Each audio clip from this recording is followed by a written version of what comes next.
Hello everyone, and welcome to another deep dive on sleep theories, the channel that stirs your curiosity with explorations of hidden histories, covert operations, and the enduring mysteries that refuse to fade. Before we begin, please take a moment to drop a comment below, telling us where in the world you're tuning in from, what time it is, and how your day is going so far. If you haven't already, be sure to subscribe to Sleep Theories so you never miss another story that challenges the boundaries between fact and fiction. Tonight's journey is a 5-part narrative titled Echoes in the Desert Sky, inspired by the events surrounding an alleged crash in Roswell, New Mexico during the late 1940s. Our story weaves conspiracy, suspense, and the gritty determination of everyday people grappling with forces beyond their comprehension. The desert wind rattled loose tin on the Navarro ranch house as lightning clawed at the sky. Rain spattered on dusty window panes, an uncommon fury for a New Mexico summer. Betty Navarro, a rancher's daughter of 19, steadied a lantern by the back door.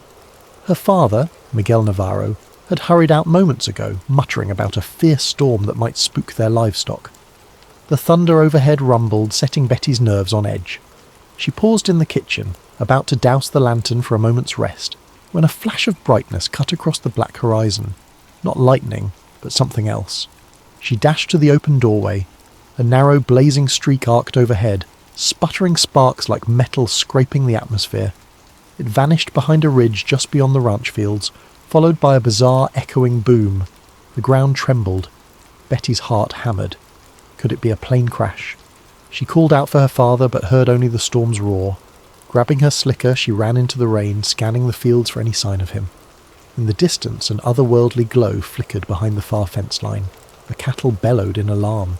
Something definitely had come down from the sky. Something big.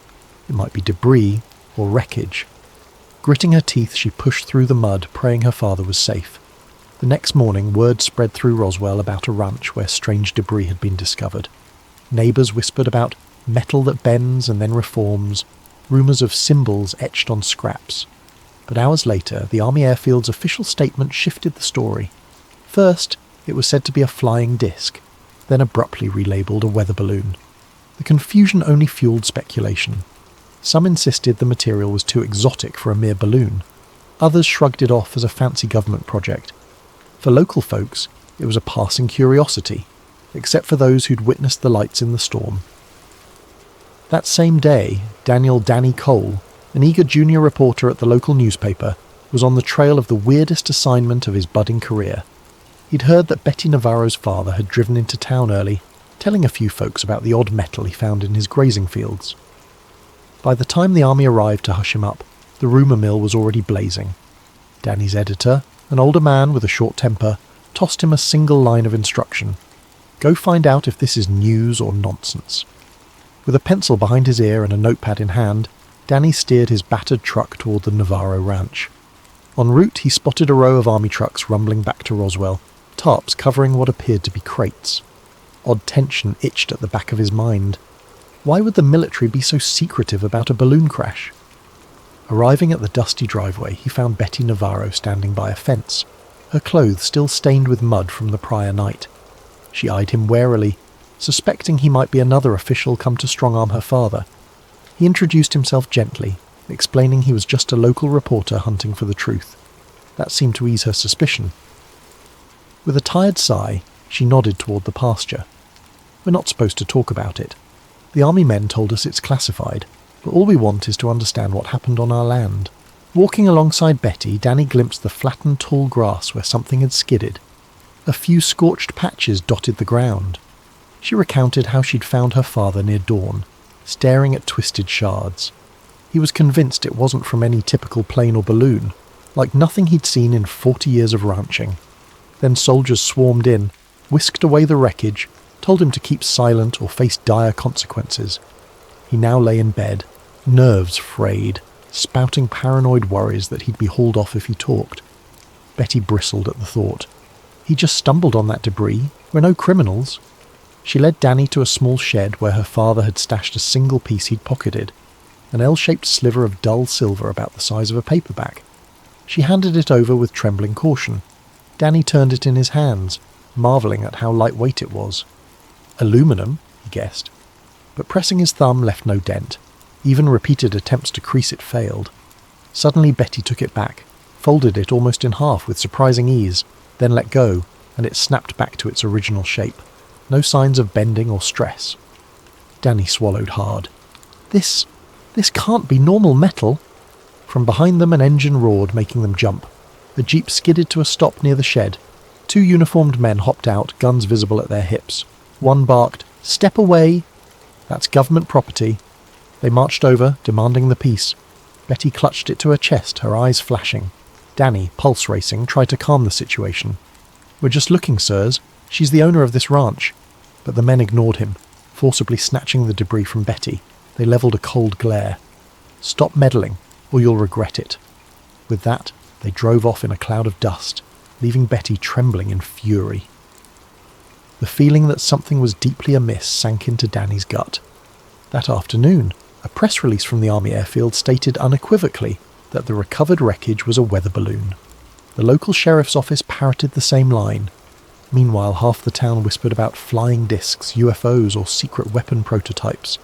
The radio crackled with crackpot call-ins. Danny's editor, spooked by the Army's sudden interest, told him to drop the story. "No sense stirring trouble, kid." But Danny's curiosity burned.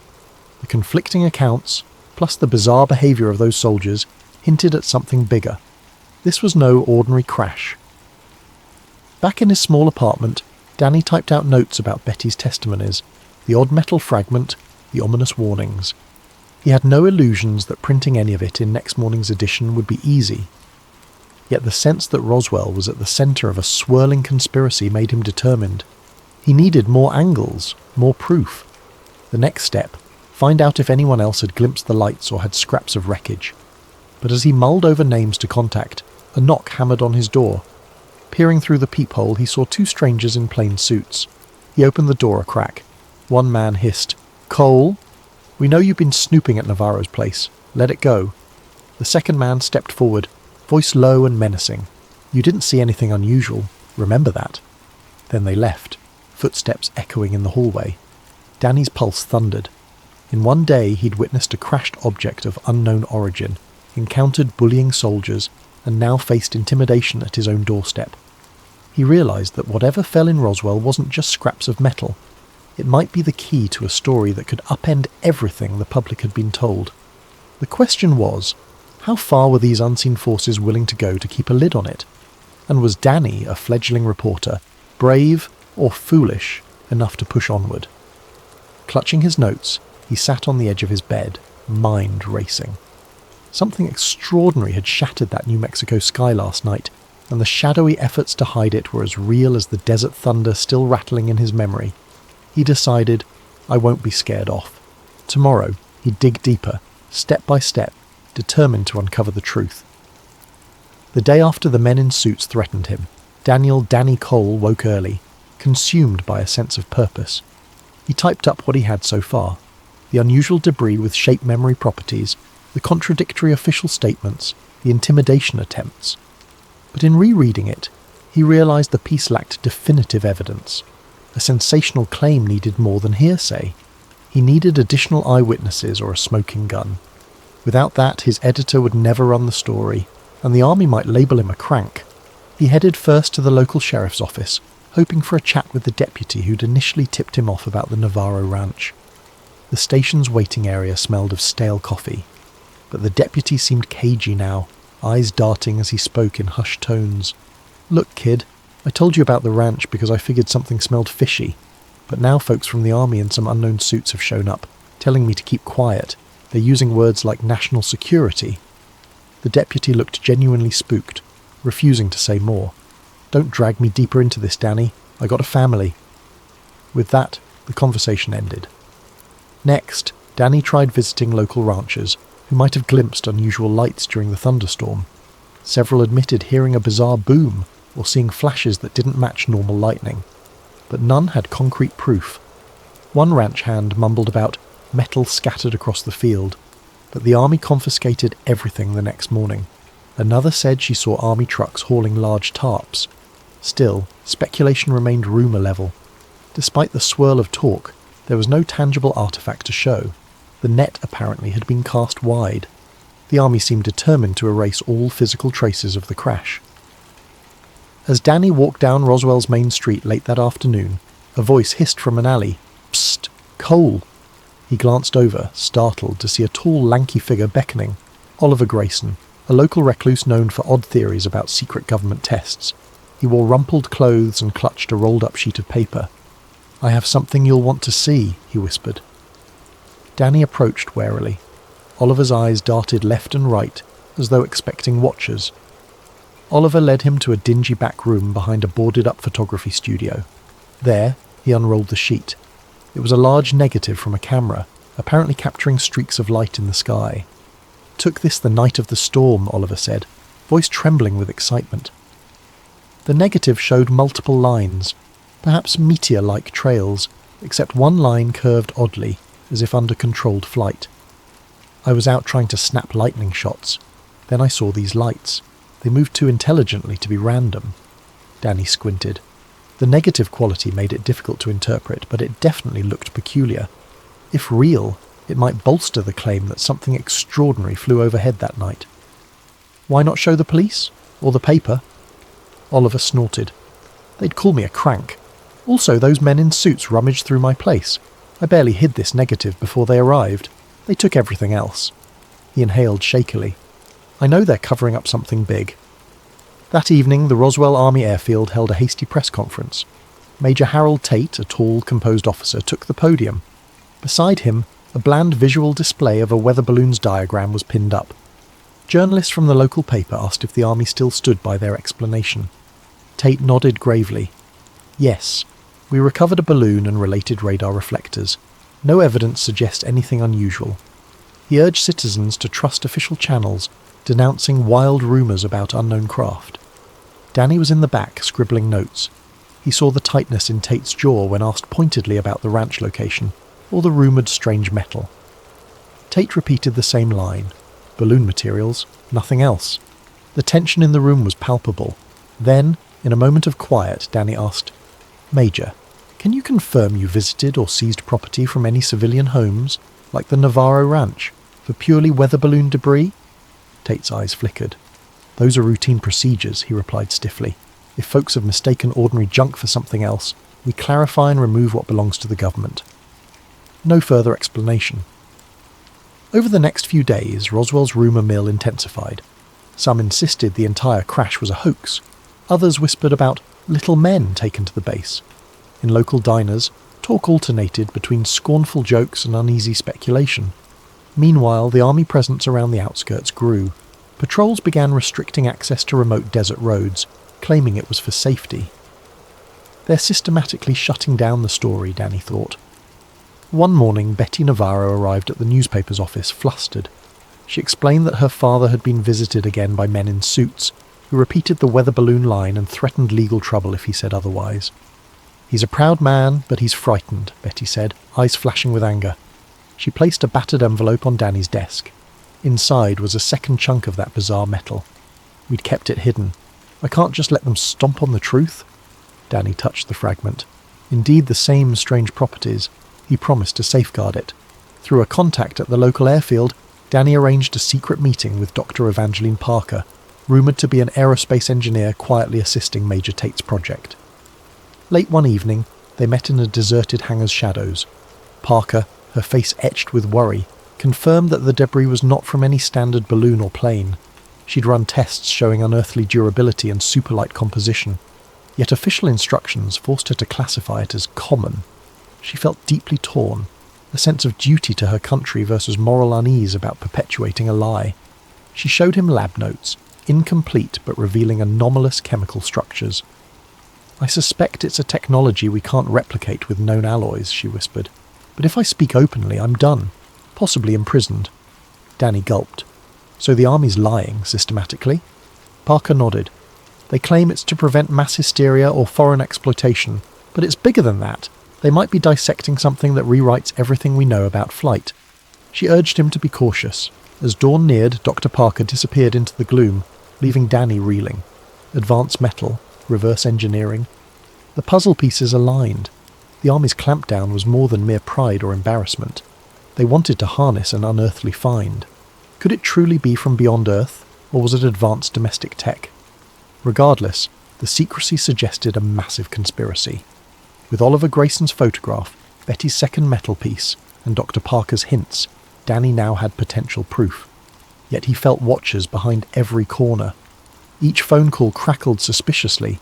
An unmarked sedan loitered near the paper's building. Even his editor avoided him in the hallway. Fear weighed heavy.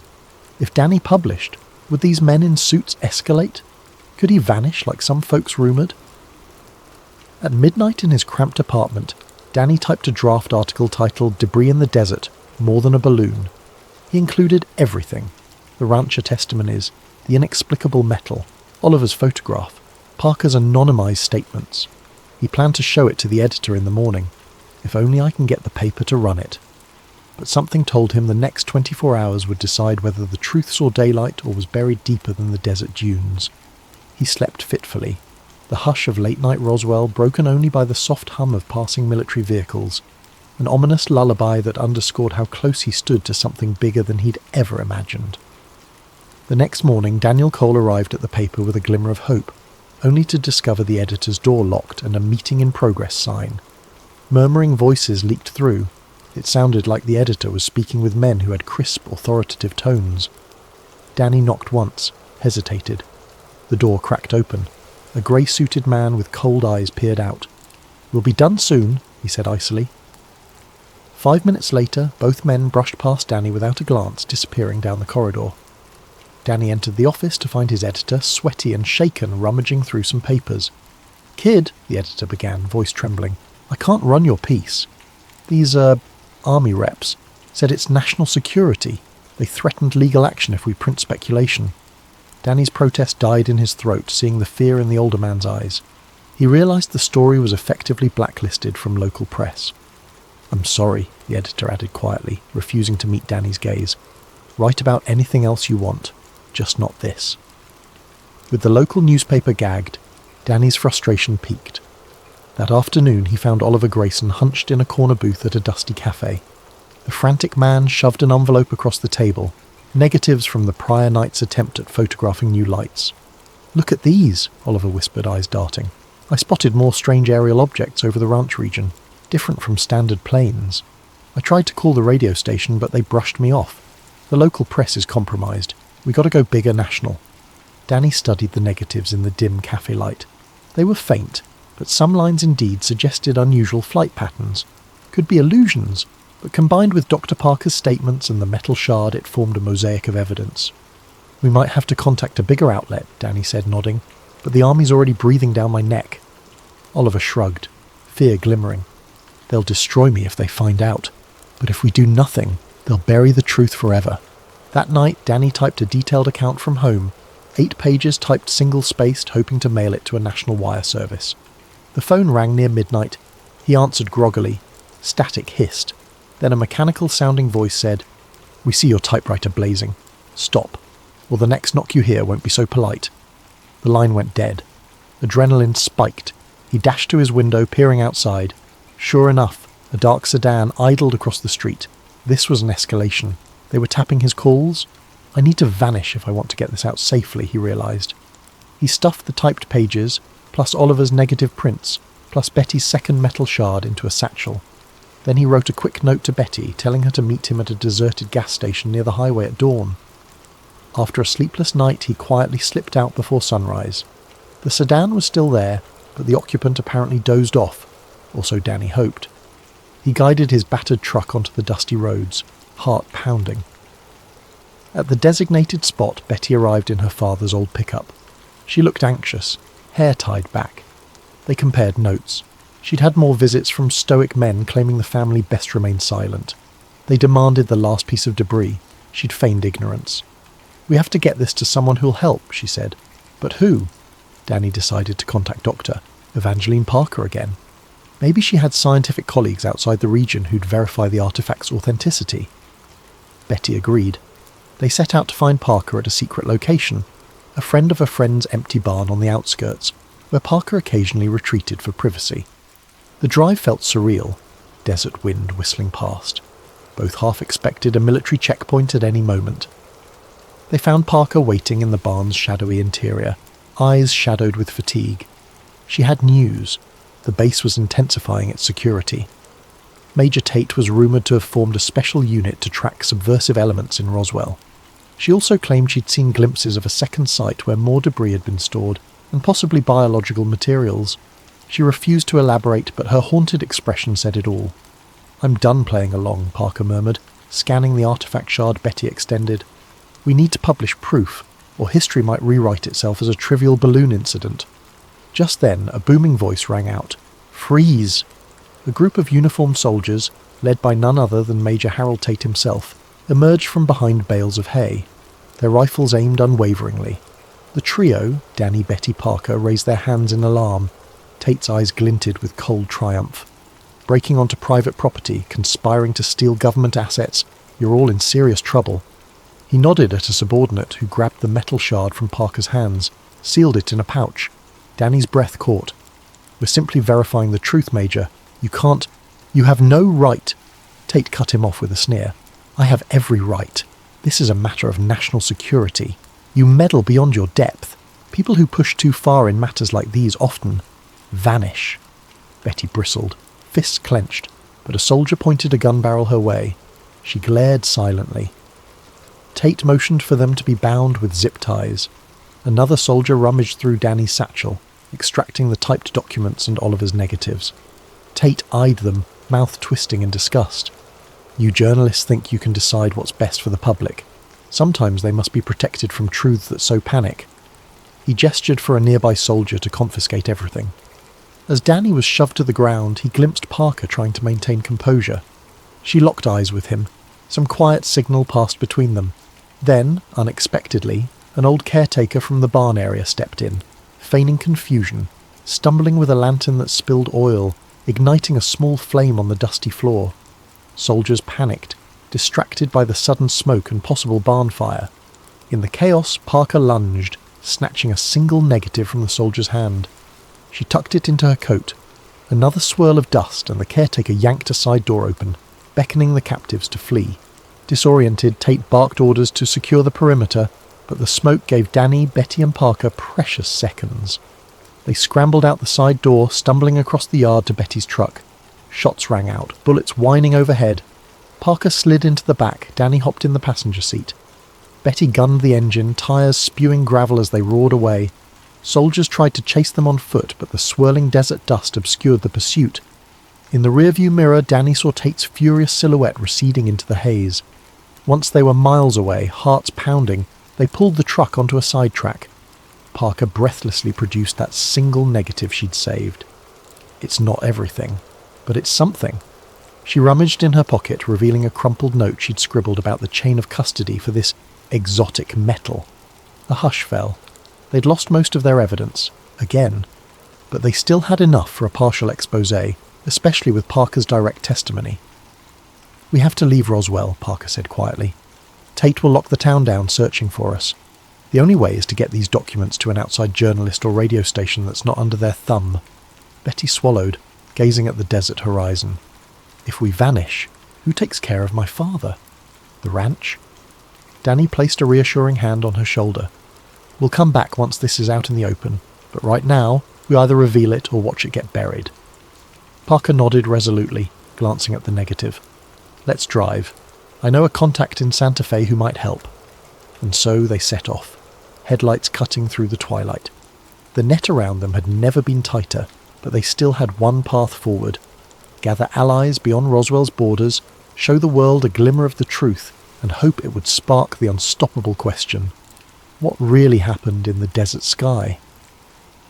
Night fell across the high desert as the battered pickup rumbled northward, carrying Danny Cole, Betty Navarro and Dr. Evangeline Parker.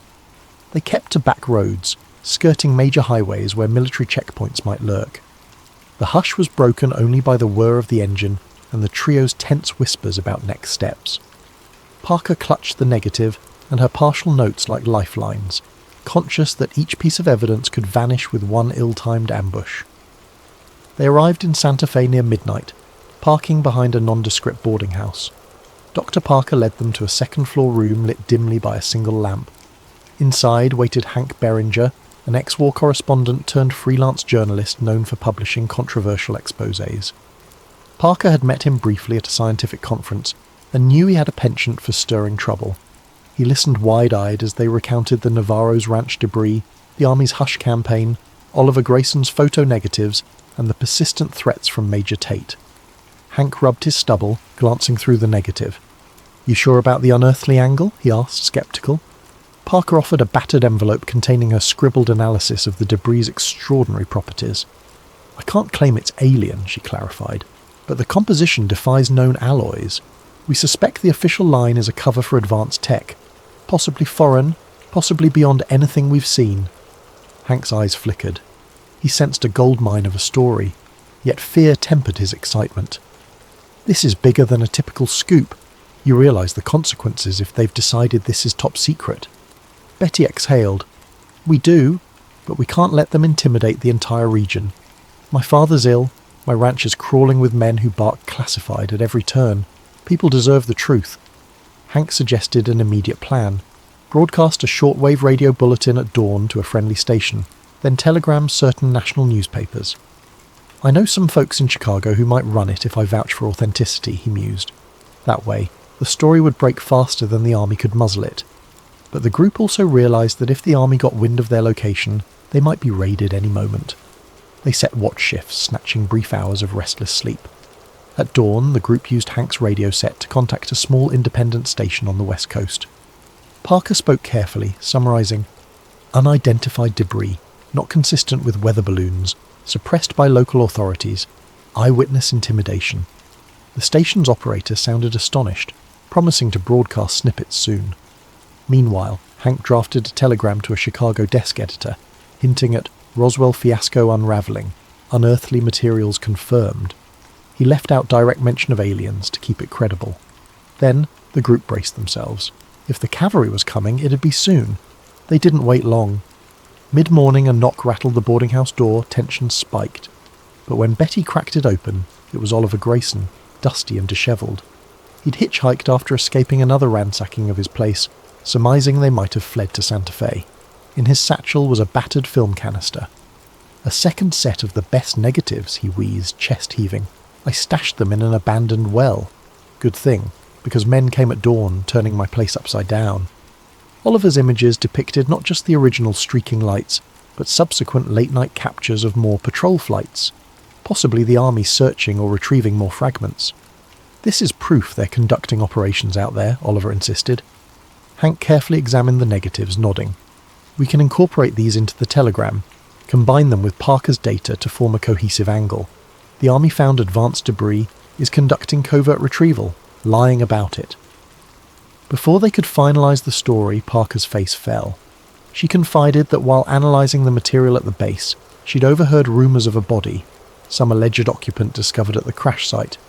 Officially, it was said to be a test dummy or a small monkey from a high-altitude experiment. Yet whispers suggested something more bizarre. "I can't prove it," she admitted, but the hush surrounding it was intense. Tate seemed fixated on sealing that aspect in particular. This possibility unsettled everyone, even Oliver, who thrived on outlandish theories.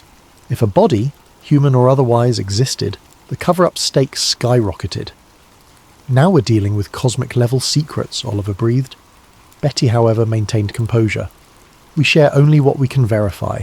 The rest remains rumour." They typed up a comprehensive piece, scanning the negatives for partial prints to attach. Hank proposed they physically deliver the story to a bigger city, like Denver, where the newspapers might risk printing it. But travelling was risky. Any attempt to cross the desert roads might result in capture. Meanwhile, the dawn shortwave broadcast had already teased a bombshell revelation from Roswell, setting the stage for a confrontation. "It's a gamble either way," Danny said. "If we stay put, Tate's men might swarm in. If we move, we might get intercepted. We need to outmaneuver them." Oliver suggested a decoy plan. He'd drive his beat-up car in one direction, making it conspicuous. The rest would slip out at dusk in another route, carrying the final story. With luck, the Army or men in suits would chase Oliver's decoy, letting them escape. The group agreed. Time was too short to refine it further. That evening, tension ran thick as Oliver took off, windows down, radio blaring, heading south. About half an hour later, Danny, Betty, Hank and Parker quietly loaded into the truck and turned north. They stuck to back lanes, avoiding main highways. The desert twilight cloaked them. For a while all seemed calm. Then, near a lonely stretch, headlights appeared behind them, quickly closing in. "They found us," Betty muttered, pressing the gas. The pickup rattled dangerously. 2 black sedans flanked them, forcing them onto a dusty side path. Gunshots cracked. Parker ducked, cradling the precious documents. The truck wove between cacti and scrub brush, dust plumes swirling.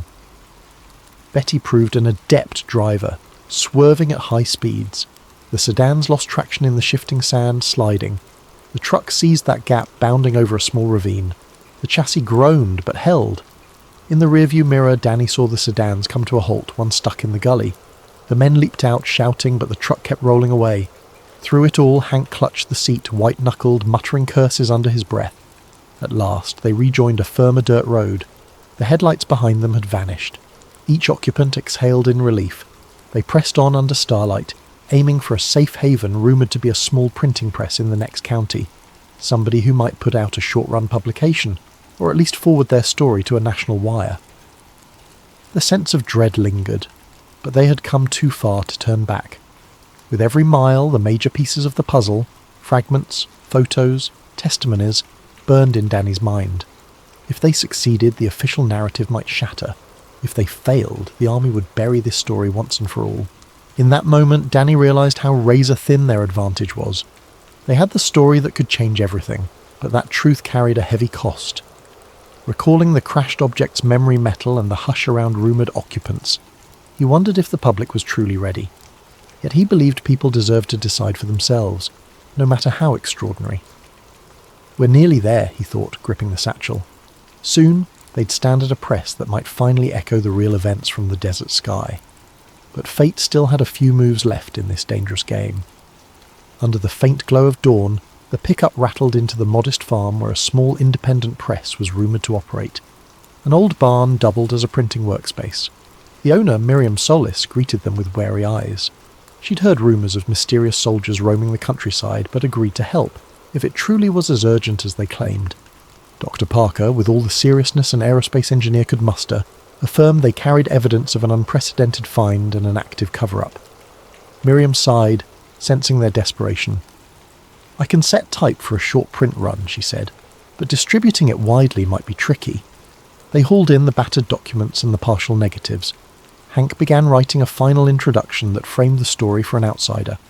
He avoided hyperbole, sticking to verifiable points: ranch debris, memory metal, army intimidation, Parker's partial lab results, contradictory official statements, Oliver's photos. Meanwhile, Betty hovered near the door, scanning the horizon for any sign of approaching vehicles. Each time a dust swirl appeared, her heart kicked up a notch. Midway through typesetting, tyres crunched outside. Everyone froze. Betty peered through a crack in the barn door. A single black sedan parked in the yard. Out stepped Major Harold Tate, alone. He raised his hands as if to show no immediate threat, calling out calmly, "I know you're in there." Danny stepped out, jaw tight. The group formed a semicircle behind him: Betty, Parker, Hank and Miriam. Tate's eyes flicked over them, landing on Parker. "Doctor, I'd hoped you'd see reason. Your brilliance is wasted in these theatrics," she glared. "I've seen enough twisted orders. I won't be your pawn." The Major exhaled, then turned to Danny. "You're about to put the entire region at risk. Our country is not ready for this. Our enemies might exploit the technology." Tate's voice softened. "This crash, whatever it is, should remain under top security. Why feed the public hysteria? Why give foreign powers an edge?" Danny clenched his fists. "Because the truth belongs to everyone, not just the army. People have died for lesser secrets, and your men threatened innocent ranchers who stumbled on it. That's not how we do things in a free country." Tate's mask of composure cracked slightly. "You think it's that simple? The moment this story goes out, we lose control. We can't control who else might come sniffing around, maybe sabotage or weaponize the find. Sometimes deception is the only shield." Parker stepped forward, eyes fierce. "What if the technology you're shielding has moral or cosmic ramifications? Should a handful of men decide for the entire planet?" A tense silence fell. Tate drew a deep breath. "I can't let you publish this. but I respect your convictions. If you step away, I'll ensure no harm befalls you or your families." He glanced at Betty, offering a glimmer of sympathy. "That includes your father, Ms. Navarro." The threat was implicit. Defy him, and all bets are off. The group exchanged grim looks. A wave of doubt flickered in Danny's mind. Was the truth worth the potential blowback? But then Betty's voice, quavering but resolute, broke the hush. "We've seen how your men bullied an old rancher. We know you confiscated the debris. If you hush us now, what about tomorrow or next year? This story is bigger than any one of us." Parker lifted the manila envelope containing the last negative. "Major, we're not traitors. We love this country. But burying this secret fosters paranoia and control. People deserve transparency. Maybe it fosters more caution. Perhaps it spurs unity if it's truly otherworldly." Tate's expression hardened. The conflict was ideological, irreconcilable. He extended a hand. "Give me the envelope. Walk away from all this." Time felt suspended. Danny recalled how he started this as a fresh reporter, stumbling onto an odd debris story. Now he stood on the brink of shaping national headlines with revelations that could alter how humans view their place under the sky. Could he trust that the army's paternalism was right? Or was it a smokescreen for consolidating power? The moment weighed heavily. He sensed the ghosts of the thunderstorm's illusions, the memory metal glinting, the hush in the desert that seemed to hold its breath. He turned to the press owner, Miriam Solis, who was trembling but determined. She whispered, "If we do this, we do it now." Hank took the typed copy to the press machine. With a screech of hinges, he began inking plates. Parker clutched the negative. Tate stepped forward, voice raised. "Stop! I won't let you do this. You'll regret." But he paused as Parker pointed out how many copies they could churn out in an hour. Even if Tate destroyed the press now, some copies might slip out, or the negative might be mailed. The cat was out of the bag. Suddenly another vehicle rumbled in, kicking up dust. Out leapt Oliver Grayson, wearing an exuberant grin. "I led more army men on a wild goose chase, circled around to help." He toted a spare camera, battered but functional, possibly for capturing any final confrontation. Major Tate, pinned between them, realized his position. Physically outnumbered, his backup misled. He glared, fists clenched, but couldn't forcibly stop the printing. He might shoot, but that would cause a scandal. The standoff ended with Tate stepping back, face pale with anger. "You're making a mistake, but I won't kill you over it. When chaos breaks from your revelations, remember this moment." In the tension-laden barn, the press whirred. Sheets came out bearing headlines: "Unexplained debris," "Scientists denounce balloon claims." The story included Parker's partial analysis, Oliver's photo of strange lights, Betty's testimony about the ranch, Danny's chronicle of intimidation. Only a small local print run, but enough copies to mail to key radio stations, newspapers, or allies. The group, fueled by relief and adrenaline, prepped envelopes. They distribute them discreetly, ensuring the news spread beyond Roswell's sphere of control. Major Tate stared, chest heaving. No bullets flew, no arrests occurred. He simply gave a final glare and turned away. The black sedan roared off. Possibly he'd craft a new strategy or blame incompetent subordinates. But at least for now, the honest story would surface. Danny's chest tightened with both triumph and a pang of worry. The army might spin fresh narratives, might brand them cranks or seditionists. Still, if the seeds of doubt were planted, public scrutiny might keep the army from fully smothering the truth. Within days, a handful of radio hosts read excerpts from the newly minted pamphlet on air. A few out-of-state journalists visited, intrigued but cautious. The army responded with more official statements about advanced weather balloons, Project Mogul, or test dummies. The broader press remained uncertain. Some newspapers printed small pieces referencing contradictory Roswell reports, but larger outlets hesitated. The official line overshadowed the local pamphlet's claims, leaving the general public divided. For some, Roswell became a fleeting curiosity. For others, a symbol of suppressed truth. Nevertheless, the conspirators, Danny, Betty, Parker, Oliver, secured small victories. A few investigators believed them, quietly gathering more evidence. Parker found a new job under an assumed name, continuing to speak out in coded ways. Betty's father improved in health once the ranch was left alone. Oliver dropped out of sight soon after, rumoured to be trekking the deserts in search of hidden crash remains. Danny kept writing, penning long articles about the Roswell affair for any magazine or newspaper that would listen. Reception was lukewarm, but seeds of doubt grew. As months turned into years, the mania died down. The official story grew codified, taught as case closed. Yet in Roswell's dusty corners, whispered recollections persisted. Some nights, old ranchers told grandchildren about the day government trucks hauled away metal that defied logic. Dr. Parker, in an interview decades later, would recall her fleeting contact with that impossible alloy and how it changed her perspective on Earth's place in the cosmos. Danny Cole's battered pamphlet copies would circulate among UFO enthusiasts, fueling endless speculation. One evening, not long after the press run, Danny returned to the Navarro ranch. The storm clouds had rolled in again, thunder echoing across the desert. At the fence line, Betty joined him, each leaning on a post. They remembered that first night, the uncanny flash overhead, the ground shaking. Beneath the star-flecked sky, they wondered if the truth ever fully emerged. Did the exotic debris come from beyond Earth, or was it some hush-hush tech tested by shadowy labs? Did the occupant rumours hold weight? They might never know, but they had tried. They had pried open a corner of secrecy, leaving a crack for future revelations.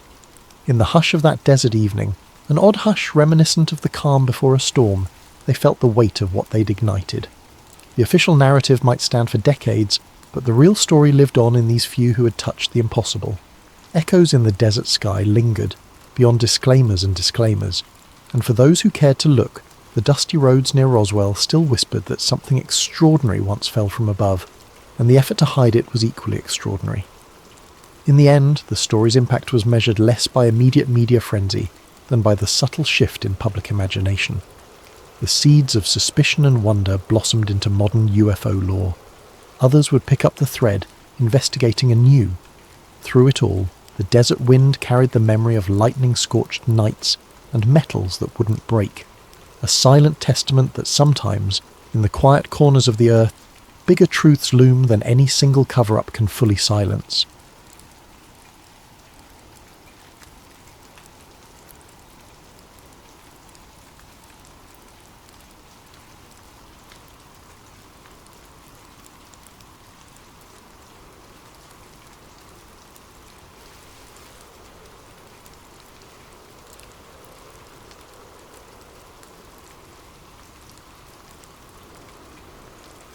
Poor visibility, and the arrogance of an unsinkable ship as the critical factors.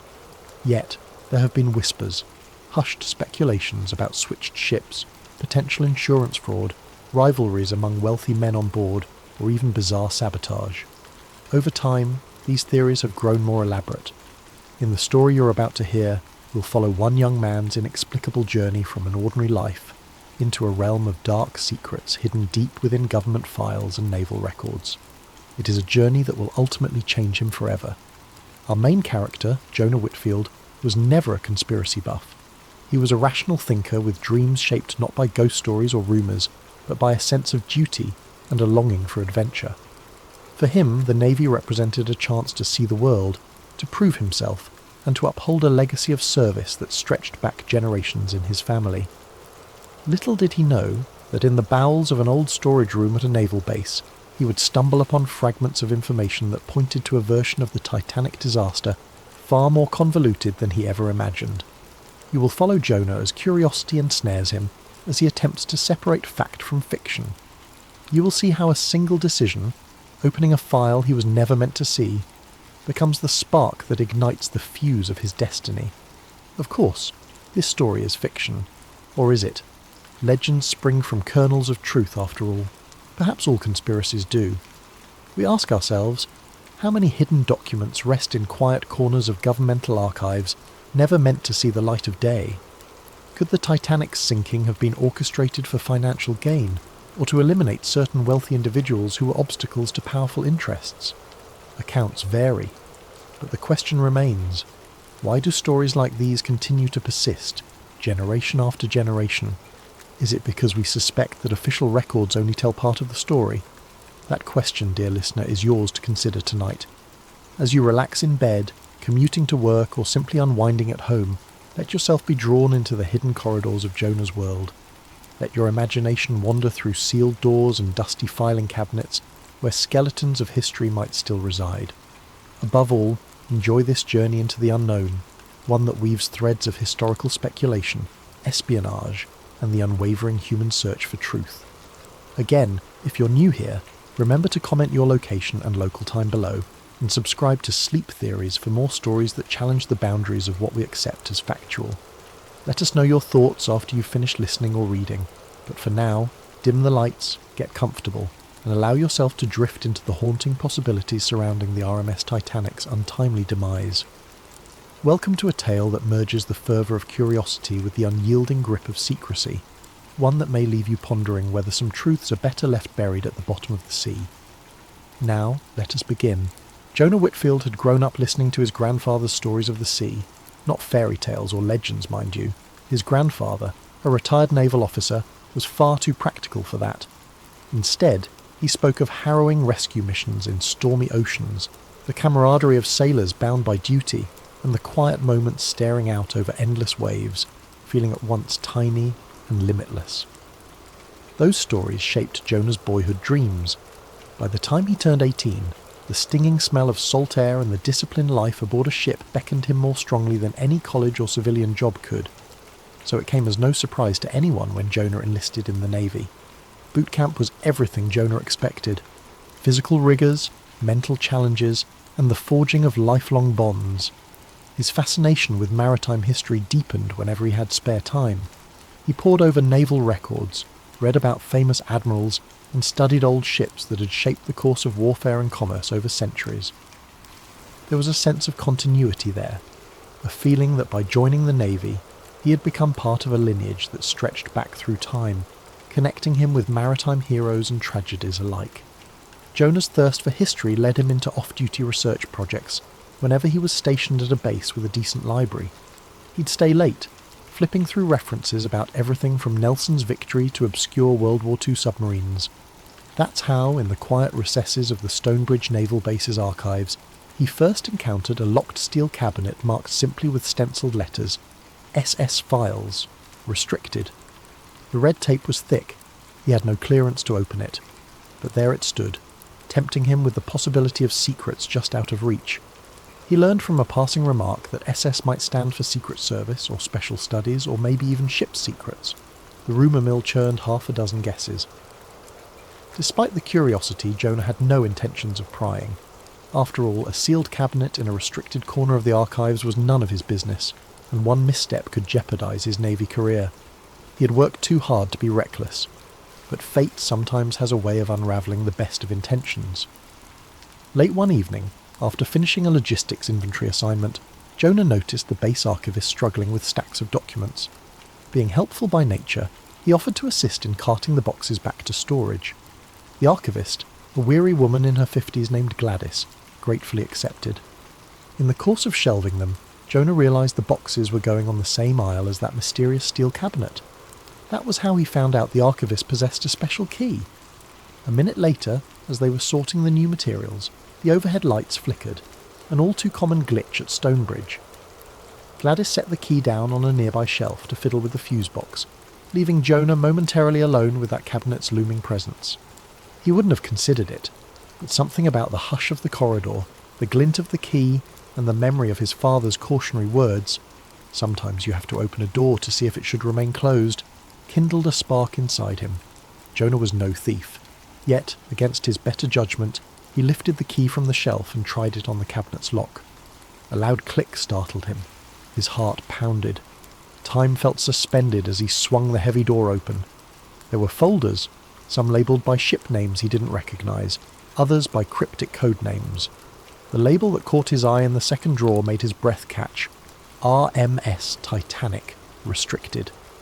He had always held a deep, if casual, interest in Titanic lore. The ship had fascinated the world for over a century. The largest ocean liner of its day, declared unsinkable, only to vanish beneath the Atlantic waves on her maiden voyage. Historians chalked it up to human error, complacency, and a tragic encounter with an iceberg. But here, locked away in a naval archive, was a folder about the Titanic. Why would the Navy, especially a US naval base, have top-secret documents on a British passenger liner that sank in 1912? Before he could rationalise what he was doing, Jonah's hands were on the Titanic folder. He cracked it open. Inside lay aged photographs, typed memos from the early 1900s, and even an internal communication referencing intentional sabotage. The words on the page blurred as he skimmed them. Phrases like Olympic switch, financial impetus, and elimination of key opponents. A wave of confusion and excitement washed over him. He had stumbled onto something far beyond folklore. This was no casual mention of the disaster. It was describing a possible plot. Footsteps echoed behind him, and Jonah hurriedly returned the folder to its place. By the time Gladys reappeared, none the wiser, the cabinet was locked again, the key discreetly returned to the shelf. But Jonah's heart was still racing. He composed himself enough to finish helping Gladys, but his mind swirled with questions he dared not ask. Had he just glimpsed actual proof that the Titanic's sinking was orchestrated? Or had he simply misread century-old documents out of context? Yet the typed memos felt undeniably real. The reference to Olympic switch called to mind a fringe theory he'd once overheard. Some believed that the Titanic's sister ship, the Olympic, had been damaged and was swapped out for Titanic before the voyage, for insurance reasons or darker motives. Jonah always dismissed such claims as fan fiction, or the ravings of conspiracy forums, but seeing official memos in a restricted Navy cabinet was a jolt. Why would the US military keep records about that? Jonah tried to calm himself, reminding his jittery mind that he had no training in analysing historical documents. Maybe these were debunked leads the Navy collected, or even fictional scenarios. Still, the phrase elimination of key opponents echoed in his mind. There had been notably wealthy and influential men on board, financiers, industrialists, some who opposed certain powerful figures of their era. Could it be that someone actually orchestrated the disaster to kill them? The notion was too monstrous to consider, yet he couldn't shake the chill snaking up his spine. He vowed to keep the incident to himself. But as the days passed, a gnawing hunger for clarity consumed him. That single, fleeting glimpse of words like intentional sabotage and Olympic switch felt like a puzzle piece. He wanted, needed, to know more. Little did he realise that the deeper he ventured into that labyrinth, the more precarious his position would become. The Navy valued loyalty and secrecy. If they discovered what he had done, his career would be the least of his worries. What Jonah did next set him on a collision course with forces he never knew existed. Forces that, for over 100 years, had quietly guarded the truth behind one of the world's greatest maritime disasters, and would do anything to keep it concealed. In the days after Jonah's clandestine peek into the restricted cabinet, a storm brewed within him. Curiosity and apprehension wrestled non-stop in his mind. He lay awake at night envisioning those cryptic documents. A typed letter dated 1912, referencing a hush-hush directive to ensure vulnerable hull plates gave way under stress. Another memo, bearing an American corporate letterhead, hinted at financial deals contingent upon the sinking. One note even listed names of prominent passengers who opposed certain powerful banking interests, men who, if alive, might have swayed future world events. Of course, it all seemed too grand, too improbable. The official story, that an iceberg gashed the hull, that the ship lacked sufficient lifeboats, that she sank with tragic speed, remained the accepted narrative. Yet Jonah couldn't escape the feeling that powerful institutions sometimes orchestrated dark events for profit or political gain. History had enough examples, from false flag operations to secret dealings shaping wars. Could the Titanic's demise be part of that shadowy tradition? Determined to learn more, Jonah devised a plan. Each evening he volunteered for extra archiving tasks at Stonebridge's Records Centre, claiming that he wanted to get ahead on his administrative duties. The archivist, always short-staffed, was happy to accept free help. This gave Jonah a legitimate reason to be near the locked cabinet. He didn't dare open it while others were around, but he hoped to glean additional context from the archived ship logs, personal diaries, or naval correspondences from around 1912, anything that might provide clues. He started with public records, standard references to the White Star Line, the official Titanic inquiry transcripts, radio telegraphs from the night of the sinking. He found nothing unusual at first, only the well-known timeline of distress calls, the Californian's debated proximity, and the Carpathia's heroic rescue. Late into one night, hunched over a table with a single flickering lamp overhead, Jonah found a brittle folder marked Naval Exercises, Atlantic, 1912. Inside, he discovered something curious, a typed instruction sheet for a US naval vessel to manoeuvre unusually close to the North Atlantic shipping lanes on the very same week Titanic set sail. The rationale cited was cold water endurance training. Oddly, the coordinates placed this naval vessel near areas later rumoured to be filled with pack ice. What was an American Navy ship doing there? The Titanic was a British vessel sailing from Southampton to New York. Why would the US Navy be anywhere near that corridor, specifically during that fateful time? The official record offered no clarity. It merely provided logistical notes. But Jonah's gut told him this was not mere coincidence. He dug deeper, sifting through cross-reference telegrams. He found a coded exchange about monitoring certain cargo consignments. Another mention: ensure no direct involvement is traceable. Tension knotted Jonah's stomach. Could it be that an American warship had been placed to guarantee the liner's demise? Or to confirm that none survived who weren't supposed to? These late-night investigations didn't go unnoticed. One evening, while Jonah hunched over a desk reading old manifest pages, he sensed someone watching him. The hair on the back of his neck prickled. He turned to see a petty officer from another division, a man he recognised only vaguely, standing in the shadows. The officer's gaze flicked from Jonah to the scattered documents, then back to Jonah. He said nothing, just offered a curt nod and left. Jonah's heart pounded. Had he been too careless? Could word get back to the commanding officers that he was snooping into topics well beyond his pay grade? Trying to be more discreet, Jonah waited until the base was nearly empty. He'd show up with a duffel bag full of groceries, pretending he was grabbing a late snack in the rec room, then slip into the archive. He copied notes by hand rather than photocopying them, for fear of leaving a paper trail. Each new detail he uncovered painted a more alarming picture. Accounts of suspicious cargo, covert alliances, wealthy financiers who stood to gain from sinking a specific ship. Not to mention the rumoured switch between the nearly identical Olympic and Titanic. Some documents even discussed the possibility that the real Titanic was so badly damaged that the shipping company orchestrated an insurance scam. If these documents were genuine, it implied that high-level powers orchestrated a disaster to eliminate certain individuals, or to reap a staggering insurance windfall, or perhaps both. His mounting paranoia reached a fever pitch when he discovered a later memorandum dated 1980, suggesting modern intelligence agencies had assumed custodianship of the Titanic files. They noted these files remained suppressed to preserve diplomatic ties and financial stability, with instructions to destroy any duplicates. Clearly, people with authority, across multiple generations, were actively covering up potential truths about the Titanic's end. One night, as Jonah prepared to leave the base, he glimpsed the same petty officer waiting near the main gates. The officer's gaze locked onto Jonah's. Taking a detour, Jonah slipped into a side corridor and waited, watching the man from a safe distance.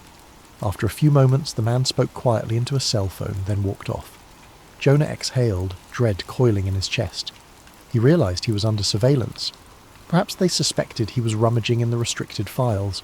He had to be more cautious or risk permanent consequences. Driven by a mixture of adrenaline and righteous anger at the idea of orchestrated mass murder, Jonah decided to share what he'd found with someone he trusted. He confided in Bryce Fletcher, a longtime friend and fellow sailor who had joined the Navy the same year. Over coffee in a dingy diner off base, Jonah spilled everything: his accidental discovery, the mentions of sabotage, and the old memos that put the US Navy suspiciously close to Titanic's final route. Bryce listened, eyes widening with each sentence. "You realise this is insane, right?" he murmured. "We're talking about the biggest maritime tragedy in modern history. You're saying it was purposeful? That's madness," Jonah sighed. "I know, but the documents I've seen, it's not random speculation, it's official. They talk about ensuring the ship meets a watery end to protect certain financial interests. Even the mention of removing prominent dissenters is there." They spoke in hushed tones, glancing over their shoulders. Bryce was torn between disbelief and the weight of Jonah's earnestness. Finally he whispered, "This could ruin you. Or worse, you should drop it." But Jonah couldn't let it go. He felt an obligation to the 1,500 souls who'd perished, if indeed they had been sacrificed for profit. He believed the truth deserved to be known, no matter how long it had lain hidden. Their next question was how to proceed without incurring the wrath of powerful institutions. Bryce, chewing a thumbnail, suggested they quietly compile evidence and leak it anonymously to journalists or historians. That way, at least, the documents might see daylight. Neither of them realised the enormity of what they were up against. In the grand scheme, it wasn't just the US Navy. It wasn't just a shipping company. It might be an entire clandestine network that spanned nations and decades. One that had successfully buried the Titanic's real story for over a century. That night, Jonah made a fateful decision. He would gather physical copies, enough to prove authenticity, and contact an investigative reporter. He didn't yet know how he'd manage it. The restricted cabinet was obviously off limits, and digitising the documents risked detection.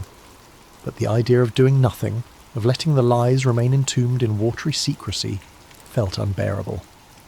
In a single impulsive act, Jonah set in motion a chain of events that would shake the foundations of his life. There was no turning back. The deeper he dug, the tighter the noose of secrecy would become around him. A few nights later, under the fluorescent hum of the nearly deserted archive, Jonah made his move. He waited until Gladys, the archivist, headed to the supply closet for her nightly restock. Then he used her own key, lifted from her desk for the second time, to open the restricted cabinet. His pulse hammered. Every creak of the cabinet door felt like a cannon blast in the silence. He selected two of the thickest folders labelled Titanic. With trembling hands, he slipped them into his duffel bag, burying them under a towel and a spare uniform. It was a crude plan, but he hoped to smuggle them out unseen. He locked the cabinet carefully, returned the key, and left the base, forcing a calm stride. Every passing guard or petty officer made his heart jump, but no one stopped him. Once he was clear of the main gates, relief washed over him. He'd done it. Jonah headed straight to Bryce's cramped-off base apartment. He arrived flushed and breathless. Bryce's eyebrows shot up when he saw Jonah pull the folders out. "You actually did it?" he hissed, helping close the blinds. "My God, man!" They spread the documents on the coffee table, scanning them under a lamp. Each new page amplified the sense of dread. Detailed accounts revealed how White Star Line's parent company was on the verge of financial collapse. Key investors included some of the era's wealthiest men, who had a lot to gain if the Titanic's insurance payout saved their enterprise, or so the theory went. Another stack of letters referenced specific individuals who boarded Titanic, under the assumption they were sailing on a perfectly safe ship. Among them were powerful figures who supposedly stood in the way of certain bankers' ambitions regarding the Federal Reserve's creation. If the ship sank, those opponents would be gone, clearing the path. One letter in particular chilled Jonah to the core. It detailed instructions sent from a naval intelligence liaison to White Star executives, promising discreet oversight of the mission in exchange for future influence. It mentioned coded conversations about hull modifications, arranged payoffs to silence crew members, and the convenient rebranding of one ship as the other. The letter ended ominously. "Ensure all loose ends are submerged." Bryce looked up, his face pale. "This is bigger than we thought," he said, voice taut. "There are references to government officials, shipping magnates, even British lords. A full century of cover-up. If we leak this, we're essentially blowing open a conspiracy that's been kept under wraps for ages." Jonah nodded, swallowing the lump in his throat. "The question is how. If we go to any big news outlet, the story might be suppressed before it even airs. We need someone fearless, someone who doesn't mind going toe-to-toe with powerful institutions." They considered contacting small, independent investigative journalists, or even releasing scans online. But that ran the risk of the materials being dismissed as forgeries. They needed credibility. Bryce suggested a well-known historian who specialised in maritime disasters, a woman named Dr. Rosalind Fraser, who had garnered respect for challenging mainstream accounts of naval incidents in the past. "She's published in reputable journals," Bryce said. "If she verifies these documents, it's game over for the official narrative." They agreed. Jonah left the folders in Bryce's care temporarily, planning to get them scanned and encrypted. Bryce, though unnerved, insisted on helping. He couldn't let Jonah carry the burden alone. They parted ways, unaware that they were being watched from the street. A figure in a parked sedan across the road flicked away a cigarette butt and noted their comings and goings. Early the next morning, Jonah found a brown envelope slipped under his dormitory door at the base. Inside was a single photograph. Him and Bryce huddled over the stolen documents, captured through the apartment window. Beneath it, a typed note read, "Return what you've taken. Cease all actions.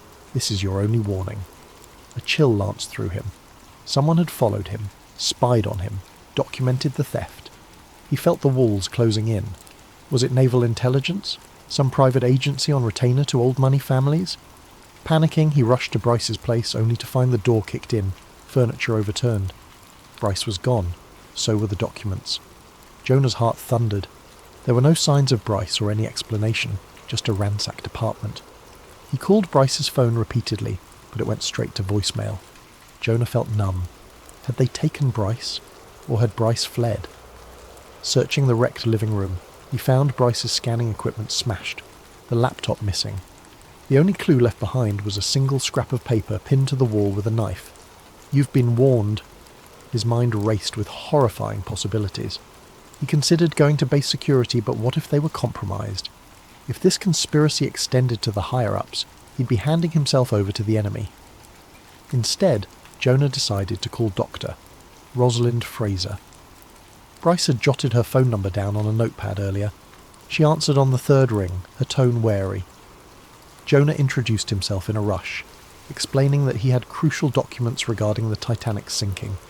He didn't go into detail about how they'd been stolen or how Bryce was missing. Dr. Fraser listened quietly, then told him to meet her at her university office in 3 days, provided he could bring proof. He prayed that Bryce had managed to secure backups. If not, he had nothing. His mind whirled. Did Bryce have a second location for scanning? Had he emailed digital copies anywhere? The only possibility Jonah could think of was an old external hard drive Bryce sometimes used for personal projects. Maybe, just maybe, Bryce had saved something there. Jonah hunted through the apartment's debris until he found the drive hidden behind a bookshelf. It seemed intact. Heart pounding, he stuffed it into his pocket. He had no idea what it contained, but it was his last hope.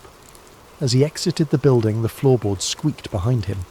He spun around, only to see the same petty officer from before standing in the hallway, his features shadowed in the gloom. "Whitfield," the man said, voice low. "Don't do this to yourself, or your friend. Return what you took and walk away." Jonah's pulse hammered, but he didn't reply. He dashed out the door, footsteps echoing in the corridor, the petty officer not far behind. He sprinted down the stairs, out to the street, weaving between pedestrians. Eventually he slipped into a nearby alley and by luck or desperation lost his pursuer. Breathing hard, Jonah realized he was alone, frightened, and in possession of dangerously incriminating evidence. He feared for Bryce's life, uncertain if his friend had been abducted or coerced. Yet Jonah felt a fierce resolve burning within him. If these conspirators were ruthless enough to kidnap Bryce, they were capable of worse. Surrendering the evidence would solve nothing. It would only bury the truth again and leave Bryce's fate unknown. That night, Jonah crashed at an old motel on the edge of town, paying in cash. He secured the door with both locks, shoved the dresser against it, and pulled the curtains tight. Sleep eluded him. He spent hours hunched over the external hard drive, using his personal laptop to check if anything was there. Relief flooded him when he saw a set of scanned images and text files labelled RMS Titanic Proof. In them were the very documents they had spread on Bryce's coffee table. Bryce had managed to scan them before everything went south. Now Jonah had tangible proof. The question was how to get them to Dr. Fraser, and how to ensure he or the evidence wouldn't be intercepted. He changed his phone number, tossed his military-issue smartphone, and purchased a cheap burner phone. He realised he was risking desertion from the Navy by vanishing like this, but he saw no other choice. The conspirators had routes that reached into official channels, which meant Jonah couldn't rely on normal procedures or chain of command. It dawned on him that if they could make Bryce disappear so quickly, they could do the same to him. Yet, a persistent voice inside urged him to keep fighting. The souls lost on the Titanic, if indeed they were sacrificed, deserved the truth. Little did Jonah know that by morning, every resource of a shadowy network spanning corporate boardrooms, intelligence offices and legacy institutions would be mobilized to hunt him down. Time was running out, and with each moment, the oceanic depths of this conspiracy loomed ever larger. threatening to swallow him as mercilessly as the Titanic herself. Jonah set out for Dr. Rosalind Fraser's university office under the cloak of pre-dawn darkness. The campus lay a few hours away by bus. He avoided main roads, changed buses twice, and kept his burner phone turned off until he was within a mile of her office. All the while, he felt eyes on him, phantom watchers behind every corner. He could practically feel the invisible net tightening around him. Upon arriving, he found the campus mostly empty, the long corridors lit by flickering overhead lights. He had called Doctor Fraser from a payphone earlier, confirming their rendezvous time. She met him at a side door, her expression coolly academic but betraying an undercurrent of alarm. Jonah must have looked ragged, with shadows under his eyes and adrenaline thrumming through his veins. They spoke in hushed tones inside her modest office crammed with books and maritime artefacts. Jonah booted his laptop, showed her the scanned documents. Dr. Fraser's eyes widened as she read the memos referencing sabotage and deliberate plans. Her initial skepticism ebbed, replaced by fascination and horror. "Where on earth did you get these?" she breathed. Jonah hesitated. "You're safe for not knowing the details, but I need you to confirm if these are legitimate.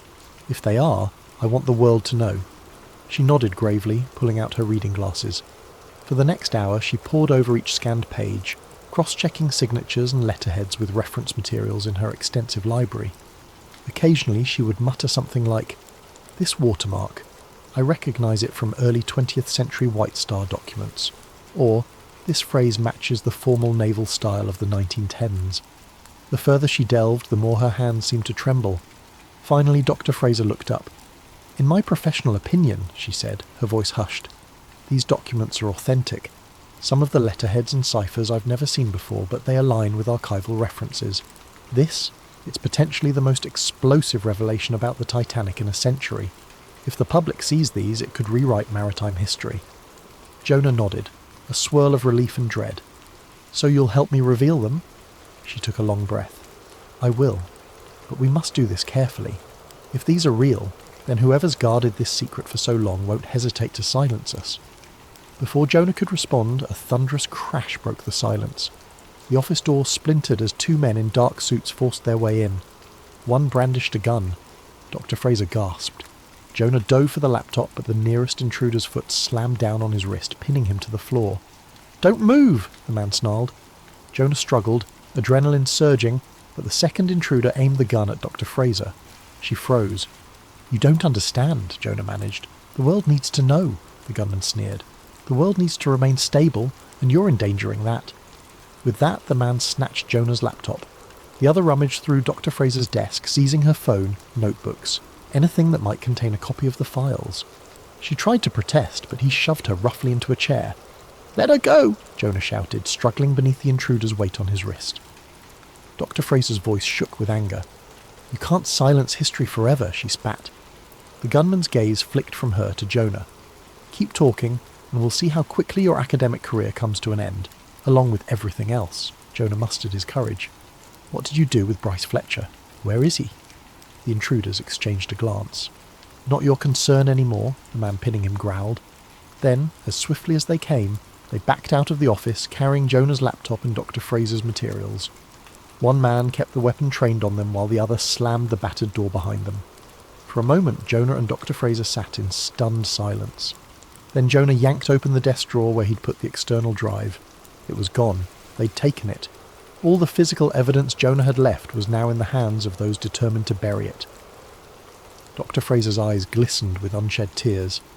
"They can't unsee what I've read," she said softly, as though trying to reassure both Jonah and herself. "I'll write it all down from memory. I'll go on the record." But Jonah's heart sank.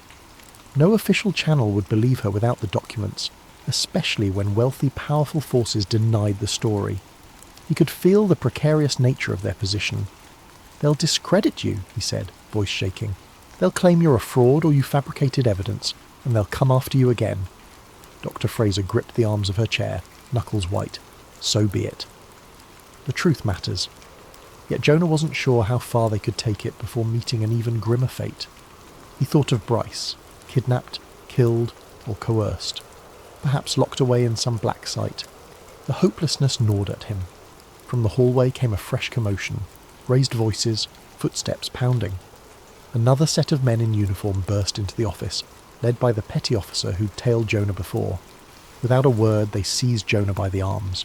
One man produced a pair of handcuffs, snapping them around Jonah's wrists.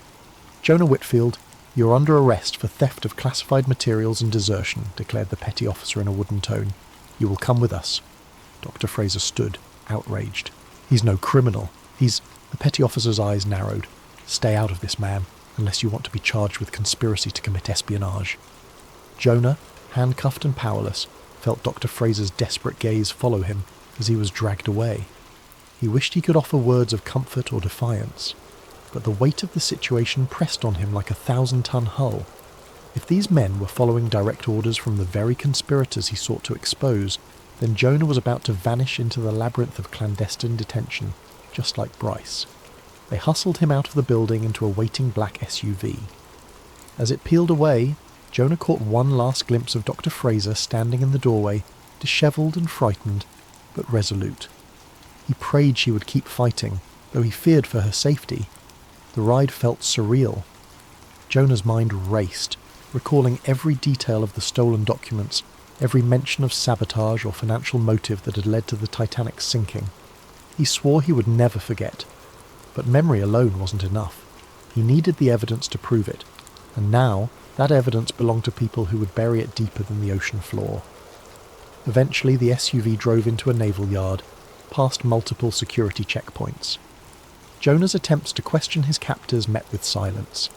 They led him into a stark concrete building, down 2 flights of stairs into windowless corridors. With each step, dread coiled tighter in his gut.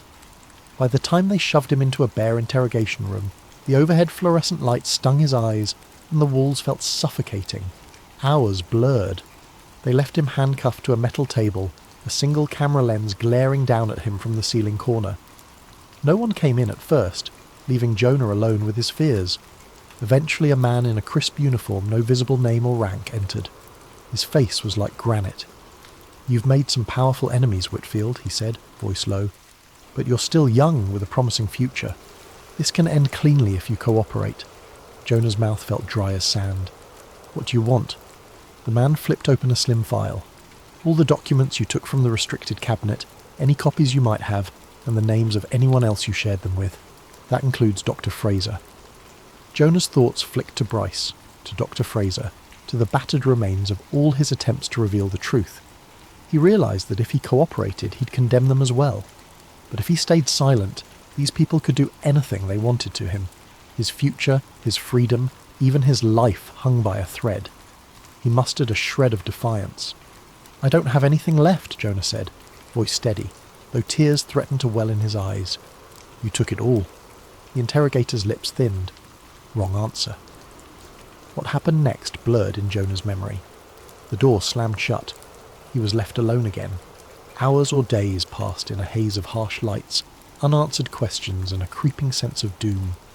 Each time the door opened, a new wave of demands and threats followed. They wanted assurances that the scandal would never see the light of day. Jonah refused to speak of Dr. Fraser or Bryce. At some point he realised he might never leave this place. He recalled the faces of his family, the pride in his grandfather's eyes when he enlisted, the swirl of joy and dread he felt stepping onto his first ship.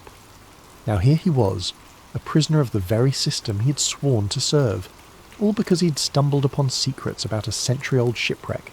News of Jonah's arrest never made it to the public record. Stonebridge Naval Base quietly filed him under unauthorised absence, and then disciplinary discharge. His name disappeared from the official roster. Even within the Navy, rumours about his fate were hushed up. A few who had known him asked questions, but no answers were forthcoming. He had become another phantom casualty in the endless labyrinth of classified operations. As for Dr. Fraser, she tried in vain to piece together an exposé based on her recollections, but without the original documents, no reputable outlet would accept it. Anonymous threats arrived by mail, and after a few months she resigned her university post, citing stress and health concerns. The world never saw her promised revelations.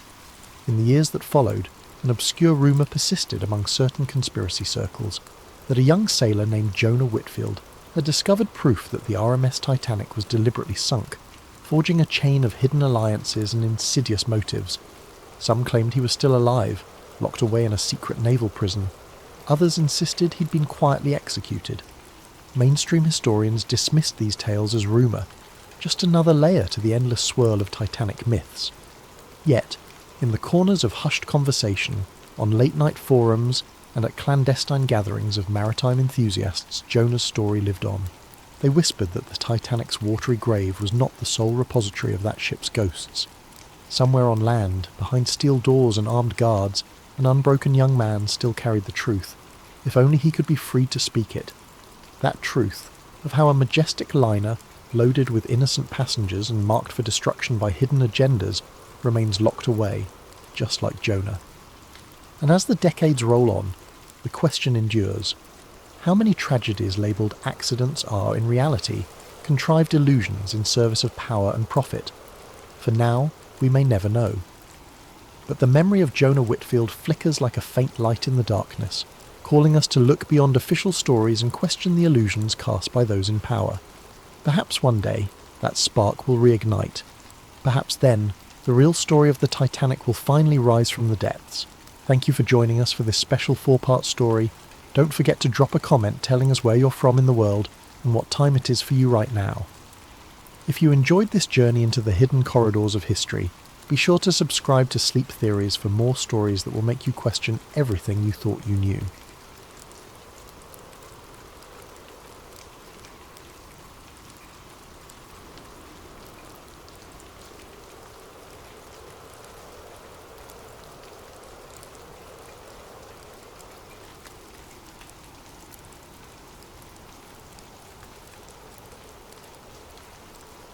The hum of the tiny office's fluorescent lights droning in the background. She was the last one left in the newsroom tonight, as usual. A faint headache pressed at her temples, not from exhaustion alone, but from the nagging sense that she was on the verge of a story bigger than anything she'd tackled before.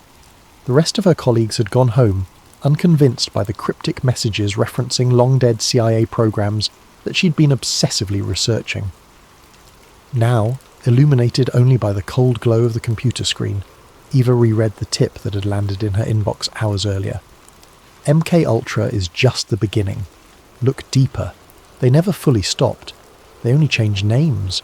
Start with the lost transcripts in the 1950s, then see how new subjects appear even after the official closure. The truth is rotting in old boxes. A friend. Her heart pounded each time she scanned those lines.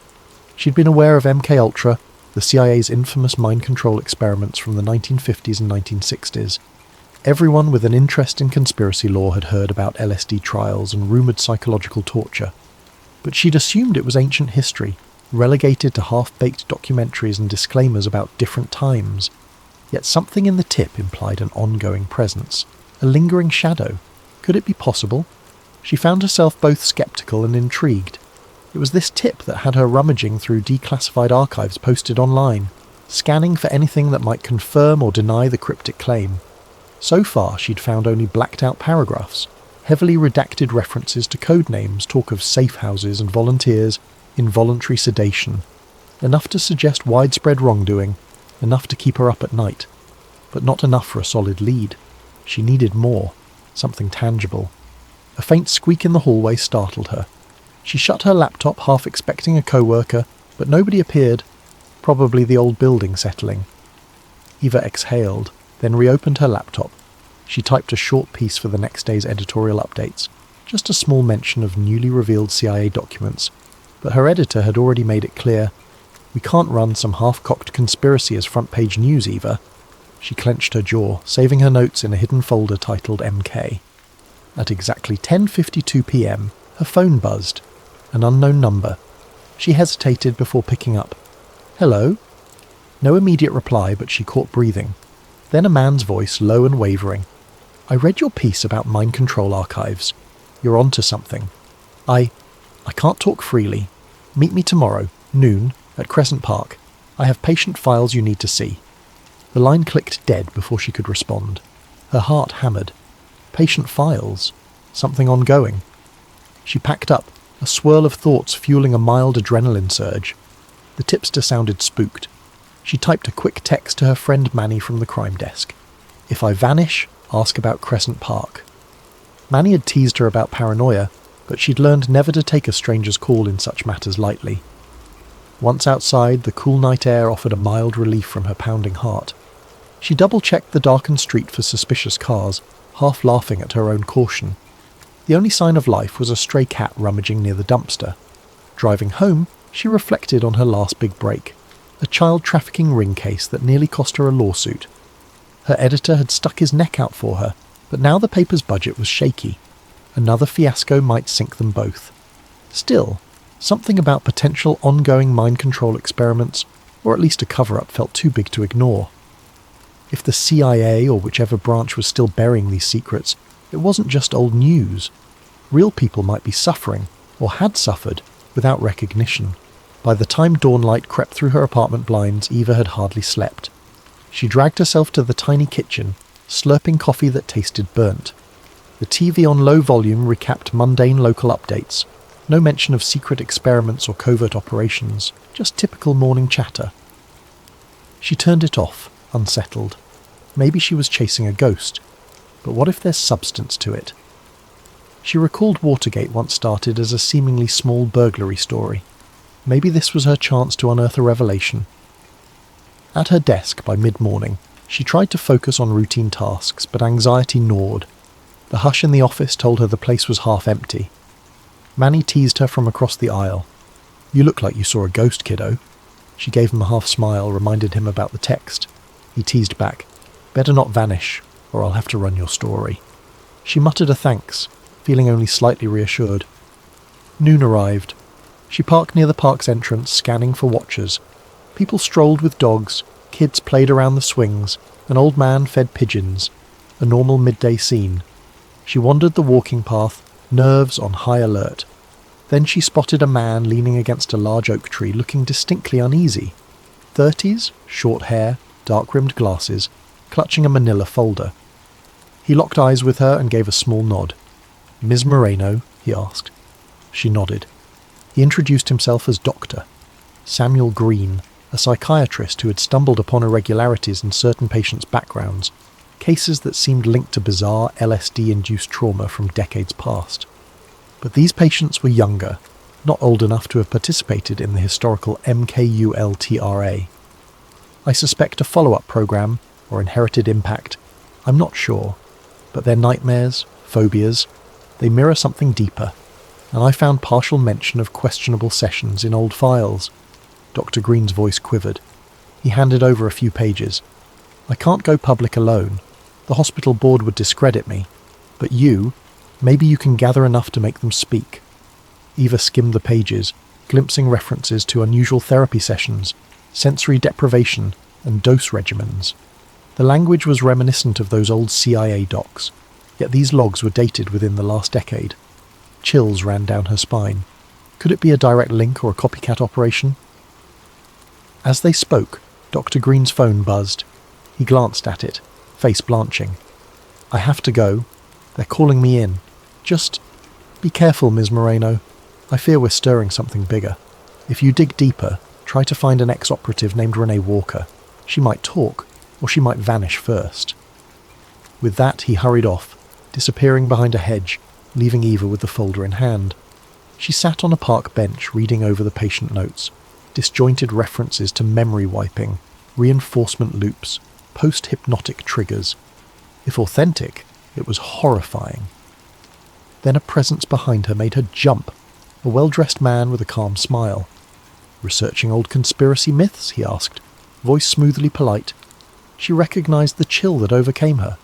This must be someone from that side. She stammered an excuse and stood. The man casually said, "Take care, Ms. Moreno. Some things are best left alone." He walked away, leaving her heart pounding. It had begun, an intangible cat and mouse. She watched him fade into the crowds, uncertain if she was imagining the threat. But her gut said no. She clutched Doctor. Green's documents. Something real was at stake. She swallowed, recalling Manny's wisecrack. Better not vanish. She willed herself to remain resolute. If these covert experiments were ongoing, ignoring them was unconscionable. She'd chase each lead, despite the lurking menace. The story had chosen her, or so it felt. She refused to let fear muzzle the truth. Eva pressed the elevator button for the sub-basement at her newspaper office. She rarely ventured down there, only old archives, dusty microfilm, and a supply room that smelled of mildew. Yet after meeting Dr. Green, she needed any historical angle the paper's meagre records might hold. If MKUltra's rumoured follow-up programmes left any footprints, perhaps scraps of local coverage existed in the stacks. The elevator rattled downward, flickering overhead lights giving it a slight horror movie vibe. She tried to calm her nerves. The strange man in the park, the phone call with Dr. Green, these felt like the opening act of a noir thriller. Yet real life was seldom that cinematic, she reminded herself. Fear only helps if it spurs caution. She rummaged through rusted file cabinets in a dim corner. A single flickering bulb cast dancing shadows. Among manila folders labelled Health Medical 1970 to 1985, she found an unremarkable subfolder titled PsyOps/LSD Trials. Her pulse raced slightly. She'd never known that the local paper had such a subfolder. Inside were a few yellowed clippings from the late 1970s, referencing a rumoured government clinic that tested psychoactive treatments. But the articles were incomplete, ending abruptly. One paragraph suggested a link to a travelling Project Mindscape, but no follow-up piece was found. Eva carefully snapped photos with her phone. She recognised the hallmark, references to CIA disclaimers, local officials claiming ignorance.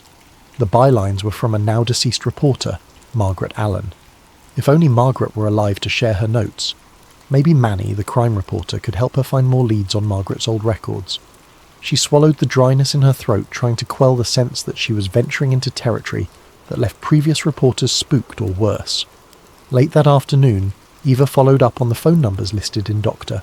Green's partial patient notes.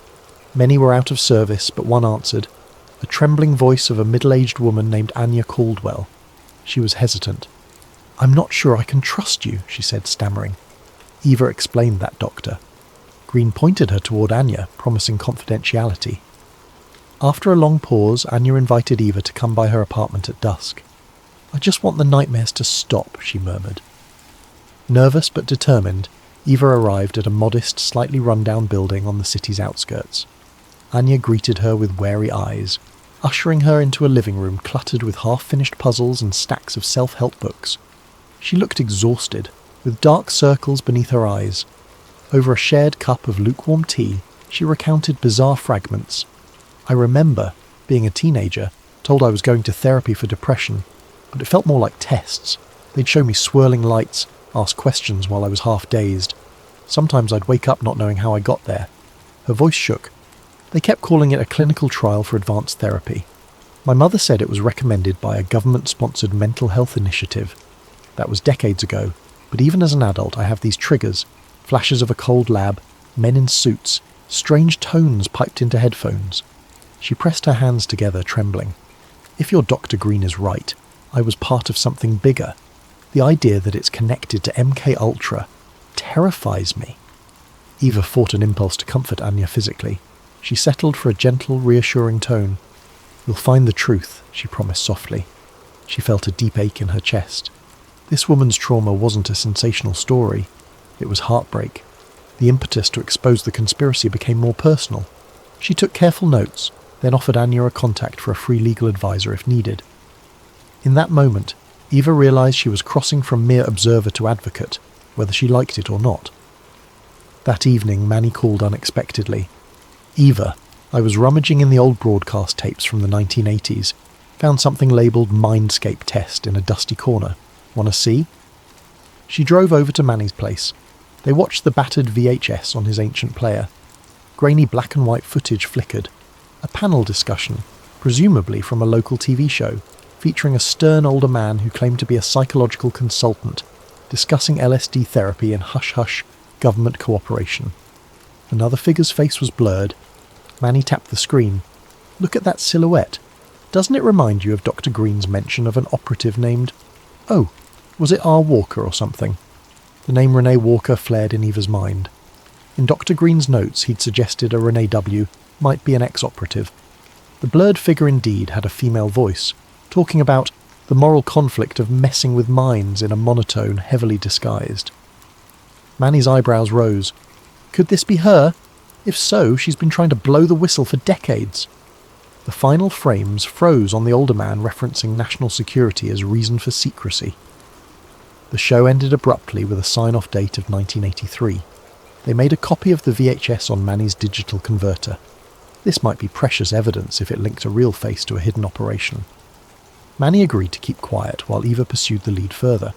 She left with an uneasy sense that each new clue was simultaneously clarifying and tangling the bigger picture. Secret therapy trials, an ex-operative with regrets, hush-hush LSD expansions decades after MKUltra was shut down. Driving home in the dark, Eva checked her rearview mirror repeatedly. The distinct sense of being followed brushed over her nerves. Once she glimpsed headlights behind her that matched each turn, but eventually they veered off. Paranoia or reality? She recalled the man from the park, that grin laced with implied threat. She half laughed at her jumpiness, yet a gnawing tension remained. This story was stirring powerful forces. She could almost feel the intangible watchers creeping in. Her phone buzzed near midnight. Dr. Green again, voice taut with worry. I got pulled aside by hospital administration. They want me to stop referencing these LSD trauma theories. Something about protecting patient privacy, avoiding baseless accusations.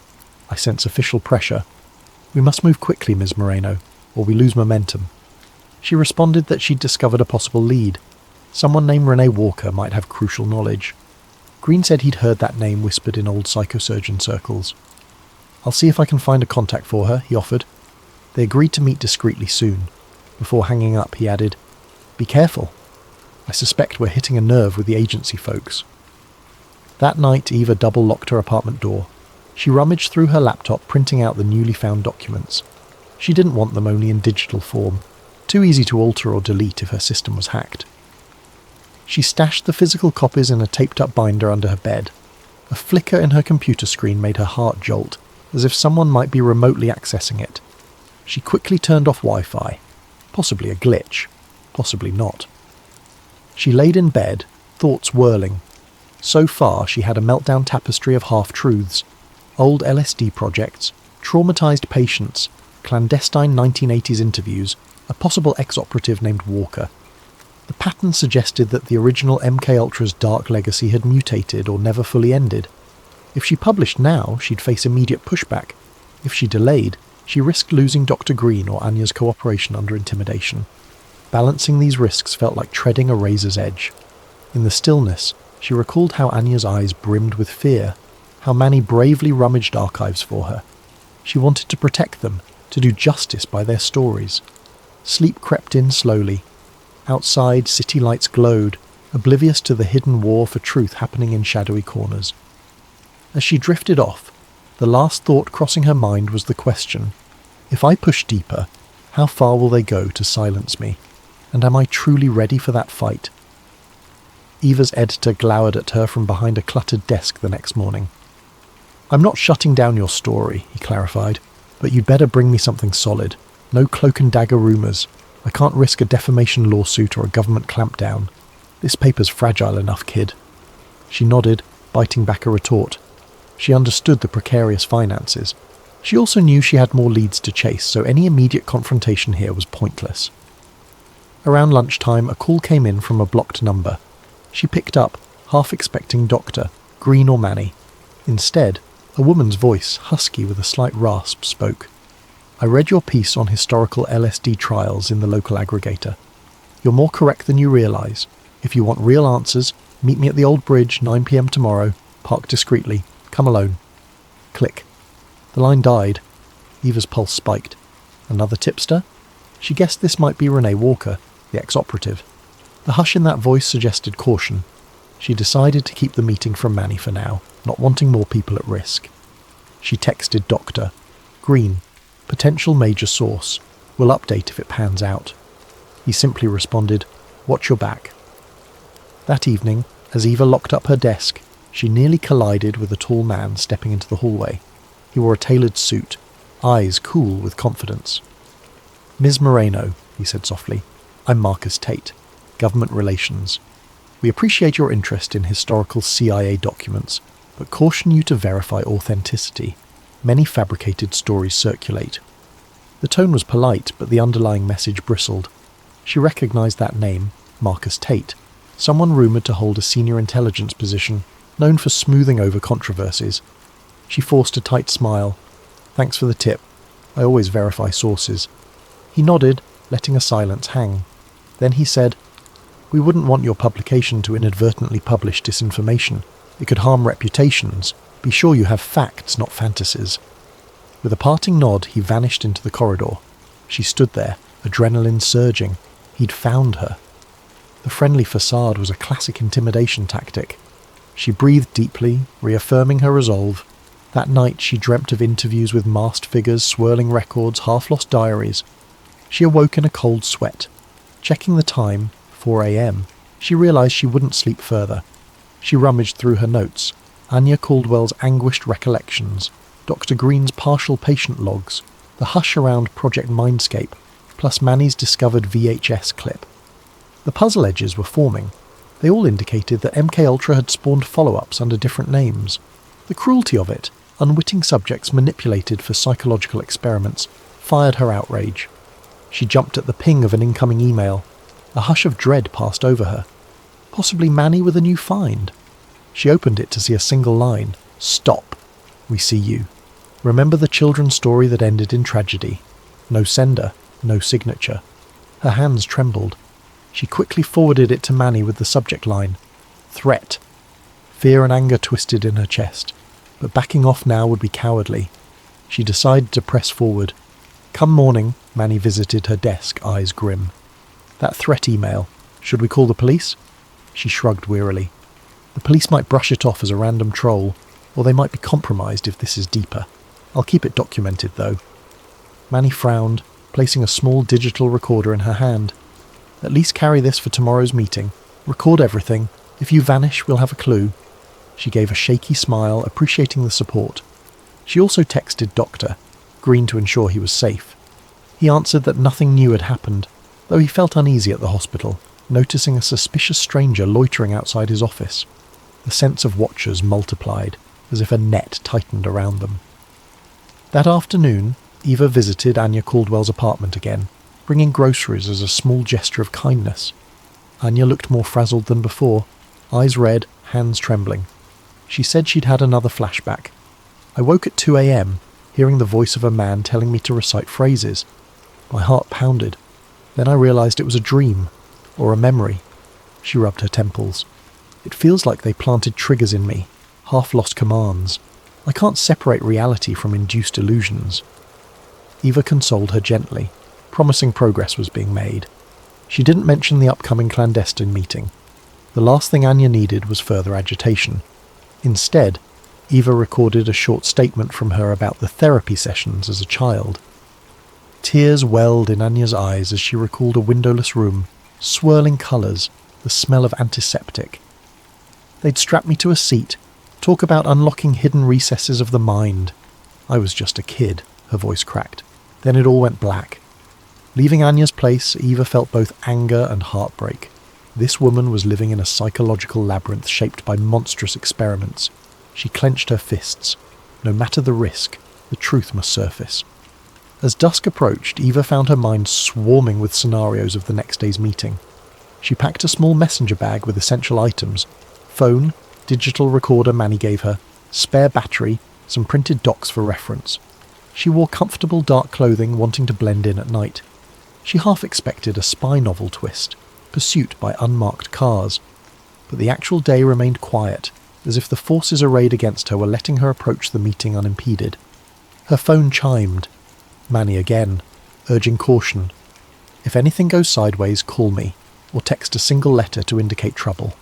She typed an appreciative reply, fighting a swirl of both gratitude and guilt. She was dragging Manny into dangerous waters, but she needed an ally. That evening, the city lights flickered against a starless sky.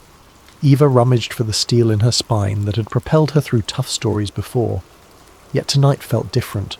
Lurking government watchers, threatened whistleblowers, traumatized survivors. She double-checked her apartment's locks, set an alarm for early morning. She'd meet the mysterious caller at 9 p.m. tomorrow. The hush in her apartment felt oppressive, as though shadows on the walls were more than mere illusions. Her last act before bed was to rewrite her notes into a more coherent timeline.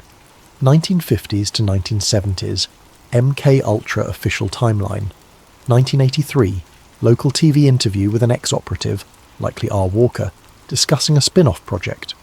90s to 2010s, Dr. Green's patients show LSD-induced psychological trauma, some referencing secret therapy. Present, threats from a man named Marcus Tate, presumably an agency official. She underlined tomorrow night, Old Bridge, Renee Walker. She imagined the conversation that might unfold, the revelations that might come. A swirl of dread and excitement coalesced in her gut. If this was indeed Renee, the puzzle's missing piece might fall into place, giving the story unstoppable momentum. At midnight, lying in bed, phone on her nightstand, she stared at the ceiling. She pictured the silent watchers, the cunning Tate, the heartbreak in Anya's voice, Dr. Green's caution. Sleep eluded her again. She whispered to herself, "We're all just threads in a bigger tapestry. But maybe, if we weave them together, the truth can't be cut." The beep of the clock turning 12:01 a.m. sounded eerily loud, marking the transition to the day that could change her life. She closed her eyes, mustering the nerve for what was to come. The next day breezed by in a haze of tension, each hour feeling like a coil tightening. Eva barely focused at work, her mind fixed on the upcoming meeting at the Old Bridge. By late afternoon, Manny sidled over to her desk, concern etched on his face. "You sure about going alone?"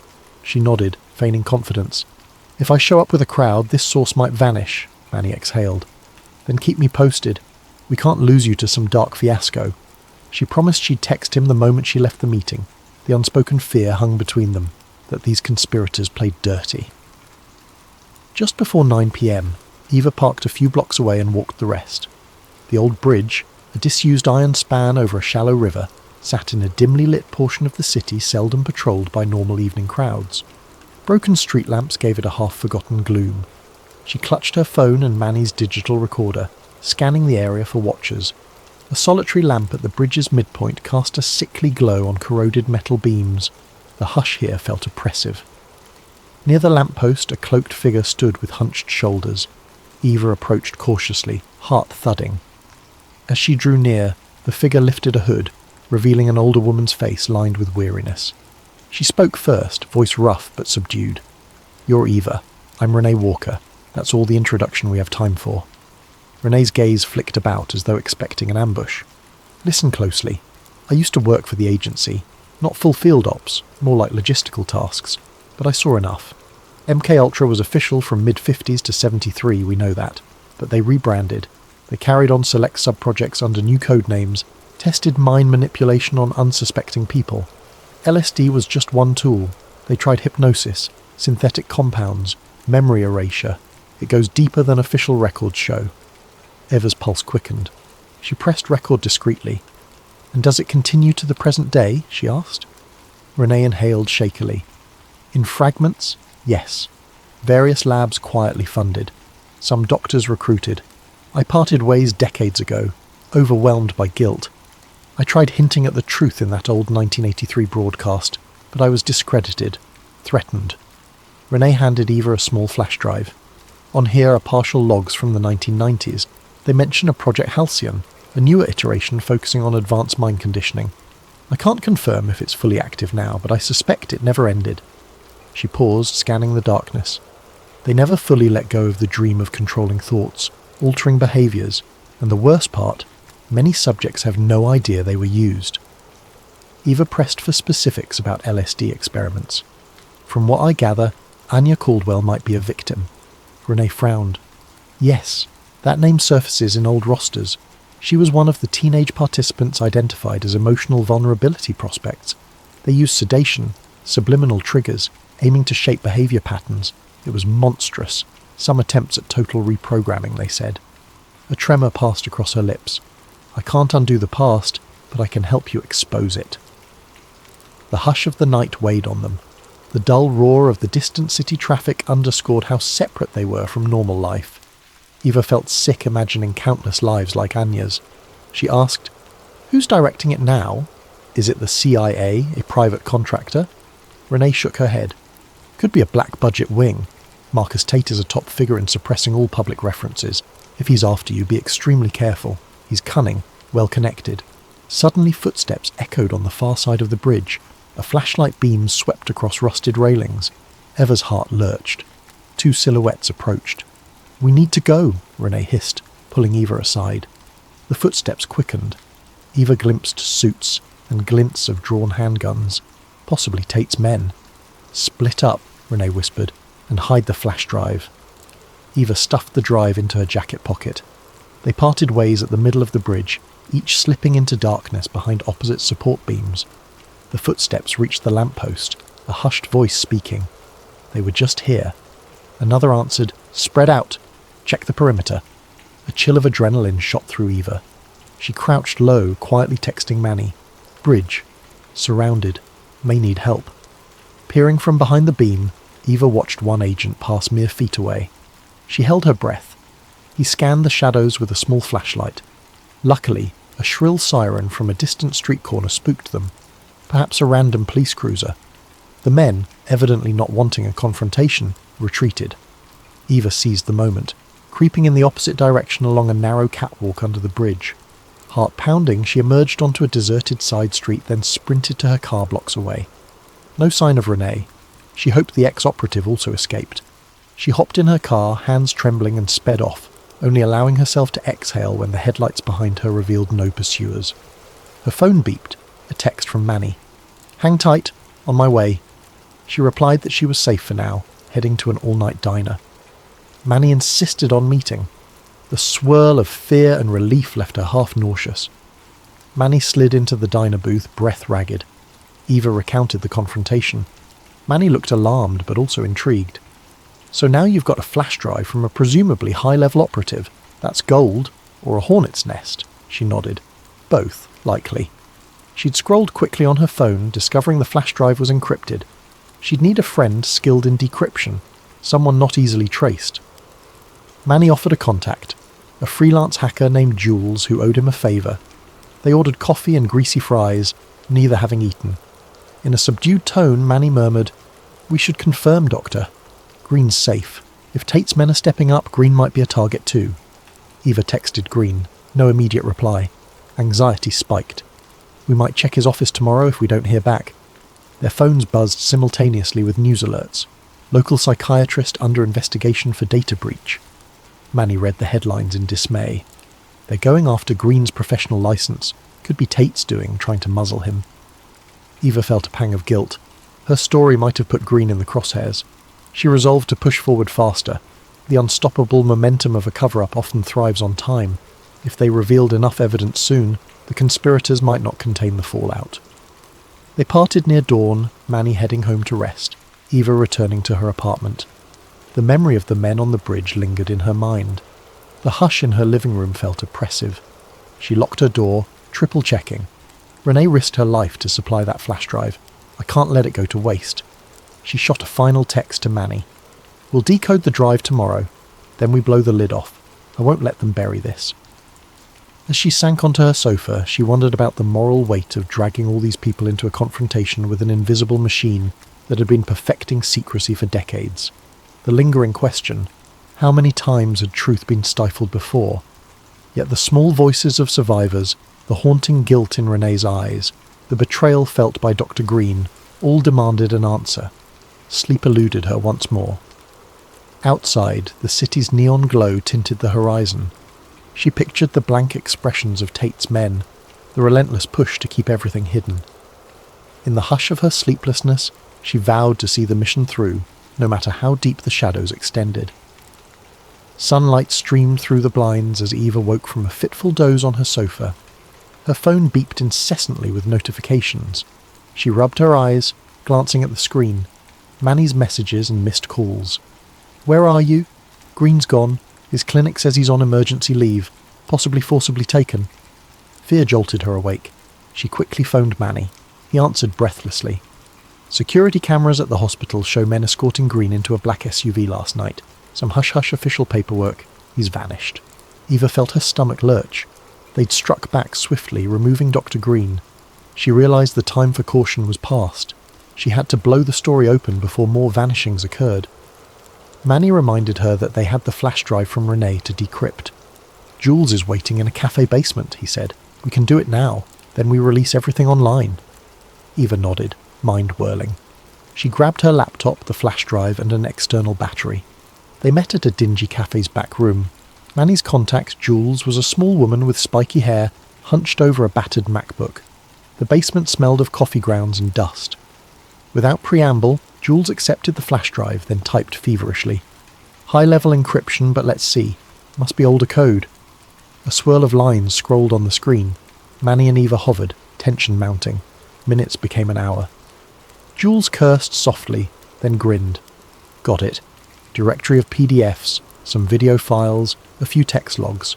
Let's open the text logs first." She double-clicked. A hush fell as they read references to Project Halcyon, Advanced Psychosomatic Reconditioning. Subject group number 47, Supplementary LSD regimens, dates up to 2014. Manny exhaled. They continued these mind control experiments well into the 21st century. Good God. Scrolling further, they saw mention of key personnel, M. Tate, in an oversight role. Manny's eyes flared. Marcus Tate. So he's not just covering old secrets.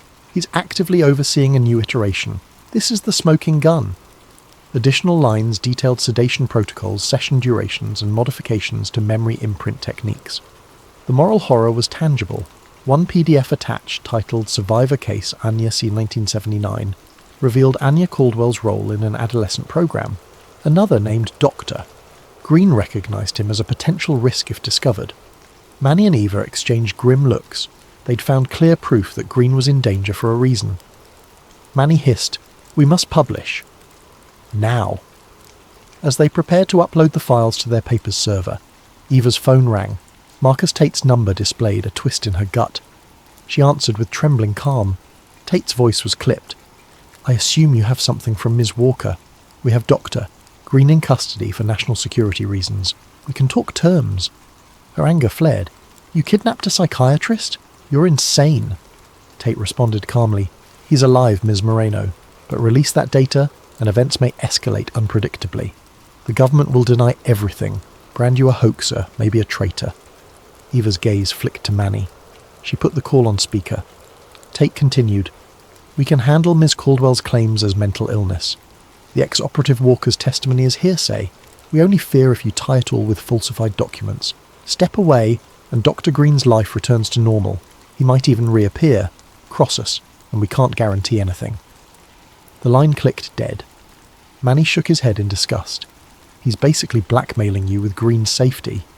Eva's hand trembled over the laptop trackpad. Manny whispered, "If we give in, we bury the story. They keep Green hostage, or at least muzzle him. If we publish, Green's in real danger, possibly Anya or even us as well. But the truth, it could save countless future victims." The weight of that moral dilemma pressed heavily. She thought of Anya's broken memories, Doctor, Green's unwavering courage. The unscrupulous power of Tate's threat hung like an anvil. In that hush, Jules cleared her throat. "I can upload everything anonymously to multiple whistleblower platforms. Once it's out, they can't stop it, but it has to be your call." Eva closed her eyes. A swirl of guilt for Green, but a deeper responsibility for all potential victims. She realized that if she caved, they'd remain forever manipulated. She recalled the vow she made after meeting Anya. No more hiding. Eva typed a quick final note into the top of the doc, summarizing the new revelations, then nodded at Jules. "Do it." In seconds, Jules hammered a few keystrokes. The screen showed progress bars uploading the entire folder, text logs, PDFs, old videos, to a major document leak website. Manny simultaneously drafted a story for their own paper's site, referencing the leaked files. They set it to auto-publish within the hour. No turning back. Within minutes, social media chatter exploded. Major leak reveals possible continuation of MK Ultra under codename Halcyon. Manny's phone vibrated non-stop. Eva's email inbox flooded. The fuse was lit. She expected an onslaught of official denials, trolls, maybe half-truth excuses, but at least the genie was out. The hush of decades was shattered. The next steps unfolded in a blur. Large news outlets picked up the story. Government press liaisons fumbled with, "We're investigating these unverified documents." Statements. Conspiracy forums erupted with triumph. Mainstream anchors expressed cautious skepticism. Eva glimpsed a fleeting moment of satisfaction amid the swirl, though worry for Dr. Green overshadowed it. Late that evening, Manny called, breathless. Breaking news! Dr. Green turned up at a roadside motel, disoriented. He says men dropped him off, told him to keep silent, but he's alive. Eva felt tears of relief. She sped to the motel, finding Green shaky but physically unharmed. He recounted being interrogated in a sealed room, forced to sign a non-disclosure. Then once the story went public, they deemed him worthless as a bargaining chip. They might spin this as me being delusional, Green said, trembling. But the docs are out there now. They can't bury it all. Days later, official inquiries erupted. Politicians demanded clarity on whether new mind control experiments existed. The CIA hammered out statements about historic wrongdoing. Marcus Tate vanished from public view. Some rumoured he was reassigned or quietly retired. Others said he was orchestrating new spin from behind the scenes. Meanwhile, survivors like Anya Caldwell found partial validation. She and others formed a support group. Dr. Green resumed practice with renewed resolve. Eva's article soared in readership, catapulting her from local reporter to national figure. She felt uneasy about the spotlight, but recognised it gave her a platform to continue pressing for accountability. Manny teased that she'd become a journalistic hero, though she felt more relief than pride. The cost had been high: fear, risking her friends, and nearly losing Dr. Green. In the weeks that followed, talk of Halcyon overshadowed earlier controversies. Investigations opened, lawsuits formed. Yet as time wore on, factions in government worked to recast the data as inconclusive or tampered with. The net effect? Some believed wholeheartedly, others dismissed it as a sensational hoax. The full truth remained muddled. But at least the seeds were planted, shining a harsh light on an unsavoury legacy that refused to be quietly erased. In a reflective moment, Eva visited Anya's small apartment, bearing a fresh bouquet. They sat quietly, sipping tea. Anya thanked her for exposing the hidden hand that scarred her youth. "I may never get all my memories back," she said softly, "but knowing I wasn't crazy, that means everything." Eva squeezed her hand. She realised that even partial victories matter in a landscape of secrecy. One drizzly morning, Eva received an unmarked package at her desk. Inside lay more classified files, referencing tangential mind experiments in other states. No note, no return address, perhaps from another whistleblower. She gazed at them, heart heavy. The shadowy machine was bigger than she'd imagined, still shifting, still covering tracks. But she felt neither terror nor despair this time, only a renewed sense of mission. We've come this far. We keep going. Standing by the office window, she watched raindrops on the glass. The hush of the day felt oddly comforting. She recalled the swirling LSD session logs, the battered survivors, the hushed voices. A swirl of regret for those who never saw justice, but also a sense of hope that one day more pieces would come to light. The truth, once illuminated, can't fully be shoved back into darkness. And thus, among the swirling secrets, Eva Moreno resolved to remain that persistent light, shining however she could into the darkest corners of shadows of the mind.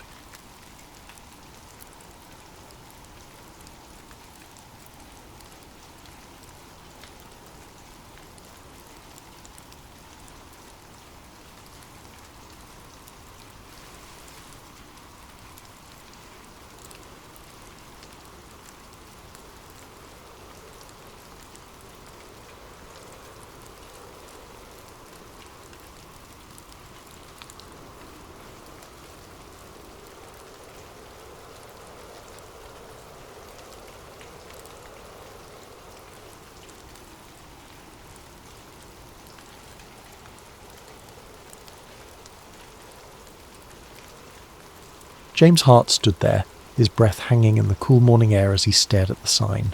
The words, "US Government Property, Restricted Area." No trespassing glared back at him, each letter bold and unyielding against the worn metal.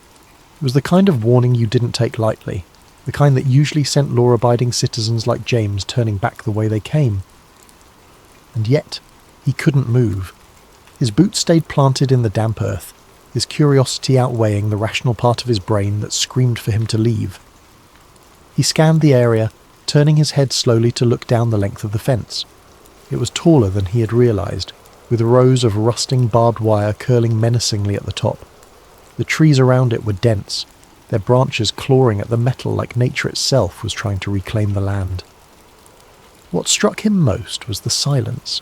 The usual forest sounds, chirping birds, rustling leaves, were gone, replaced by an almost oppressive stillness that seemed to press down on him the longer he lingered. James felt a pang of guilt for even thinking about crossing the fence.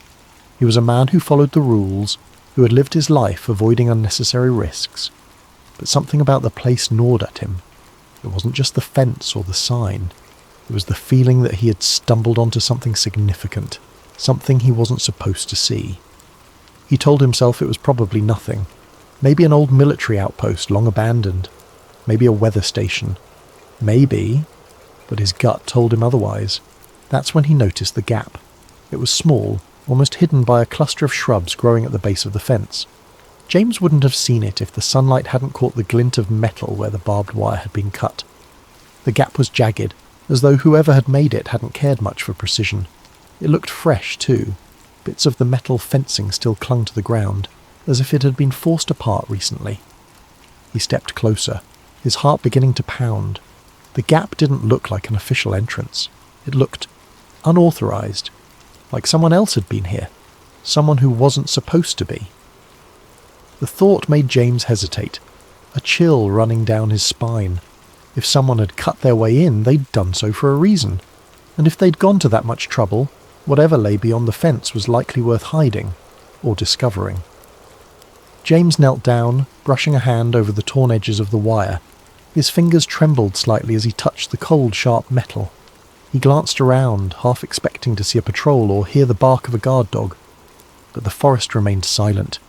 He couldn't shake the feeling that he was being watched, though he knew it was probably just his nerves. The rational side of his brain begged him to turn back. "This isn't your business," it whispered. "You don't need to know what's in there. Just go home." But something deeper, something instinctual urged him forward. It wasn't just curiosity, it was a sense of unease, a need to understand what was hidden behind the fence. It was as though the gap had been placed there for him, daring him to cross the line. Before he could talk himself out of it, James took a deep breath and stepped through.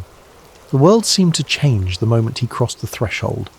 The air felt heavier, cooler, as though he had entered a different realm. The trees on this side of the fence were darker, their branches tangled like skeletal fingers reaching for the sky. The ground was soft and uneven, the moss beneath his boots muffling his steps. James moved cautiously, keeping low as he navigated the unfamiliar terrain. Every sound felt magnified. The crunch of leaves underfoot, the faint rustle of his jacket.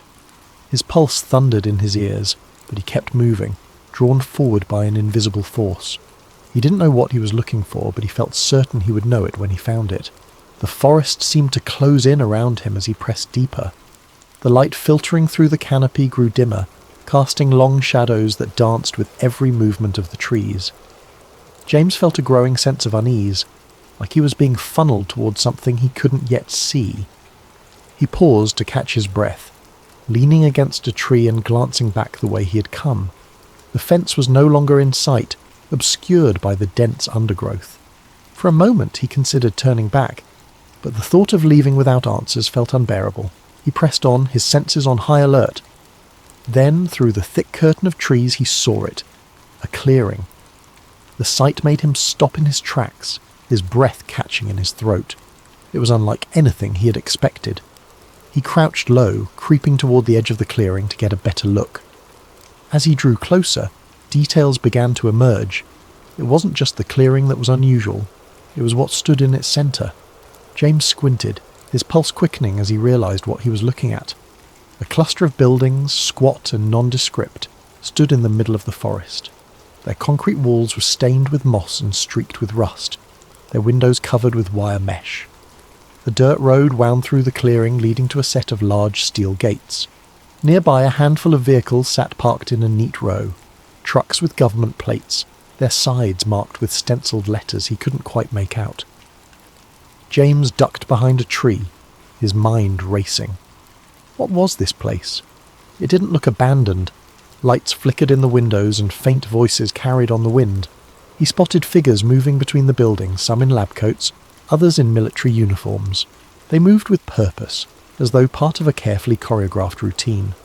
Whatever this place was, it was active, and it was hidden for a reason.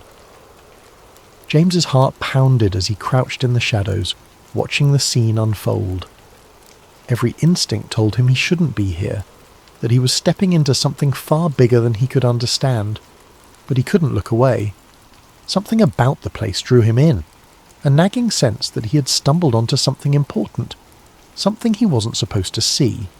And yet, despite the fear gnawing at the edges of his mind, James couldn't bring himself to leave. Not yet, not without answers. Inside, the forest grew darker, the trees denser. James moved cautiously, his footsteps muffled by the soft earth. He expected to find... well, he didn't know what he expected. Maybe a weather station, or some kind of outpost. But what he found was something else entirely. After about a mile, the trees gave way to a clearing. In the centre stood a cluster of nondescript buildings, their concrete walls stained with moss and grime. A few trucks were parked nearby, their tyres caked with mud. The place looked abandoned, but as James got closer, he realised it wasn't. Lights flickered behind the windows and faint voices carried on the wind. James crouched behind a tree, his heart pounding. What was this place? He watched for a while, trying to make sense of what he was seeing. People in lab coats walked between the buildings, carrying files and equipment. Soldiers patrolled the perimeter, their rifles slung casually over their shoulders. It looked like something out of a spy movie, and James couldn't shake the feeling that he had stumbled onto something he wasn't supposed to see. That night, James couldn't sleep. The events of the day replayed endlessly in his mind, the scene at the facility refusing to fade into the background. Every time he closed his eyes, he saw the soldiers again, their movements precise, their presence unnervingly authoritative. Research facilities didn't have armed guards, especially not in the middle of nowhere, and certainly not guards who seemed so vigilant, so ready for trouble. He tossed and turned, trying to rationalise what he'd seen. Maybe it was a military outpost, some kind of training site or a storage depot for sensitive equipment. But that didn't explain the secrecy, the barbed wire fence, or the sense of isolation. It was as if the place was deliberately hidden from the world, tucked away where no one would think to look. He told himself he was overthinking it, that his imagination was running wild. Yet the image of the soldiers lingered, refusing to let him find peace. By morning, his curiosity had turned into something stronger, a need to know. He couldn't just leave it alone, not after what he'd seen. His rational mind warned him against going back, but a deeper part of him, the part that craved answers, overruled the hesitation. He decided to return, this time more prepared. James gathered his old pair of binoculars and a camera he hadn't used in years, stuffing them into a worn backpack. He threw on his hiking boots and jacket, telling himself it was just another day exploring the woods. If anyone asked, he was just a curious hiker with a camera, documenting the beauty of the forest. But in his gut, he knew this wasn't a casual outing. He was crossing a line, stepping further into something he didn't fully understand. When he reached the gap in the fence, the forest was eerily quiet. The usual hum of birdsong and rustling leaves seemed muted, as though the woods themselves were holding their breath. James crouched low as he slipped through the gap, his senses on high alert. Every sound, every shadow felt amplified, his heartbeat thudding in his chest like a drum. He followed the same path as before, weaving through the dense undergrowth until the clearing came into view. The facility was just as he had left it, its squat buildings clustered together like silent sentinels. The guards were there too, patrolling the perimeter with methodical precision. James found a spot where the trees provided cover, settling in with his binoculars. At first it was uneventful. Trucks came and went, their drivers unloading crates and disappearing into one of the larger buildings. James adjusted the focus on his binoculars, trying to make out the stenciled letters on the side of the crates, but the angle was wrong. He snapped a few photos anyway, hoping they might reveal more later. Hours passed, and James was beginning to think this trip might have been a mistake. He was cold, his legs were cramped from crouching, and his nerves were fraying from the constant vigilance. He was about to pack up and leave when something caught his eye. A small group of people emerging from one of the buildings. He froze, lifting the binoculars to his eyes. At first it looked like more workers or guards, but then he saw the man. Unlike the others, he wasn't wearing a uniform or a lab coat. He looked like an ordinary civilian, his clothes rumpled and his posture defeated. He was flanked by 2 guards, their hands gripping his arms as they marched him across the clearing. James's breath hitched as he adjusted the focus. The man's hands were bound behind his back, and his face was pale, almost ghostly. There was a hollow look in his eyes, a mixture of fear and resignation that sent a chill down James's spine.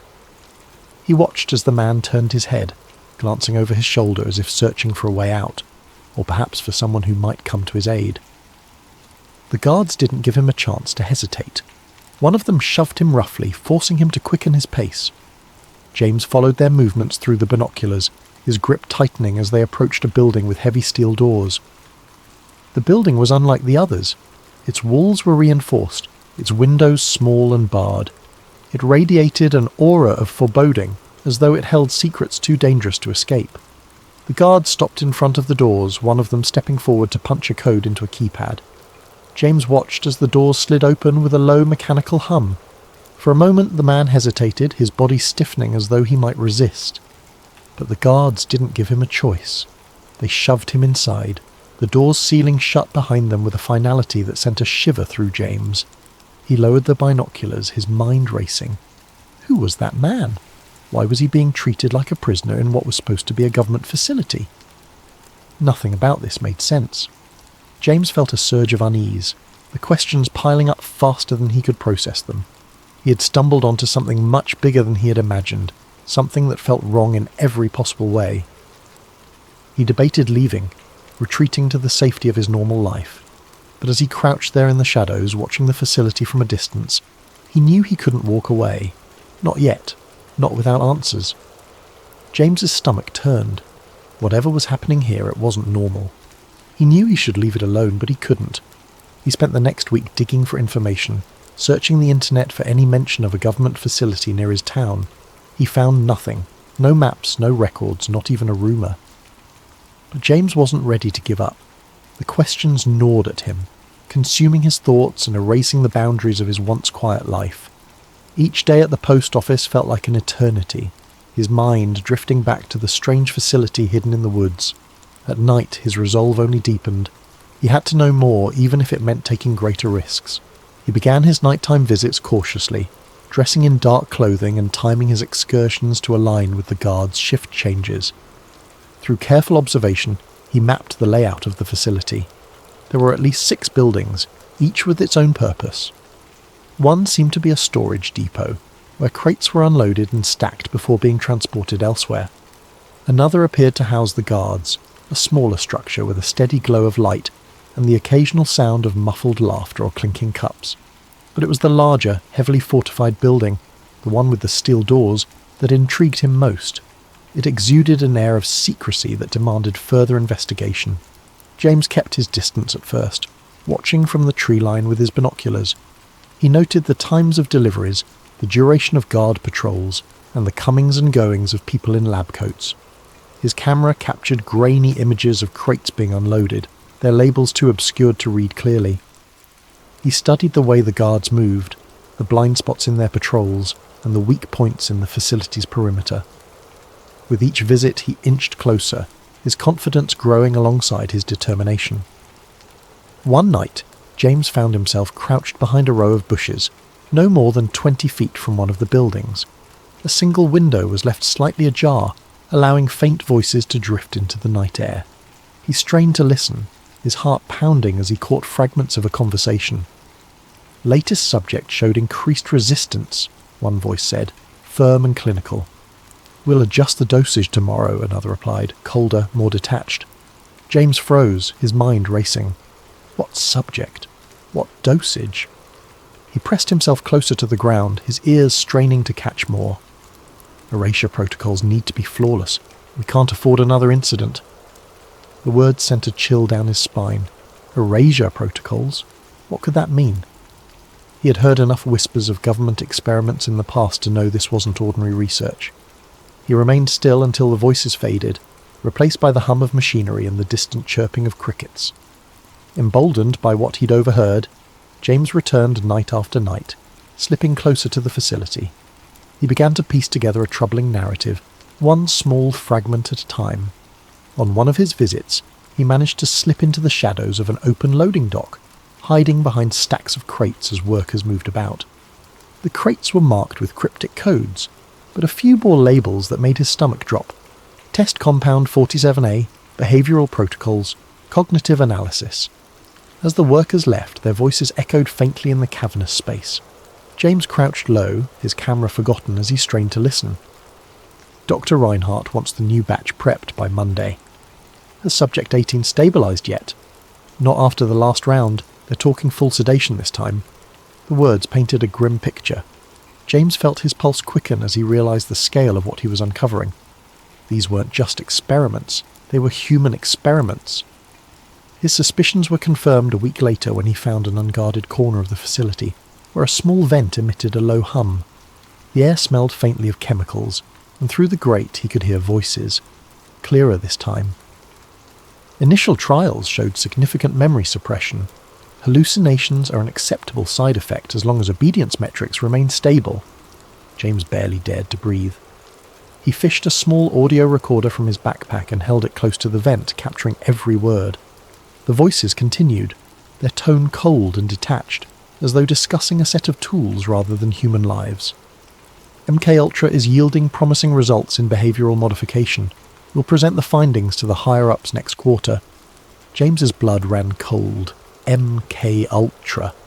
He had read the name before in conspiracy forums, but he'd always dismissed it as exaggerated speculation.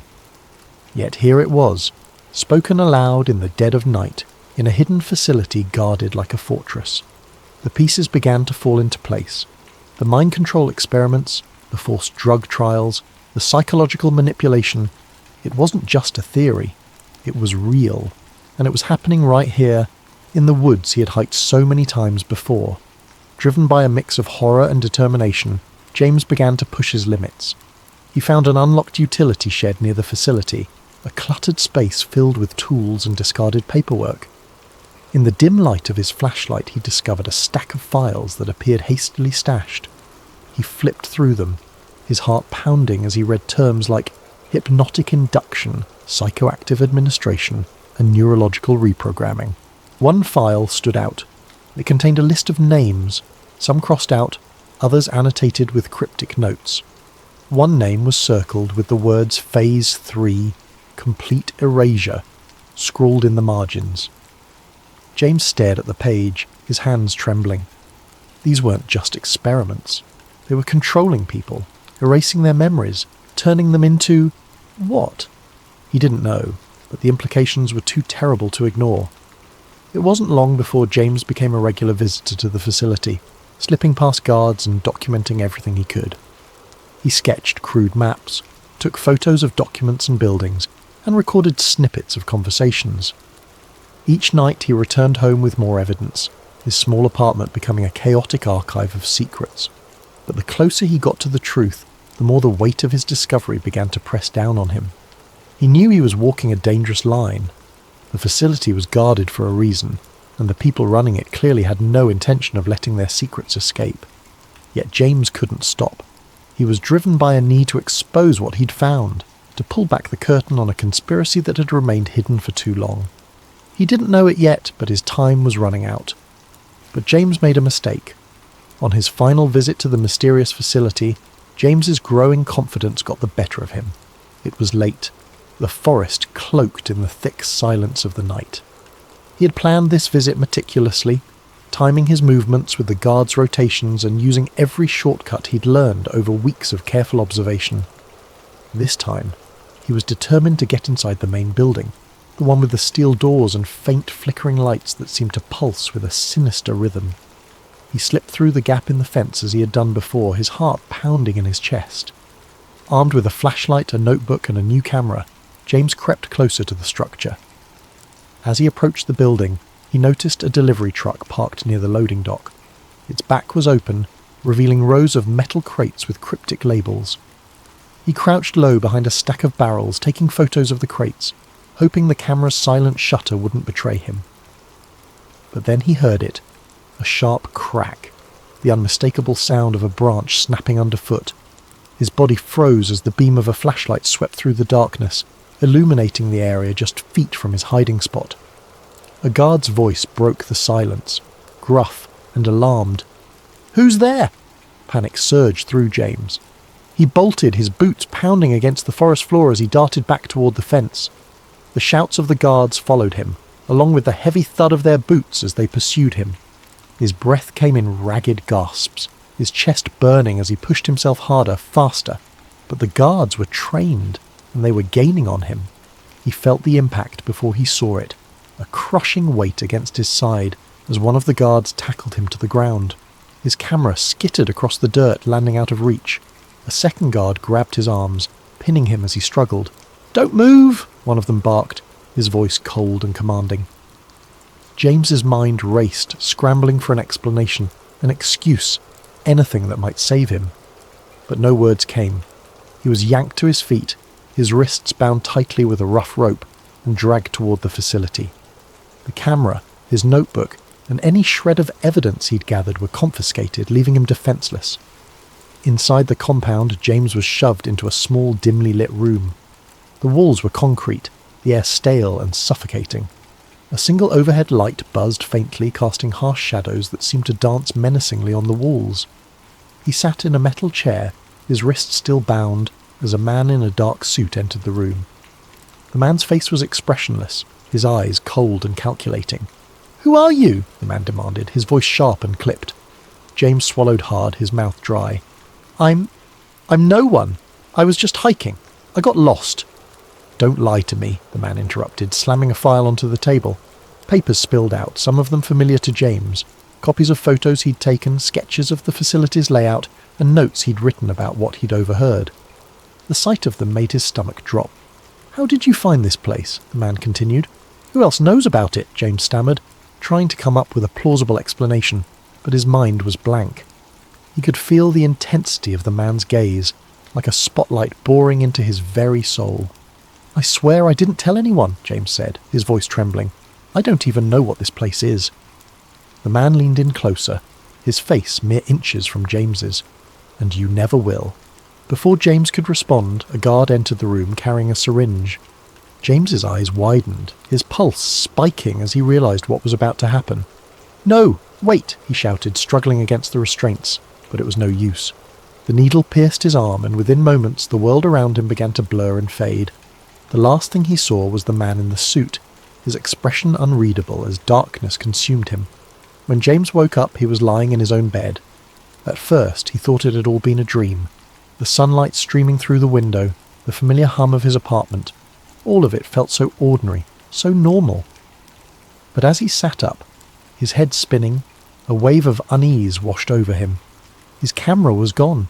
So were his notes, his photos, his sketches, every piece of evidence he had painstakingly collected. Even his phone, which he had kept locked and secure, had been wiped clean.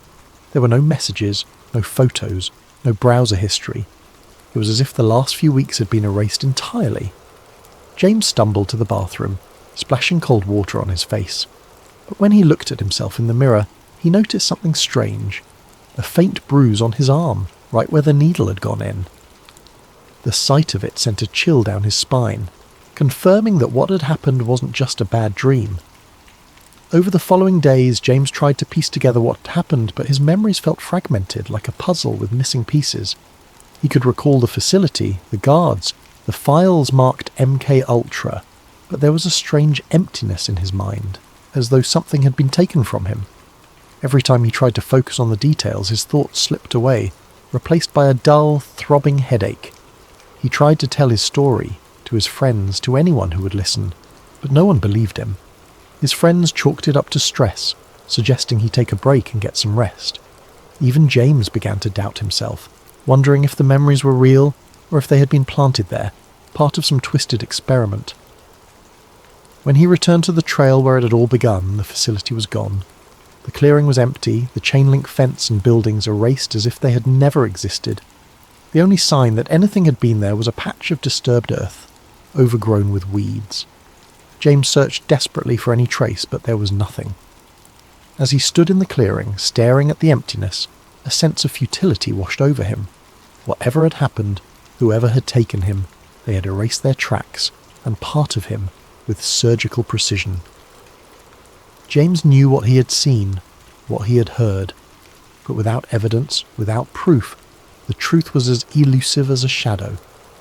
James returned to his life, but it was no longer the same.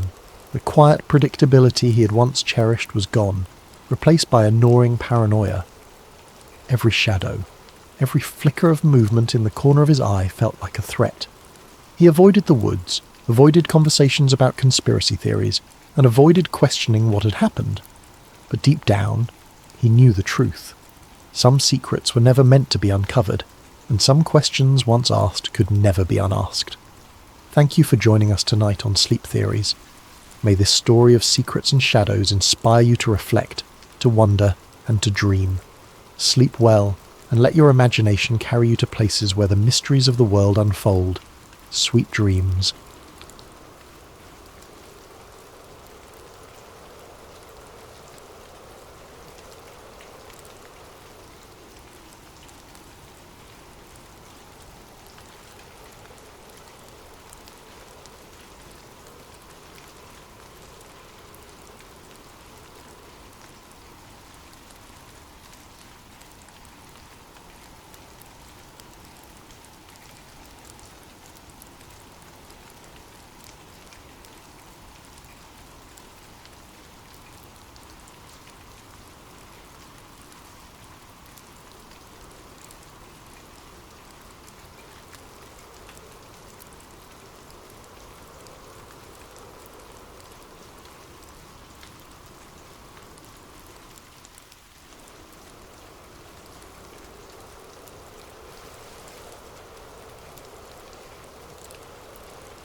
Raina Bennett had been working as Deputy City Archivist of Millbridge for only 6 months when she made the discovery that would change her life, and possibly the way an entire city understood history.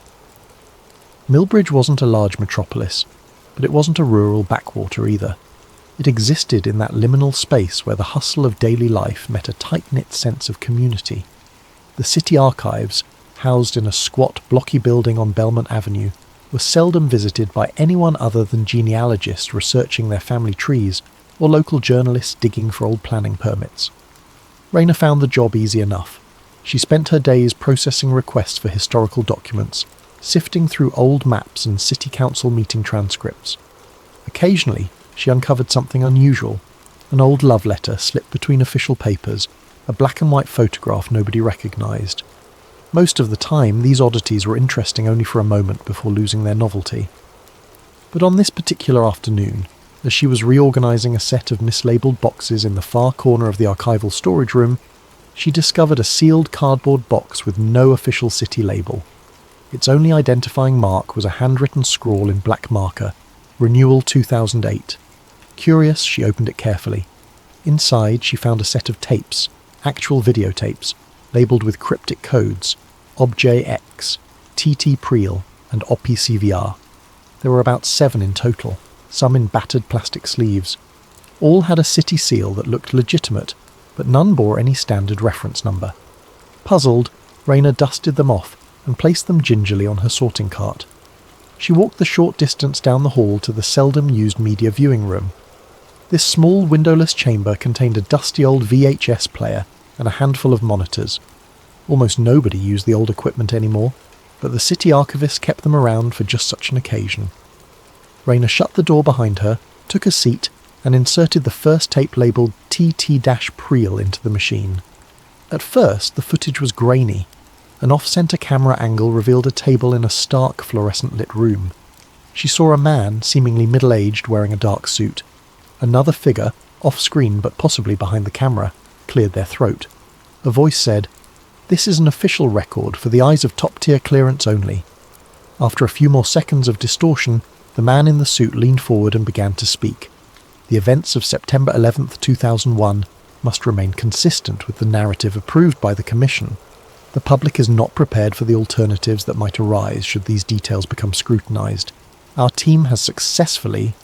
The tape froze in a burst of static. Raina's heart pounded. She carefully ejected the cassette and inserted the next one labelled Object X. This time, the footage showed documents scattered across a table.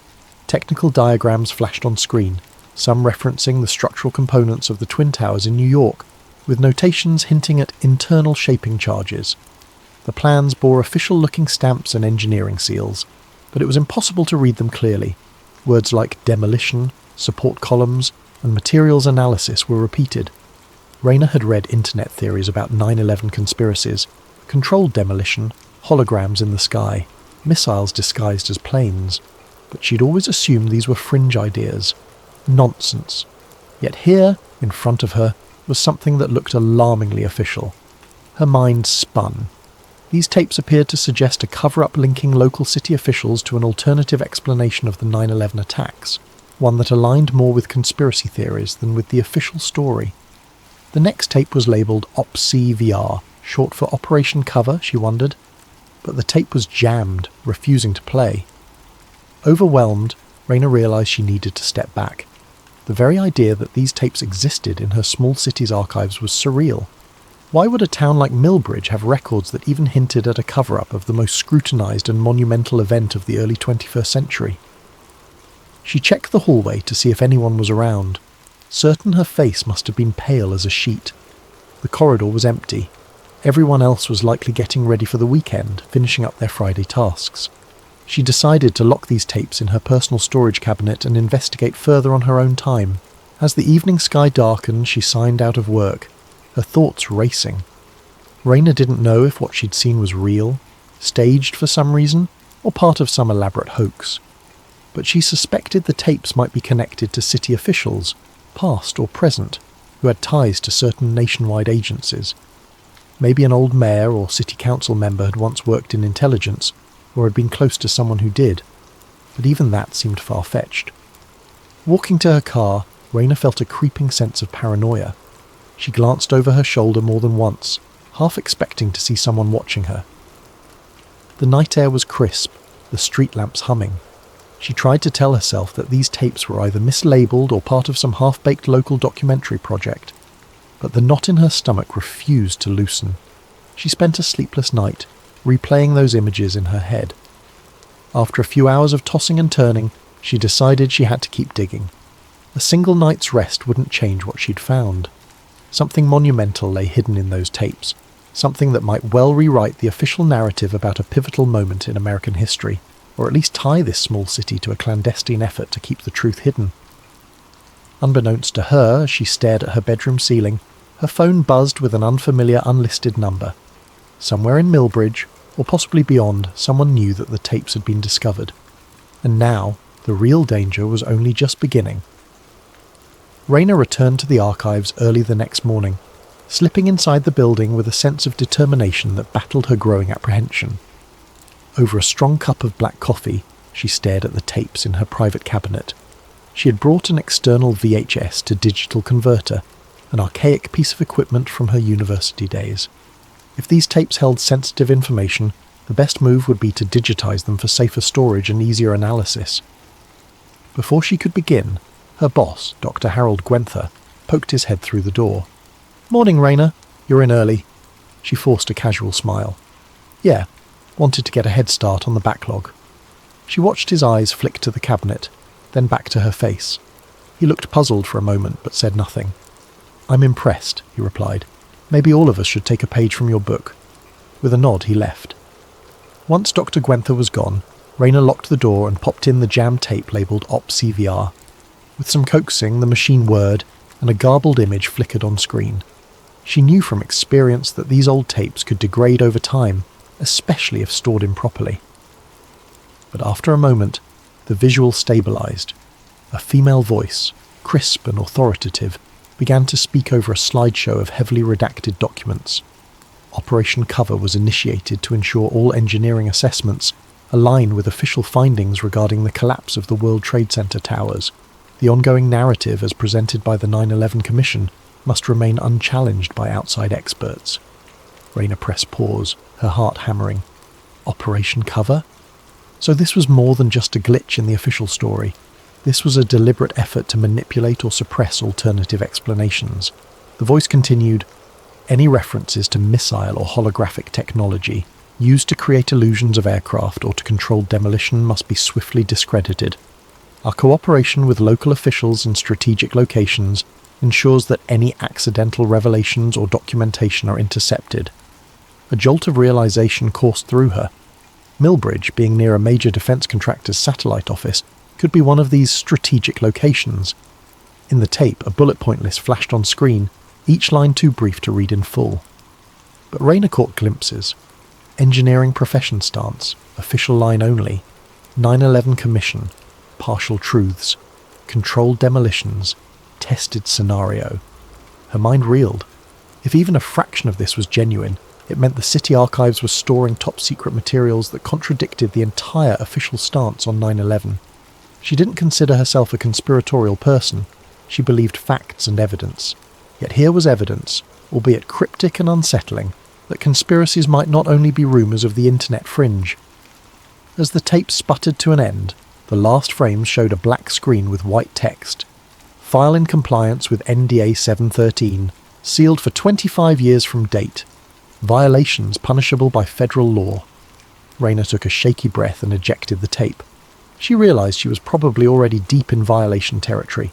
Still, questions buzzed in her brain. Why was Millbridge specifically chosen as a repository for these materials? And who else knew about them? She rummaged through the remainder of the tapes, making digital backups as fast as she could. Each one told a slightly different piece of the story. Government officials conferring with local authorities to bury contradictory engineering findings, individuals with thick black bars over their eyes speaking about new technology demonstrations, a hush-hush set of experiments involving holographic projections that could replicate passenger aircraft on radar and in the sky. Between each tape, Raina paused to reflect. Were these real government projects, or a hoax staged by a group of elaborate pranksters? The serious tone and the specificity of the details made it hard to dismiss. She decided the next step was to cross-reference names mentioned on the tapes with official city records. In the quiet hush of the archive's back rooms, she typed furiously on an ancient computer. She looked up references to individuals named or partially named in the tapes. One name, Mayor R. Grimes, popped up repeatedly. She discovered that Robert Grimes had served as mayor of Millbridge from 2000 to 2004. Not exactly a seasoned politician, he'd been a local businessman who unexpectedly won the election. The second name was C. Donovan, presumably Colton Donovan, the head of the City Council's Finance Committee during the same period. Minutes later, Raina located a digital record, an emergency council meeting from December 2001. The summary was minimal, stating only that the meeting was called to discuss potential collaborative efforts with federal agencies on domestic security measures. It was unusual. Millbridge wasn't exactly a hotbed for federal collaboration, at least not that she knew of. While printing out the record, she heard footsteps approaching. She quickly shoved the tapes into a drawer. The door opened, revealing her co-worker, Nadine. "Hey Raina, sorry to bug you. Dr. Gwenther said we might have a new set of microfilms to process." Raina swallowed hard, fighting to regain composure. "Oh, right, I'll get those for you." With a smile, Nadine disappeared, leaving Raina to collect herself. She carefully concealed her growing trove of evidence, locking the tapes in a secure container. She knew she couldn't keep them in the city archives indefinitely. Someone might come looking for them. But for now, it was safer for them to be locked away, at least until she could devise her next move. That evening, as she walked through the near-empty parking lot, Raina noticed a black SUV parked at the far corner. She paused. Perhaps it was just a visitor. Yet she couldn't ignore the prickle of unease that crept up her spine. She got into her car, started the engine, and drove off. The SUV didn't follow, but the feeling of being watched was undeniable. In her small apartment, she locked the door and drew the curtains, every noise in the hallway setting her on edge. The partial truth spinning in her head stoked more questions. If the Twin Towers were truly felled by controlled demolition, as some fringe theorists claimed, why store evidence in a place like Millbridge? Who orchestrated the distribution of these tapes? And what about the missile or hologram technology references? Still awake at midnight, Raina decided to search deeper online. She found forums, half-abandoned corners of the internet dedicated to 9/11 conspiracies. She saw the same theories repeated. The buildings collapsed too neatly, official investigations were incomplete, eyewitnesses saw flashes. She had always dismissed these claims as far-fetched, but seeing them now, coupled with the tapes, made her chest tighten. The reoccurring suspicion was that 9/11 involved illusions, perhaps a mixture of real planes and advanced technology to ensure total devastation. Clicking through old newspaper clippings, she discovered a small note. September 15th, 2001. Mayor Robert Grimes of Millbridge expresses condolences and pledges local resources for national security efforts. It was a brief statement, overshadowed by the much larger coverage of the day's tragic events. Could the tapes be connected to whatever resources he'd pledged? She jotted the question in her notebook. Raina knew that if someone had gone to the trouble of hiding these tapes in the archives, it meant they didn't expect them to be found. She also sensed that time was running out. If they realised she'd uncovered them, they might already be moving to silence her, or, at the very least, reclaim those tapes by force. She turned off her computer and sat in silence, grappling with the explosive weight of her discovery. Something big lay beneath Millbridge's modest facade, a hidden tendril of conspiracy reaching back decades, perhaps all the way to the darkest day in modern American history. She just didn't know yet how deep the roots went. A restless weekend turned into a frenetic Monday. Raina arrived at City Hall with a plan, albeit a desperate one. Speak discreetly to someone who might know about the Grimes administration. She decided to approach an old friend from her college days, David Browning, who now worked as an investigative journalist for the local newspaper, the Millbridge Herald. Although the paper was small, David had always prided himself on unearthing the truth behind local stories. They met at a small diner off Main Street, an old-fashioned place with red vinyl booths and a waitress who knew everyone by name. Raina toyed with a straw in her iced tea, eyes darting to the door every so often.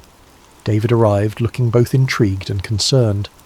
"You sounded spooked on the phone. Everything okay?" "Not exactly," Raina said, leaning in. "I've stumbled onto some files. Tapes, actually, that reference September 11th. There's talk of controlled demolitions, holograms, wild stuff. But it's on official city stationery, official seals." David's eyebrows shot up. "Wait, from Millbridge? You're telling me our little city was involved in a cover-up about 9/11? "I know how it sounds," Raina said, lowering her voice. She pulled out a few still images she'd printed from the digitized tapes, discreetly sliding them across the table. David studied them, face growing paler by the second. "These markings. They look legitimate," he muttered. "But for them to be in Millbridge, are you sure they're not fakes?" That's what I kept telling myself. But the more I dig, the more I find references to an operation codenamed Cover, where local officials collaborated with federal agencies to ensure the official narrative remains uncontested. Former Mayor Robert Grimes is mentioned by name. David whistled softly, glancing around to make sure no one was listening. Grimes was always a bit shady. Rumours said he had connections in Washington, though nothing was ever proven. People thought he'd use those connections to secure federal grants for local projects. But to be involved in something like this? Raina nodded. "I need your help verifying some of this. My boss at the archives knows nothing, or so he claims, but I don't trust anyone there. There's also this guy, Donovan, who was on the finance committee. I can't find a trace of him after 2005. It's like he vanished." David scribbled notes in a small pad. "I'll dig, but you have to promise me something. Be careful. If this is real, people won't hesitate to shut you up." They agreed to keep their conversation secret and parted ways. Back in her office, Raina discovered a sealed envelope slipped under her locked door. Inside was a single note. "Stop what you're doing. It's bigger than you. This is your only warning." Her stomach turned. She had no idea who sent it, but the message was crystal clear. Part of her wanted to run, leave the tapes alone and pretend she never found them. Another part, fueled by indignation, urged her to stand firm. She recalled the intangible weight of those tapes, their potential to rewrite history, or at least expose a hidden piece of it. Could she really walk away? That night, David called. "I found something," he said, voice trembling with excitement. "A payment record from 2002, authorised by Mayor Grimes for a contract to a Pinnacle research group. The weird part is that this group specialised in advanced imaging technology. It doesn't make sense for a small city to hire them. There's no public record of any imaging project here." Advanced imaging technology. The word hologram from those tapes echoed in Rayna's mind. So the city might have funded part of a hush-hush technology test? "It's possible," David responded. "But there's more. Grimes personally accompanied federal agents to some demonstration, according to an old newspaper mention, though the article is vague on what it was about. I'm still digging, but it aligns with the theory that they were showing off or testing some high-level technology." Rayna thanked him, her pulse racing. She spent the next hour pacing her apartment, phone in hand, before deciding she needed fresh air. The moment she stepped outside, she noticed that same black SUV creeping along the curb. Its tinted windows were rolled up, the license plate partially obscured by dirt. When she made eye contact, it sped away. The next morning, she arrived at the archives to find Dr. Gwenther waiting by her office. "Ms. Bennett, I need to speak with you," he said. His usually affable demeanour was replaced by something cold and formal. "We've received a complaint. Someone reported you'd been accessing restricted materials without authorization." Rayna's throat went dry. "Restricted? These were just mislabeled boxes. I'm the archivist. It's my job to catalogue and review them." He sighed. "I understand, but the complaint specifically mentioned tapes that require federal classification clearance. Are you aware of such materials?" She forced her expression into one of wide-eyed confusion. "I've never heard of that. Are you sure it's not a mix-up? The box I found was unlabelled or mislabelled." Dr. Gwenther looked uncertain, but there was caution in his eyes. "Let's proceed carefully. I've been told we have to surrender any suspicious or unidentified items to an external review team by the end of the week." An external review team. That would mean the tapes would be whisked away to some black hole, never to be seen again. For a moment, Rayna considered revealing everything to Gwenther, but the note's warning played back in her mind. She decided to pretend ignorance. "Of course, I'll gather everything I found," she said. "If I come across anything questionable, I'll let you know." She spent the rest of the day discreetly transferring the digitized files onto multiple flash drives. If the original tapes disappeared, she wanted backups. By early evening, her nerves were frayed. She checked her phone to see a text from David. "Need to see you. Big update." They met in a deserted park by the river. Dusk was settling in, and warm streetlights cast shaky reflections on the water's surface. David, wearing a hoodie pulled low over his face, had an almost conspiratorial look about him. "I connected with a friend at the county records office," he said, voice hushed. "There's a sealed set of documents referencing a special council directive, signed by Grimes.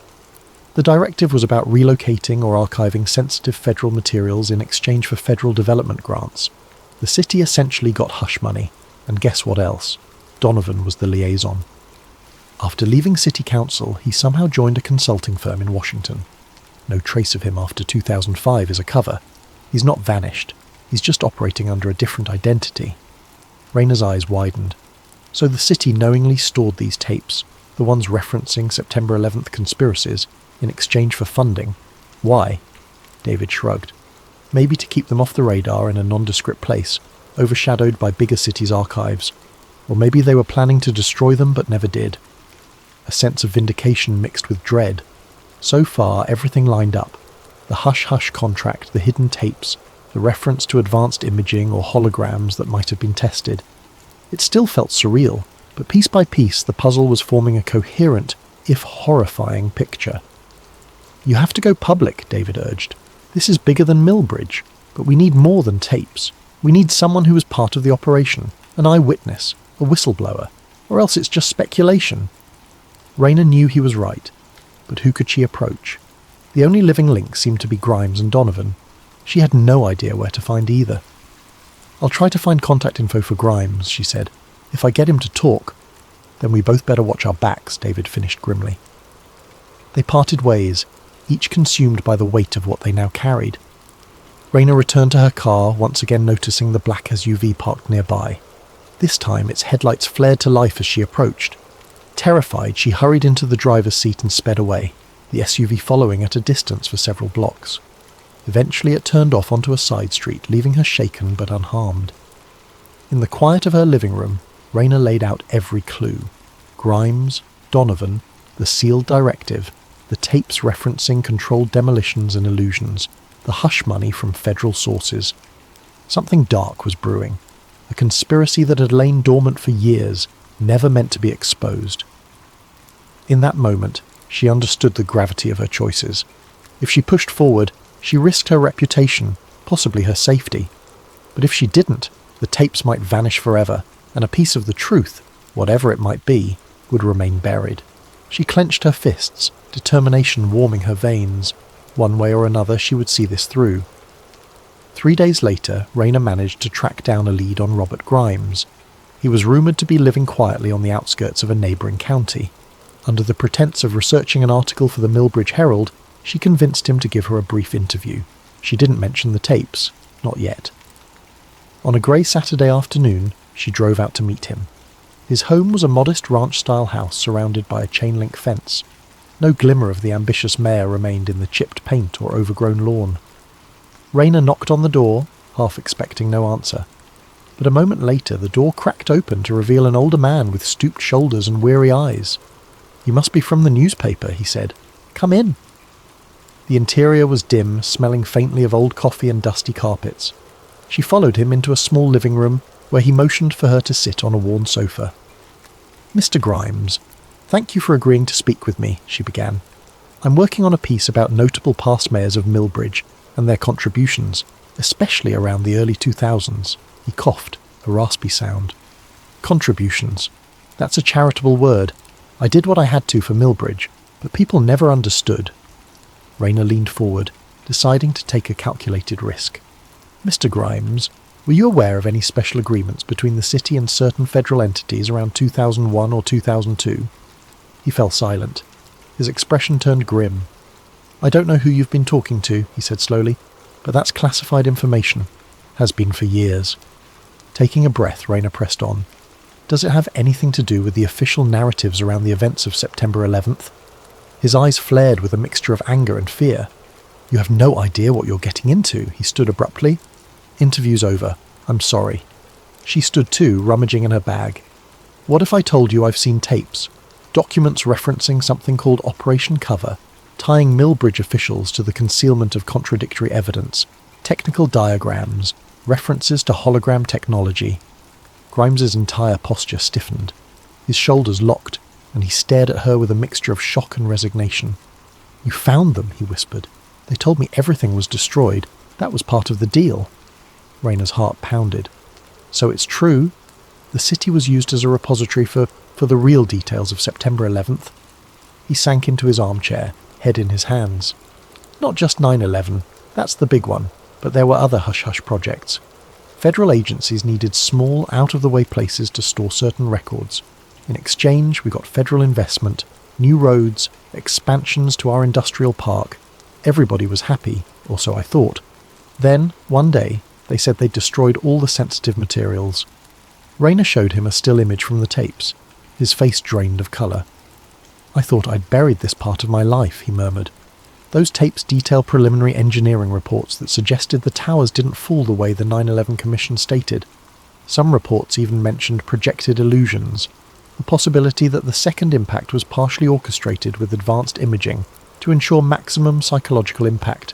It was madness, but they wanted it suppressed." His voice shook as he continued. "I never believed it entirely. But the men who came around, they were serious. Federal badges, some from agencies I'd never heard of. They said if we went along, we'd be doing our patriotic duty." Raina's skin prickled. "And Donovan?" Grimes nodded. "He handled most of the finances. He dealt with them directly. After I left office, he vanished into the system, I suspect with a new identity, courtesy of the same agencies." She felt a pang of both triumph and dread. Here it was, living confirmation that her discovery was no hoax. "I'm going public with this," she said. "I have digital backups. I can't—" Before she could finish, the door burst open. 2 men in dark suits rushed into the living room, guns drawn. "Federal agents," one barked. "Stop what you're doing, hands where we can see them." Time seemed to slow. Grimes trembled, arms raised. Rayna dropped her phone in terror. "What do you want?" she managed to choke out. The taller agent stepped forward. "We're seizing all classified materials. That includes anything related to the tapes you have. Hand them over." Rayna's mind raced.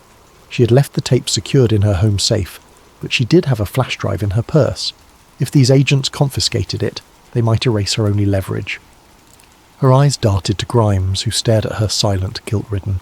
A spark of courage ignited within her.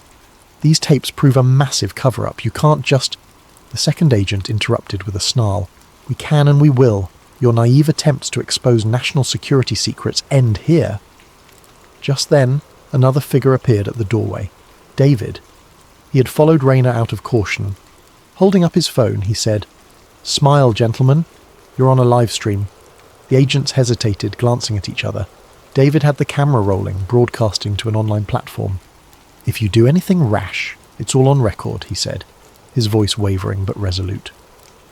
For a tense moment, nobody moved. Rayna's eyes locked on the men's firearms. Finally, the taller agent lowered his gun. "We'll be back," he growled, turning to leave. The other followed, glaring at David's phone with unmasked fury. Grimes let out a shuddering breath as they disappeared. "That was... I... They'll try again," Rayna said shakily, retrieving her phone from the floor. "But now we have some of this on camera, and we have your testimony." David ended the live stream. "We had about 20 people watching," he said. "Not much, but enough to prove there's something going on." Grimes stood, his face etched with fear. "I'm done hiding. If they're onto me already, I might as well help you." Over the next hour, Grimes recounted more details. He explained how, shortly after September 11th, federal representatives approached small to mid-sized cities with an offer: store or assist in handling classified documents to keep them off the beaten path. In exchange, these cities would receive federal grants, infrastructure upgrades, or other perks. Millbridge had been a perfect candidate due to Donovan's connections in Washington. Those tapes were never meant to be found. They made sure only a handful of people knew. "The day I left office, they told me it was taken care of," Grimes explained, voice trembling. Rayna and David exchanged glances. The story was bigger than they'd ever imagined. "We need to go public in a controlled way," David said. "If we just upload everything online, it might get taken down or discredited as fake. We need reputable sources to see this." They planned a strategy. David would prepare an investigative series, using Grimes's on-the-record statements, plus the digitized tape segments. Rayna would preserve multiple copies, hidden with trusted contacts. They would also contact a national journalist, someone with a large platform. That way, even if Millbridge's local authorities tried to bury the story, the national media might pick it up. Grimes insisted they not reveal his exact location for now. He feared immediate retaliation. "But I'll do an audio interview," he offered. "I owe you that much. I owe the country that much." 3 days passed in a tense blur. David scrambled to verify the tape's authenticity through external experts, who confirmed the city seals and official signatures were legitimate. Rayna lived in constant fear, every night punctuated by mysterious vehicles passing her apartment. Sometimes she'd catch a glimpse of men in suits scouring the area. Finally, with every precaution in place, David published the first installment of an exposé on the Millbridge Herald's website, complete with snippets from the tapes, anonymized images, and a teaser of Grimes's testimony. The internet reaction was explosive. Fierce debates erupted on social media, some people dismissing it as nonsense, others proclaiming it the biggest government scandal of the century. Within hours, mainstream news outlets began to call. The city archives were put on lockdown. Agents likely swarmed the building searching for the physical tapes. But Rayna's digital backups were safely distributed. Even if the original materials vanished, the evidence still lived on. In the final weeks that followed, official statements poured out from Washington, dismissing the tapes as unverified and claiming that any local official believing in them was misguided. A new wave of conspiracy theories sprang up, questioning every detail. As time went on, the event might have become just another footnote in the endless swirl of controversies. But for those who listened closely, those open to the possibility that the official narrative might be incomplete, the story of the tapes never quite faded. Rayna left her position at the archives, having sacrificed her peace of mind. Yet she felt a strange sense of purpose. She, David, and Grimes had torn a rift in the carefully woven tapestry that concealed the truth, or at least a piece of it. The secret had breathed air, and no matter how many official statements tried to suffocate it, someone, somewhere would always remember what was revealed. Grainy VHS footage of a conspiracy that upended everything the world thought it knew about that tragic day. And maybe that was enough. Sometimes the mere hint of an alternative story is enough to keep the embers of inquiry burning. In the end, as Raina packed up her apartment and prepared to start anew in another city, she reminded herself of one crucial fact. Truth, once uncovered, can be attacked, ridiculed, and buried in an avalanche of denial, but it can never truly be destroyed. And so long as she remembered that, there was hope that one day the whole story might finally truly come to light. Thank you for tuning in to this 4-part story. Let us know in the comments where you're watching from in the current time, and don't forget to subscribe to Sleep Theories if you enjoyed this tale. Stay curious, and remember, sometimes the biggest truths are hidden in the smallest places.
As a child, she'd spent her Saturdays devouring biographies of legendary newsmen, scribbling her own headlines on scraps of paper.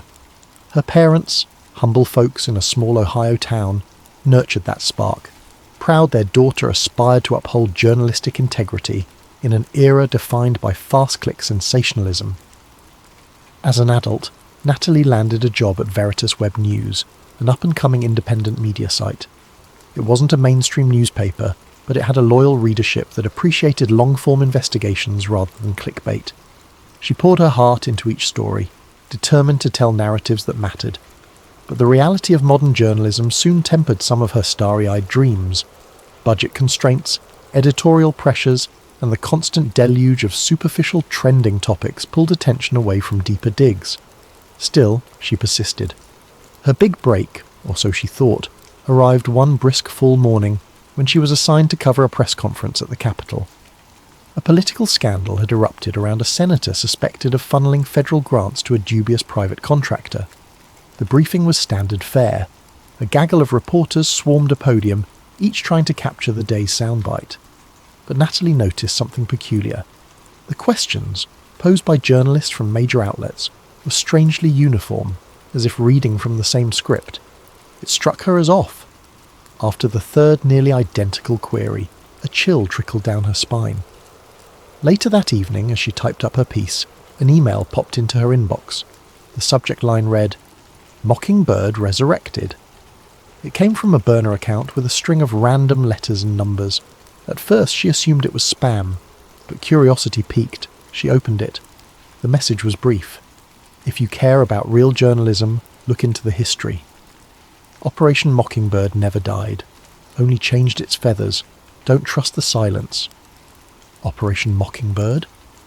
Natalie had a vague recollection of that term from college, an alleged CIA campaign in the mid-20th century to recruit journalists, shape narratives, and manipulate public opinion. Officially, the story went that it was either overblown rumour, or, if it did exist, it had been shut down decades ago. Intrigued, she pressed further, reading late into the night. She discovered how, in the 1970s, congressional hearings hinted at CIA payoffs to media figures. Documents exposed a clandestine program that placed agency-friendly reporters in key newsrooms. The rumour was it continued in some form, steering coverage on sensitive topics. Most historians dismissed the modern version as pure conspiracy fodder. But the following day, a startling coincidence. The minor story Natalie had been investigating, an inquiry into potential corruption in a city planning commission, was abruptly pulled from publication by her editor, citing legal concerns. Yet no lawsuits had been threatened. No external calls had demanded it be shelved, at least as far as she knew. Something in her gut told her these events might connect. Was she paranoid, or was someone exerting pressure behind the scenes? In the journalistic world, sometimes spiking a story at the last minute was normal. But combined with the cryptic email and the odd uniformity she'd observed at the press conference, a pattern emerged that felt disturbingly deliberate. Unsure where else to turn, she sought out a retired reporter who once mentored her, James Jim Wilder. In his heyday, Jim had been a grizzled investigative journalist for a major newspaper, chasing the CIA's tail during the Cold War. He'd retired in partial disgrace after refusing to burn a source, but to Natalie he remained a stalwart figure of unwavering principles and old-school grit. His modest home on the outskirts of DC bore the hallmarks of a life spent digging through archives, towering stacks of books, old newspapers and microfiche reels. Over tea she described the press conference, the suspicious email, and her shelved story. Jim listened, nodding gravely. "Operation Mockingbird," he said, voice tinged with a cynicism honed by decades in the field. "I was hot on that lead back in the 70s. My editors told me it was a relic. Then one day, I found part of a file, redacted, but it mentioned continuing operations well into the 80s. I tried to push further, but I was stonewalled, threatened even."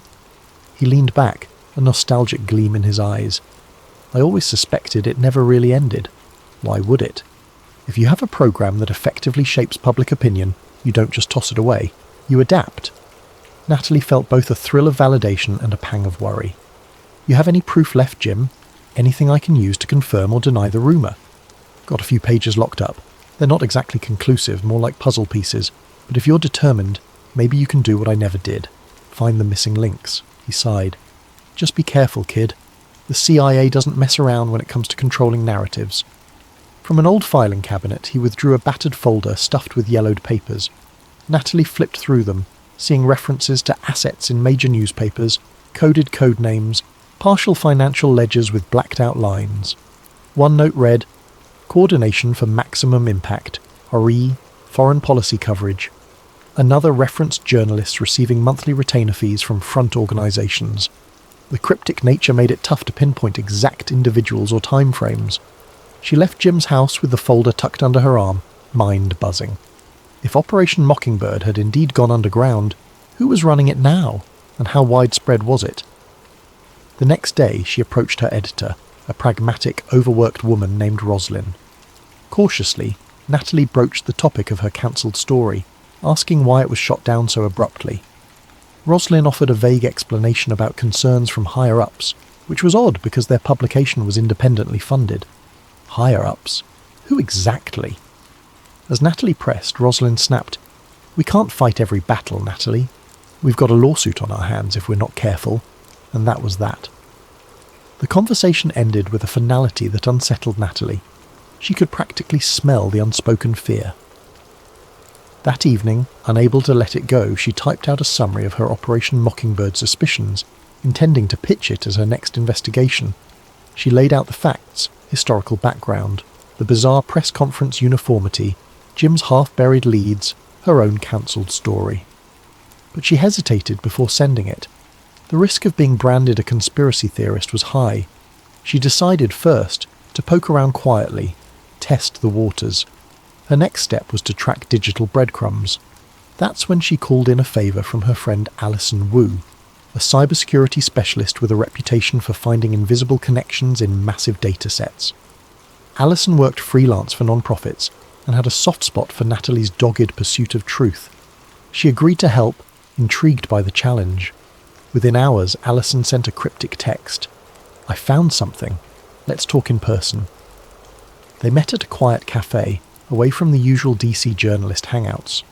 Over a latte, Alison explained, "I scanned social media posts, news site logs and press releases from multiple outlets. The pattern is subtle, but there's cross-referencing of language. Key phrases appear simultaneously on major networks within hours, not days, and it's too consistent to be coincidence. It's like someone's feeding the same script to multiple anchors and columnists." Natalie's skin prickled. She recalled the press conference's identical questions. Could be PR agencies, right? Politicians sometimes push talking points. Alison leaned forward. Sure, but typically each channel still has a unique spin. Here, the exact wording is repeated. I also found that certain journalists who used to have varied viewpoints on foreign policy issues started echoing the same hawkish lines around the same time, about 6 months ago. Very abrupt shift. 6 months ago, a national security flare-up involving a rival nation had dominated headlines. Could that have been the impetus for some clandestine operation ramp-up? The possibility made Natalie's heart race. Before they parted, Alison advised caution. If there's a hidden entity actively shaping coverage, they'll notice if someone's snooping. Tread lightly.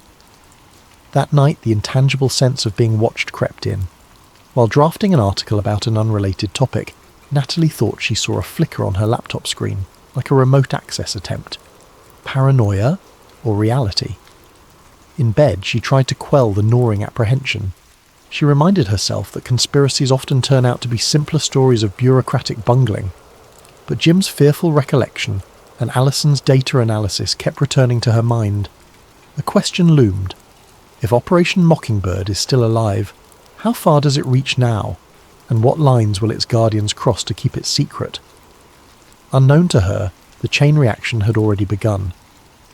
In a secure office somewhere in the city, a man studied digital logs, noticing spikes of research activity around Mockingbird and CIA media infiltration. He made a phone call. A single chilling directive followed. Contain this. Natalie Reyes had lit the fuse, and soon she would learn how far some people would go to snuff out the truth before it saw the light of day. At sunrise, the city awakened to another day of politics, hustle, and orchestrated spin. Ethan Park walked briskly through the marble halls of a secure building in Langley, Virginia. A polished intelligence officer in his early 40s, he exuded composure. His suit was immaculate, and his impeccable posture seemed to say, "I hold secrets you wouldn't believe." Park oversaw what the agency officially dubbed information coordination, a benign phrase that, in reality, masked an entire department's mission to guide media narratives beneficial to US interests. In his neatly organised office, a wall-mounted screen flickered with rotating news feeds from major networks. He took pride in how seamlessly synchronised these channels often were, thanks to carefully placed assets and manipulated talking points. But now there was a snag, an overly curious reporter named Natalie Reyes. Park read the internal memo. She'd triggered certain digital tripwires by searching for Operation Mockingbird, a mundane relic to most, but to Park's department, it was a code word that still carried weight. He frowned. The program's official moniker had been retired decades ago, replaced with new code names, but the old ghost remained. Park typed a few commands, pulling up a dossier on Natalie. She was young, relentless, with ties to a retired journalist rumoured to hold partial evidence of continued CIA involvement in media circles. This warranted caution, perhaps a gentle nudge to redirect her. If that failed, sterner measures. He placed a call to a contact at a large national newspaper, a journalist rumoured to be on a quiet retainer. "I need you to run some negative coverage on this Natalie Reyes. Cast doubt on her credibility. She's dabbling in conspiracy. Use subtle language, though. Nothing overt." The conversation ended with a curt acceptance. Park leaned back, satisfied. Often, simply tarnishing a reporter's reputation could forestall deeper scrutiny. If that didn't work, well, the CIA had more tools in its arsenal than just a media smear. Meanwhile, Natalie met her old mentor Jim Wilder again in a secluded corner of a public library. With hushed voices, they flipped through the battered folder he'd given her. One particular memo from 1984 grabbed her attention. It outlined a continuation plan if mainstream media infiltration ever risked exposure. Terms like asset relocation, front organisations, and intelligence-owned wire services were used. Chilling in its matter-of-fact tone, it suggested a blueprint for infiltration well beyond the 1970s. "See," Jim murmured, "this is what I was afraid to publish back then. People would call me insane. I almost lost my job just for possessing these documents. My editor told me, stop chasing ghosts. But a source inside the agency confirmed it was real. Next day, that source disappeared." His voice trembled at the memory. Natalie placed a reassuring hand on his shoulder. She could sense the old terror creeping back into his eyes. We won't let them silence us, she promised, though her heart raced. Later, she and Alison Wu convened in a cramped windowless room at the Veritas Web News office. A TV on the wall showed breaking news about a foreign policy crisis, a spike in tensions with a Middle Eastern nation. The newscaster rattled off stark accusations in a near-unanimous chorus repeated across multiple channels. Alison paused the screen. Look at the phrases. Immediate threat to American security. Urgent necessity of a firm response. Across different networks. Same phrasing, same emphasis. Natalie's pulse quickened. This is exactly the pattern you noticed. Coordinated messaging, as if from a single script. She felt a rush of determination. People deserve to know their news might be shaped by something far deeper than standard PR. But how to prove it in a way that no one could dismiss as tinfoil hat conspiracy? She needed a living source, someone on the inside, or at least someone who had direct knowledge. Jim's documents were partial. They needed more. Alison typed furiously at her laptop, searching for any trace of ex-CIA staffers who once oversaw Operation Mockingbird. Most were dead, retired, or seemingly off the grid. Then she froze. Natalie, check this out. She showed Natalie an obscure online post referencing a company man who'd come forward in the 90s, claiming Mockingbird was rebranded and expanded to new mediums. The post mentioned a name, William Grayson, ex-CIA. He gave a handful of interviews to small alt-media outlets, and then vanished.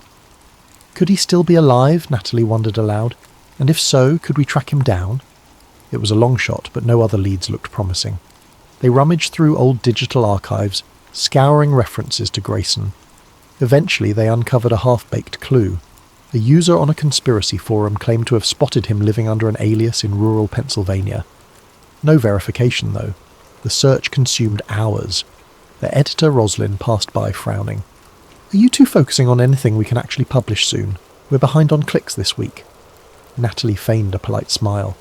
We're working on an important investigative piece. Trust me, it'll be worth it. Roslyn sighed. Just remember, we can't run ghost stories without proof. Then she left them to it. That evening, a wave of weariness hit Natalie. She decided to step away from her desk, stretch her legs, maybe pick up coffee. Stepping out of the office, she almost collided with a tall man in a crisp suit. He flashed a warm grin that didn't reach his eyes. Natalie Reyes, Ethan Park, CIA Public Affairs Liaison. I'd love a moment of your time. She blinked, instantly on guard. How did you find me? He chuckled, ignoring the question. We keep track of who's writing what about the intelligence community. Part of my job is to address misconceptions before they get out of hand. They walked side by side, the city's evening bustle swirling around them. It's come to our attention that you're investigating some old conspiracy theories about CIA infiltration of the press, Park continued smoothly. I'm here to advise you not to go down that rabbit hole. It's a waste of your talent. Natalie's throat tightened. So, you're here to offer me official CIA statements? He shrugged. Sure. On the record, Operation Mockingbird was a Cold War artifact discontinued decades ago. Off the record, we prefer if you focus your energies on more pressing, real issues. We wouldn't want unsubstantiated rumours harming our national security or your credibility. There it was, a threat dressed as friendly counsel. Natalie recognised intimidation when she heard it. Is that an official warning? Park's voice dripped with condescension. I'm just offering guidance, because if you keep poking around, you might find yourself in dangerous territory. You never know who you might upset. She glared at him, her heartbeat thudding. I'm not afraid of the truth, Mr. Park. He gave a tight-lipped smile. The truth is a matter of perspective, Ms. Reyes. Have a pleasant evening. With that, he slipped into a black SUV idling at the curb, leaving her standing in a swirl of contradictory emotions. She felt anger, fear, and a resolve that now burned hotter than ever. The CIA was actively trying to steer her away, confirmation enough that something was going on. When she returned to the office, her laptop screen displayed an error message. Attempting to reboot, she found her system compromised, documents scrambled, half of her Operation Mockingbird notes missing. She paled. She'd let her guard down, stepping out without locking everything properly. Alison, upon hearing the news, rushed over to attempt to salvage. A few frantic keystrokes and her face fell. They wiped your files, probably planted a Trojan to remove any reference you've gathered. The best I can do is restore partial backups from a day ago. Though upset, Natalie wasn't entirely undone. She had made additional copies and stashed them offline thanks to a tip from Jim. But this invasion signalled a new level of danger. She glanced around the dimly lit newsroom, half expecting masked men to appear from the shadows. She swallowed hard and locked eyes with Alison. "We can't back down." Alison nodded, jaw set. "We'll take triple precautions from now on." Natalie's phone buzzed. A text from Jim. "We need to talk. Urgent. Meet me at my place." She left the office immediately, adrenaline spiking. Upon arriving at Jim's modest suburban home, she found him visibly shaken. "Somebody's been snooping around," he whispered, pointing to signs of forced entry, a cracked window, scattered papers. "They took a bunch of my old files. The only reason I even have some left is because I hid them off-site." His voice was unsteady. "I've lived with fear for decades, but never quite like this." Natalie's heart ached. She reached for his hand. "We'll protect you, and we'll find the truth." "I promise," Jim gave a hollow laugh. "Be careful who you trust, kid. The CIA has tentacles everywhere. Even the White House might not be immune. We used to say the pen is mightier than the sword, but that's only if people get to read the words." Natalie nodded, an uneasy weight settling on her chest. Just then, her phone buzzed again, this time from an unknown number. A single line of text. "Stop chasing ghosts. Final warning." She looked at Jim, then the phone, her fingers trembling. No more illusions. The stakes were real. She recalled Ethan Park's thinly veiled threat and felt a wave of determination push back her fear. If the CIA truly had an ongoing operation to shape mass media, that was bigger than anything she'd ever touched. In that moment, Natalie Reyes made a silent vow. She would see this through, no matter the risk. Because if the watchmen of democracy were compromised, then someone had to expose it, and she was ready to be that someone. The next week was a blur of covert meetings, encrypted messages, and mounting tension. Natalie avoided her usual haunts, suspecting constant surveillance. She used burner phones, changed her daily routes, and met sources in unpredictable locations. The more obstacles she encountered, the more she sensed she was onto something monumental. With Alison Wu's help, she discovered a single name surfacing repeatedly in the digital footprints left by suspicious PR agencies: Project Nightingale. Nothing official turned up in a search, but references to it appeared in the metadata of certain intelligence-linked press releases. That could be the modern code name for a resurrected mockingbird, or at least some offshoot. Frustration boiled. She needed a key insider, someone with direct knowledge. After scouring forum posts and chasing rumours, she and Alison pinned their hopes on William Grayson, the ex-CIA operative who'd allegedly admitted in the 1990s that the agency still manipulated domestic media. If he was alive, maybe he possessed the final puzzle piece. They followed the lead to a small, desolate town in Pennsylvania. Thick forest surrounded them as they drove down winding roads. The local motel clerk said he'd never heard of Grayson, but an older man at a diner recognised the description of the recluse, living in a cabin by the lake. Encouraged, they set out. The cabin stood alone on a gravel path. Overgrown grass, warped porch steps, a battered mailbox. Nervous, Natalie knocked. No answer. She knocked again, more firmly, and the door creaked open, revealing a man in his 60s with unkempt hair and piercing eyes. He eyed them warily. "We're looking for William Grayson," Natalie said gently, holding up her press badge. "My name is Natalie Reyes. This is my associate Alison. We have questions about Operation Mockingbird or something that might have grown out of it." Grayson's face froze at the mention of Mockingbird. Then he glanced around as though expecting watchers. "Come in," he muttered, stepping aside. The interior was claustrophobic, filled with shelves of old books and a perpetual haze of stale coffee. Once they settled, Grayson sank into a wooden chair, wariness etched into every line of his face. "I left the agency over moral objections," he began haltingly. "That was back in '89. They taught me the art of shaping public narratives, not just abroad, but at home. I believed we had to protect the public from dangerous ideologies, but it got out of hand. We were shaping everything: wars, elections, even economic policy coverage. So I blew the whistle in a half-hearted way. No mainstream outlet would believe me. The smaller media that did, they were smeared, or I was labelled a crank, so I vanished." He paused, taking a shaky breath. But it never ended. They repackaged it. I've seen glimpses of the new directives, infiltration of digital platforms, sponsorship of influential voices on social media, expert pundits on cable news. They can craft illusions that become reality for millions. Alison asked, voice hushed. Do you have proof? Documents? Recordings? Grayson rubbed his temples. Over time, I compiled a hidden archive. It's not all here. I keep it distributed in multiple places, but I can show you enough to confirm your suspicions. He stood, rummaging through a trunk in the corner. He pulled out a file marked with a symbol, a stylized nightingale. Natalie's eyes flickered with recognition. Project Nightingale, he nodded. It's the modern iteration. The branding is deliberate, a sweet voice singing in the dark, unremarkable but comforting. They've established entire shell NGOs that funnel money to journalists, social media influencers, even think tanks. That's how they maintain plausible deniability. The money looks like legitimate grants or philanthropic donations.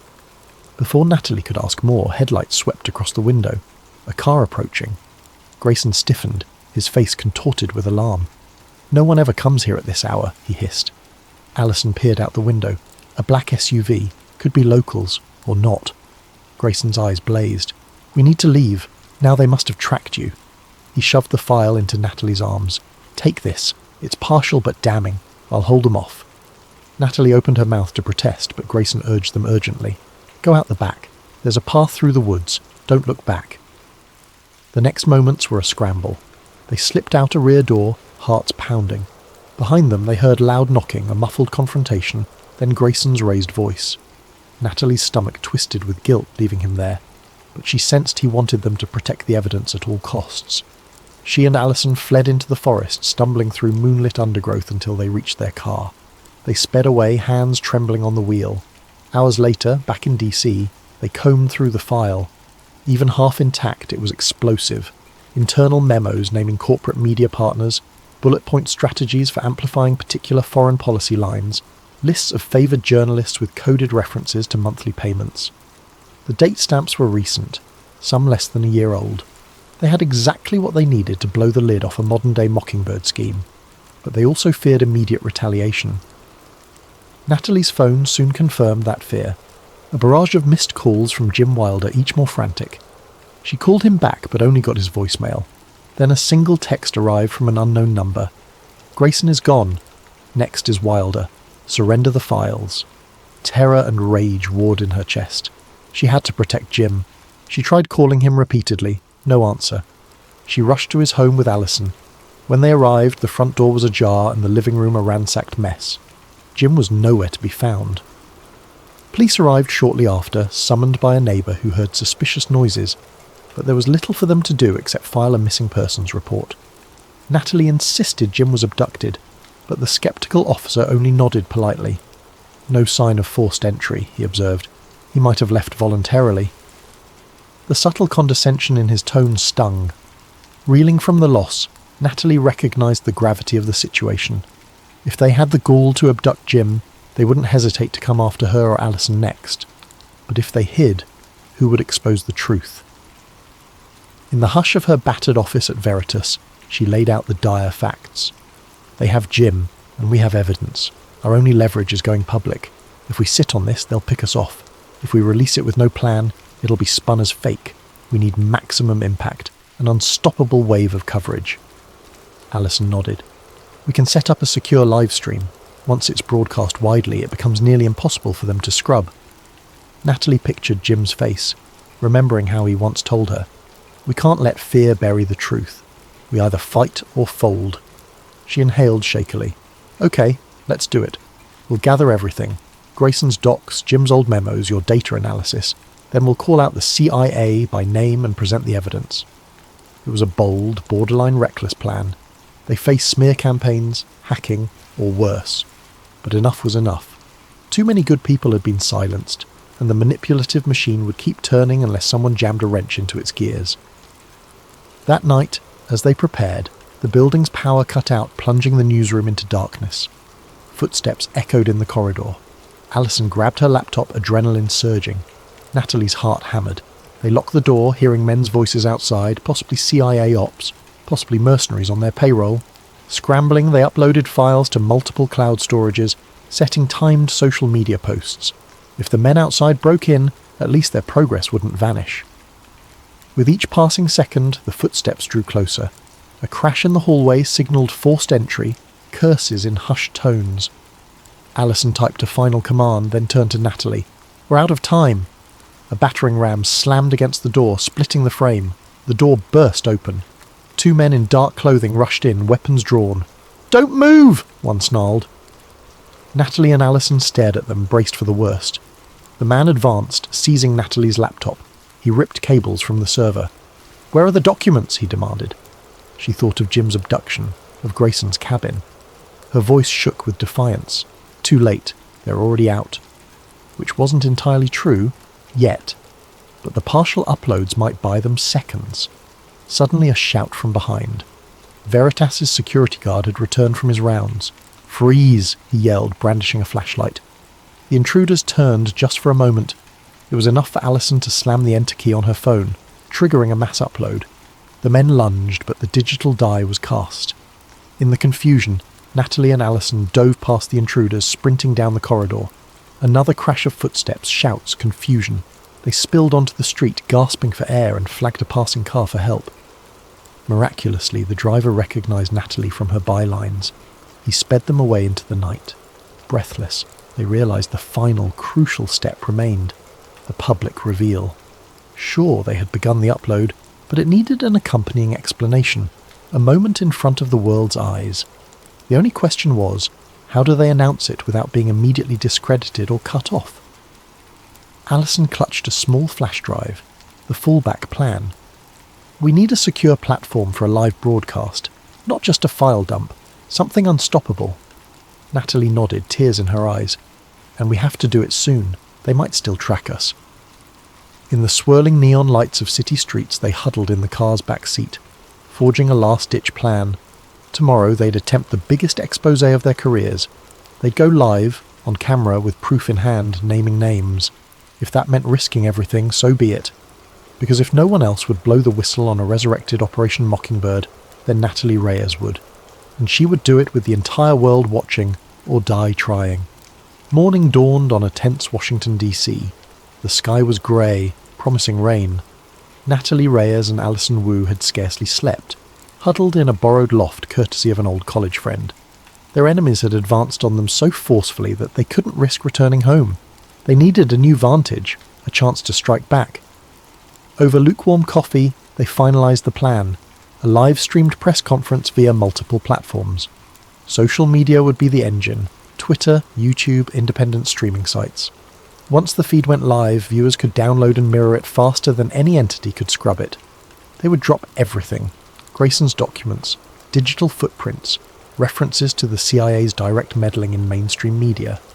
They had no illusions about what might happen afterward, but the world would see. Natalie's heart thundered. She quietly hoped the revelations might force the release of Jim Wilder if the CIA had him. Public attention could be the best shield. She pictured Ethan Park's smug face, the masked intruders, and the battered figure of William Grayson who'd risked everything. This final act had to work. Midday arrived. They set up in an anonymous co-working space with robust internet, courtesy of a sympathetic activist who believed in press freedom. The room was small, fluorescently lit, with bland grey walls, a nondescript environment for a potentially world-shaking broadcast. Alison tested the streaming rig one last time. "We're good. 5 minutes to go." Natalie exhaled, forcing calm. She wore a simple blouse, no makeup beyond the bare minimum. She wanted no illusions here, just raw truth. She scribbled bullet points on a notepad, mention Grayson's name, mention Jim Wilder's abduction, highlight Project Nightingale, display the memos. The hush felt electric. Finally, the countdown reached 0. A red light on the camera blinked to life. The feed was live. Natalie fixed her gaze on the lens, voice clear yet quavering with adrenaline. "Good afternoon. My name is Natalie Reyes, a reporter with Veritas Web News. I'm broadcasting live today because evidence has come into my possession that could change our understanding of modern media. I have reason to believe the CIA's controversial Operation Mockingbird never ended, but continued under new code names, most recently something referred to as Project Nightingale." She held up a digital document for the camera.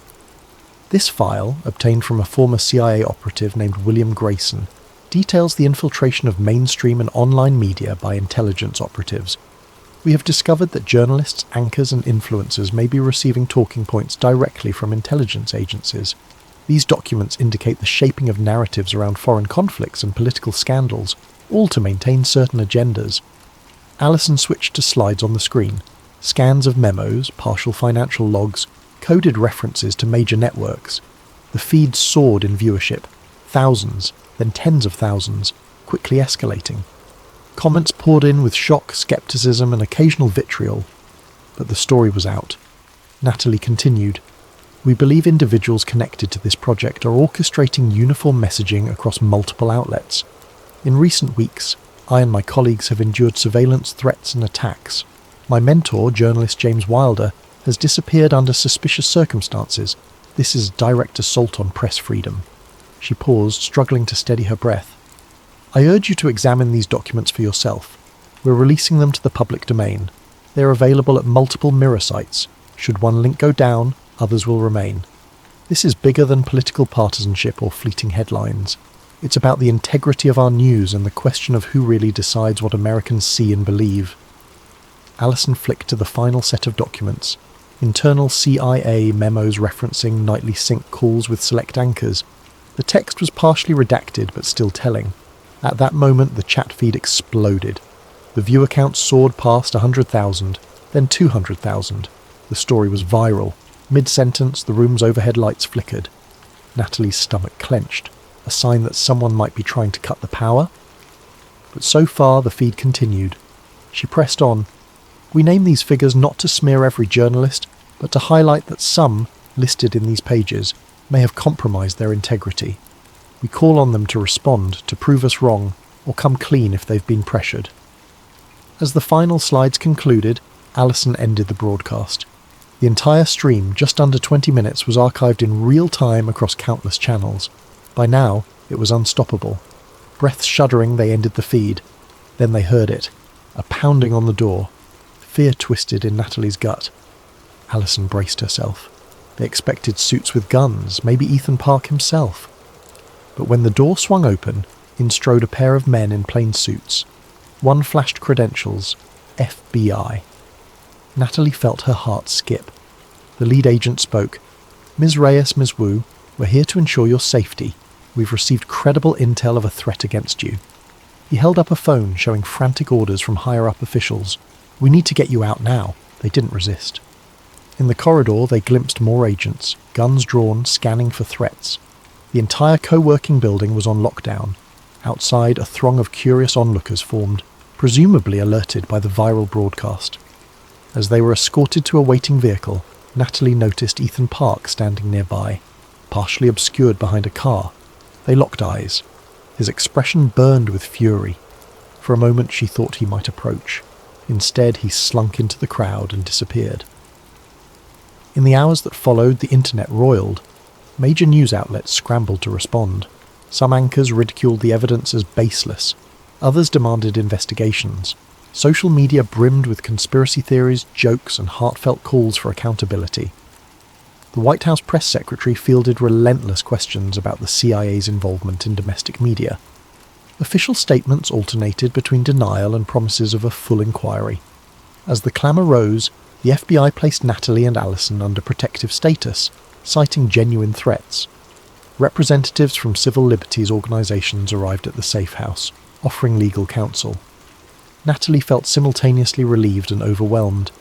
She had prepared for the possibility that half the country might label her a traitor, but she hadn't braced for the avalanche of headlines.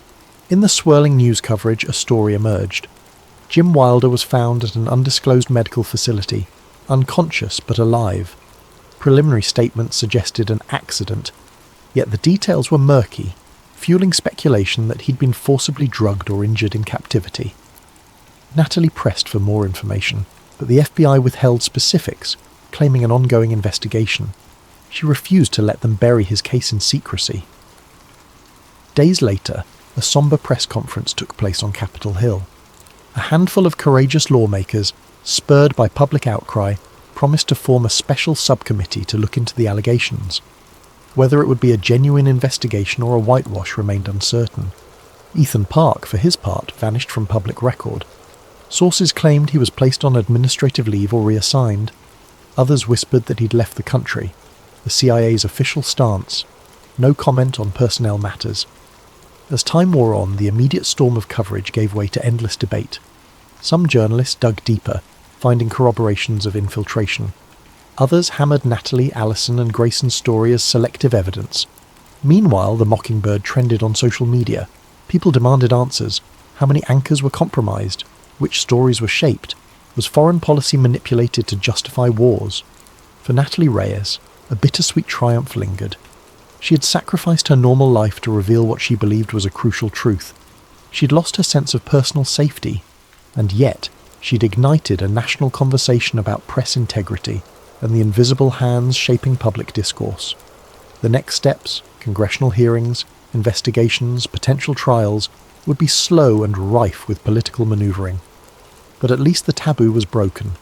Weeks later, as the chaos settled into a new normal, Natalie found a quiet moment to visit Jim Wilder at a rehab centre. He was awake but frail, still fuzzy about what happened to him. She held his hand, recapping the fallout from her exposé. He smiled weakly. "I always knew you'd take the story further than I ever could. Wish it didn't cost so much." His voice cracked. Natalie's throat tightened. "I'm sorry you got hurt. But the world knows now, Jim. They can't unknow it. That's worth something." He squeezed her hand. "They'll try to bury it or spin it. Keep fighting." And she would. She was no longer the wide-eyed reporter hoping for a byline. She was a journalist who had stared down one of the most powerful institutions on earth, and the fight was far from over. In her final reflection, she considered the public's reaction. Some outraged, some apathetic, some cynically believing nothing would change. The deeper question remained: even if the CIA was forced to back off, who else might pick up the same tactics? Corporations, foreign powers, hidden alliances. The intangible power to shape reality was too tempting, too valuable to remain dormant. She realized her mission might continue for the rest of her career, or her life. For now, though, she'd done all she could, shining a spotlight on the hidden corridors of power. The blueprint for media manipulation had been laid bare, forcing society to confront an uncomfortable truth: that illusions can become real if repeated often enough, and that the guardians of democracy must remain vigilant. Above all, the journalists who refuse to let fear silence their pens.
documents were about routine lobbying, but the deeper Ethan dug, the more he saw patterns that didn't add up.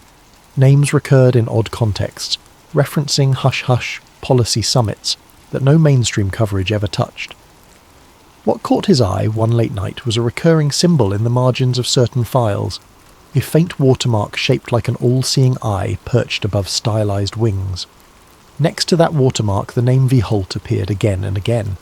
Ethan's heartbeat picked up. He recognized that all-seeing eye from older, more sensational conspiracy lore. People called it an Illuminati emblem, or sometimes a Masonic derivative. He'd rolled his eyes at it in the past. Nobody with common sense took that stuff seriously. But now it was right in front of him, embedded in documents that otherwise looked legitimate. He was seated in his cramped one-bedroom apartment in the outskirts of Philadelphia. At 29, he looked older than his years, with permanent dark circles under his eyes from too many late nights sifting obscure data. A part-time gig at an independent online magazine paid some bills, but his real passion lay in chasing leads on hidden power structures, UFO cover-ups, big pharma conspiracies, hush-hush deals. Once in a while he'd strike gold, but more often people dismissed him as a conspiracy blogger. Tonight, the clock read 2:45 a.m. Thin walls separated Ethan from a neighbour's muffled TV. Outside, a light drizzle pattered on the window. Rubbing his face, he gulped the dregs of cold coffee, determined to keep going. Something about these documents demanded more than his usual casual approach. Scrolling further, he found cryptic references to a global steering meeting, with lines like Media Narrative Alignment, VH, Q3 Planning. Another pointed to a think tank with a bland philanthropic name, listing major news organisations as partners. It made his stomach clench. Were these genuine coordinates for controlling coverage? He hammered out a draft blog post tentatively titled, "Are we being led by hidden hands?" But he hesitated to publish. There were too many unknowns. He needed more concrete proof, or at least a credible second opinion.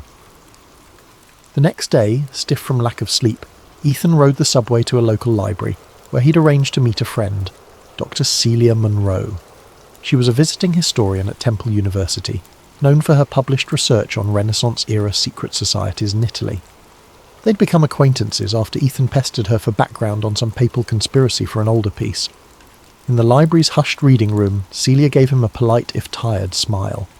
She was in her early 40s, with curly dark hair pinned back, wearing business casual attire that suggested she'd come straight from teaching. "I hope this is important," she whispered, setting her coffee thermos aside. "I'm behind on grading." Ethan pulled out printouts of the suspicious documents, flipping to pages with the winged eye watermark. "Have you ever seen this symbol in your research?" She squinted at it. "Sure, an eye in a pyramid or an eye in various forms is common in esoteric traditions. The wings add a twist. Doesn't necessarily prove anything by itself." He nodded, leaning in. "What about the name Veronica Holt? Have you encountered references to a V. Holt in context with modern secret societies?" Celia's eyebrows rose. Veronica Holt is a big name in philanthropic circles, CEO of the Holt Foundation. They do public health initiatives, sponsor educational reforms, that sort of thing. Some revere her as a champion of humanitarian work. "Humanitarian or manipulator?" Ethan murmured. "Check out these lines about media narrative alignment. If the Foundation's philanthropic veneer covers deeper agendas..." Celia carefully read the lines, frowning. "This is suspicious, yes.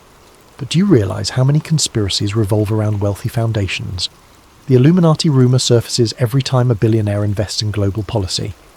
I know, but this watermark, plus the repeated references to hush-hush summits, I suspect a genuine secret group, not just rumour." Celia sighed. "If you're hinting at the actual Illuminati, historically they were an 18th century Bavarian society suppressed by the government. Some conspiracists claim they never really went away, that they morphed into a global puppet master. But mainstream academics dismiss that." Ethan's voice hushed. Could the mainstream be ignoring something real?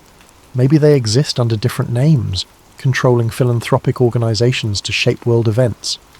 Celia shook her head slowly, but a seed of curiosity gleamed in her eyes.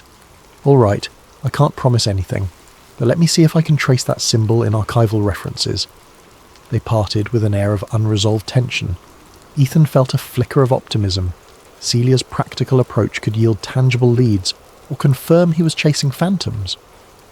Back in the city, Ethan tried to pitch a follow-up article to his editor at the small news site he freelanced for. The editor, a jaded man in his 50s named Carl, frowned at the Illuminati angle. "I like conspiracies that bring clicks, but come on, Ethan. This is ancient territory. We need fresh angles, not rehashes of centuries-old boogeymen." "But the philanthropic tie, the modern front, there's something huge here," Ethan pressed. Carl shook his head. "Maybe if you can find ironclad evidence. Otherwise, do a piece on local corruption. That's your strength." The brush-off stung, but Ethan had expected it. He trudged home, a swirl of doubts in his mind. Was he imagining connections? The mainstream scorn for Illuminati talk was near universal, but if a group was truly that powerful, they'd want the public's scorn to remain. A couple of nights later, he got an email from a throwaway account. "Stop rummaging in places you shouldn't. This is your first and final warning." His heart lurched. The subject line read, "The Eye Sees." Attached was a single grainy photo of Ethan outside the library, unmistakably him, looking over his shoulder. He closed the email, pulse pounding. A moment later, the message auto-deleted, leaving no trace. Someone was watching. He realised with a chill that he'd never published anything about the Illuminati or Veronica Holt yet. This threat was about raw research. If real Illuminati agents were monitoring him, he wasn't just chasing a fantasy. Spooked but determined, Ethan called Celia at once. She answered groggily. He'd woken her. He poured out the details of the threat. She was silent for a moment. "That's concerning. I have some references you might find interesting. I discovered a mention of a 19th century text, Ordo Occultus Sumerium, rumoured to have instructions for an international power structure. But the text vanished from university archives in Rome decades ago. Some suspect it ended up in private hands." Ethan's heart beat faster. Could that text link directly to the modern group? It might. The iron wings motif apparently appears on page 1 as a master emblem. He exhaled, mind racing. "We need to find that text." Celia let out a soft, resigned laugh. "You make it sound easy. People have tried. It's considered a lost treasure among occult historians. Unless you have resources in black market antiquities, I doubt we can track it." But Ethan was already scribbling notes, ignoring the knot in his stomach from the threat. "One clue at a time, Celia. We'll figure it out."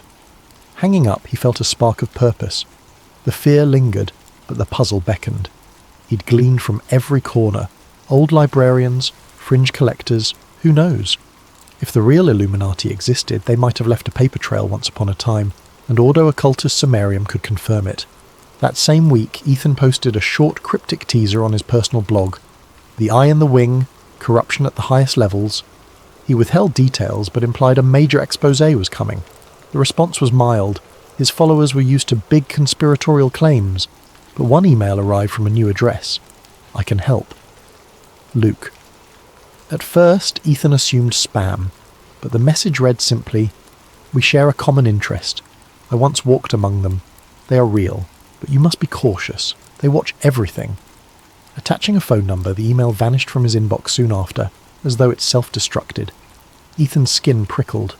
A self-professed insider? He dialed. A male voice answered, taut with nerves.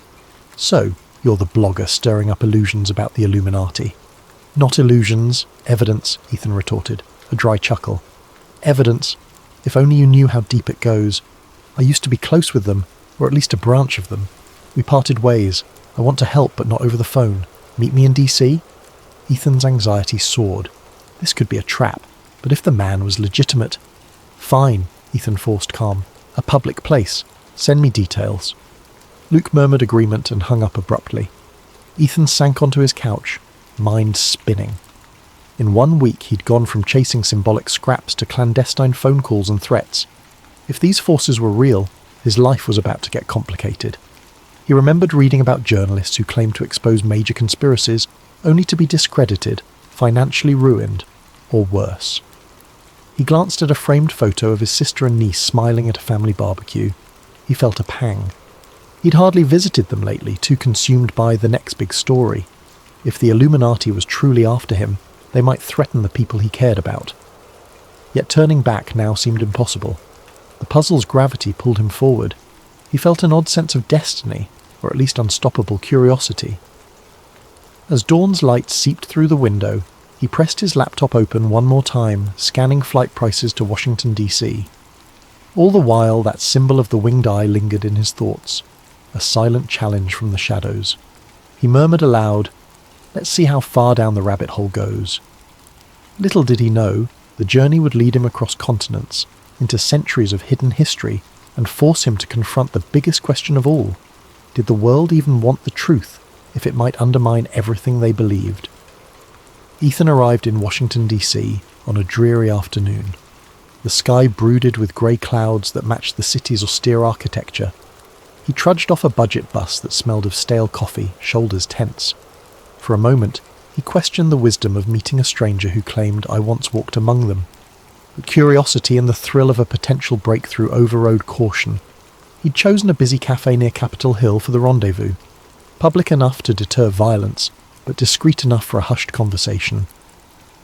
Tucked into a corner booth, he ordered an espresso and waited, scanning the faces of patrons for signs of recognition or hidden intent.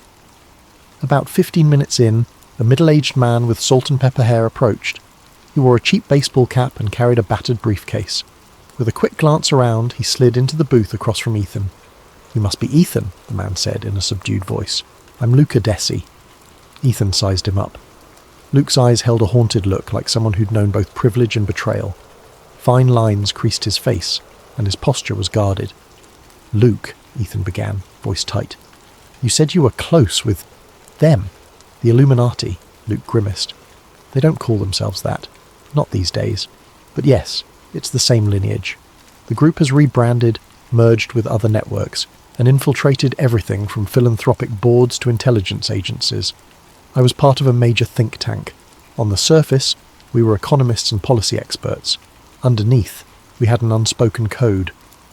Ethan's pulse quickened. "And Veronica Holt? Do you know her?" A flicker of discomfort crossed Luke's face. "I met her once. She was rumoured to be on the Society's inner council. They hide behind philanthropic foundations, using them as a front to sway global policies. They shape narratives, Ethan. The media, the educational systems, even the arts. Always behind the curtain, never letting themselves become the story." Ethan tried to swallow his excitement. He'd never heard such direct confirmation before, but he needed something tangible, something that would hold up under scrutiny. Why come forward now? Luke exhaled. Guilt, mostly. "I had a crisis of conscience. The final straw was seeing them destroy a colleague's reputation because she objected to certain manipulations. She wanted the group to be more transparent, to earn public trust. They ousted her, and she ended up in ruin." He paused, glancing around as if expecting watchers. "But be warned.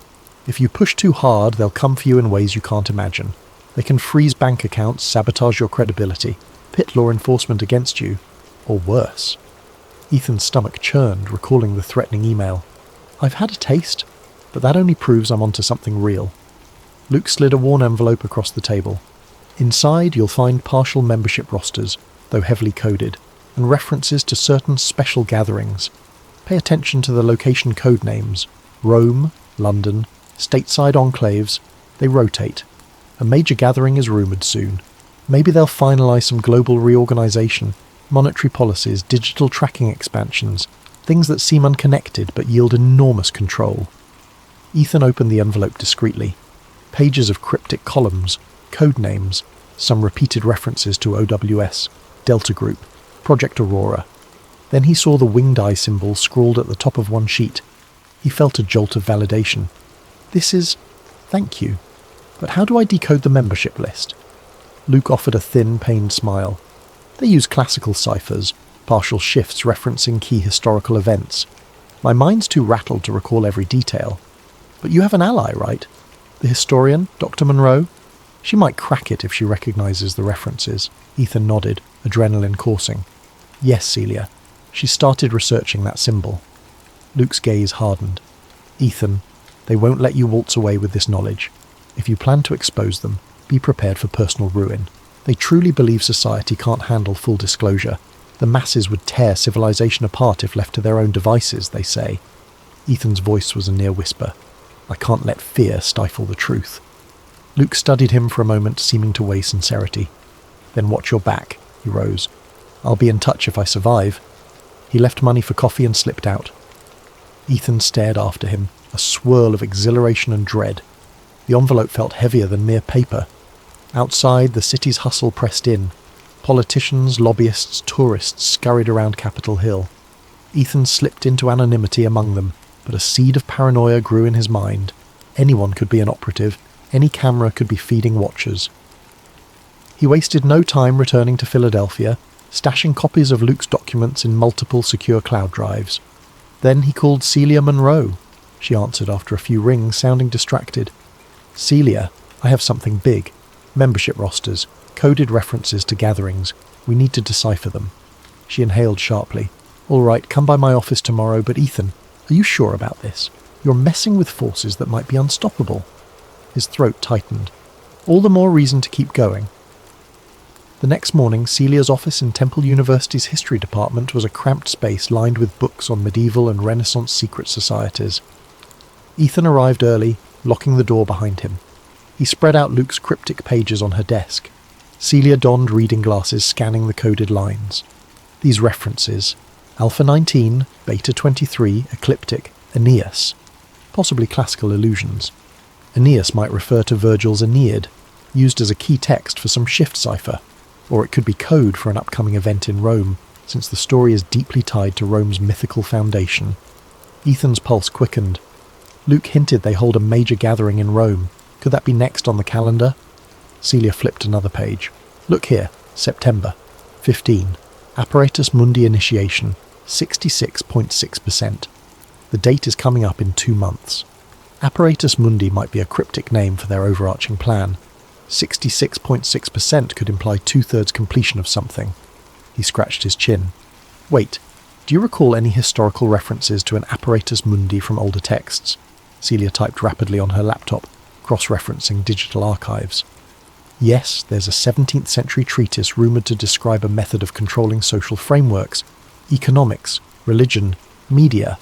Though of course, 17th century media was more like pamphlets and sermons. Some scholars connected it to a proto-Illuminati group. If these modern conspirators adopted that same name, it could be symbolic." Ethan's mind whirled. So they're 66.6% done with a plan to unify global systems under their apparatus mundi? That's downright apocalyptic. Celia rubbed her temples. If they truly believe in a top-down system for world stability, they might see themselves as benevolent shepherds. Or they might just crave total power. He frowned. Luke mentioned a major monetary shift, maybe digital currency infiltration, or a global financial reset. If I can confirm it, maybe I can blow this wide open. But skepticism nagged at him. Were these cryptic lines proof enough, or could they be misinterpretations? Celia noticed his doubt. "We need more than code words. We need real names, real events." Ethan nodded. "Luke said there's a big meeting soon, possibly in Rome. If we can find the exact date, location, maybe I can gather photographic or recorded evidence." Celia inhaled sharply. "You'd risk travelling abroad, sneaking into a secret summit of global elites. That's near suicide." He gave a wry smile. "In my line of work, we call it an occupational hazard. Will you help me?" She hesitated, conflict in her gaze. "I can't ignore the moral imperative. If you're right, if they're about to orchestrate something massive, someone has to blow the whistle. But yes, it's dangerous. Let me see what else I can decipher from these references." For the next few hours they pored over the pages. Celia identified classical ciphers referencing Dante's Inferno, linking numeric codes to lines from the text. The numbers matched partial times, 9:30, 2000 or so forth. They gleaned a possible date, September 15th, the same date from the Apparatus Mundi initiation. Location hints suggested a historic building near the heart of Rome, maybe something affiliated with a philanthropic group. A few lines read, "Holt Foundation, Sala Aurelia, final alignment." Ethan's heart pounded. Veronica Holt was apparently heading a final alignment meeting in a place called Sala Aurelia. He tapped at his phone, searching for the name. "There's a Palazzo Aurelia in central Rome, used as a high-end event space. The Holt Foundation is indeed hosting a philanthropic summit there mid-September." Celia's eyes flicked up from the documents. "So the official story is a philanthropic gala, but under the surface, it's the Illuminati's big day." He exhaled. "We have a time frame, a place, and an event. If I can get inside, maybe I can film or record something. That's unstoppable proof. Celia looked uneasy. I can't see how you'll get in with standard press credentials. They'll sniff you out. He shrugged. I might have to go undercover. You have any academic invitations to that gala? She looked flustered. I was actually invited to a separate symposium in Rome around the same time, a small academic talk on Renaissance manuscripts. The sponsor, the Holt Foundation. Ethan's eyes widened. You're basically on the inside track. This can't be coincidence. They might want you close to keep an eye on your research, or they see you as benign. She swallowed. I could attend, see if I can glean more from the inside, but infiltration, that's something else entirely. Meanwhile, Ethan's phone buzzed, an unknown number. Warily he answered. Graves, a female voice said coldly. This is Veronica Holt. I believe you've been sniffing around my affairs. Ethan's hand trembled. Ms. Holt, She spoke calmly, an undercurrent of menace. Your blog posts, your queries to various organisations, we're aware. I caution you, truth is a fragile commodity. Spread lies or half-truths, and you'll hurt the people you claim to protect. A bead of sweat rolled down his temple. Are you threatening me? I'm offering guidance. You fancy yourself a journalist? Real journalism demands responsibility. Some knowledge is best left undisclosed. You've been warned. The line went dead. Celia stared, eyes wide. That was her? She basically admitted to watching you.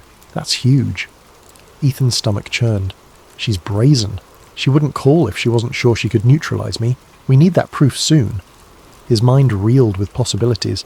He could publicise all they had right now, but it was a cryptic puzzle that wouldn't convince the masses. A direct infiltration of the Rome summit might be their only chance to blow it open definitively. But he worried about the danger. Already he pictured an army of well-dressed security with hidden earpieces or watchers in the Roman streets.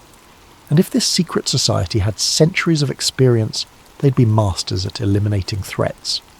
He forced a shaky grin. Then again, nobody ever changed the world without risk, right? Celia sighed. You're incorrigible. All right, I have a flight to Rome booked for my talk. I can register you as my research assistant or something, if that helps get you into the broader event. Relief flooded him. That'd be perfect. She rose from her chair, collecting the coded docs. I'll see if I can interpret more of these references. But Ethan, brace yourself. If everything you suspect is real, we're about to confront a global machine, and it might not crumble easily. He nodded, a grim set to his jaw. I've always known the truth is costly. Guess I'm about to pay in full. They parted, each weighed down by the magnitude of what lay ahead. That evening Ethan cancelled a dinner with family. He told them he was travelling for a big story. They expressed worry, but he offered scant details, not wanting to endanger them. Lying in bed, he stared at the ceiling, mind swirling. The next stage of his life would revolve around exposing an alleged Illuminati plot. If he succeeded, he'd be either a hero or a marked man, possibly both. He felt the flutter of fear, but also an undercurrent of excitement. After all these years of chasing hints and half-truths, he was about to square off with the most iconic conspiracy in human history. Before sleep claimed him, he checked his phone one last time. Another anonymous text had arrived. Beware false allies. The eye has many watchers. He set the phone aside, heart pounding. False allies, indeed. Could Luke betray him? Could Celia or someone else be compromised? The only certainty was that trust would be a scarce resource in the looming confrontation, and so he drifted off, uncertain whether morning would bring new revelations or fresh threats, or both. One thing was sure, the unstoppable march toward Rome had begun. When Ethan and Celia landed at Rome's Fiumicino airport, the Mediterranean sun greeted them with a warm glow that almost dispelled the tension swirling within. They trudged through the arrivals hall with minimal luggage. Ethan had insisted on travelling light to avoid suspicion. Rome, Celia mused, taking in the bustle of tourists. City of echoes, so many layers of history and secrets. Ethan forced a half smile, scanning the crowd for any watchers. I have a feeling we're about to discover some of those secrets firsthand. They flagged a taxi to their modest hotel near the city centre. En route, Celia quietly pointed out landmarks. The Colosseum's ancient arches, the grand Vittorio Emanuele monument, winding cobblestone streets brimming with life. Ethan, usually enthralled by such surroundings, felt only a faint stirring of awe. His mind remained fixed on the looming philanthropic gala at Palazzo Aurelia.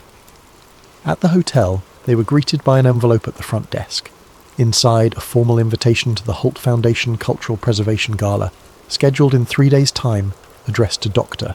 Celia Monroe and an unnamed research assistant. Ethan's nerves spiked reading it. This was real. They had a foot in the door. The invitation included instructions for a preliminary orientation the next afternoon at a smaller conference hall.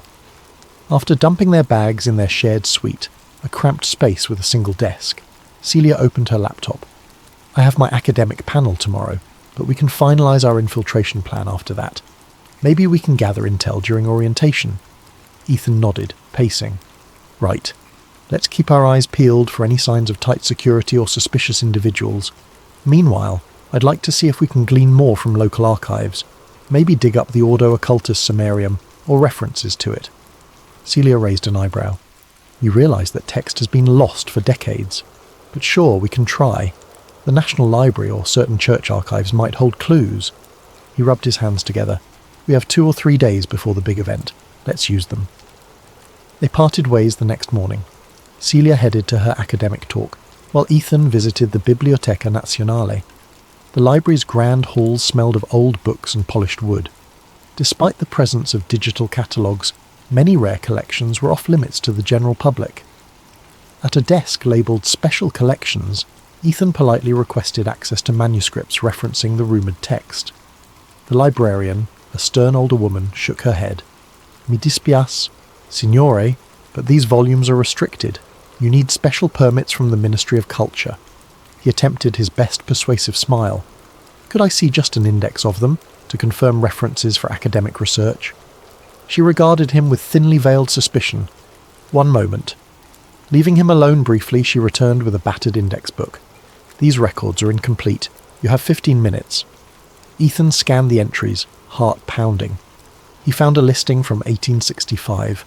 Ordo Occultus Summarium, rumoured donation, never confirmed. Beside it, a note read, relocated to private estate, no official record.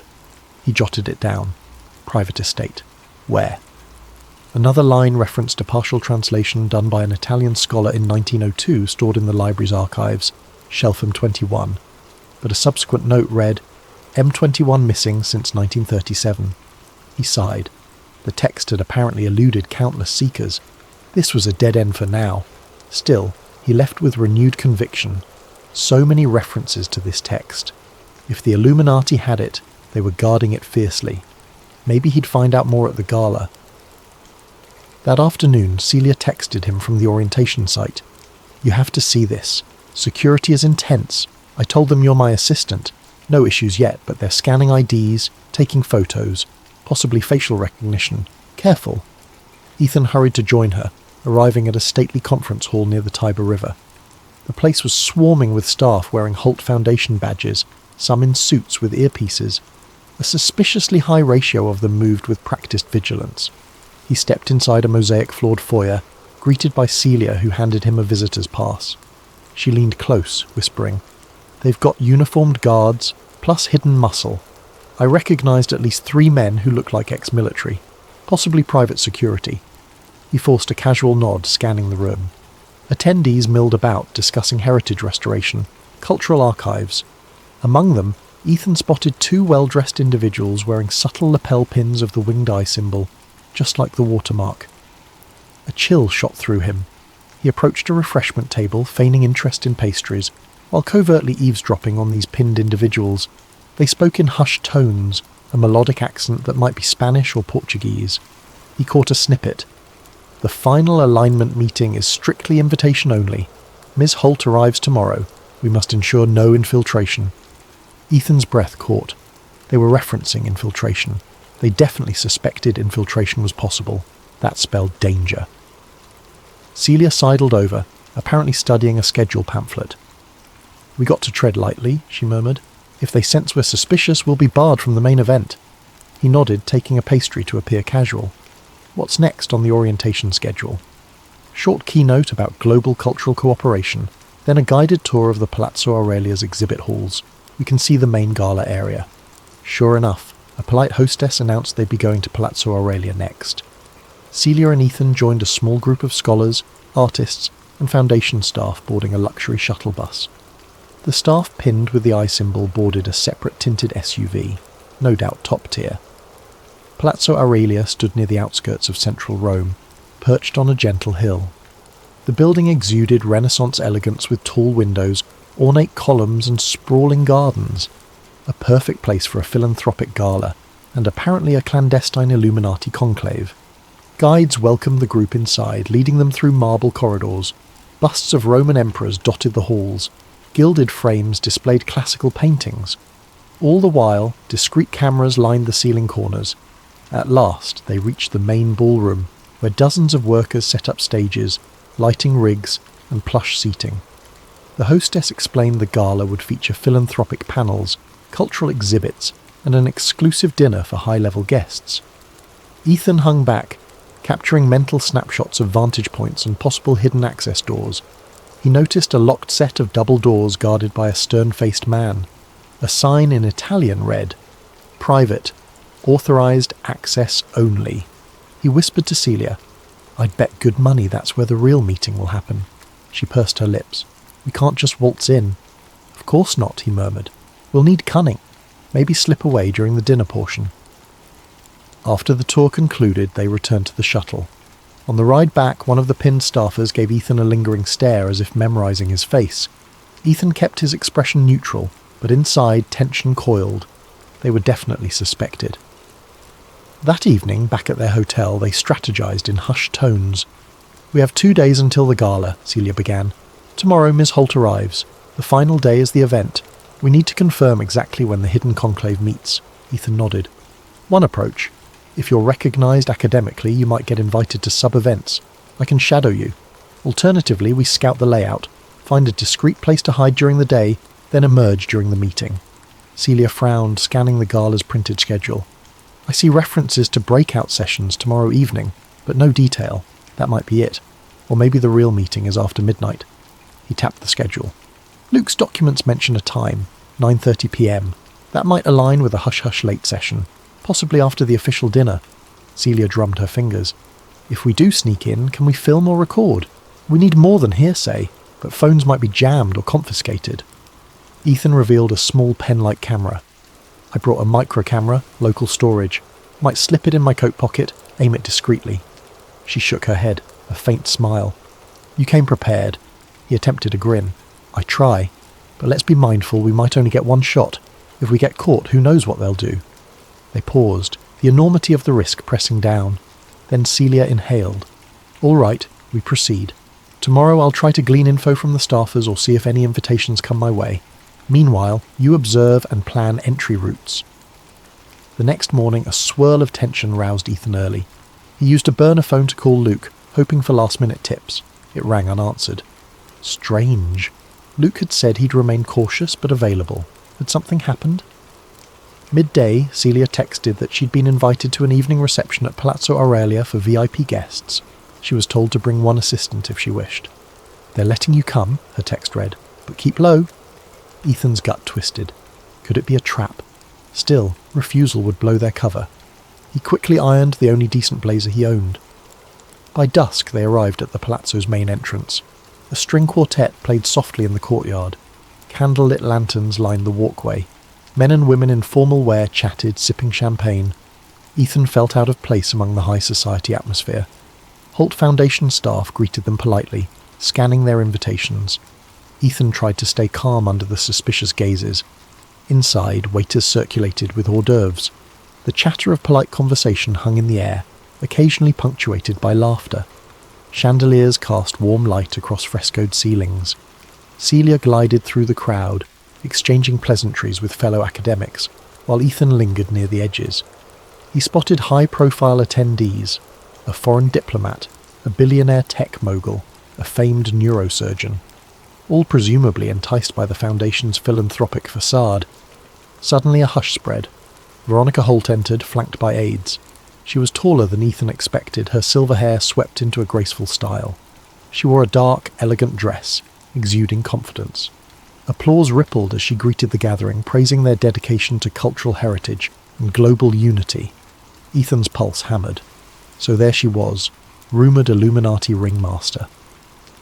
As she approached a group, he sidled closer to overhear. Holt's voice was rich and assured. Tomorrow's main session will address pressing global issues, inequality, climate change. We hope to unify philanthropic strategies for maximum impact. I trust you'll find it enlightening. Enlightening indeed, Ethan thought. He felt a trickle of fear and excitement. Her speech was so polished, so genuine on the surface. Yet according to Luke, she was a puppet master behind the scenes. He spotted the pinned staffers again, posted at discreet vantage points. One stared at Ethan with open suspicion. He pretended not to notice, turning to snag a flute of champagne from a passing tray. Celia drifted over, whispering, "We should keep a low profile. I sense we're being watched." Ethan sipped the champagne, scanning for an exit route. "I'll slip around, see if I can find that locked corridor. Cover for me if anyone asks." She nodded, voice tight. "Be careful." He ambled away, weaving past cliques of guests engaged in small talk about art and charity. Eventually he edged down a less crowded hallway. Sure enough, he found the same locked double doors from yesterday, now guarded by 2 staffers. No sign of an easy pass. As he feigned interest in a nearby painting, he heard footsteps behind. A voice. "Lost, Mr. Graves?" He turned to see a tall woman, late 30s, with a refined accent. She wore a subtle brooch featuring the winged eye. Ethan forced a calm grin. "Just exploring the palace. So many beautiful halls," her lips quirked. "Some places are off limits. We prefer guests stay in designated areas. Let me show you back to the reception." He recognized a polite threat.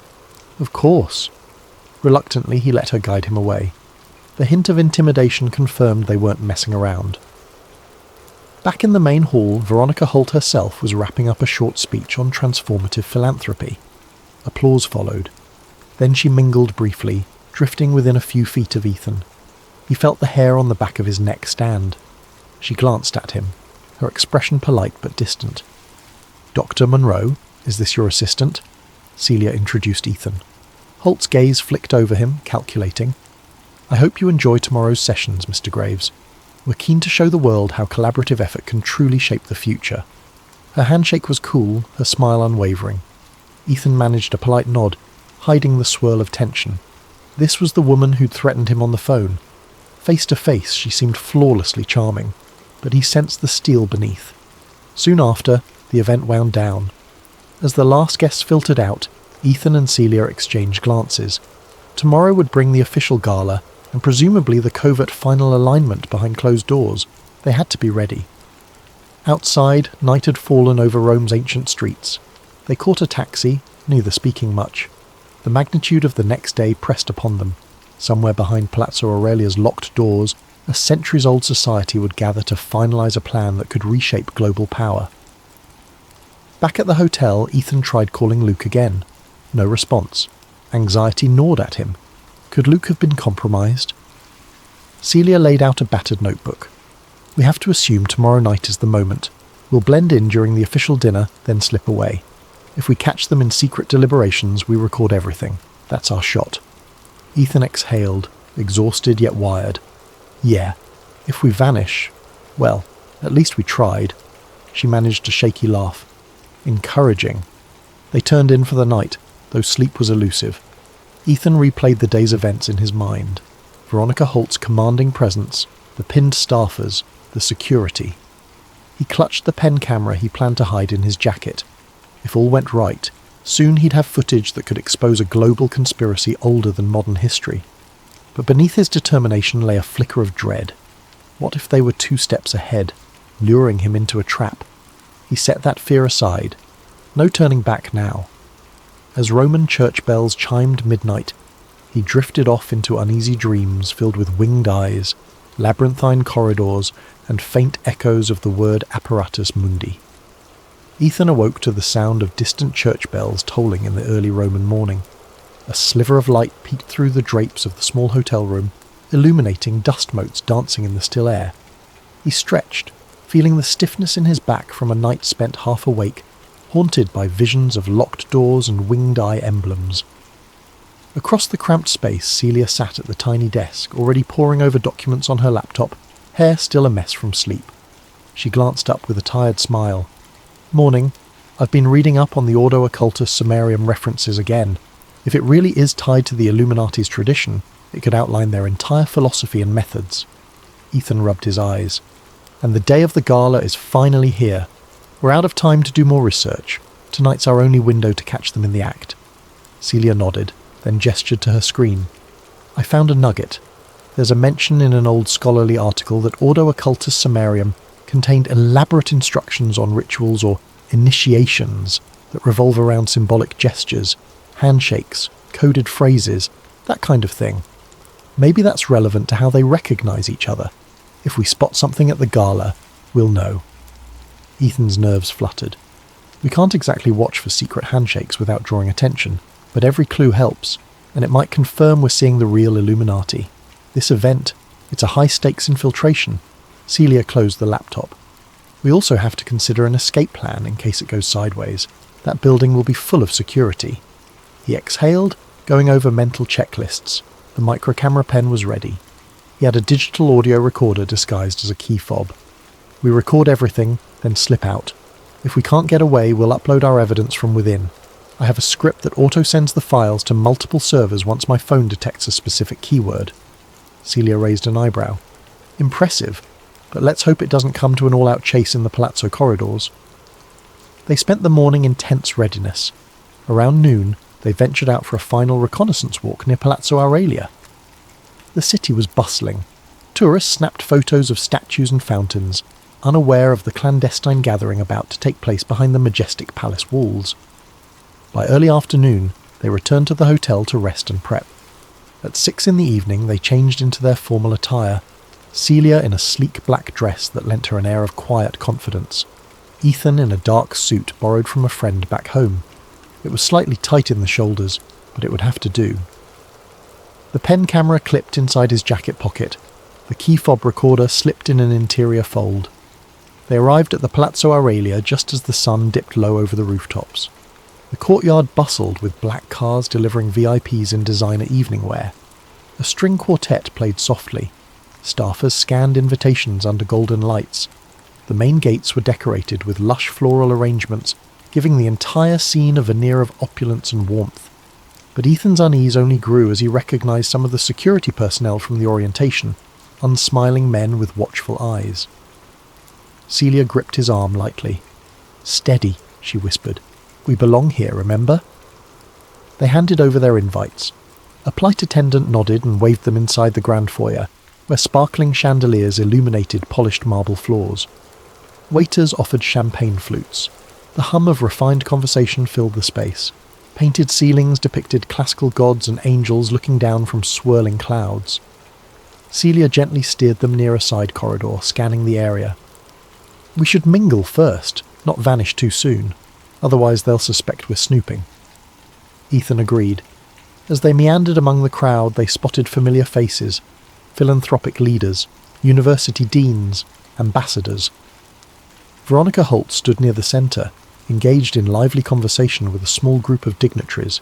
She wore a stunning silver gown, her expression poised, as if nothing could ruffle her calm authority. At one point, Holt's gaze drifted toward Ethan, and their eyes locked for half a second.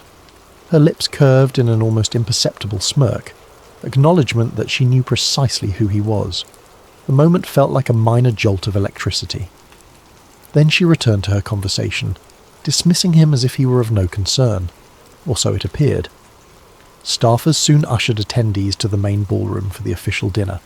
A sweeping staircase led them to a massive hall decked out with round tables draped in fine linens, ornate centerpieces and flickering candlelight. Soft classical music drifted from an unseen string ensemble. Ethan's stomach churned with anxiety, but he forced a polite smile at the table they were assigned. As the dinner began, course after course of delicate Italian cuisine, Ethan played the part of Celia's mild-mannered assistant. They made small talk with a pair of archaeologists from Spain and a museum director from Berlin. Polite conversation touched on the Foundation's initiatives, but nothing indicated a deep conspiracy. Meanwhile, Ethan discreetly studied the corners of the room, identifying potential side doors and exit routes. Partway through the main course, the hush fell as Veronica Holt took the small stage to address the gathering. She spoke of bridging cultural divides, the power of heritage to inspire unity. The crowd applauded at measured intervals. Ethan had to admit she possessed a persuasive charisma that could sway hearts if not minds. But her polished speech offered no hint of any clandestine plan. Yet he sensed that behind the rhetorical flourishes lay a carefully orchestrated front. The real meeting would come later, once the uninitiated had left for the night. As the dinner wound down, staff began ushering guests to a post-dinner lounge area. Many were excited about the scheduled opera performance or a special unveiling of newly restored Renaissance art. Celia checked her watch, leaning to Ethan. "It's nearly 9:30. That might be the key time from Luke's notes." Ethan pushed away his plate. "We should slip out soon. Let's pretend we're going to admire something in the next hall." They rose from the table. Outside the ballroom, a corridor branched in multiple directions. Soft lighting and discreet signage guided guests toward the lounge, but Ethan steered Celia down an unmarked hallway. At the far end, he spotted the same double doors from earlier, guarded, of course, by a pair of stoic men in suits. "How do we get past them?" Celia whispered. Ethan's mind raced. He'd anticipated a direct guard scenario. Maybe a distraction would help. "Give me a second," he said, scanning the area. There was a side door leading to a service corridor. If they could slip in and circle around, they might find another entrance. They ducked into the service corridor, ignoring the questionable glances from a staff member carrying a tray of dishes. Winding through the back passages, they found an old wooden door that might connect to the restricted area. Locked. Ethan fished out a small pry tool, a relic from his investigative escapades, and worked at the lock, heart hammering. Celia kept watch, hearing the faint echo of footsteps. "Hurry!" she hissed. Finally the lock gave. They slipped inside, emerging into a dimly lit antechamber. The hush was profound here, the air thick with the sense of something clandestine. Faint voices drifted from a corridor to the left. They crept forward, passing ornate wooden panelling and oil paintings that felt more like relics than decor. The corridor curved. At its end, a set of tall double doors stood slightly ajar, no guards in sight from this angle. Voices rose, muffled, as though a meeting were in session. Ethan's pulse thudded.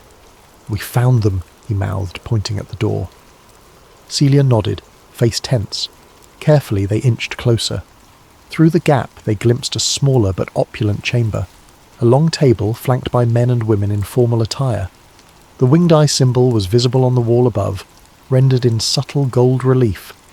Veronica Holt presided at the head of the table. At her side, a man read from typed documents, perhaps a deputy or ally. Ethan activated his pen camera, angling it so it could capture what was happening. Celia pressed an ear to the gap, trying to catch the words. "The final alignment is nearly complete," Veronica Holt was saying in a low, resonant voice. "We have confirmation from key financial institutions that the digital transition can proceed. By next quarter, we'll have enough leverage to nudge public sentiment under the guise of a global stability measure." An older gentleman spoke next, accent vaguely German. "And if the public resists a mandatory digital currency shift?" Veronica smiled coolly. "We'll stage the narrative. Our philanthropic arms, along with allied media, will highlight economic emergencies. People respond to fear, and from fear emerges acquiescence. This is the stepping stone to further integration under Apparatus Mundi." At that phrase, Ethan felt a jolt. Apparatus Mundi. The conspiracy was real, and they were discussing it openly, here, behind a locked door. Another woman spoke. "So the timeline remains. Incremental crises, step-by-step acceptance, all culminating in the announcement by year's end." "Yes," Holt replied. "The Council can reconvene in London afterward to finalise expansions into integrated ID systems. Then we'll address the next phase. Substantial population influence is not an easy goal, but we have centuries of experience in subtle persuasion." Celia's eyes widened, her breathing shallow. They were hearing the literal blueprint for a global manipulation campaign, anchored by false crises and controlling finances. She glanced at Ethan, who was capturing it on video. This was beyond what they'd hoped for, actual undeniable proof that a powerful group, presumably the Illuminati, was orchestrating world events. But then, footsteps in the corridor behind them made them freeze. A security guard, perhaps investigating a noise. They flattened themselves against the wall. An authoritative voice barked softly, "Chiche Lee?" "Who's there?" A flashlight beam cut across the hall. In a split-second decision, Ethan grabbed Celia's hand and slipped through the door they'd opened behind them, stepping into an even darker side chamber. They pressed themselves behind a heavy curtain. The guard's footsteps approached, paused, then retreated. The hush returned. Heart racing, Ethan motioned for Celia to remain still. They could still hear the meeting inside the chamber. Another male voice complained about certain political leaders being slow to align. Veronica answered, "They'll fall into place, or be replaced. We have no illusions about loyalty, only compliance." Celia's face paled. They were talking about forcibly removing political figures. The entire weight of this operation was monstrous.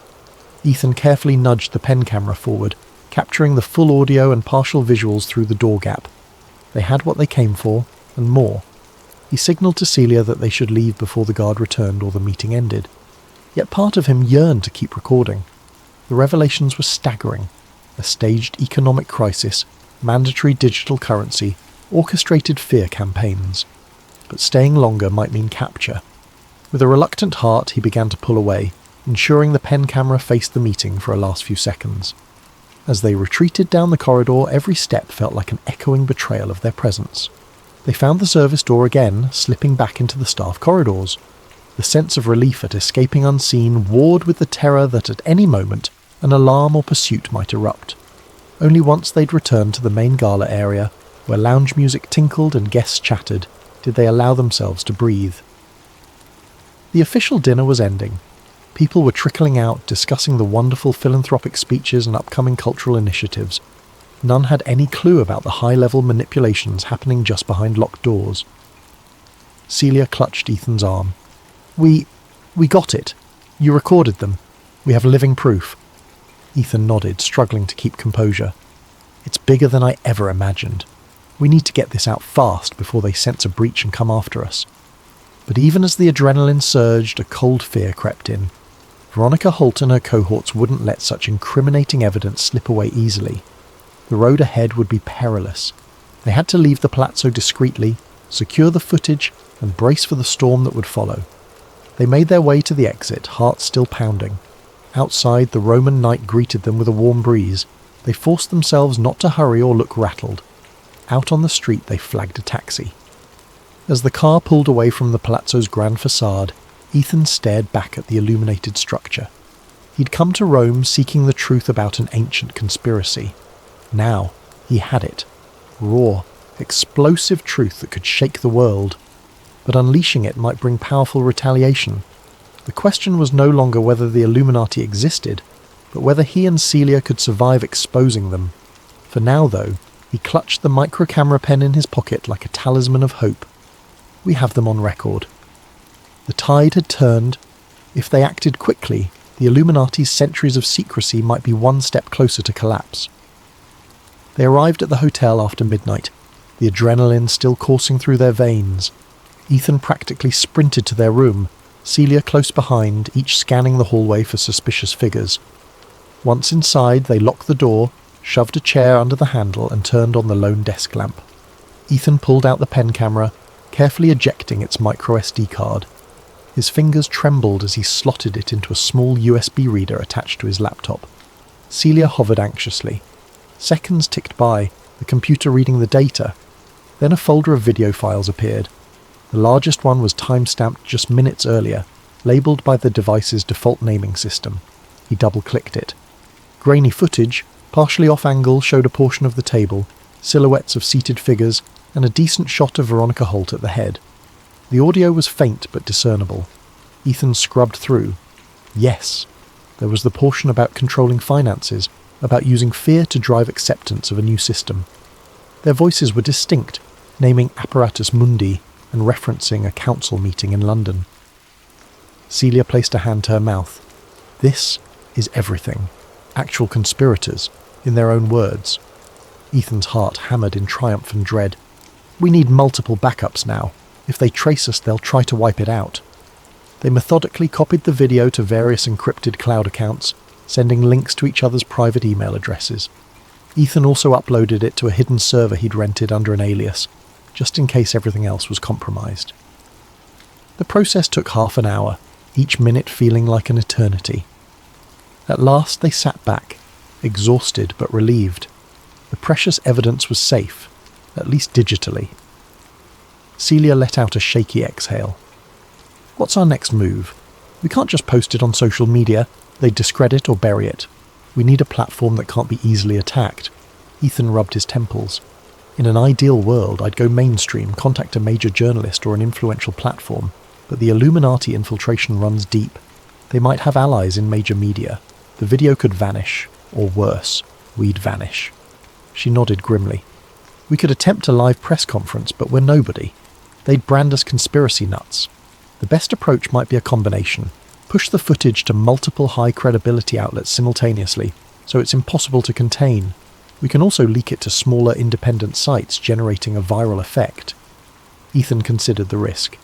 If we do that from here, we might be cornered. It'd be safer to leave Rome. They probably know where we're staying. Our plane tickets are for tomorrow night, but maybe we should leave earlier. Celia glanced at her phone. We can look for an earlier flight, or a train to another city, then out of the country. Let me check. She began typing furiously. A beep alerted them to an incoming message on Ethan's phone. He picked it up. Another unknown number text. You have something that doesn't belong to you. Surrender it, or the consequences will be dire. VH. He showed Celia, dread pooling in his stomach. Holt's not even pretending anymore. She's aware we have a recording. She must have noticed a break in security or recognized our suspicious behavior, Celia said. We have to assume they'll come for us soon. Ethan scrolled up to confirm if it was truly Holt. The style matched, though it could be an operative using her name. Regardless, the threat was real. Let's get out of here, now, he said. Celia nodded. Earliest flight out is midday tomorrow, but there's a 6 a.m. high-speed train to Milan, and from there we can catch a flight to Frankfurt, then back to the States. It's complicated, but we can move before they intercept us. He grabbed a duffel bag. Let's do it, I'll pack. We can catch a cab to the train station before dawn. They scrambled to gather their belongings, stashing the laptop and ensuring they had all the digital backups safely in cloud storage. Within an hour, they were ready to flee.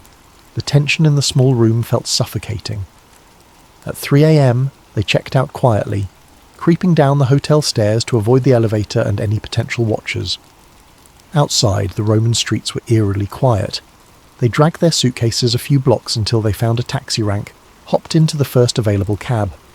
Termini station, Celia said softly, glancing around to ensure nobody followed.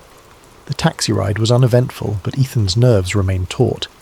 He kept replaying the infiltration in his mind, the locked door, the hush of the conspirators' voices. One slip, and they'd have been caught. Now they possessed the ultimate blackmail or the ultimate weapon, depending on one's perspective. He prayed they could survive long enough to use it.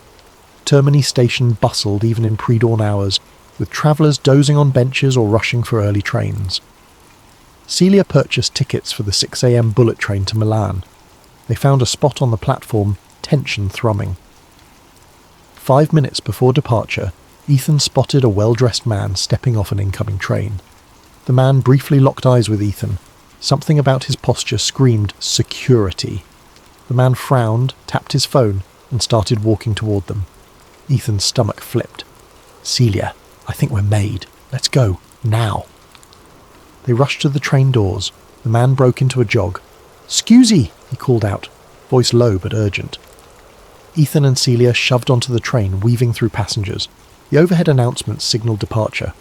Just as the doors slid shut, the man reached the platform, face twisting in anger as he realised he was too late. The train lurched forward. Breathing hard, they found seats, hearts pounding. Through the window, they saw the man pacing, phone pressed to his ear. He vanished from view as the train accelerated. Celia let out a shakily triumphant sigh. We escaped, at least for now. Ethan stared out at the rolling countryside. They're definitely after us. They know we have evidence. This is bigger than just intimidation. They'll mobilise their entire network if needed. They spent the 3-hour ride in tense silence, occasionally whispering about next steps. Celia scoured flight options from Milan. Meanwhile, Ethan quietly penned an emergency statement on his laptop, a short write-up summarising the videos, the conspirators' explicit mentions of manipulating global finance, naming Veronica Holt. If anything happened to them, he planned to auto-publish it to his blog and email a few trusted contacts. Some might dismiss it as wild conspiracy talk, but the actual footage was too damning to ignore. Around 9 a.m. they arrived in Milan. They caught an express bus to the airport, passing sleek modern buildings and bustling streets. By mid-morning, they were through security for a Frankfurt-bound flight scheduled to depart at noon. They grabbed coffee in the terminal, nerves still taut, but beginning to hope they might pull off a clean getaway. That hope shattered when Celia noticed a pair of men in suits lingering near the seating area. One was reading a newspaper, but occasionally glancing at them. The other seemed to be fiddling with his phone. Both exuded that same ex-military aura Ethan had become attuned to. "Over there," Celia muttered, nodding discreetly. "I think they're Holt's people." Ethan's gut churned. "They must have flagged our names in the booking system. We can't wait around here or they'll arrest or abduct us." Celia's eyes darted to the departure board. "Our flight board's in an hour, but we can't stay put. They'll corner us. Another option, we buy new tickets under aliases, or we vanish into the city." He considered their limited finances. "If we flee the airport, we might lose our chance to get home quickly. The longer we linger in Europe, the greater the risk." Celia bit her lip. "We could slip past them at the gate, or if we can somehow cause a distraction." Ethan grimaced at the thought of a public scene, but time was running. "I might have a plan. Let's go to a different gate, find a flight leaving sooner, pay last minute. It'll be pricey, but worth it." They rose, trying to act casual. The men in suits noticed, standing as well. Ethan and Celia weaved through the terminal corridors. The men followed at a distance. As they passed a restroom, Ethan nodded to Celia. "Duck in the ladies' room for a minute. I'll loop around, meet you on the other side. We'll see if we can split their attention," she nodded. The men would have to decide whom to follow. Ethan peeled off down a different hallway, heart thumping. He spotted one suit tailing him, the other presumably waiting for Celia. As soon as Ethan turned a corner, he broke into a sprint. The corridors forked. He took random turns, descending stairs, ignoring baffled travellers. Then he found a flight information kiosk. He typed frantically, searching for soonest departures anywhere outside Italy. A flight to Geneva left in 40 minutes from gate B13. That might be just enough time. He caught sight of the suit barreling down the hallway. Ethan ducked behind a pillar. The man jogged past, scanning the crowds. Once he was out of sight, Ethan darted the other way, heading for gate B13. He prayed Celia could also slip free. If not, this was all pointless. At gate B13, a short queue was boarding. Flight to Geneva. Perfect. He approached the airline counter, short of breath, rummaging for his credit card. "One ticket, last minute," he panted. The agent typed away, gave him a steep fare. Ethan didn't care. He paid, had his passport scanned, stepped through the gate. The agent handed him a boarding pass with seconds to spare. His heart hammered as he boarded the plane. He sank into a seat near the back, scanning every passenger who walked by. No Celia. No sign of the suits. Anxiety twisted in his gut. He didn't want to leave Celia behind, but staying put might have doomed them both. A flight attendant announced final boarding. The jetway door closed. Ethan closed his eyes, dread creeping in. Did Celia make it out somehow? He prayed so. The plane pushed back, engines spooling up. Soon they were airborne, leaving Milan behind. Up in the clouds, he felt a mix of guilt and relief. He texted Celia with a cryptic message. "Took an earlier flight. Message me if safe. I'll wait in Geneva." The phone showed no immediate reply. Gritting his teeth, he turned it to airplane mode, focusing on the next step. In Geneva, maybe he could regroup, see if Celia contacted him, and figure out how to release the footage in a way the Illuminati couldn't squash. The plane landed smoothly. Ethan stepped into Geneva's modern airport, scanning for any sign of watchers. None so far. He found a secluded bench, turning his phone back on. No messages from Celia. His heart sank. He typed a frantic follow-up. "Where are you? Are you okay?" Then he waited in agony, checking news sites to see if any incident had occurred in Milan's airport. Nothing reported yet. Minutes crawled by. Then a text arrived from an unknown number. "Your companion is with us. Cooperate, or she will suffer."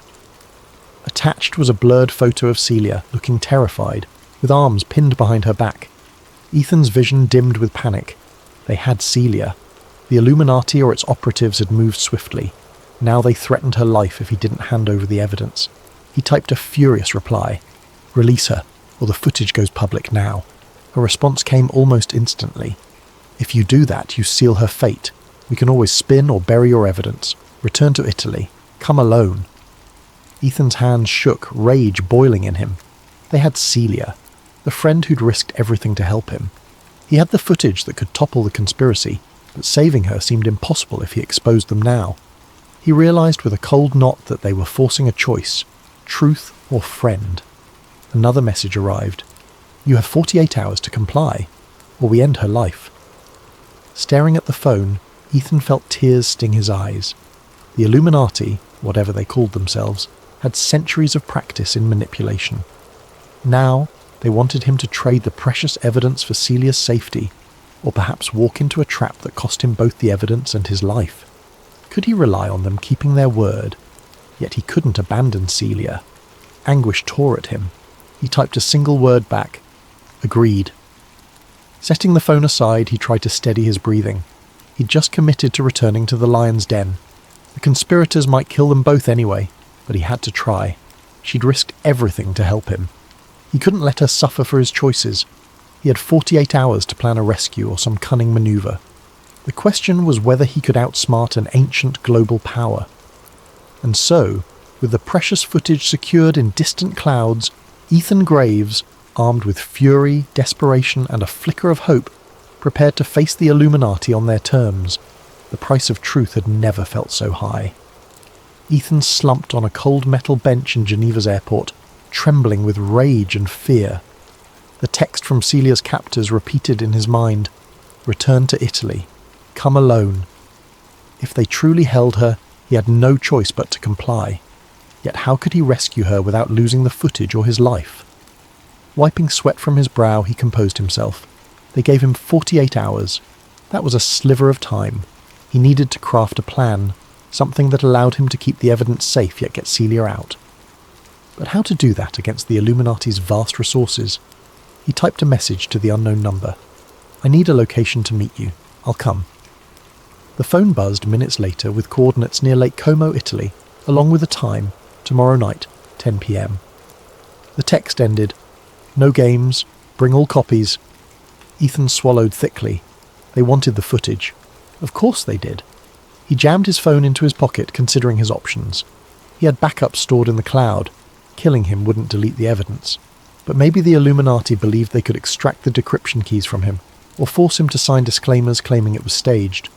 Or, if they possessed advanced infiltration, they might find ways to take down his servers. Still, the risk was real that they could do so if they gained physical access to him. He needed help, someone who could mount a rescue or provide backup. But who? Luca Desi had vanished. His editor Carl was stateside and probably wouldn't believe him. The only other ally that came to mind was Officer Angela Ross, a detective from back in Philadelphia who'd once assisted him on a local corruption case. She was honest, but this was international territory, out of her jurisdiction. Reaching out might be pointless, yet he had to try. He found a quiet corner, dialed Angela's number. After a few rings, she answered, groggy from the time difference. Ross speaking. Ethan spoke in a hushed rush. "Angela, it's me, Ethan. I'm in deep trouble, like conspiracy-level trouble. People are abducted. I have evidence of global manipulation. I can't explain it all, but I need any contact or tip on how to handle a hostage situation overseas." Silence, then a sigh. "Ethan, you always manage to land in the worst tangles. This is no joke?" "Deadly serious. My colleague is kidnapped. The group behind it is unbelievably powerful. I can't go to local police. They might be compromised or outgunned. I need a strategy, or a referral to an international agency you trust." Angela's tone turned grim. "Official channels might be slow or compromised, but let me see. I have a friend at Interpol. No promises they'll act swiftly. They need evidence, and time to coordinate with local authorities." Ethan realised time wasn't a luxury he had. "Thanks, but I'm on a 48-hour clock. Could you at least feed them the location? I got coordinates near Lake Como. Might help if they could be on standby or do a quiet stakeout." Angela hesitated. "All right, I'll pass it along, off the record. But watch your back. This group, whoever they are, won't hesitate to remove obstacles." He thanked her, heart pounding with a glimmer of hope. Interpol might or might not show up, but it was something. Next, he set up an encrypted message on his laptop. "If I don't check in within 72 hours, auto-send the footage to a curated list of journalists. including some left-leaning, right-leaning, independent and international outlets. That might create unstoppable coverage. The Illuminati thrived in shadows. A worldwide public leak would be catastrophic for them. He typed a last command: use location triggers. If my phone remains in the same spot for more than 24 hours, or if it crosses certain borders, push the info out. He hoped that would force the conspirators to keep him alive and moving if they wanted to avoid the doomsday scenario. Finally, he bought a one-way ticket back to Milan that departed early morning. All that done, he found a cheap airport hotel for the night. Sleep eluded him. His mind whirred with rescue fantasies. He pictured Celia locked in some basement, terrified. The guilt pressed like a stone on his chest. She was roped into my mission. I have to get her out. At dawn, he boarded a short flight to Milan, arriving midday. He had nearly 10 hours until the scheduled meet. The day dragged in excruciating tension. He roamed public areas, glancing over his shoulder for watchers. He found a coffee shop to sit and revise his plan, approach the coordinates, pretend to offer the data, hope Interpol might show up. But Interpol's involvement was a long shot. He needed a more direct angle. He recalled Luca Dessi's warnings about the group's ruthlessness. If they suspected he was playing them, they'd kill Celia. That fear overshadowed everything. Yet handing them the actual encryption keys for the footage was unthinkable. He decided on a compromise. Show them a partial link or partial key, enough to prove authenticity, but keep the final piece hidden. Maybe that would buy them time or leverage. The hours crept by. Dusk settled over northern Italy, painting the sky in shades of purple and orange. Ethan rented a car at the Milan airport, driving north toward Lake Como. As the roads wound through scenic mountainsides, he could hardly appreciate the view. His stomach churned with dread. He arrived near the coordinates around 9 p.m. The location was a remote villa perched on a hillside overlooking the shimmering lake below. Moonlight glinted off the water's surface. The roads were narrow, lined with tall hedges, perfectly private for clandestine dealings. He parked near a stone gate adorned with elaborate ironwork. No other cars were in sight. The gate was ajar. A single dim light glowed from the villa's windows, a silhouette of a grand structure behind. He half expected armed guards, but the path was eerily quiet. He walked through the gate, crossing a courtyard flanked by manicured bushes. At the heavy wooden entrance door he paused, heart thundering. Then it swung open from inside, revealing a tall figure in a tailored suit. The man silently beckoned Ethan in. They led him down a dim corridor with tiled floors echoing every footstep. At last he reached a candlelit room that resembled an old-world parlour. High ceilings, antique furniture, a crackling fireplace. There, perched on a velvet chair, was Veronica Holt, wearing a black evening dress. Two men stood behind her, arms folded. Another man was in the corner, cradling a submachine gun. Tension hung thick in the air. Ethan's gaze darted around. No sign of Celia. "Where is she?" he demanded, voice trembling with anger. Veronica Holt regarded him coolly. "Mr. Graves, such dramatic flair. You have something of ours. I want it returned. Now." He clenched his fists. "The footage is encrypted. You can't do anything with it. Let Celia go, and I'll give you partial access." One of the men behind Holt stepped forward, expression grim. "We're not negotiating, Graves. You hand over the entire encryption key, then we'll discuss your friend." Ethan forced himself to remain steady. "That's not happening until I see she's alive and well. Bring her here, now." Veronica sighed, turning to the corner. She snapped her fingers. Another door opened. A guard escorted Celia in, her wrists bound, a bruise on her temple. She looked rattled, but her eyes lit with relief upon seeing Ethan. He swallowed a surge of emotion, locking eyes with her. She was alive. That was something. Veronica spoke softly, but every syllable carried menace.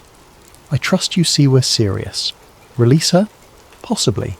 But not before you relinquish your blackmail material. You may think you've hidden backups, but we have ways to find them. Let's not waste time with heroics." Ethan's mind raced. She wanted the entire set of keys. If he refused, Celia might die. If he complied, they'd likely kill them both anyway to keep the secret safe. He needed a stalling tactic. "The decryption process is multi-layered," he said. "I can show you the first step, but it's not an instant reveal. We have to do it from my laptop, connect to secure servers." Veronica arched an eyebrow. "Convenient. You expect me to simply let you open your computer and do whatever you wish? He shrugged, feigning indifference. It's your call. No key, no reason for you to keep Celia alive. But if you kill us, you'll never get the data unlocked. My final dead man switch will release everything publicly. I've set it up already. Her lips tightened. I know you're cunning, Mr. Graves, but so are we. Very well, you'll give the partial key tonight here. Then we'll accompany you to wherever you must go next. If the information is as you say, Ms. Monroe might leave unharmed. Ethan forced himself to keep a calm facade, though inside he wanted to scream. Even if he gave them a partial key, the Illuminati might break the rest eventually. He needed a rescue or escape. Angela's tip to Interpol might be in play, but there was no sign of any police approach. Time was ticking. Fine, he said, pulling out his phone. I'll input the partial passphrase in a text file, you'll see it. But remember, if you harm Celia, the final pass never surfaces, and the dead man switch triggers. Understood. Veronica Holt's expression remained icy. She nodded at the guard who untied Celia's wrists. Celia stumbled forward, massaging her bruised arms. She shot Ethan a desperate look that said, "Be careful." Ethan typed out a random chunk of the encryption pass, about half of the necessary string. Veronica eyed it warily. This means nothing to me. I need to confirm it's valid. He nodded. We can test it by partially decrypting a small portion of the video file. You'll see it's real. Then we'll do the rest in a more secure environment. Deal? Veronica considered. Very well. We'll take a short sample. If it checks out, we proceed. If you attempt any trick, your friend pays. She turned to her associates. Take them to the study. Monitor every keystroke. They led Ethan and Celia to a high-ceilinged study with a grand oak desk. A laptop sat open, presumably set up by Holt's tech experts. One guard plugged in an external drive. Another hovered behind Ethan with a pistol. Celia stood off to the side, shaken but defiant. Ethan stepped to the laptop, carefully inputting a link to one of the partial backups. Then he entered the partial decryption pass. For authenticity, he let it decrypt the first 10 seconds of audio. The computer played a snippet of that fateful meeting. Veronica's voice talking about global realignment. The guard paused the playback, turning to Holt with a nod. Her lips pressed thin. So you do have the real footage? She stared at Ethan, cold triumph in her eyes. Now, we'll simply hold you until we retrieve the entire pass. Once we confirm all copies are erased or decrypted, your threat is neutralized. Then, possibly, I'll decide your fate. Celia's voice shook. You promised, Holt cut her off. I promised nothing definitive. I said you might leave unharmed. That depends on your cooperation. Ethan glared. You can't simply block the entire internet. Once your group is exposed, you're done. Veronica's laugh was almost pitying. We've weathered storms for centuries. Even if partial truths emerge, we can bury them with disinformation. The masses have short attention spans. Her gaze hardened. But let's hope it doesn't come to that. We prefer minimal disruption to society. She gestured to the guards. Secure them in separate rooms. We'll attempt to extract the final pass from Mr. Graves. Ms. Monroe can reflect on her good fortune if he cooperates. Celia tried to protest, but a guard grabbed her arm, leading her away. Ethan's blood boiled as he was similarly seized. They were whisked through a winding corridor up a flight of stairs, then deposited into separate locked rooms. The heavy doors slammed, leaving Ethan in near darkness with only a single lamp glowing and no windows. He pounded a fist on the door in frustration, trapped in a remote Illuminati stronghold. The so-called apparatus of global power had them at its mercy. If he caved, the Illuminati would likely still kill them. If he resisted, Celia might die, and he had no clue if Interpol or any cavalry was on the way. In the oppressive silence, he sank onto the small cot, breath ragged. He needed a miracle or a cunning ploy to turn the tables. The cost of truth was, indeed, staggering, yet he still clung to a sliver of defiance. They might have cornered him physically, but the unstoppable nature of digital backups gave him leverage, if he could wield it properly. Tomorrow, or the day after, might bring forced interrogation, or an unexpected rescue, or a last-ditch trick. He closed his eyes, recalling everything Luke Adesi had said about the Illuminati's hubris. Perhaps that was their weakness. If I can exploit that. And so, Ethan prepared to gamble with the only currency he had, the truth. Because in a world shaped by illusions, a single, undeniable revelation could topple even the most venerable conspiracies.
Alexandra Alex Hill stepped off the bustling Manhattan sidewalk into the modest offices of Global Financial Watch, the online publication where she worked freelance.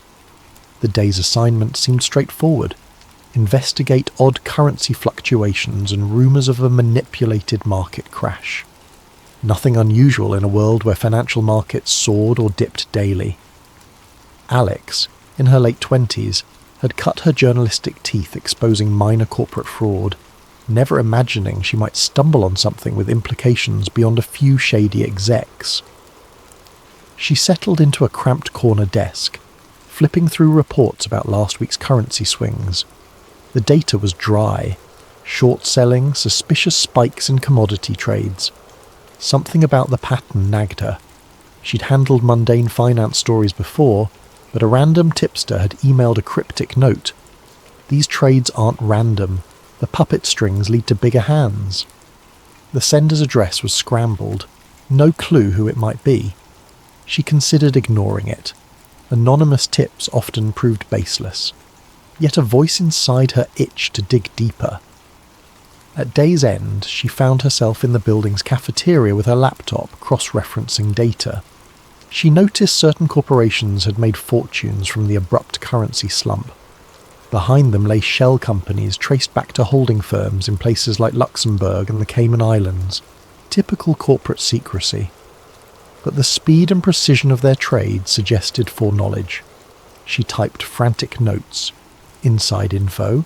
Coordinated manipulation. Late that evening her phone buzzed with a withheld number. She hesitated, then answered. Static hissed before a distorted voice said, "Look up Phoenix Council or New Dawn Initiative. These are not random.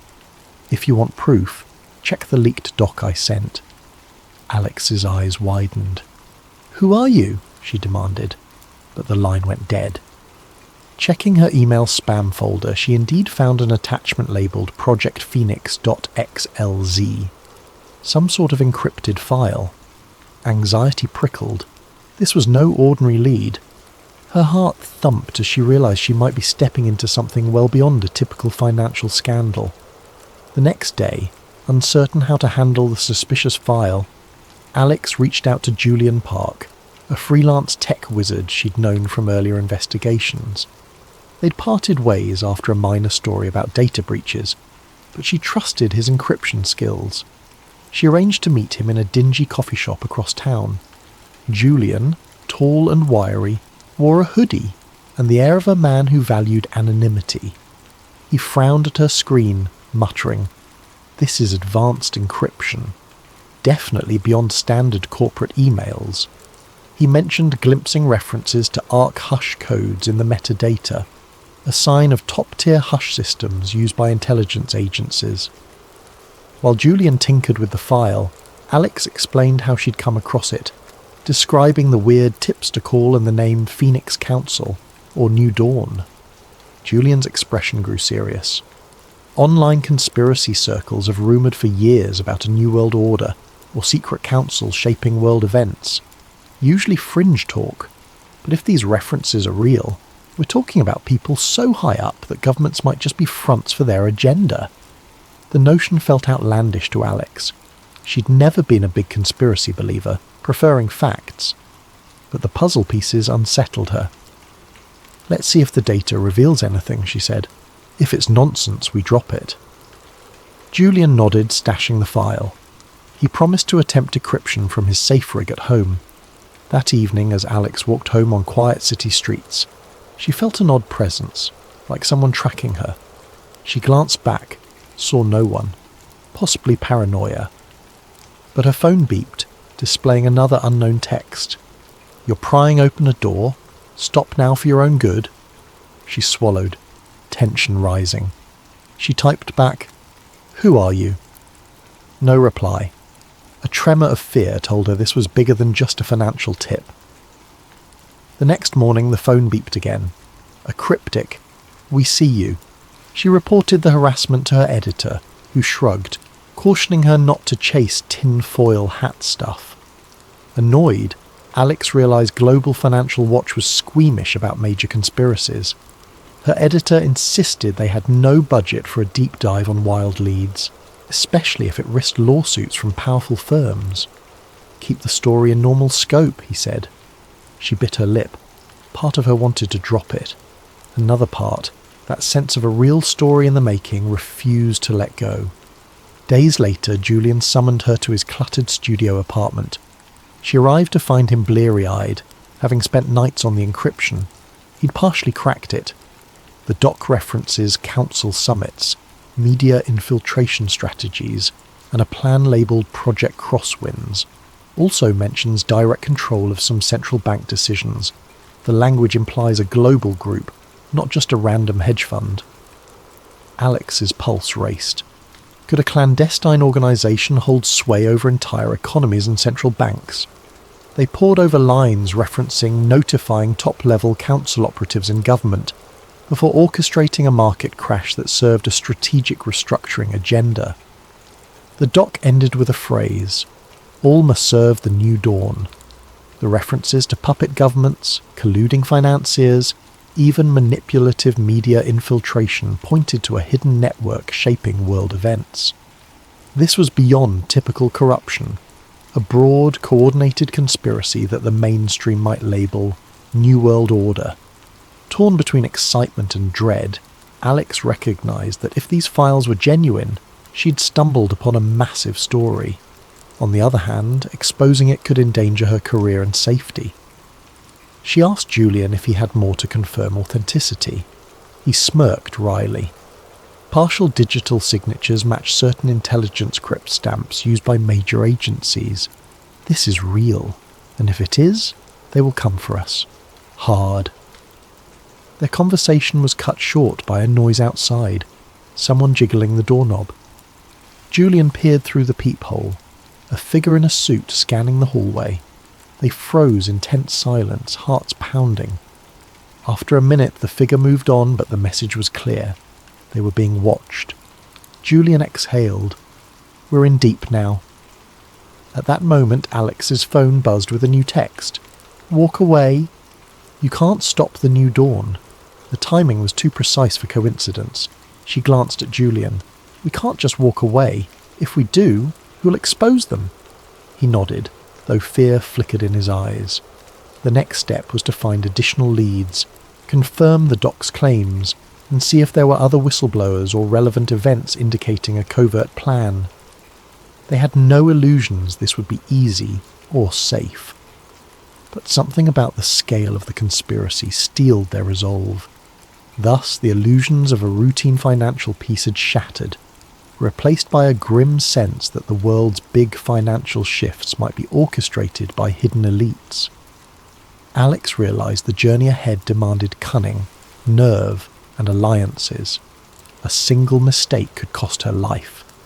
Yet she pressed forward, soul aflame with the fierce conviction that the truth, no matter how big or dark, deserved to be set free. In the frantic aftermath of uncovering the Project Crosswinds references, Alex Hill and Julian Park realized every step must be measured. They parted ways discreetly, using coded signals to coordinate future meets. Alex returned to her day job at Global Financial Watch, feigning normalcy, while inside she felt a swirl of dread and determination. Even the mild hum of the office printers or casual chatter from co-workers seemed sinister, as if any colleague might be an informant for the hidden elite. She suspected paranoia was creeping in, but she couldn't dismiss the danger. Late one night, she received an encrypted email from a new contact calling themselves Nova. The message read, "Heard you want to confirm the NWO lead. I have partial evidence from inside a central bank. We must meet." The signature was a code referencing public cryptographic keys. Initially, Alex doubted its legitimacy. Could be a trap or just a scam. But curiosity overcame fear, and she reached out. The next morning, Nova replied with a location, a public library in Brussels near the EU's financial district. They insisted Alex come alone, though the distance was formidable. She discussed it with Julian, who recommended caution but offered remote surveillance if needed. Within days, Alex found herself flying to Brussels under the guise of covering a European finance summit. She forced a polite smile in front of fellow journalists, but her real motive was to meet Nova. She parted from the official itinerary, venturing to a modest library in a side street. At a back table, reading a thick economics journal, sat a woman in her late 20s with short dark hair. She locked eyes with Alex, gave a slight nod. Introducing herself as Naomi Flores, she said softly, "I'm the Nova you corresponded with. I'm also a junior economist at a major global institution, but I can't reveal which. The shadows we're dealing with can destroy careers or lives." Naomi explained how she'd encountered suspicious anomalies in currency interventions. There's a pattern.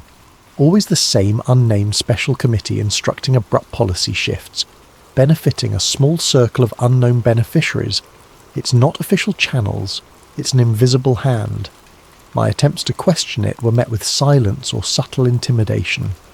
She slid a thumb drive to Alex containing datasets and internal memos. "I suspect it ties to your Project Crosswinds. The scale is frightening. Global markets shape to favour certain outcomes. Governments get propped up or toppled, all behind closed doors." Alex's heart pounded. The puzzle was growing. If these manipulations extended to central banks and global institutions, then the rumoured New Dawn or Phoenix Council might truly be an orchestrated coalition. She thanked Naomi, urging her to be careful. Naomi, eyes brimming with worry, whispered, "I might vanish if they sense I leaked. Keep my identity hidden at all costs." She walked away quickly, leaving Alex alone with the thumb drive under her notebook. Meanwhile, across the Atlantic, Julian dug deeper into Project Crosswinds, cross-referencing leaks from earlier whistleblowers. He found chatter on dark web forums about a powerful group known as the NWO, New World Order, which mainstream media ridiculed as a conspiratorial catch-all. But the forum users claimed the NWO was more than rumour, referencing control of major economies, infiltration of top-tier media, and rigging of elections. Some posts mention names like Vivienne Renault, pegging her as an old-money financial magnate with untraceable influence across continents. Julian flagged it for Alex. This might be the key figure behind your NWO lead. In Brussels, Alex used her press badge to attend a small finance panel where Vivienne Renault was rumoured to appear. Renault, a poised woman in her early 50s, exuded quiet power. She spoke of stabilising global markets and the synergy of public-private partnerships, words that sounded innocuous yet rang in Alex's ears as coded references to the manipulations. Observing from the back row, Alex felt a chill. Renault's polished confidence radiated the aura of someone used to shaping events from behind a polished veneer. After the panel, Alex approached Renault with a question about extreme currency interventions rumoured in emerging markets. Renault responded with a mild, dismissive smile, pivoting to broad, non-committal statements. But the fleeting tension in Renault's eyes told Alex she was on the right track. A passing aide quickly ushered Renault away. Alex left the venue certain Renault recognised her face. That night her phone beeped with a new threat text. "Back off, Ms. Hill. Ms. Renault's agenda is beyond your domain. This is your last warning." Pressure mounted. Alex emailed Julian the data from Naomi's thumb drive. He confirmed it, validated the structural manipulations, referencing code words identical to the Project Crosswinds doc. The data even pointed to a future pivot in interest rates that would crash certain developing nations, forcing them to accept debt packages under harsh conditions. If the New Dawn emerges, Julian typed, they effectively gain partial control of entire governments. Alarm blossomed in Alex. The scale was monstrous. She was just a freelance journalist with limited resources, confronting forces that dwarfed her. Could she realistically expose them? She realised she needed allies. She confided in Manny, a reluctant editor at Global Financial Watch, but Manny was panicked. "We can't publish unverified conspiracy talk. You'd ruin us. We'd face lawsuits from half the world's top banks, unless you have bulletproof evidence." She insisted the data was real. Manny demanded official confirmations or named sources. Catch-22, given that naming Naomi might endanger her. Manny apologised, unwilling to risk the publication. Undeterred, Alex weighed an alternative, leaking it to bigger outlets or open-source sites, but that too might invite immediate retaliation. Soon after, a wave of sabotage hit. Alex's apartment was ransacked, her notes scattered, laptop stolen. She discovered a small black SUV parked near her building, its occupants eyeing her window. She suspected Raphael Bishop, the rumoured security enforcer for the NWO, was behind it.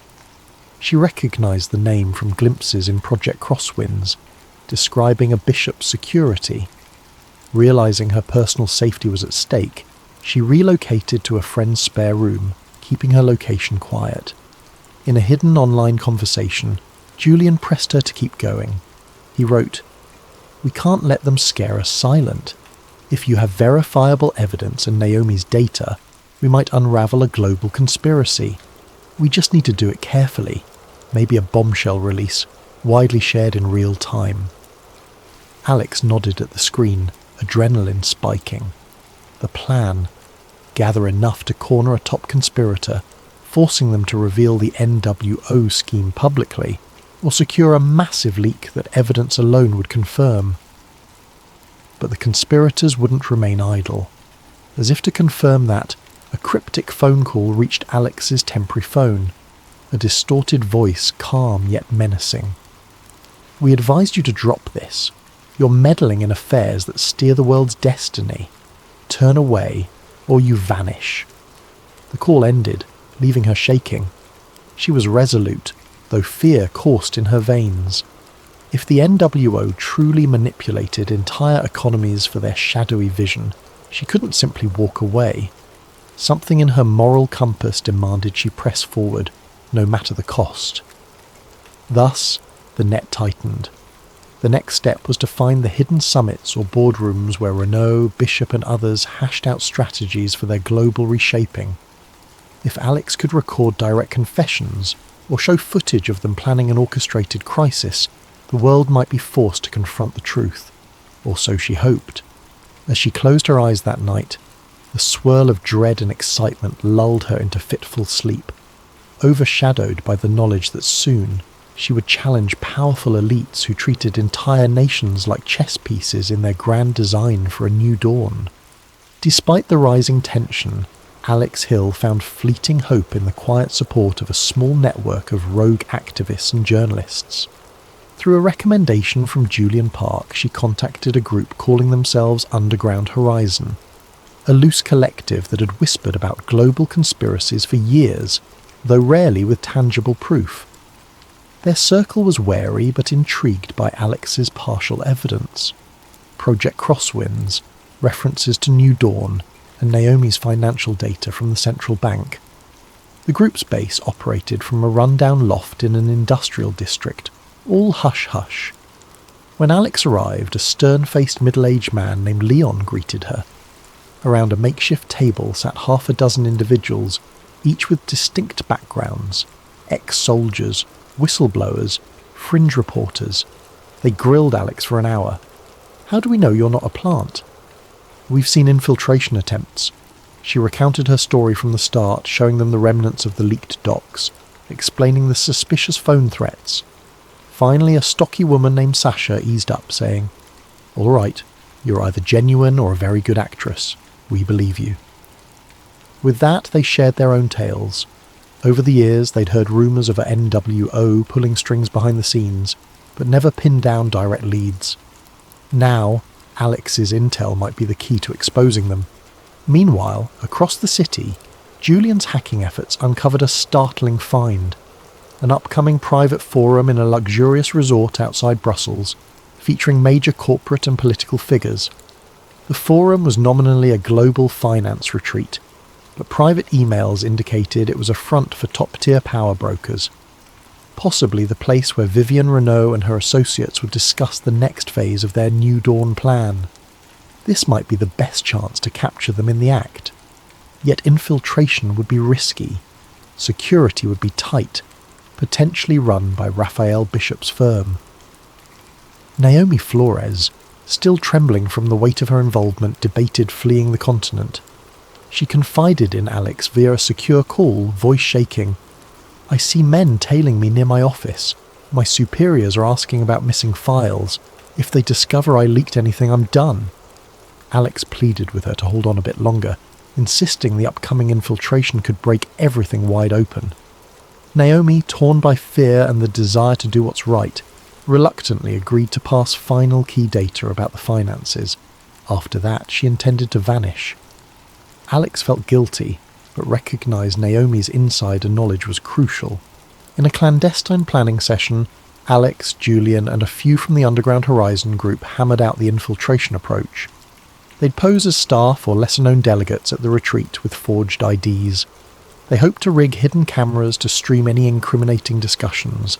If they broadcast in real time across multiple online platforms, the conspirators couldn't simply hush it up. Leon insisted on precision. One slip, and we're done. They'll have ex-military ops. We must get in, get evidence, and get out. The plan conjured images of a spy movie, yet it was their best shot. Days passed in a haze of preparations. Sasha taught Alex how to use a small wearable camera disguised as a brooch. Julian tested a portable signal booster to ensure the live feed overcame any jamming. Naomi forwarded the retreat's official guest list she'd quietly swiped from her workplace's computer system. Indeed, Vivian Renault's name was on it, along with multiple global finance bigwigs, some top government advisors, and certain private security not listed in detail, likely Bishop's men. Tension soared. If they managed to record Renault bragging about orchestrating economic upheavals or referencing Project Crosswinds, it could be the final blow exposing the NWO. On the eve of the infiltration, Alex's phone buzzed with an unknown text. "We know you plan to disrupt the Brussels Forum. Don't test us." She shuddered at how easily they tracked her. Julian, equally unnerved, changed phone SIMs, used anonymizing software. They parted ways until the operation, each moving carefully, checking for tails. Alex took minimal luggage, forging a new press pass identity to appear as a minor journalist from a lesser-known trade publication. Arriving at the retreat's location, a grand estate in the countryside near Brussels, Alex and the small infiltration team feigned normalcy. The estate gates allowed delegates with correct passes. Guards wearing discreet earpieces scanned them. Alex's heart hammered as she presented her ID. The guard gave a polite nod, letting her pass. That small success was their first hurdle cleared. Inside the foyer, a swirl of luxurious decor and hushed networking encompassed them. The official schedule mentioned panel discussions on global economic resilience, but Alex suspected the real meetings would be behind closed doors. Julian had found a vantage point in a back server room, hooking into the estate's private Wi-Fi. He was masked as an IT consultant. If all went well, once Alex activated her hidden camera, he'd broadcast the feed to multiple secure streaming sites. The rest of the infiltration group spaced themselves around the estate, some as waitstaff, others as low-level PR reps, ready to spring into action if needed. Eventually Alex spied Vivian Renault ascending a stairway toward a restricted conference room. Renault moved with poised confidence, flanked by men in sharp suits. Alex quietly followed at a distance. On the second floor she caught a glimpse of name plaques outside a closed door. Council Roundtable, private. 2 imposing guards stood watch. She needed a different approach. She ducked into an adjacent hallway that seemed to lead behind the conference area. In the corridor's hush, she overheard faint voices from the next room, someone referencing the final stage of Crosswinds, compliance from certain heads of state, and how a unified front would ensure the new dawn overcame political friction. The words quickened her pulse. This was it.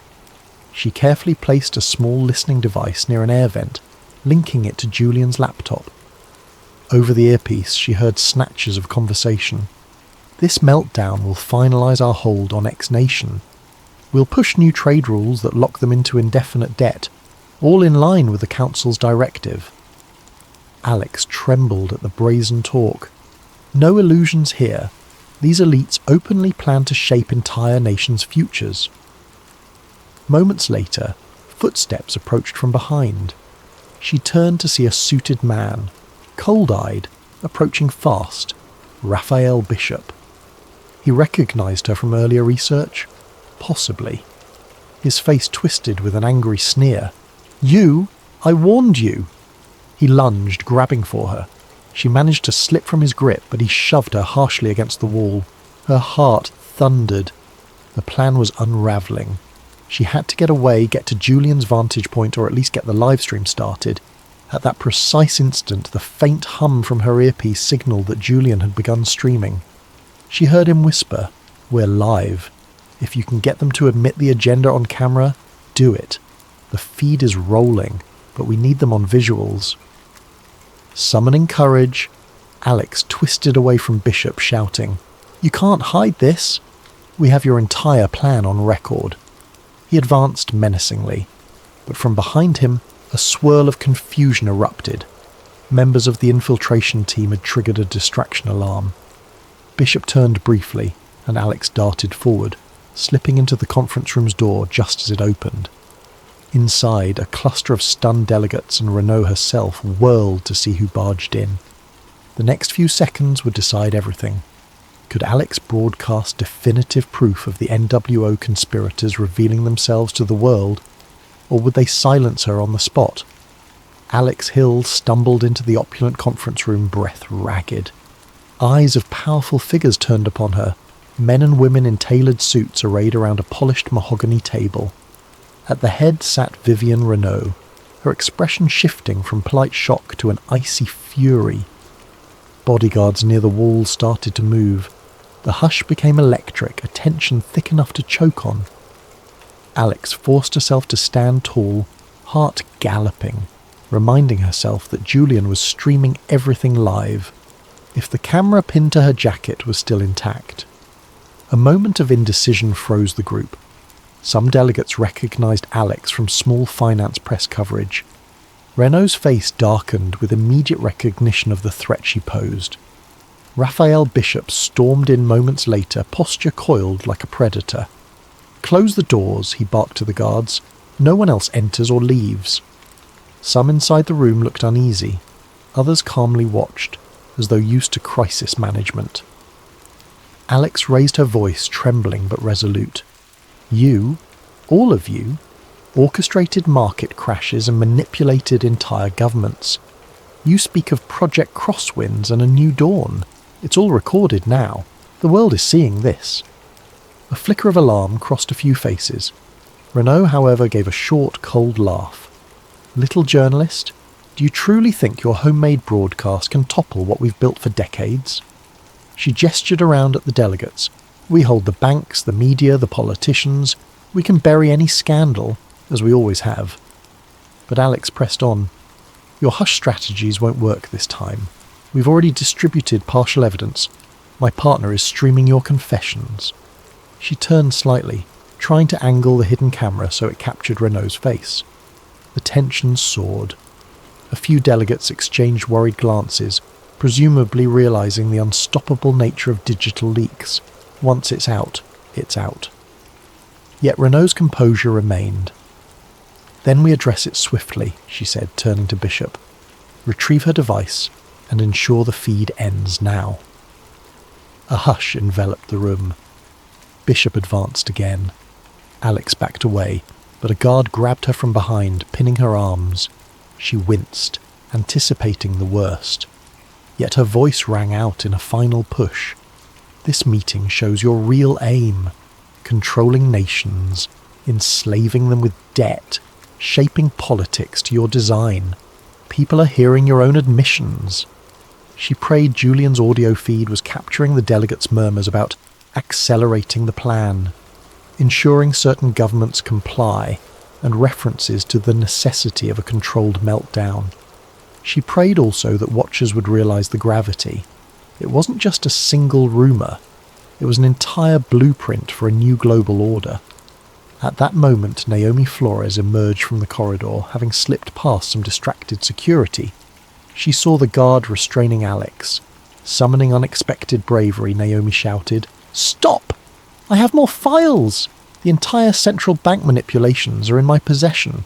If you harm her, the entire data dump goes public." In her hand, she brandished a small flash drive, as though it held the power to unmask them all. Renault scowled. Some delegates stood abruptly, tension fracturing the group. A few tried to calm the situation, advisors murmuring that violence wouldn't help if they were live on camera. Chaos escalated. A scuffle broke out near the door as infiltration team members from Underground Horizon tried to hold off more security reinforcements. Scenes of pushing and shouting ensued. Renault, however, remained stone-faced, lifting a phone to her ear, presumably calling for a forced media blackout. "We'll jam the feed," she hissed. "Wipe every record." But outside, Julian Park had rigged multiple secure channels, ensuring at least partial streaming continued. The delegates began to realize they might be truly compromised. Desperate, Bishop tore Alex's jacket pocket open, prying free the small camera. He crushed it underfoot. But the damage was done. Some footage, possibly partial, might already be out. The question was whether Julian had enough time to broadcast the final confessions. Renault glared at Naomi. "You'll regret your betrayal, Miss Flores." Naomi trembled, but her voice rose. "Your days of secret manipulations are over. People will see the truth, how you plan to orchestrate crises for your global restructuring." A meltdown overcame the delegates. Some tried to salvage illusions of innocence, calling for a return to order.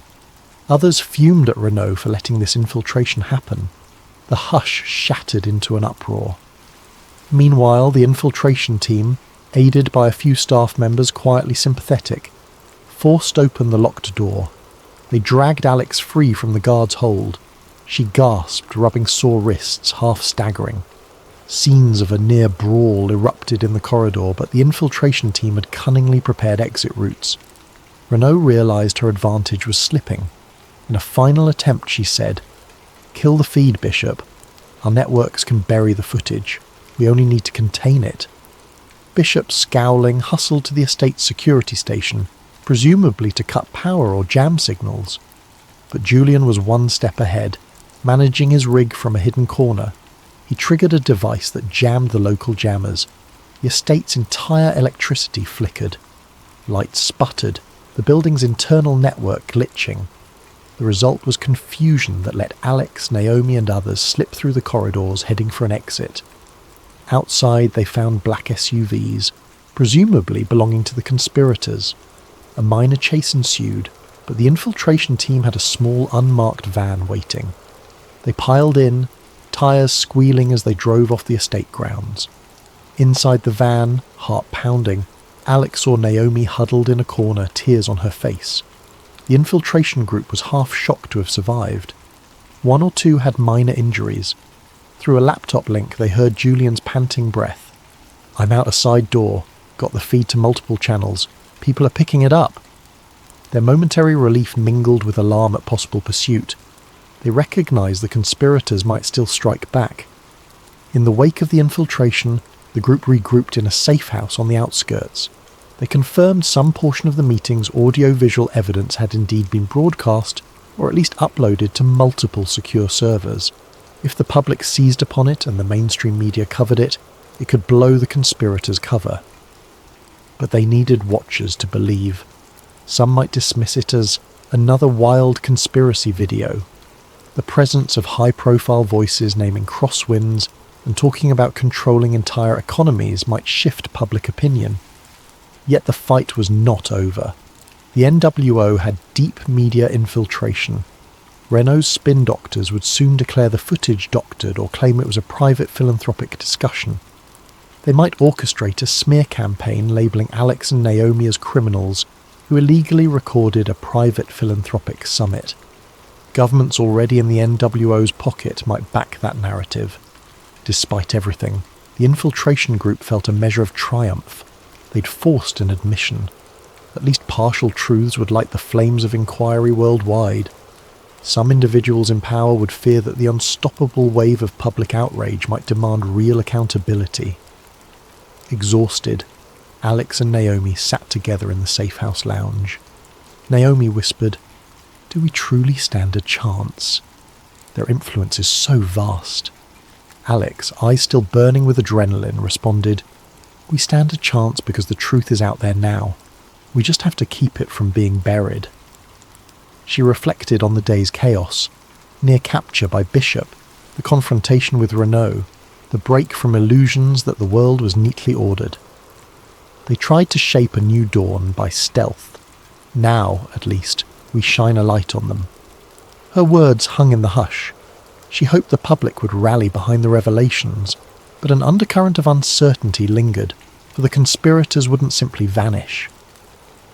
As she closed her eyes for a moment, exhaustion weighed on her, but so did a steely resolve.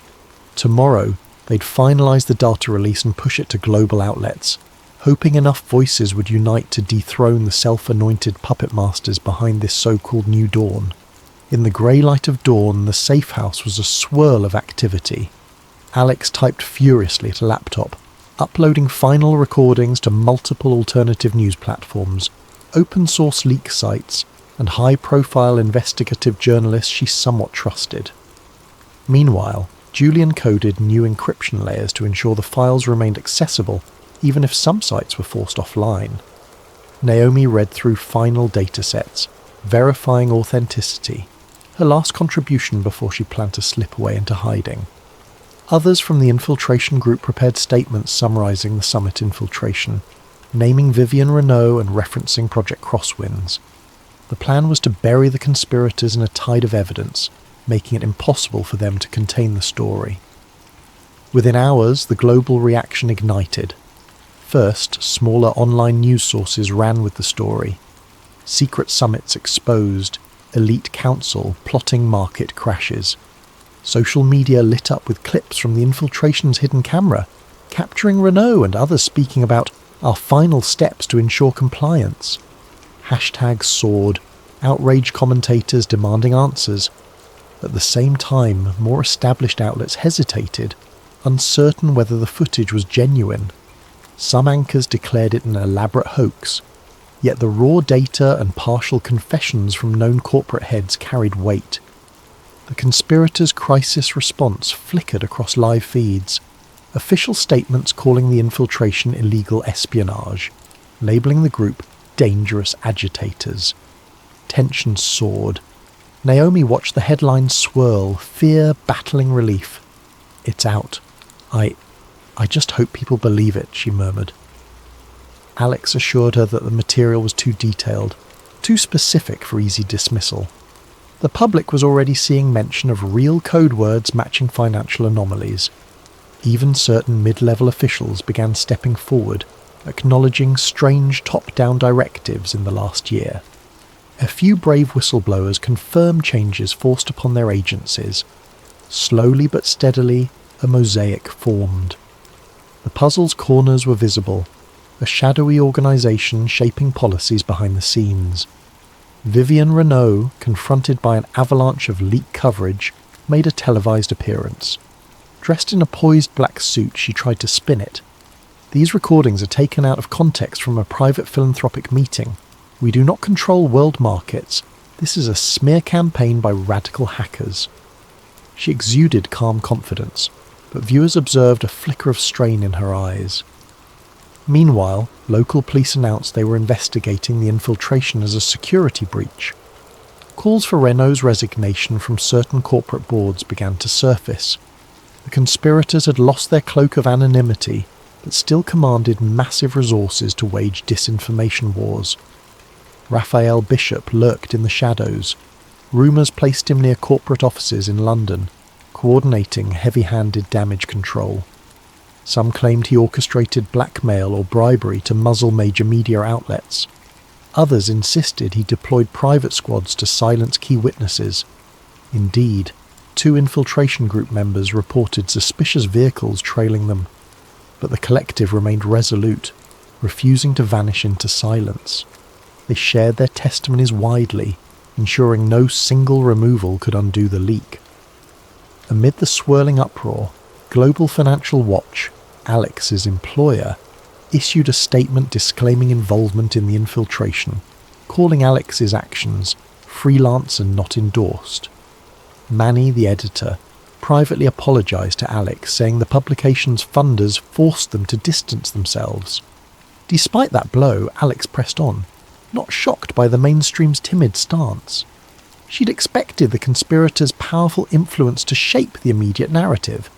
Freed from institutional constraints, she joined the infiltration group's online streams, giving multiple interviews to alternative journalists, describing every detail of the infiltration, the hush-hush meeting, Renault's references to controlling entire countries, the jarring cameo of New Dawn ideology. Public sentiment split widely. Many regular citizens, jaded by years of lesser conspiracies, seized this moment, demanding political upheaval. Protests erupted outside financial districts in New York, London, Brussels, demanding transparency, investigating the named officials. Yet a portion of the population labelled it fake news, unwilling to believe a single infiltration video. Governments of various stripes scrambled. Some officials used the crisis to distance themselves from possibly compromised superiors. Others tried to downplay or disclaim. Tensions ran high, with talk of extraordinary parliamentary sessions or congressional hearings. Naomi parted from the group soon after, an emotional farewell. She carried a new identity provided by underground contacts. Before leaving, she told Alex, "I never thought I'd be a whistleblower, but if it sparks real change, maybe it's worth the fear." Alex embraced her, wishing her safety. She realised how many personal costs accompanied revealing the truth. In the weeks that followed, multiple investigations launched.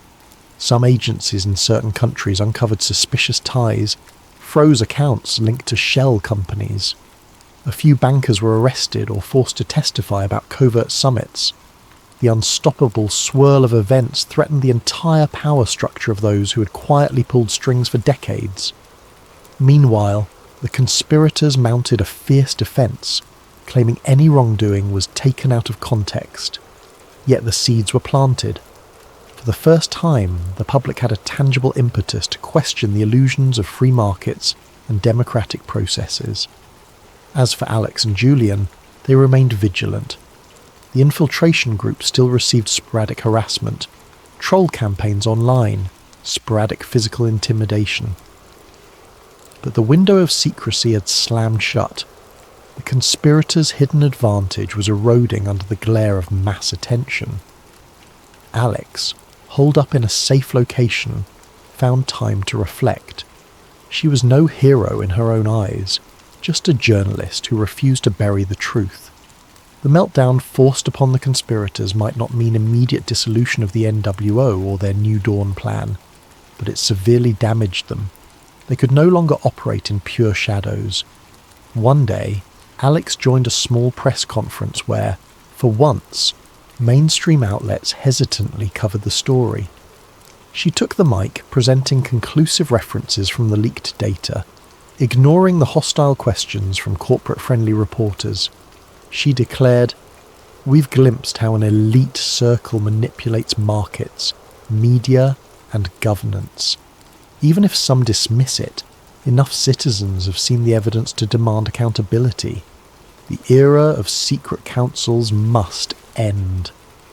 Her words carried a measured conviction, overshadowed by the knowledge that fights for real reforms would follow. A few watchers clapped softly, a glimmer of public support. In the final analysis, the unveiling of Project Crosswinds and the infiltration event did not single-handedly topple every hidden power. Real change, if it came, would be incremental. Lawsuits, resignations, grassroots activism. Some conspirators might regroup under new names, spinning new illusions. But a crucial blow had been struck, a precedent for standing up to intangible puppet masters.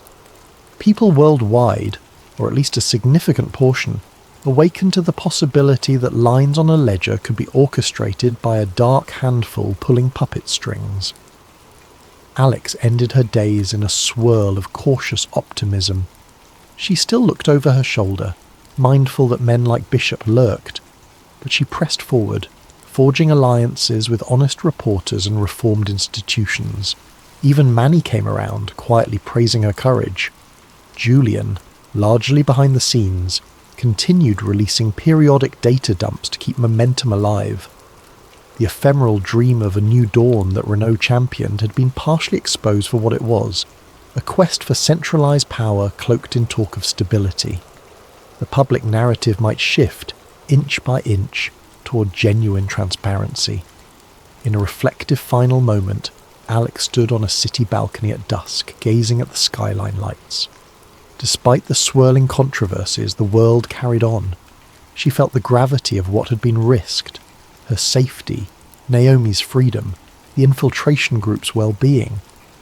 Yet she also felt renewed purpose. The conspirators could no longer hide so easily, and that alone was a victory. She whispered to herself, "One day at a time, the truth finds its way." The city lights twinkled in the dark, a reminder that behind every grand facade shadows can be cast, and it only takes a beam of light to unveil them.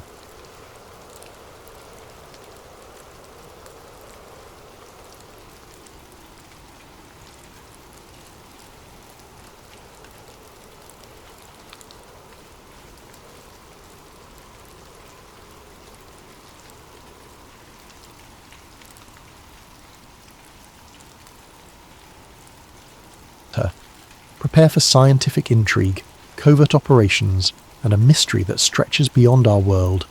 Now, settle in, dim the lights, and get comfortable for this 10-part adventure that will carry you beyond the edge of the map.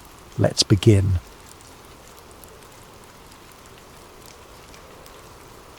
The old radio crackled across the ship's bridge, drifting in and out of static. Lieutenant Harold Talbot gripped the microphone, his knuckles bone-white. "This is USS Hawthorne," he repeated. "We have encountered an anomaly at—" His coordinates garbled in static. Others in the control room exchanged nervous glances. The compass spun wildly like it had lost all sense of direction. Through the porthole the sea churned with unnatural energy, and the horizon was black as if it had vanished into a void. Outside, the whine of the wind built to a roar. Then, cutting through the tumult, a startled voice shouted, "Lights! There, beneath the waves!" A half-dozen crewmen pressed to the windows. Sure enough, ribbons of pale, flickering radiance swirled under the roiling ocean. Some claimed it looked like an underwater craft. Others insisted it had to be exotic marine bioluminescence. Before anyone could gather sense or courage, the lights blazed in brilliant turquoise, illuminating the entire ship's hull from below. Talbot's last recorded words, barely audible over the crackle, were, We're being pulled in? God help." Then the broadcast ended. The USS Hawthorne vanished with eerie finality. When search teams arrived days later, no scrap of debris or shred of evidence floated on that calm expanse of ocean. The official Navy line chalked it up to a catastrophic storm. But whispers persisted of something else, an impossible force dwelling within the Bermuda Triangle. Fast forward decades to present day. The small auditorium at the Miami Oceanographic Summit hummed with polite applause as Dr. Cassie Nolan concluded her presentation. She was in her late 30s, with an air of quiet determination and a streak of stubborn curiosity. Her topic had been Unexplained Oceanic Anomalies, a statistical overview, but the hush in the room suggested it was anything but dull. She'd just shown data on bizarre electromagnetic fluctuations in the Atlantic, specifically in that infamous region called the Bermuda Triangle. A wry smile crossed her lips as the applause died down. Standing behind the podium, she glanced at her notes. And that, ladies and gentlemen, concludes the rational portion of my talk. I realise the Bermuda Triangle has its share of tall tales, but my data strongly indicates repeated anomalies, magnetic distortion, unusual weather bursts, unexplained compass deviations. Perhaps we should keep an open mind. She stepped down, expecting the usual trickle of questions from curious colleagues or the occasional cynic.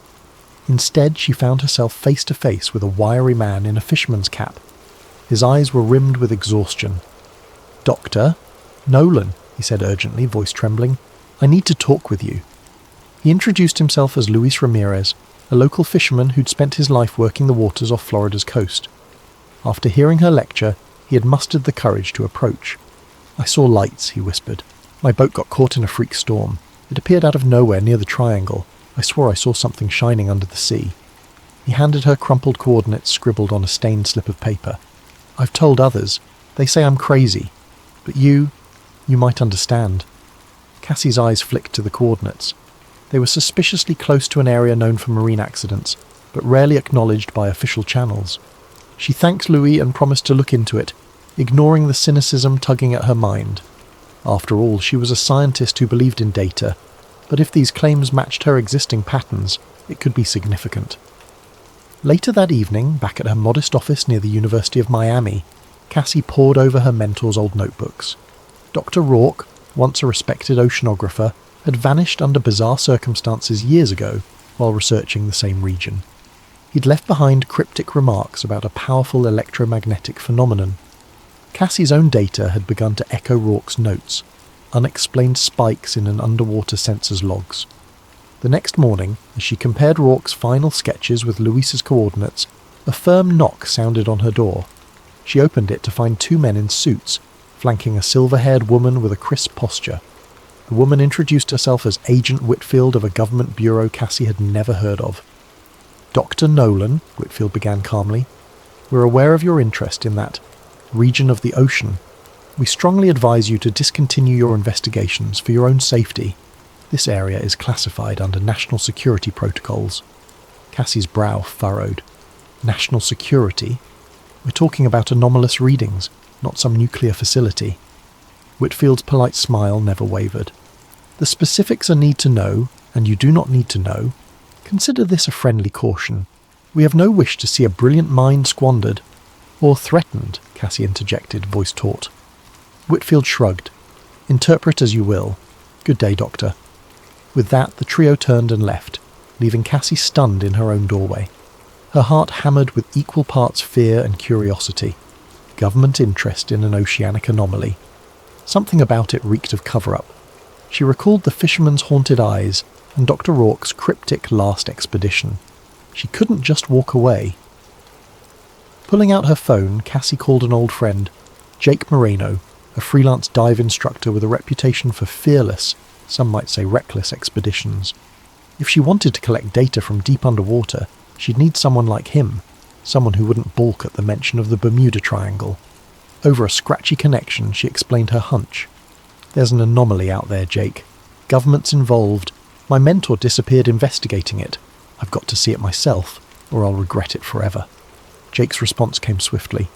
"Tell me when and where." Cassie realised in that moment she was crossing a line from academic curiosity into something riskier. The tension coiled in her gut. Yet an undercurrent of excitement surged through her, like she was close to unlocking a secret older than the legends themselves. Even as she hung up the phone, however, a sense of foreboding pressed in. She gazed at the scribbled coordinates on her desk, thinking of the vanished fisherman's sightings, the hush-hush warnings from Agent Whitfield, and the shadow of Dr. Rourke's disappearance. The Bermuda Triangle beckoned with its riddles, and Cassie was about to chase them headlong, unaware of just how deep and dangerous those waters could become. The sky brooded over the Florida Keys the day Cassie Nolan and Jake Moreno met at a small marina. Clouds drifted in ominous clumps, and the late afternoon sun shimmered through patches of heavy humidity. The moment Cassie arrived, she spotted Jake by a battered fishing boat, arms folded over a well-worn t-shirt. He was ex-Navy, lean with an easy confidence, though faint worry lines creased his forehead. They exchanged a brief hug. "Long time," Jake remarked with a half-smile. "I see you're still chasing weird phenomena." Cassie's eyes danced with both eagerness and caution. "You know me. Once I get a puzzle in my head, I can't let it go." He gestured toward the boat's deck. "Ready to board your new research vessel?" He said it teasingly, but Cassie could sense he'd already prepped for a serious outing. The deck was stacked with crates labelled as oceanographic sensors, along with scuba gear and a sealed barrel that presumably contained a remotely operated vehicle, ROV, for underwater exploration. A third person stepped out from below deck, a petite figure with short cropped hair. "Dr. Nolan?" she asked, extending a calloused hand. Olivia Park, tech specialist. Jake wrote me in for communication support. Cassie recognised the name from a university networking event. Olivia was rumoured to be brilliant in all things digital, from satellite uplinks to encryption. Great to have you, Cassie said, shaking her hand. We'll need every advantage if we're venturing into the Triangle. They got underway just before twilight. The boat chugged through calm waters, though the gloom in the sky hinted at an incoming storm. Cassie couldn't shake the memory of Agent Whitfield's warning. Why would the government clamp down so hard if this was just maritime folklore? It only served to heighten her suspicion that they were on the cusp of uncovering something major. Anchored some miles out, they commenced the first stage of Cassie's plan, collecting baseline data. She wanted to chart normal ocean conditions before venturing into the specific coordinates from Luis Ramirez. She and Olivia deployed a series of floating buoys equipped with sensors to track temperature, salinity, and electromagnetic variance. If anything was unusual, these devices would pick it up. Jake watched the horizon, arms resting on the wheel. We need to move fast, Cass. Clouds look like trouble. The forecast says a squall might blow through tonight. Time is always short, Cassie replied, glancing up. But storms aside, I worry about, well, you know. Jake nodded grimly. The same unspoken threat weighed on them. Official interference. He tapped the throttle, setting a course for the Triangle's edge. Night fell, turning the water into a black mirror. On the boat's small radar, faint echoes popped up. Tiny fishing vessels, cargo ships in the distance.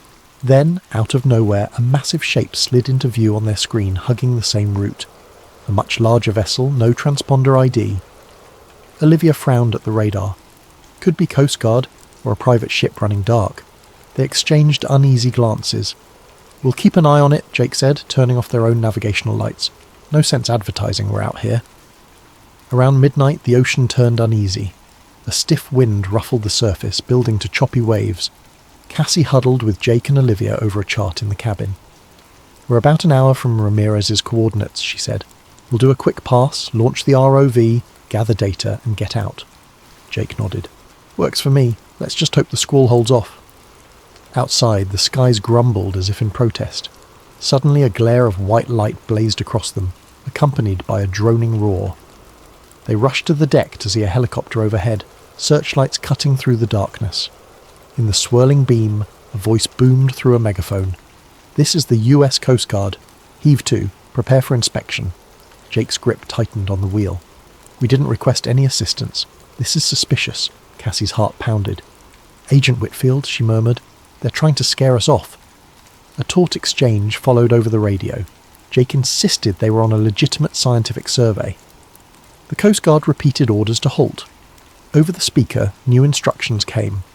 You must exit these waters. This area is restricted. Olivia typed furiously on her console, trying to get a fix on the Coast Guard's vessel. Instead, she found encrypted signals bouncing around. They're not exactly standard, she whispered to Cassie. Something about their communications is off.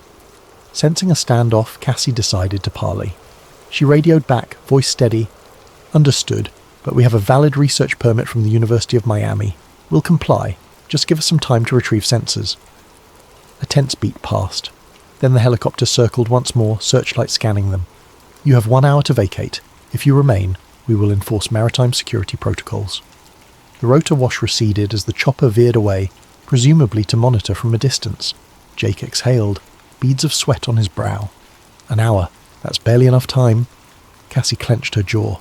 This had to be intimidation, yet she refused to be turned back so easily. We do a quick survey, then get out.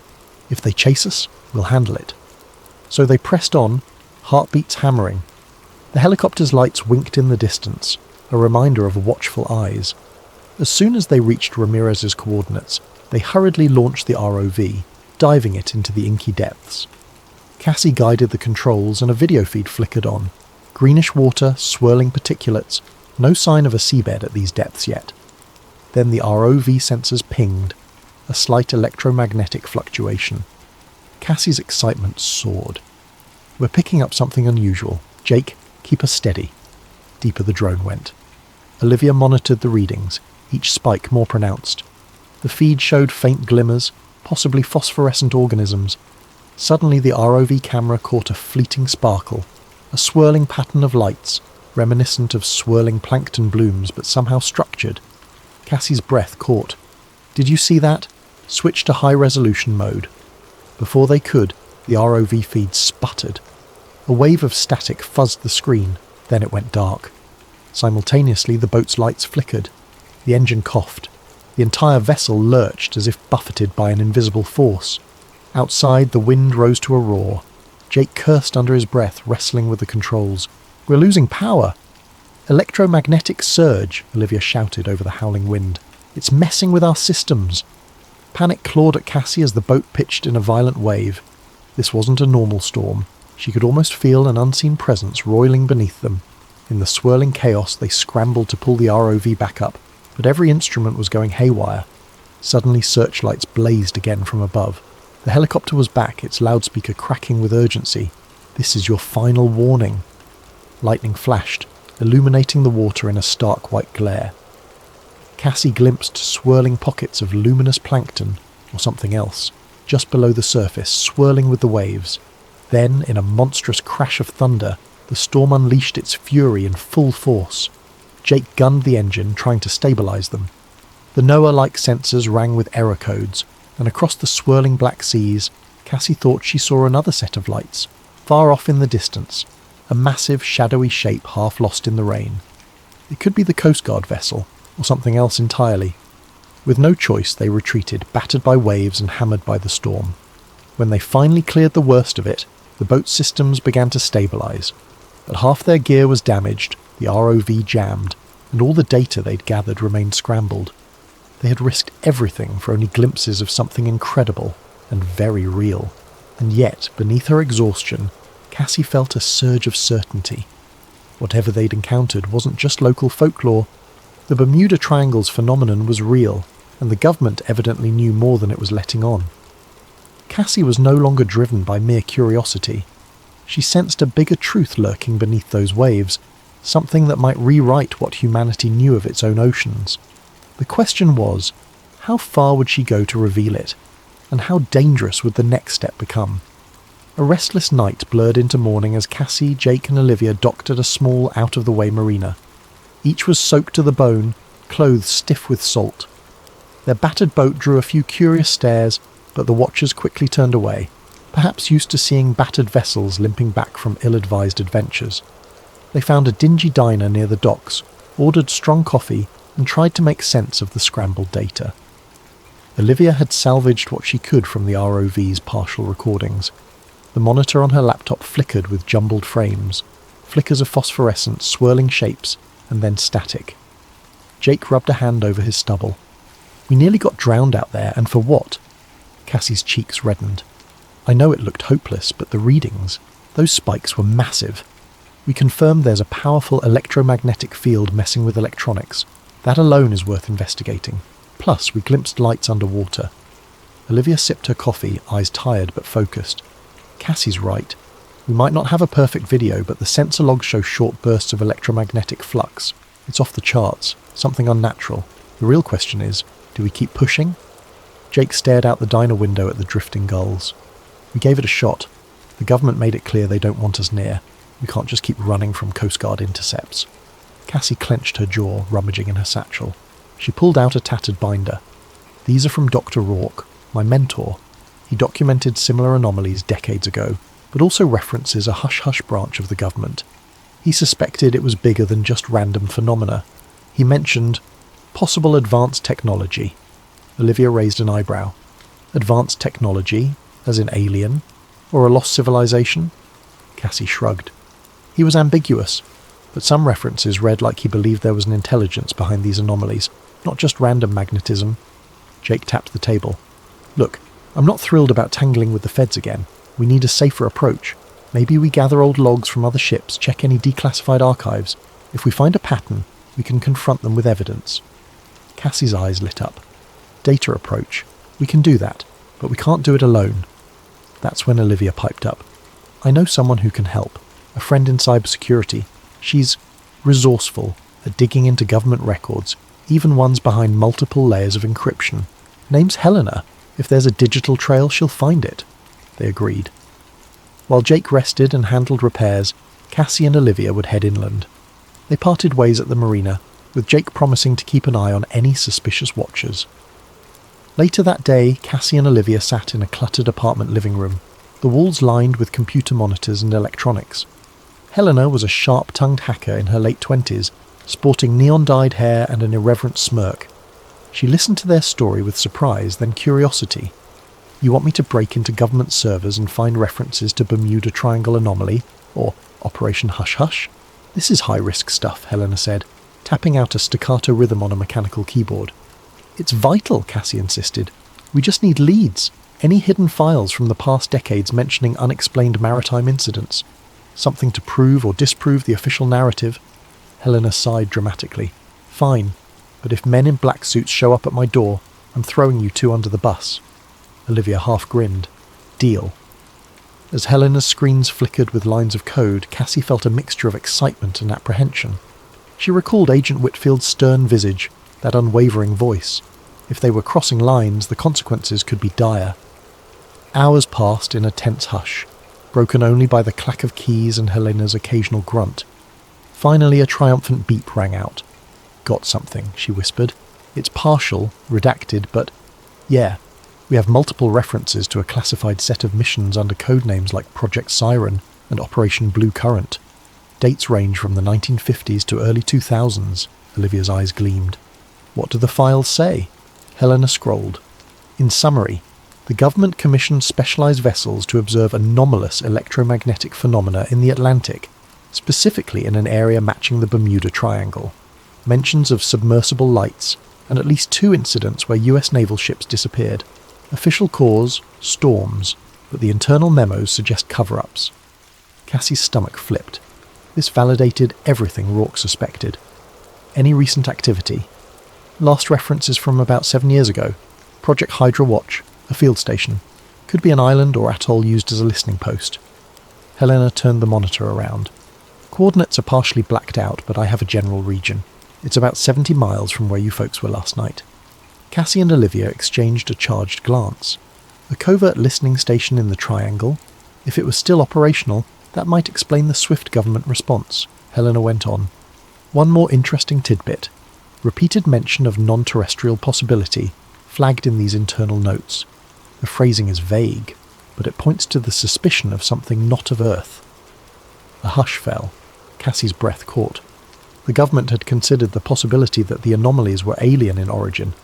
Eager for more detail, they pressed Helena, but many files were heavily redacted. "Accessing deeper levels triggers advanced security," she warned. "We risk being traced if I push further." Cassie wanted to say, "Do it anyway," but she recalled Jake's warning about caution.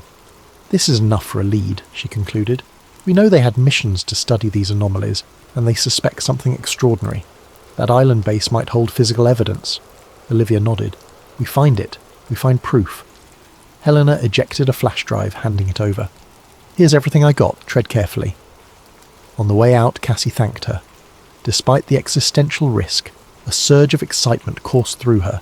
She had real, if partial, proof of official knowledge about the Triangle's mysteries. By dusk, Cassie and Olivia regrouped with Jake, who'd patched up the boat.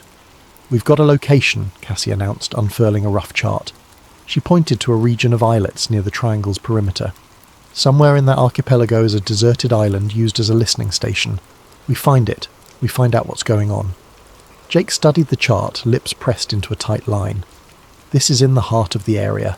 If the government's patrolling, it's going to be guarded." "We can approach by night, keep a low profile," Olivia suggested. "We're not going to waltz in through the front door, but if the station's abandoned, maybe no one's there." Cassie recognised that this plan danced on the edge of trespassing into what might be a top-secret facility, but the urgency burned in her. The truth could be in those files or equipment. If we confirm the presence of alien tech or advanced submarines, we could blow this wide open. Jake inhaled slowly. "Count me in, but we do it smart. No repeating last night's fiasco." Olivia cracked a nervous smile. "Let's just hope they don't have guard drones or something." As they finalised their stealth approach, a faint dread pulsed in Cassie's chest. She thought of Doctor, Rourke, of Agent Whitfield, of the vanishing Navy ship from so long ago. The Bermuda Triangle was more than a legend. It was a stage for extraordinary forces. and they were about to step into that stage's backstage where secrets lingered. Outside, the last glow of sunset cast the harbour in bruised purples and oranges. The team loaded gear in silence. Tomorrow they'd sail for the island base. Cassie whispered a silent prayer for luck, or maybe for courage. For once, she suspected they'd need more than just data and logic to survive what awaited them. The sea was eerily calm under the moonlight as Cassie, Jake and Olivia steered their small boat toward the cluster of islets rumoured to house the abandoned listening station. In the distance, reefs glimmered faintly, illuminated by streaks of pale lunar light. The hush of the waves seemed unnatural, as if the ocean itself held its breath. They'd set off after midnight to minimise the chance of detection. Radar on minimal power, no running lights. The only guide was a single GPS device that Olivia had rigged to broadcast a scrambled signal. The plan was simple: approach under darkness, anchor off the coast, and slip ashore on a dinghy. Jake took the helm. We're close. According to Helena's partial coordinates, it should be on the eastern side. Let's swing around quietly. Cassie peered through binoculars, scanning the silhouette of the main island. By the faint starlight, she could just make out a rocky shoreline with thick brush beyond. No signs of buildings or lights. It does look deserted, she murmured. Olivia studied a tablet in the glow of a red flashlight. Thermal imaging is inconclusive at this distance. No big heat signatures. We may be in luck. They anchored in a sheltered cove, hidden behind a natural rock formation. Then they lowered the inflatable dinghy, slipping onto the stony beach. The air felt heavy, laced with the brine of seaweed and the promise of storms. Cassie's adrenaline spiked with every crunch of gravel underfoot. Moving inland, they found themselves wading through waist-high grasses. The wind rustled the foliage, creating ghostly whispers in the darkness. At last they crested a small rise, and beneath the moonlight they spotted a row of rusted antenna towers jutting skyward. "There," Olivia whispered, pointing. "Must be the station." A chain-link fence encircled the compound. The gate, corroded and hanging off its hinges, suggested long-term neglect. They slipped inside without difficulty. What greeted them was a cluster of squat concrete buildings with peeling paint. Government seals had once adorned the walls, but now they were mostly faded or defaced by graffiti. Jake took point, scanning with a flashlight. "No signs of recent footprints," he muttered. "Doesn't mean it's truly abandoned, though. Stay sharp." They tried the nearest building. The door stuck, but Jake shouldered it open with a creak. Inside, a musty smell enveloped them. Rows of metal desks and outdated electronics filled the space. An old control centre, perhaps. Loose wires dangled from the ceiling. A row of filing cabinets lined one wall. Cassie's pulse raced. These are the artifacts of a covert station once dedicated to monitoring the Triangle. She flicked on a pocket flashlight, scanning the desk surfaces. Dust coated everything. One nameplate read, Lieutenant Commander R. Harrington. Another bore a partial label of Project Hydra Watch, Phase 3. Her mind roiled with questions. Hydra Watch. Could this have been the final iteration of that hush-hush mission Helena discovered? While Jake guarded the entrance, Cassie and Olivia rummaged for files. Most were locked in steel cabinets, but rust and time had weakened them. Jake pried one open with a crowbar. Folders tumbled out. The top was labelled Submarine Anomalies, 1978 to 1984. Cassie's hands trembled as she flipped through. Grainy photos of swirling luminescent patches under the sea, typed notes referencing unidentified underwater craft, lights at 300 metres depth, non-US submarine potential. Some paragraphs had entire lines blacked out. She turned more pages, reading about repeated salvage missions that returned with bizarre sensor data. Olivia rummaged in a separate crate, unearthing reel-to-reel tapes labelled with dates. "These must be audio recordings," she whispered. "We should see if there's a playback machine." They carried the tapes to the battered control console in a corner. Miraculously, an old reel-to-reel player stood there. With some fiddling and a portable battery pack, Olivia managed to power it up. The spool began turning, producing a crackling hiss. A voice, faint and distorted, emerged. Base Echo calling HQ encountered strong readings at coordinates, larger than any submarine known. Non-human, repeat, non-her. The recording cut into static. Another snippet from a different tape. "We've lost contact with 2 dive teams. The lights are forming patterns, possibly an intelligence behind." Then more static.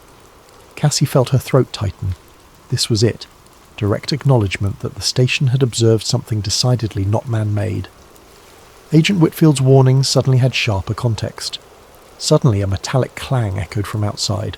All three froze, hearts thudding. Jake signalled them to kill the lights. Through the dusty windows they glimpsed faint beams scanning the compound. Footsteps on gravel. Someone was here. They doused their flashlights, hugging the shadows. Cassie's mind raced. They'd been silent on approach. Who discovered them? Government contractors? Another faction? She recalled the fiasco with the Coast Guard helicopter. This time they might not be so polite. A rasping radio voice filtered through the gloom outside. 2 vehicles, east perimeter. Sweep the buildings. Jake gestured for them to move. They crept to the rear door, stepping out onto a narrow catwalk behind the building. The watchers outside fanned out. A quick glance told Cassie these weren't official military in standard uniforms, possibly private security with black ballistic vests armed. Olivia clutched the reel tapes. Cassie stuffed the key documents in her backpack. They had proof, but they also had to escape.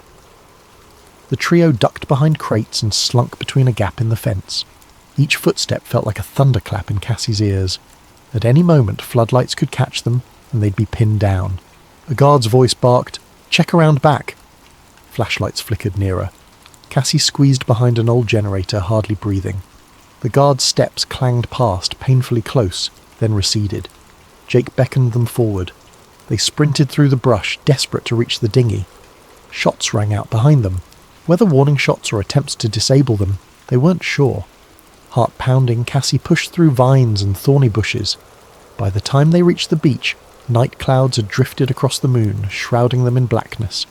They launched the dinghy with trembling hands, adrenaline fueling each motion. In minutes they were rowing out to their boat, tying off lines and firing up the engine. From the island behind them, faint lights bobbed along the shore. The security team was searching, but the sea was now Cassie's ally, swallowing their silhouette. They sped away into the darkness, hearts rattling. Once at a safe distance, they allowed themselves to breathe. Cassie slumped on a bench, cradling the battered file in her arms. They had risked so much, but they'd found more than they'd hoped. The tapes, the documents, references to non-human signals. Proof that the Triangle's reputation wasn't merely superstition. As they turned for open water, thunder rumbled in the distance. Cassie stared at the horizon, half expecting monstrous lights to rise from the depths. The island's outlines faded into night, but the sense of being hunted never left. She rubbed the raw edge of her neck. "They nearly caught us," she said, voice trembling with a mix of fear and excitement. Jake answered quietly, "We'd better watch our backs. They won't stop here." And in Cassie's mind, the puzzle pieces kept shifting. Government secrets, possible alien craft, and that unstoppable pull of the unknown. She clenched the file, vowing to see this through. If there was more to uncover, if Dr. Rourke had guessed about an intelligence beneath the waves, she intended to bring it all to light, no matter the cost. They regrouped at a modest motel far from the main tourist strip, a place with threadbare carpets and flickering exterior lights, but no one gave a second glance. In a cramped room with 2 beds, they spread out their newfound evidence, the reel-to-reel tapes, the typed reports on Operation Blue Current, old photos of shimmering ocean anomalies, references to non-human signals, and scrawled charts that mapped the Triangle's depths. Jake paced in front of the door, seemingly restless, while Cassie and Olivia huddled around a battered tape recorder that Olivia had salvaged from the island. The device whirred as a new reel played, revealing a deeper level of detail than the earlier fragments. Male voice, static-laced. "We have established that these signals are not random. Patterns repeat every 22 minutes. The pulses, they resemble a form of communication." Another voice. "You're suggesting intelligence?" Male voice. "We can't confirm the source's origin, but it's massive, and it's moving at depths beyond our current submersible range. We suspect a craft or structure." The tape fizzled, then resumed. Male voice. "HQ demands secrecy. Morale is low. 2 divers reported visions, lights forming geometric shapes, possibly attempts at contact. Then we lost them. No wreckage found." Cassie's heart pounded at every syllable. So they'd believed something was actively trying to communicate? She exchanged a glance with Olivia, whose face was lit by the flickering green light on the recorder. Jake finally spoke up. "They concluded it might be alien?" Cassie rubbed her temples. exhaustion warring with adrenaline. They never said the word alien explicitly, but non-human signals is pretty close, and these are official recordings, not just rumours. I'm amazed they didn't destroy this stuff, Olivia muttered. Or maybe they tried, but the place was abandoned in a hurry. Jake sank onto the bed, hands clasped. Now we have partial proof, but who do we even share this with? The government obviously wants it hidden, and the mainstream media might label us lunatics. Cassie exhaled. Science journals might take it more seriously if we present solid data, but we only have scraps. We need something that can't be dismissed. Hard evidence, something modern, undeniable, like actual footage of the phenomenon under the water or physical samples. Olivia nodded. If we can broadcast it widely in real time, they can't just hush it up.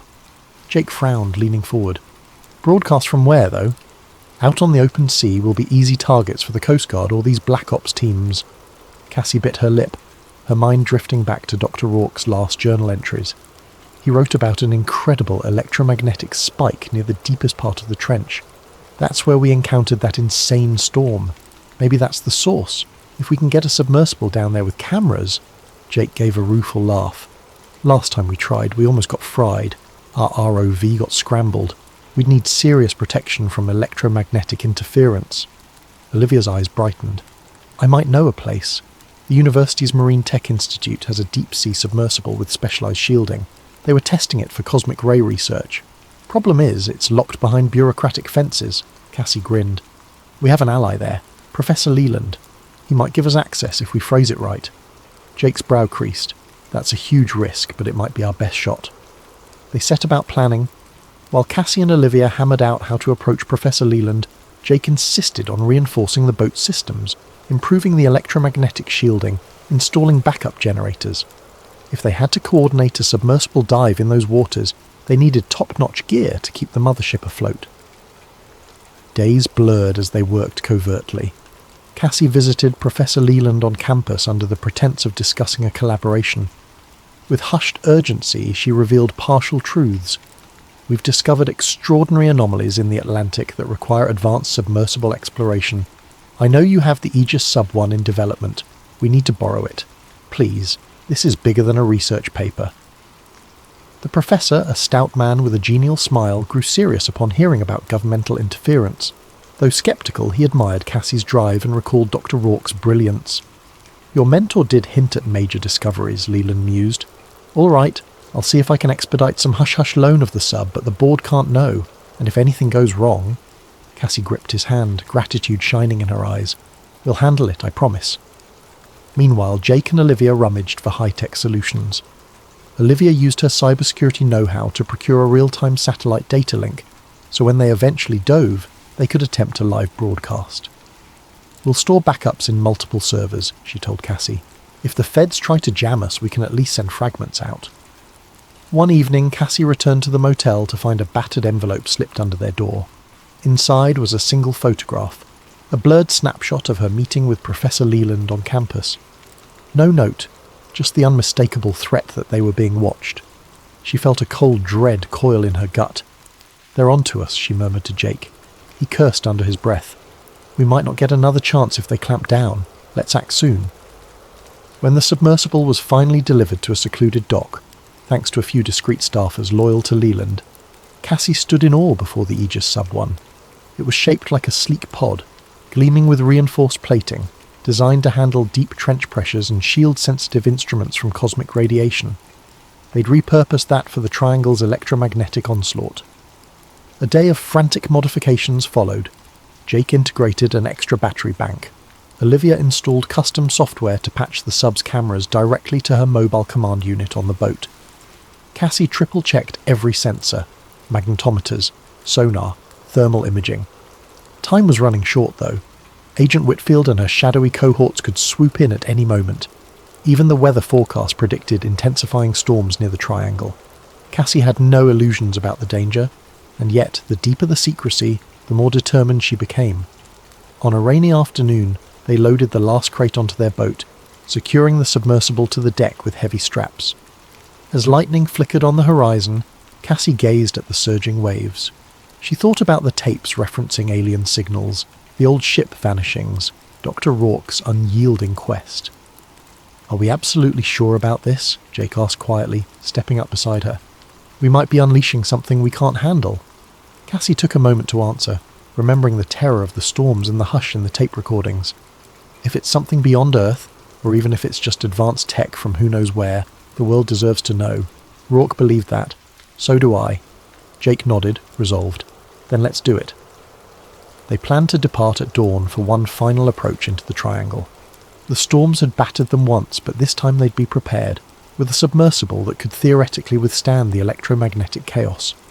Their objective was simple yet monumental: descend to the depths, capture definitive evidence, and broadcast it to the world before forces of secrecy could clamp down. In the motel that last night, Cassie barely slept. She lay awake imagining what might lurk beneath the ocean's surface, an alien craft slumbering in a watery tomb, or perhaps a living intelligence swirling in those hidden trenches. When slumber finally came, her dreams churned with phosphorescent shapes, ghostly transmissions, and the distant echo of voices trapped underwater. By morning, the horizon still seethed with storm clouds. It felt like an omen. Yet they set off, hearts pounding into the swirling seas, armed with technology, determination, and the unwavering belief that truth, even the strangest truth, must eventually surface. Grey clouds hung low over the Atlantic, the wind carrying a briny chill as Cassie's expedition boat cut through the waves. The Aegis Sub-1 sat on deck, lashed down, its sleek hull glistening under intermittent drizzles. Jake steered into open water, while Olivia double-checked the communications rig in a sheltered corner of the deck. Cassie stood near the bow, scanning the horizon. This region was the heart of the Bermuda Triangle, an area that had frustrated explorers and enthralled storytellers for generations. She felt a jolt of nerves recalling her near-disastrous attempt just days ago. But now they had more robust technology, and an unwavering purpose. Once they reached the approximate coordinates gleaned from Dr. Rourke's notes and the old Project Hydra references, Cassie signalled for them to hold position. The boat's sensors beeped with an uneasy rhythm. Olivia's console showed subtle electromagnetic fluctuations, well above normal ocean background. Jake cut the engine, letting them drift. Wind's picking up, but not too bad yet, he observed, scanning the sky. Indeed, dark clouds scudded overhead, though the storm front seemed miles off. They wasted no time. Together they manoeuvred the submersible crane, lowering the Aegis Sub-1 into the water. The sub bobbed, tethered by a thick cable that connected to the boat's power lines and data. Once Cassie and Jake climbed inside its cramped cockpit, they sealed the hatch. Through a small viewport, the watery expanse beckoned, dark and infinite. Olivia's voice crackled through an earpiece. "I'm reading you loud and clear. Try to keep communication short so the link doesn't overload if the electromagnetic surges spike." Jake ran through final checks: oxygen levels, thruster controls, lighting systems. "All good. Let's submerge." A mechanical hum vibrated through the hull as the sub began descending. Water streamed past the acrylic dome windows, transitioning from bright surface blues to a dim green twilight. Cassie's heart pounded in time with the pressure gauge climbing. She glanced at the instrument panel, specifically the magnetometer. Already it was dancing. They sank deeper, the temperature dropping. At 100 meters, fish flitted by in shimmering schools. At 200, the sunlight faded to near black, replaced by the sub's floodlights. Cassie scanned for any sign of unusual objects or luminous phenomena. "Nothing yet," she murmured, keeping the tension from her voice. Jake advanced the thrusters, guiding them farther into the trench. A cloud of sediment drifted up, swirling around them. The sub's sonar pinged, revealing the seafloor dropping sharply ahead. Cassie felt a jolt of adrenaline. "We're nearing the major drop-off. Let's keep a steady rate of descent." Back on the boat, Olivia's console beeped with an urgent tone. "Cassie, Jake, picking up a spiking electromagnetic field. Watch your instruments." Inside the sub, the lights flickered momentarily. Jake cursed, adjusting a dial. "Shielding's active, but the surge is strong." Then, out of the gloom, they glimpsed a faint glow far below. Cassie pressed her face to the viewport. "Do you see that?" she whispered. A pale, bluish luminescence shimmered at the edge of visibility. Jake angled the sub's cameras. On the overhead screen, the glow took shape, a series of patterns, almost like drifting curtains of light. "Could be some strange bioluminescent algae," he speculated. Cassie felt goosebumps prick her arms. "Let's get closer." Cautiously they descended. The glow intensified, Streams of luminous particles twisted in what looked like a geometric swirl, almost too organised to be a natural marine phenomenon. The sub's instruments crackled. Cassie tapped the camera feed button, beaming the images topside to Olivia. "Receiving partial feed," Olivia's voice came faint. "It's glitchy, but... oh my god, I see it. That's not normal plankton." At around 400 metres, the sub's sonar picked up a large structure on the ocean floor. Massive, metallic. Jake slowed their approach, shining the sub's powerful headlights. Across the screen, a curved expanse of what looked like dark metal or alloy came into view. Barnacles clung to portions, but large swaths shimmered smoothly. Cassie's pulse thundered. This is no mere rock formation. They edged closer. Some parts of the structure jutted upward in spire-like formations. Others lay partially buried in sediment. Even at first glance it looked too symmetrical, too artificial to be a random undersea ridge. Cassie's mind raced. Could it be a downed craft? Possibly an advanced submarine, or something far beyond known technology. Jake guided them around a protruding ridge, and they beheld a deep indentation, like an entrance or portal. A faint glow emanated from within, pulses of light that matched the swirling luminescent patterns outside. "We have to record this," Cassie breathed, activating high-resolution cameras.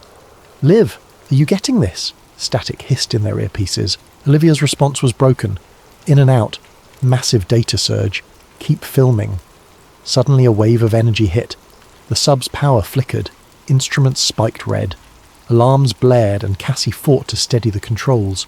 Jake cursed, pushing the shield generator to maximum. The entire sub shuddered.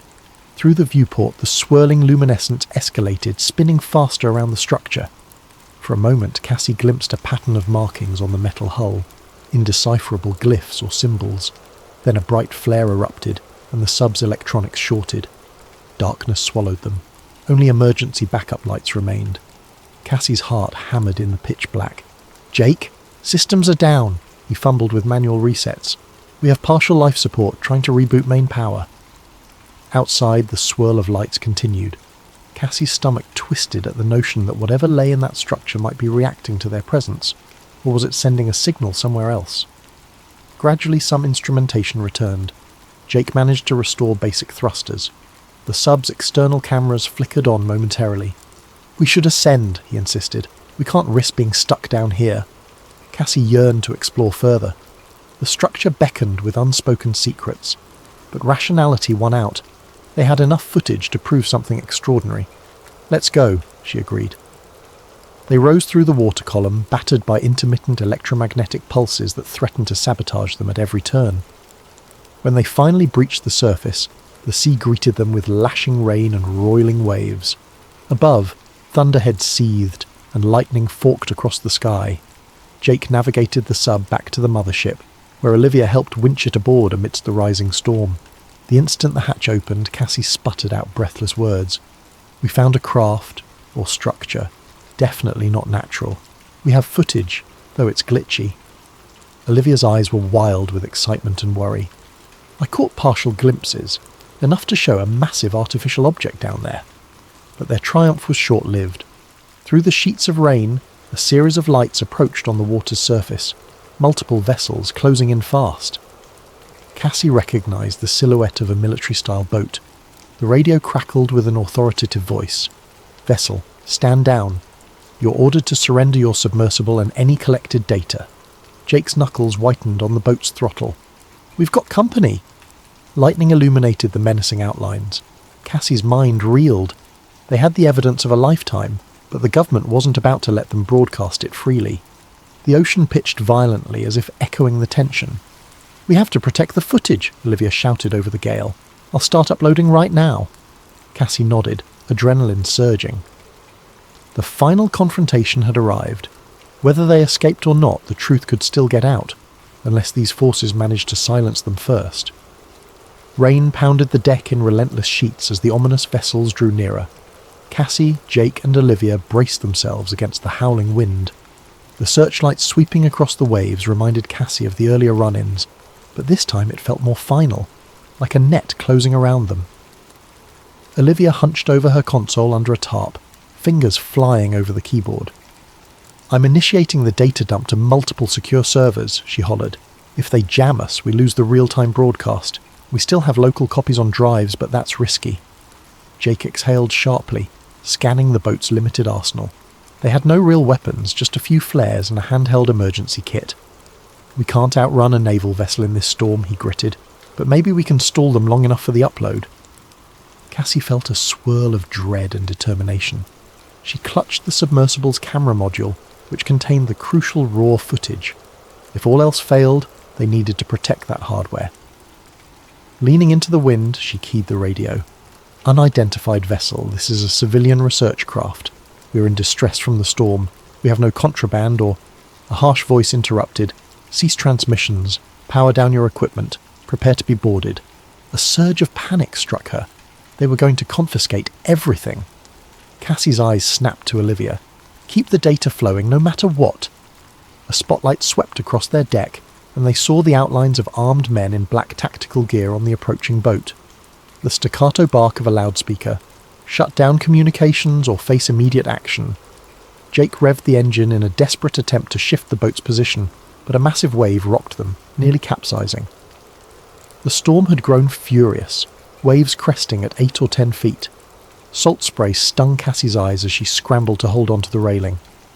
Up on the makeshift command station, Olivia cursed. "They're jamming part of the signal. Upload speed is dropping." Lightning flashed. In that momentary glare, Cassie glimpsed something else stirring in the distance. A swirl of luminescence beneath the surface, reminiscent of what they saw deeper down. Could it be that the submerged structure was activating again, fueling the storm or intensifying it? Suddenly a smaller speedboat peeled off from the main vessel, cutting through the waves toward them. Gunmen stood at the bow. Cassie's stomach lurched. She heard a crack. Gunfire. Or was it the thunder? Jake spun the wheel, but the surging sea left them at the mercy of the storm. The speedboat drew alongside, lines thrown, grappling hooks clattering against the deck. Within seconds, armed figures began hauling themselves aboard. Lightning illuminated one figure stepping forward, gun raised. Even through the rain, Cassie recognized a face. Agent Whitfield. Her silver hair was plastered to her skull, eyes cold. "Doctor!" "Nolan," she called over the wind. "Stand down, you're coming with us." Cassie's rage flared. "You have no right. We're in international waters, investigating a natural phenomenon." Whitfield's expression hardened. "This is beyond your pay grade. Hand over all data and equipment immediately." Jake moved to intervene, but 2 other agents trained their rifles on him. Olivia, trembling, hovered near her console. "We've already transmitted some of it," she spat. "You're too late." Whitfield's gaze flicked to the overhead radio mast. With a curt nod, she signalled her men, who slashed cables, yanking out modules. Sparks flew as the boat's primary radio and data link severed. Olivia let out a cry, yanking the laptop from the surge protector just before an agent seized it. With guns pointed, Cassie and Jake were herded toward the stern. Whitfield advanced on Olivia, wrenched the laptop away. "No more transmissions," she hissed. "And the submersible data, where is it?" Cassie's mind raced. She had the camera's raw storage in a waterproof case strapped inside the sub's cockpit. If they discovered that, everything was lost. She prayed it remained hidden amidst the chaos. She decided to confront Whitfield directly. "You saw our recordings, didn't you? The storm, the structure below. Why hide it? The world deserves to know." Whitfield's jaw clenched. "Doctor, Nolan, this is about preventing mass panic and safeguarding national security. If you understood the stakes, you'd realize we're protecting you from forces you cannot fathom." A colossal wave slammed the boat, nearly sending everyone sprawling. The agent with the laptop lost his balance, and the device crashed onto the deck, skittering dangerously close to the railing. At that same moment, a flash of brilliance erupted from the ocean behind them. Cassie stared in awe as swirling lights broke the surface, dancing like ghostly will-o'-the-wisps. Thunder boomed overhead, and the sky seemed to open in a torrent of rain. Whitfield's men balked, momentarily transfixed by the eerie spectacle. That gave Jake the opening. He lunged forward, knocking aside one rifle. Shots rang out into the air. Cassie dropped to the deck, adrenaline pounding. Olivia scrambled for the laptop, grabbing it before it could slip into the sea. Another agent lunged, tackling her. Cassie rushed to help, but was seized by a burly operative who pinned her arms. Lightning illuminated the water once more. revealing those otherworldly luminescent spirals. They seemed to pulse in a deliberate pattern, the same pattern Cassie had seen on her sub's instruments. The storm howled louder, as if nature itself mirrored the fury of the confrontation. Suddenly a deep, thrumming vibration coursed through the hull, nearly toppling everyone. The boat's metal fittings rattled. Whitfield's eyes widened in alarm and she shouted orders. "Retreat to our vessel! Everyone, we're pulling out!" Cassie guessed the anomaly was intensifying. Agent Whitfield's men grabbed her and Jake forcibly. They motioned to Olivia, but she clung to the boat's railing, refusing to budge. That's when the ocean near the stern erupted in a colossal whirlpool. The swirling lights coalesced in an eerie ring. Another pulse hammered the boat, disabling electronics. The lights on the deck flickered out. Whitfield's expression finally cracked with genuine fear. She stared at the mesmerizing vortex. "No, not now," she muttered, as if she had suspected something like this but prayed it wouldn't happen. The swirling overcame the rudder, spinning the boat in a slow circle. Cassie felt the agent restraining her lose his grip, staggering. She seized the moment, broke free and lunged to help Olivia, who was pinned by an operative. Jake slammed a guard with an elbow, sending the rifle clattering. The sea pitched the deck violently. Another swirl of lights rose, forming a halo around the boat. Cassie's hair stood on end from the static charge in the air. She looked up at the roiling sky, pulses of lightning dancing overhead. Shots rang out again. Whitfield's voice, "Hold your fire! We need them alive!" But it was too late. A monstrous wave crashed over the rail, sweeping gear and men alike. Cassie felt herself lifted by the wave, tumbling in cold chaos. She flailed, grasping at the slick deck as water rushed past. She glimpsed Jake clinging to a stanchion, Olivia lost in the swirl, Whitfield's men being tossed by the wave. The boat rolled precariously, half submerged in the watery madness. In a final deafening crescendo of thunder, the swirling lights flared. Cassie could only watch in breathless terror as an impossibly bright glow engulfed them. For a heartbeat, it felt like the ocean floor yawned open, pulling them into some other realm. Then darkness. Warmth on Cassie's cheek pulled her from unconsciousness. She opened her eyes to see pale sunlight filtering through tattered clouds. Pain throbbed through her limbs. She tasted salt on her cracked lips. She lay sprawled on a deck strewn with debris and seaweed. The boat seemed battered but afloat, listing slightly. A groan from nearby. Jake lay under a broken crate, bruised and coughing. Slowly she crawled over to help lift it. "You alive?" she whispered. He grimaced, pressing a hand to his ribs. Alive enough. No immediate sign of Whitfield's men. The boat's main mast was snapped, electronics thoroughly trashed. Cassie felt disoriented, as though she'd been through a dream. The last memory was that blazing light and swirling vortex.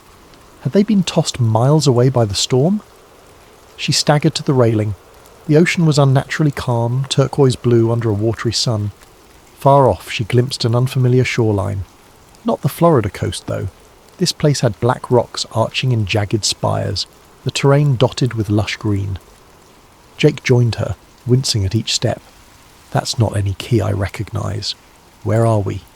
Cassie could only shake her head. The compass was worthless, spinning aimlessly as before. The GPS was dead. She turned to check for the submersible. Miraculously, the Aegis Sub-1 still clung to the deck, albeit battered. The crane rig was half bent, but the sub's hull looked mostly intact. Sudden panic seized her. "Olivia!" She frantically searched the deck. They found her near the stern, tangled in rope, drenched and unconscious, but her pulse beat faintly. Cassie and Jake carefully freed her. After a few nerve-wracking minutes, Olivia coughed up seawater, blinking in confusion. "What happened?" Relief rushed through Cassie. "We survived somehow." All around them, the boat's wooden railings were splintered, gear scattered, but it floated. There was no sign of Agent Whitfield or her men, possibly washed overboard or retreated in another vessel. "Any working electronics?" Jake asked. Olivia tried the portable devices, all fried. The only hope might be the sub's internal system, which had its own shielding. "I'll see if the sub's battery or comlink remains," she said, though her eyes held doubt. Cassie, gazing again at the distant shoreline, felt an eerie sense that they weren't simply off the Florida coast. The environment, the colour of the water, the shape of the land, it looked different, almost otherworldly. "Could we have drifted to an uncharted island?" she asked softly. Jake frowned. An uncharted island in these latitudes. Hard to believe in 2023, but the triangle is known for messing with navigation. They spent the next hour mending themselves and rummaging for supplies. The fresh water stores survived. Some rations were soggy but edible. Cassie discovered a waterproof case lodged in a corner, inside the sub's camera memory unit. She hugged it to her chest, a flash of triumph. Our evidence, it's still here. But that joy was tempered by the new crisis. They were stranded. The boat's engine was swamped, the radio dead. Unless they fixed something or found external rescue, they'd remain adrift. By midday, they rigged a makeshift sail from the torn mast and spare canvas. The breeze nudged them toward the mysterious island, which loomed nearer, a rugged coastline of black volcanic rock and thick rainforest beyond. Jagged cliffs rose, casting shifting shadows on the water. As they approached, the atmosphere felt oddly charged. The ocean remained glass calm near the shore, and the sky had an unsettling haze, as if a permanent storm lurked on the horizon but never quite arrived. They spotted a narrow inlet. With careful manoeuvring, they guided the battered boat into calmer waters, eventually mooring at a small natural harbour. Cassie hopped onto a rocky ledge, wincing at the bruises on her legs. The air smelled of moss and brine. Birds cried overhead. No sign of human habitation. Jake tested a chunk of black rock with a pocket knife. Volcanic. Must be a small remote atoll. But the question is, how did we end up here so suddenly? Olivia joined them, scanning with a handheld sensor that had minimal function. Magnetic fields still weird. Low-level interference. Could be pockets of the same anomaly we saw at sea. They ventured cautiously along a shoreline path. Strange, twisted trees grew from cracks in the basalt, their roots glistening with moisture. Cassie noticed patches of luminous algae clinging to tide pools, a faint echo of the undersea lights they'd witnessed. A short hike led them to a broader cove. There, in a clearing, they discovered something extraordinary. The wreckage of multiple old boats, some rusted hulks half buried in sand, others mere splinters. Painted on one corroded hull, Cassie recognized the letters H-A-W-T. She gasped. USS Hawthorne, she whispered, recalling the fabled Navy ship that vanished in the 1950s. Jake's eyes widened. If that's the same ship, this island might be a graveyard for those lost in the Triangle. They pressed on, stumbling upon more debris from different eras, a wooden mast with 19th century styling, plain fuselage fragments that looked World War II era, modern yacht remains. It was as if the island had magnetically drawn in vessels from across decades. Olivia's voice trembled. All those vanishings, they ended up here. Cassie knelt by a weathered nameplate from a cargo vessel reported missing in 1972. She felt a pang of sorrow, imagining the fates of countless sailors.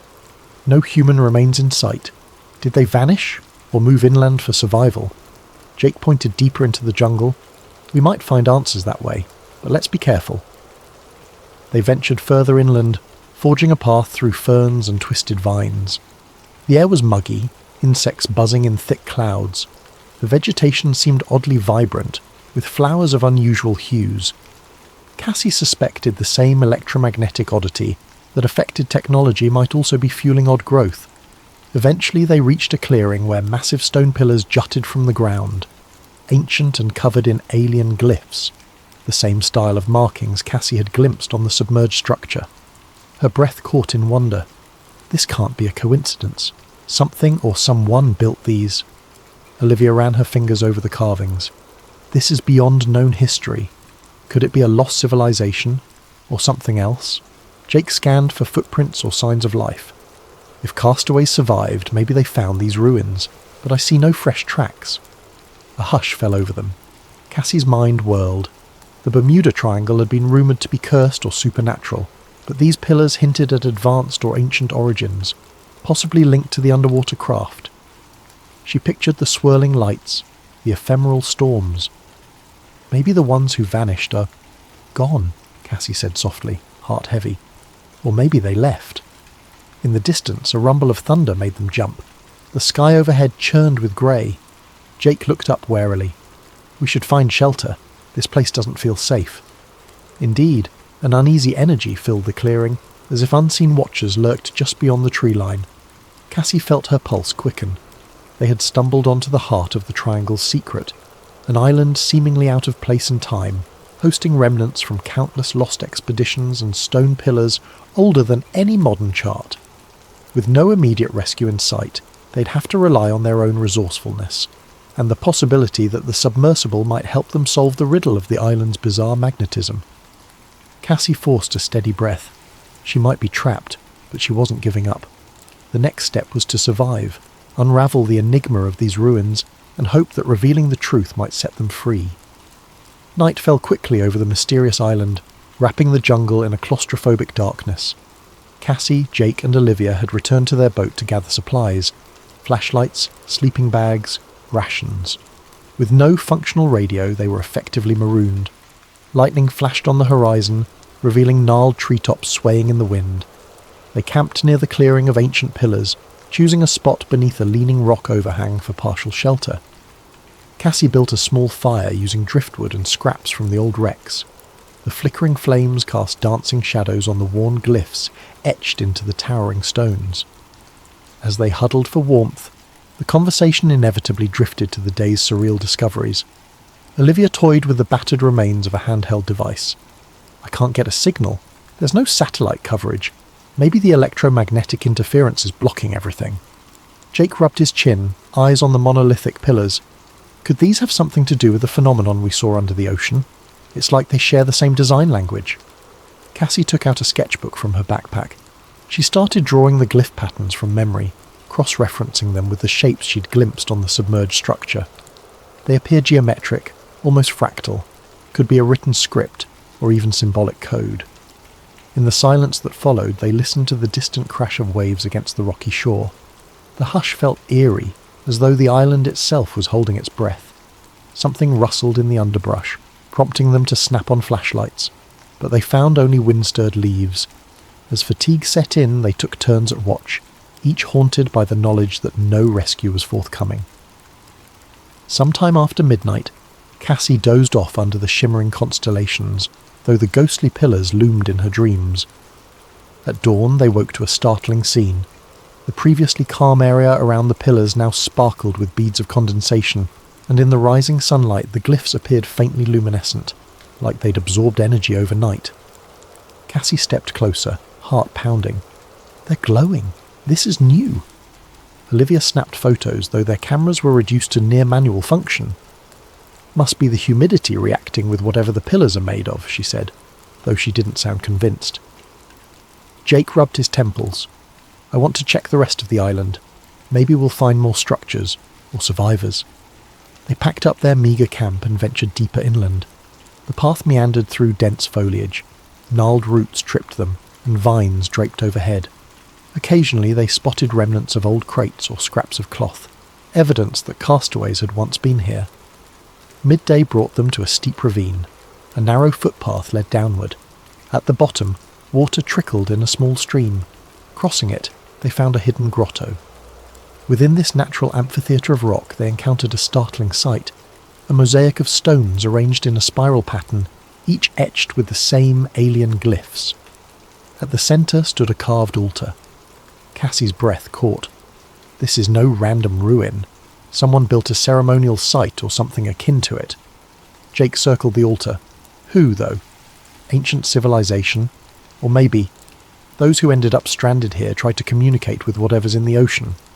Olivia knelt, running her fingers along the spiral mosaic. It's meticulously done. Could these stranded sailors have deciphered the glyphs? A wave of dizziness hit Cassie as she stared at the altar, her mind conjuring an image of swirling lights beneath the waves. She recalled the old reel tapes describing signals and attempts at contact. Was it possible that across decades, castaways tried to replicate those signals here on land? Suddenly a crunch of footsteps behind them. They spun around to see a figure emerge from behind a boulder, Agent Whitfield, her uniform torn and hair matted, but her posture still rigid. She held a pistol, aimed warily at them. Jake tensed, stepping forward protectively. "You're alive." Whitfield's eyes flicked from Jake to Cassie. "Likewise. I suspected you'd head inland." Olivia glared. "Looking for something?" Whitfield lowered the pistol slightly, grimacing. "We got separated when the wave hit. My men. I lost track. I found one corpse on the beach, the rest scattered. Cassie's anger simmered. All this secrecy, and for what? Look at us now. Stranded. Tell us the truth. Whitfield hesitated, the lines in her face etched with fatigue. You think it's simple? We've known about anomalies in the Triangle for decades, maybe centuries. Some in the government suspect extraterrestrial involvement. Others believe it's an unknown Earth-based phenomenon. Either way, it's considered too dangerous for public knowledge. We fear the panic, the exploitation, the potential conflict if foreign powers scramble here, Jake scoffed. So you're willing to kill for it? She clenched her jaw. I follow orders. The directive is to contain the situation, but I never expected we'd end up here. Her gaze flicked to the spiral mosaic. This island it's not on any map. My superiors only whispered rumours of a lost zone. Olivia folded her arms. And now you see it's real. Will you keep trying to bury it? Whitfield's shoulders slumped slightly, as if an internal struggle weighed on her. I have to protect national security, but this place defies everything. If we want to survive, maybe we do need to pool resources. Cassie sensed a shift, a glimmer of uneasy alliance forming. Truce, then, she suggested quietly. We find a way off this island, or we uncover the key to why it exists. But no more guns and faces. After a tense pause, Whitfield nodded. She holstered her pistol. Truce, for now. They spent the next hour exploring the grotto together. Whitfield admitted she possessed partial knowledge of earlier secret missions that identified an interdimensional rift theory, though never confirmed. The intense electromagnetic surges might warp space-time in localized pockets, pulling vessels from various eras. Olivia found curious remains in a small alcove. Rusted personal items, scraps of journals, no bodies, possibly from castaways who died or vanished. One scribbled note read, "The lights call from beneath. We answer on land. The gate must open." Cassie's skin crawled. A gate? Could they have believed these pillars or altars were a means to connect with whatever is beneath the ocean? A distant rumble of thunder broke their musings. Whitfield frowned. Another storm's brewing. We can't linger. Returning to the boat, they decided to share supplies and watch each other's backs. Whitfield was grudgingly grateful for a place to rest. Under the watchful eye of the looming pillars, the odd alliance took shape. That evening the wind rose again, rattling the battered hull. As they huddled in the glow of a lantern, Cassie studied the camera unit from the submarine. The footage they captured might be the only real proof of that underwater structure. She glanced at Whitfield, who stared into the darkness with haunted eyes, likely torn between her duty and the unsettling reality they all faced. In her mind, Cassie kept returning to that cryptic note. The gate must open. Could the island's ruins serve as a beacon or a key? If so, a key to what? She recalled the swirling lights, the sense of intelligence behind them. Perhaps the next step lay not in merely escaping, but in comprehending the phenomenon, why it brought them here, and how it might let them go. Storm-laden clouds churned overhead at dawn, casting the island in shades of grey. Cassie, Jake, Olivia, and the reluctant, alley-turned adversary agent Whitfield gathered near the ancient pillars. Despite the tension in the group, they'd agreed on a plan. Explore the possibility that these ruins interacted with the electromagnetic anomalies, perhaps opening a way to escape. Using sketches from the mosaic in the grotto and the glyph patterns on the pillars, Cassie attempted to piece together a cohesive design. The spiral in the grotto and the arrangement of these pillars, it might be some sort of symbolic representation of the ocean floor structure, she hypothesized. If the castaways tried to replicate signals from underwater, maybe they believed these pillars could resonate. Jake rubbed his sore shoulder. Resonate how? Like a giant antenna? Olivia nodded, following Cassie's logic. Yes, maybe. The electromagnetic surges might be triggered by a certain arrangement or activation. The question is, do we even want to activate them? Last time we faced an anomaly, it stranded us here, Whitfield frowned. But if we can harness the phenomenon, maybe we can open a path back, or at least send a powerful enough signal for rescue. She looked uneasy, admitting that a more extraordinary method might be needed. They spent the morning clearing debris from the clearing, uncovering additional stones that had fallen over time. With each revealed glyph, Cassie felt a thrill of discovery. She recognized patterns akin to waveforms or frequencies. If they matched the pulses recorded on the sub's instruments, They might replicate those pulses here on land. Jake rigged a makeshift generator from the boat's salvageable engine parts, hooking it to a coil of copper wire. We can create an electromagnetic field, direct it into these pillars, see if that does anything. Olivia set up the sub's sensor suite on shore, linking it to a small console. I'll monitor real-time feedback. If we get a spike like we did out at sea, we'll know. Whitfield kept watch, pistol at her side. Although an uneasy truce still hung over them, her sense of mission remained. She occasionally asked Cassie pointed questions. If you manage to open some sort of rift, do you realise the risk? Something else might come through. Cassie paused in her wiring. We're already dealing with unknown forces. Doing nothing keeps us trapped here. I'd rather take a leap of faith, especially if it aligns with how these pillars were meant to function. As the afternoon wore on, they assembled a ring of cables around the largest pillar cluster. With the generator revved, a low hum filled the air. Cassie carefully toggled power, stepping back as the cables glowed faintly. She glanced at Olivia. Any changes? Olivia's console flickered. Slight electromagnetic rise, but we're well below the levels we recorded at sea. Jake frowned, adjusting the generator's output. Let's dial it up, but watch for surges. They increased power. The hum deepened, and the glyphs on the pillars began to shimmer with that eerie luminescence. The ground beneath them vibrated softly. A sudden swirl of wind whipped the clearing, scattering leaves in a spiral. Cassie's hair stood on end. That's more than just a breeze, she muttered. Olivia's eyes widened at her console. We're hitting a spike, like a resonance frequency.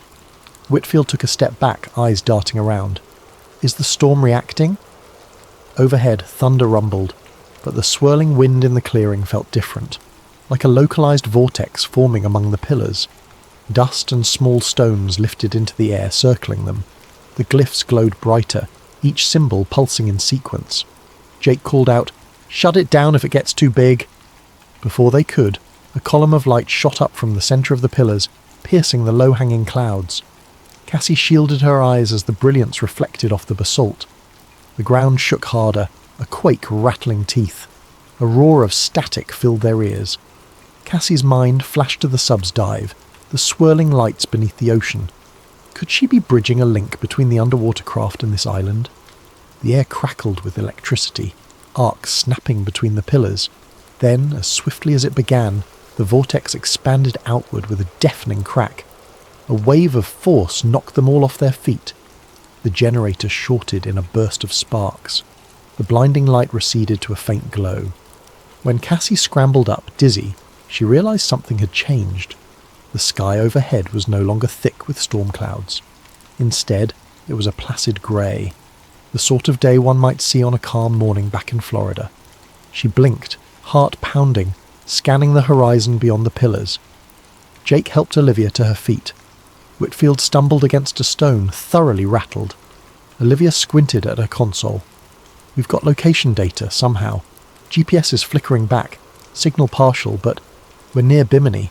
That's hundreds of miles from where we were. A wave of confusion and relief washed over them. Had the phenomenon transported the island, or them, or simply shattered the anomaly that trapped them? Regardless, they were no longer in that lost zone. The environment around them looked subtly different, the flora slightly more familiar. They rushed back toward the shore, hoping to see if the battered boat had also jumped. Sure enough, anchored in calmer waters, the boat remained, bobbing gently.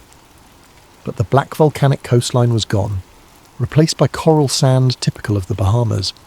The island they were on now seemed smaller, more in line with known geography. Cassie's mind reeled. They had escaped the lost zone. The swirling, ephemeral realm that had captured so many vessels was behind them. Some kind of electromagnetic or dimensional event reversed by powering the pillars. Whitfield's stance softened, awe mingling with her stoic demeanour. We made it out. Jake breathed a shaky laugh. Never thought I'd be happy to see normal water. Olivia tapped her console. We can attempt radio contact. The interference is minimal now. I might be able to hail local channels.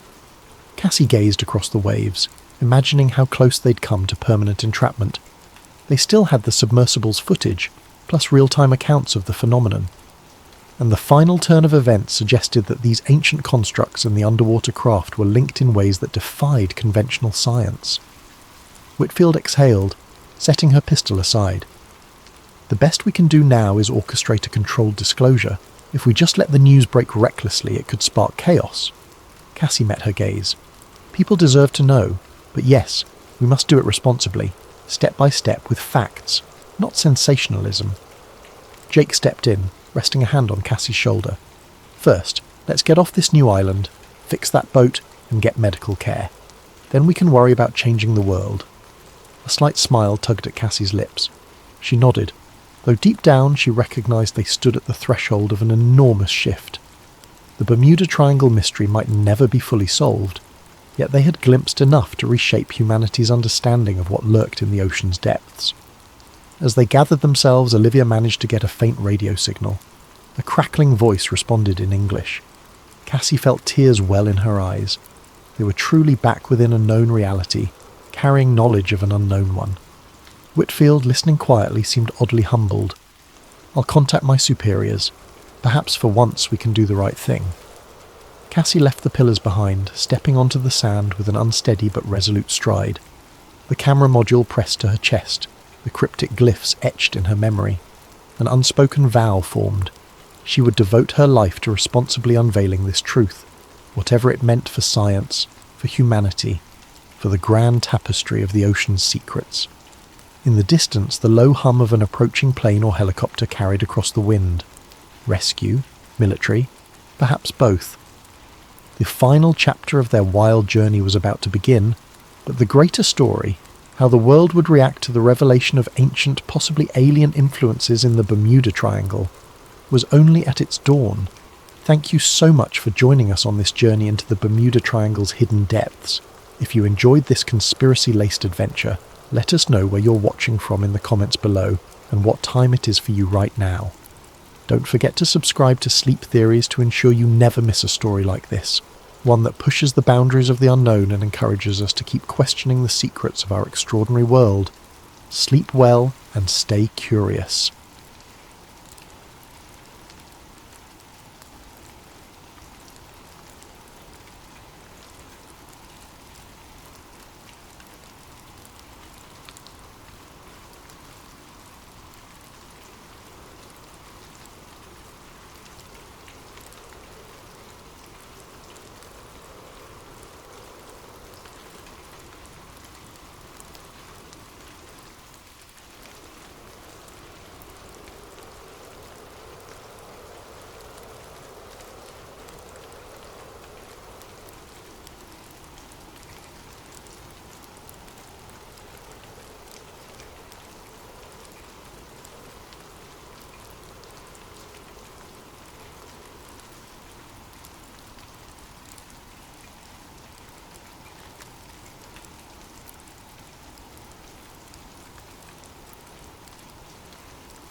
Hello everyone, and welcome to Sleep Theories, the channel where we explore deep, often unsettling narratives but deliver them in a measured, calm fashion ideal for quiet nights.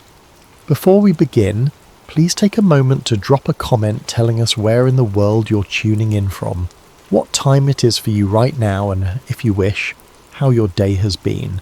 And if you enjoy reflective, slow-burning conspiracy stories, make sure to subscribe to Sleep Theories.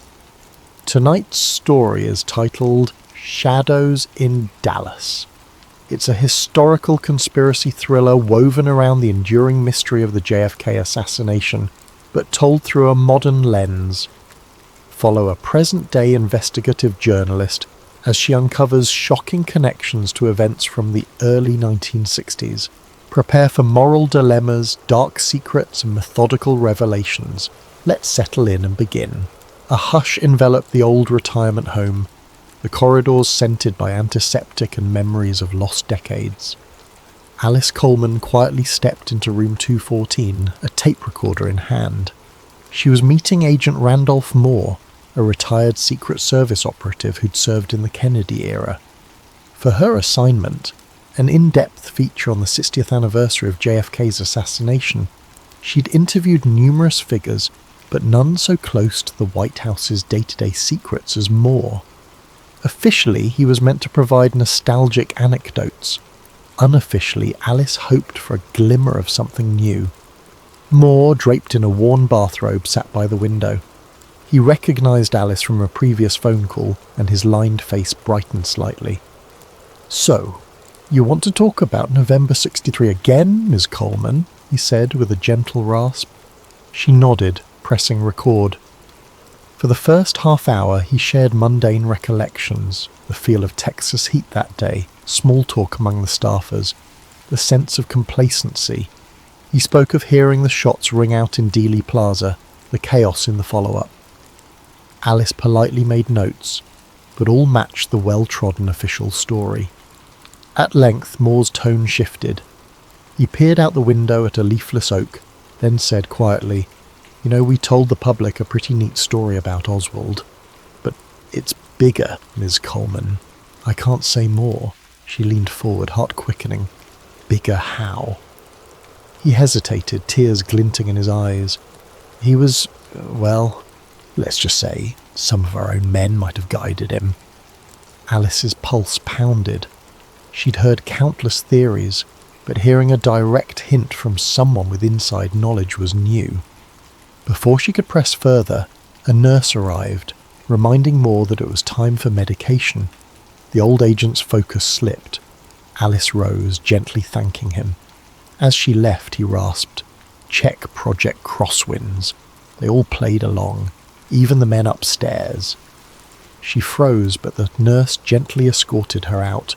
She made a mental note. Project Crosswinds. She hadn't encountered that phrase in any mainstream archives. 3 days later, a phone call rattled her mind. Moore had died unexpectedly, officially from heart failure, but the timing spurred Alice's suspicion.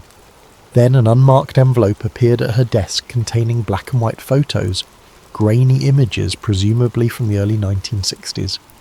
Some featured a figure that resembled Lee Harvey Oswald, but he was standing alongside men in suits. On the back of one photo, scrawled in trembling handwriting, "Crosswinds, 1962. Now, Alice was certain something bigger lurked behind the standard narrative. Her editor, noticing her excitement, cautioned her not to veer into conspiracy-laden territory. The JFK assassination had been probed for decades. "Don't lose credibility chasing ghosts," he advised. But the mention of Crosswinds, combined with Moore's cryptic hint, fueled Alice's determination. She wanted to pursue it, regardless of the risk. To glean more leads, she sought out a name that circulated in niche forums. Samuel Sam Delgado. An archivist with an obsession for conspiracy documents, Sam had compiled a trove of memoranda, old news clippings, and partial diaries from ex-intelligence officials. Over a phone call, he told her, "Meet me at my apartment. I've heard that code word, Crosswinds, once or twice in old declassified CIA files. It might connect to a plan bigger than Oswald alone." She could sense his excitement. He also sounded nervous, as if being watched. That same evening, she arrived at Sam's cluttered apartment in a rundown building overshadowed by a highway overpass. Stacks of file boxes towered precariously in the living room.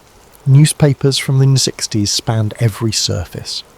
The only clear space was a small table with a flickering lamp. Sam, wiry and dishevelled, greeted her with a quick handshake. "You said you want the truth, right?" He rummaged through a battered trunk, retrieving a folder labelled Crosswinds. Within that folder, Alice glimpsed typed pages referencing a scenario to remove presidential impediments, talk of foreign misdirection, and mention of a designated patsy. The language was cryptic, but it implied a premeditated plan. Sam pointed to one page. They talk about Oswald's defection being manipulated, how key figures in intelligence wanted a scapegoat to blame. The text wasn't conclusive, but it strongly hinted a part of the CIA or some clandestine faction, had orchestrated more than a cover-up, possibly the entire murder. Catching her breath, Alice stepped back. "This is extraordinary," Sam shrugged. "It's a fragment. The real motherlode is out there, some hush-hush directive. I've spent years chasing it, but no mainstream journalist took me seriously. You might be the one to break it if you're careful." He then produced a torn letter allegedly from a CIA official to an army general discussing Dallas' final approach and rural compartments remain sealed. The date was early November. Just then, the apartment's overhead light flickered. Sam paused. "That happens when the building's wiring acts up, but I also suspect we're being watched. I've noticed a black sedan parked across the street for days." Alice glanced out the window, seeing only darkness. She asked, "You ever confronted them?" Sam shook his head. "I keep my head down, but they want to ensure none of these doxy mainstream coverage." This revelation heightened her sense that they were treading dangerous ground. Though her editor might balk, Alice felt a moral imperative to continue. If these documents were genuine, they undermined half a century of official denials. But verifying them would be essential. "How do we confirm authenticity?" Sam recommended a forensic approach. "Check the typeface, the codes, consult a ballistic expert about references to bullet angles. We can do it if you commit." She nodded. They parted ways with an unspoken agreement. The story must go on. Late that night, back at her apartment, Alice's phone chimed with a withheld number. She answered, hearing only static, then a distant click. She tried to dismiss it as spam, but her instinct said otherwise. She realized she might be stepping into a labyrinth of watchers and enforcers, people who do anything to keep the official story intact. Yet for the sake of history, for truth, and for the memory of that old Agent Moore, Alice decided she wouldn't turn back. The next day she'd begin verifying Project Crosswinds, no matter how far it took her. Sunlight filtered through Alice's blinds as she typed notes on her laptop about Project Crosswinds, referencing the partial documents Sam had revealed. She compiled a short bullet list, references to CIA memos from late in '62, an army intelligence connection, a patsy plan, and suspicious mentions of removing the occupant of the White House. She felt a mix of excitement and dread. If true, the ramifications would be explosive. Government complicity in assassinating a sitting president. But she needed credible, modern-day experts to weigh in. That morning, Alice drove downtown to meet Marianne Fowler, forensic analyst at a local university. Fowler specialised in ballistic and historical authenticity analysis. Over coffee in a near-empty campus cafe, Alice spread out scanned copies of the Crosswinds text. Fowler donned reading glasses, scanning the typed lines methodically. "The typeface does appear consistent with early '60s government typewriters," Fowler murmured. "But for a definitive test, I'd need the original carbon or original paper. Digital scans make it trickier." She asked about ballistic references. Alice pointed to a paragraph mentioning angles of the bullet trajectory. Fowler frowned. "This matches certain controversies about multiple shooters, though the official line said single bullet. If these notes are genuine, it suggests agency involvement." She paused, caution in her gaze. "I'm not a conspiracy buff, but if what you show me holds up scientifically, it's extremely damning." Alice left the meeting with partial reassurance. Fowler remained sceptical but intrigued, willing to do further checks if they somehow got original documents. Meanwhile, Sam Delgado texted her a new lead. An ex-CIA logistics officer was rumoured to live in rural Louisiana. He might confirm crosswinds, Sam wrote, though he was notoriously reclusive. By midweek, Alice and Sam decided to travel to New Orleans. The city had a swirl of old rumours tying Oswald to local associates or intelligence cutouts. Perhaps they'd find more references. They hopped a flight, quietly checked into a budget motel on the outskirts. Sam insisted on caution, eyeing every parked car suspiciously. "We're definitely on radars now," he muttered. "They won't let Project Crosswinds come out uncontested." In a musty library corner rummaging through local archives, they then encountered fleeting mentions of a Major Garrity, an intelligence operative rumoured to have recruited assets in the early 1960s. This name matched some of the faint scrawls in Sam's docs. T. Garrity. Sam gasped softly. Thomas Garrity, CIA paramilitary officer, known for covert ops in Cuba. If Garrity was part of Crosswinds, he might still be around or might have gone underground. One evening, Sam arranged a secret meeting with an elderly man nicknamed Pappy, rumoured to have been a driver for a mob-linked politician in 1963. They met in a dimly lit bar near the French Quarter. Pappy arrived wearing worn slacks, a cane in hand. Over a slow conversation, he mentioned how men in suits visited certain local crime figures, apparently forging an alliance of convenience to remove Kennedy. He recalled overhearing lines about ensuring the blame falls squarely on that Marine. The name Oswald came up in hushed tones. Pappy's account was scattered, but it matched the gist of Project Crosswinds. He said, "Some folks said the plan was bigger than the Mafia, like high-level spooks steering the Mafia as pawns." When Alice pressed for details, Pappy's voice wavered. "I only know they called it a necessary measure. I didn't want to know more." He looked fearful, as if even decades later, the spectre of reprisal hovered. Moments after Pappy's departure, Sam discovered his notes rummaged through. He'd left them on the bar table for a minute, and now half the pages were missing. "Where?" he hissed. A quiet panic enveloped them. They scoured the bar. The bartender shrugged ignorance.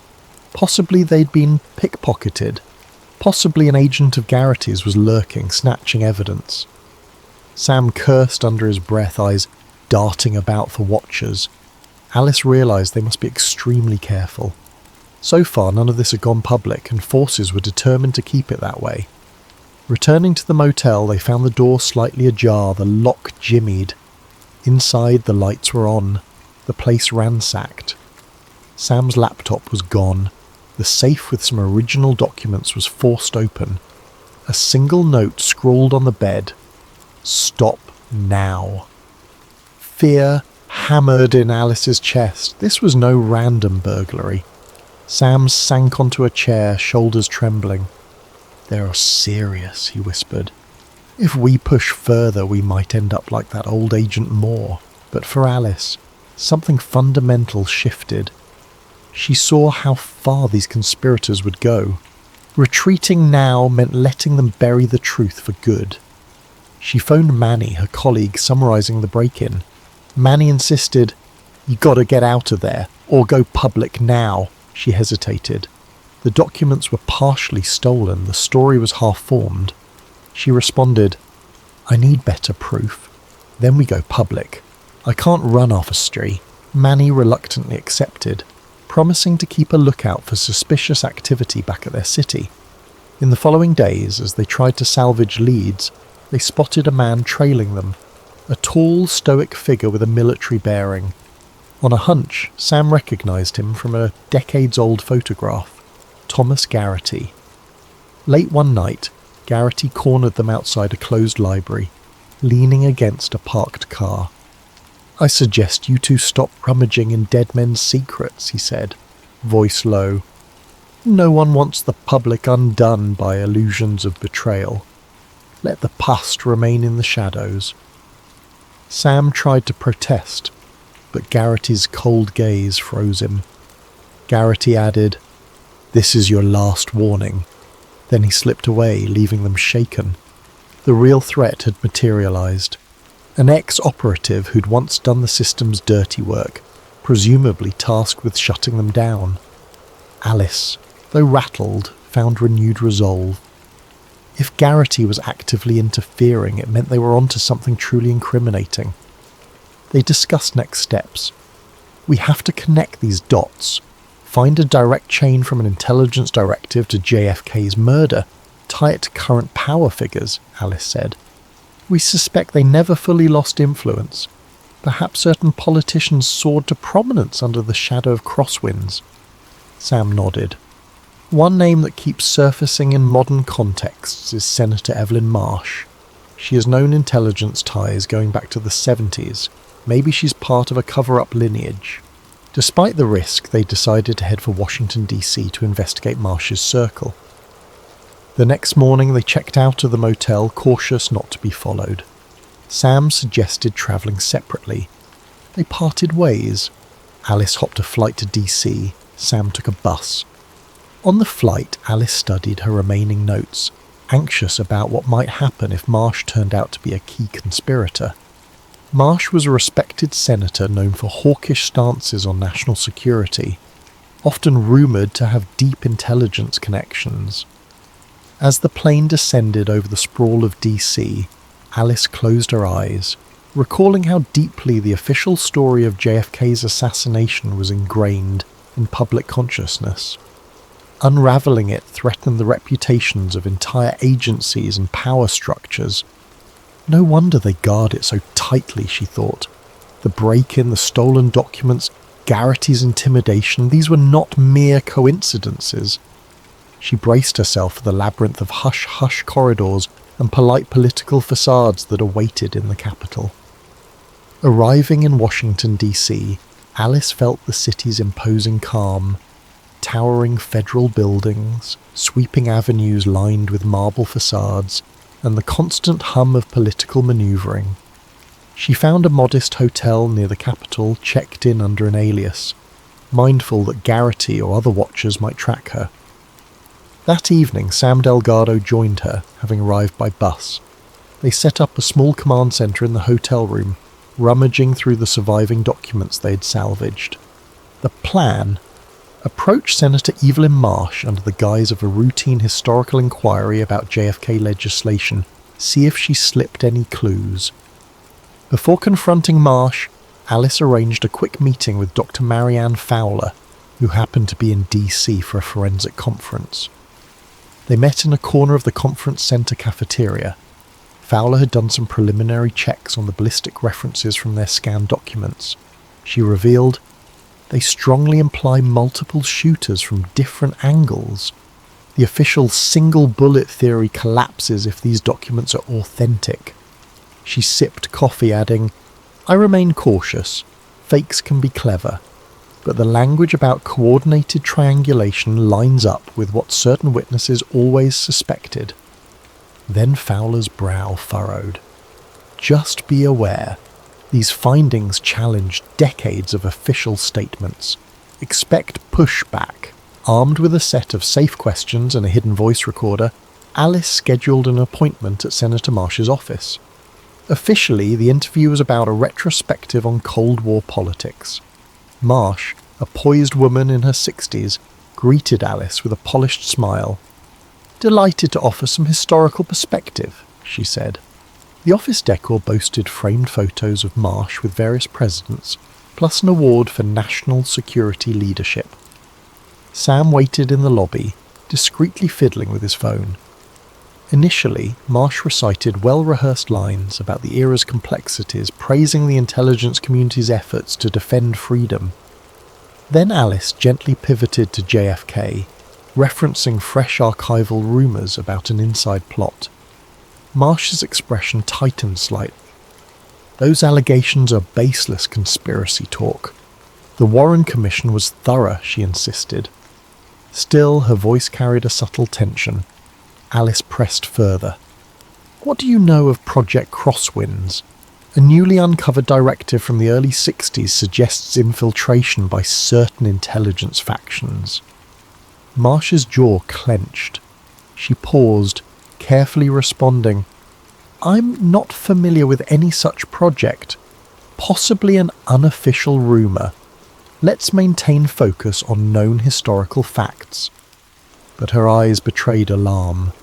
Sensing the shift, Alice probed. We suspect the existence of modern guardians of that secret. Would you disavow them? Marsh stood abruptly. This interview is over. I won't indulge discredited theories." She escorted Alice to the door, the staff politely but firmly ushering her out.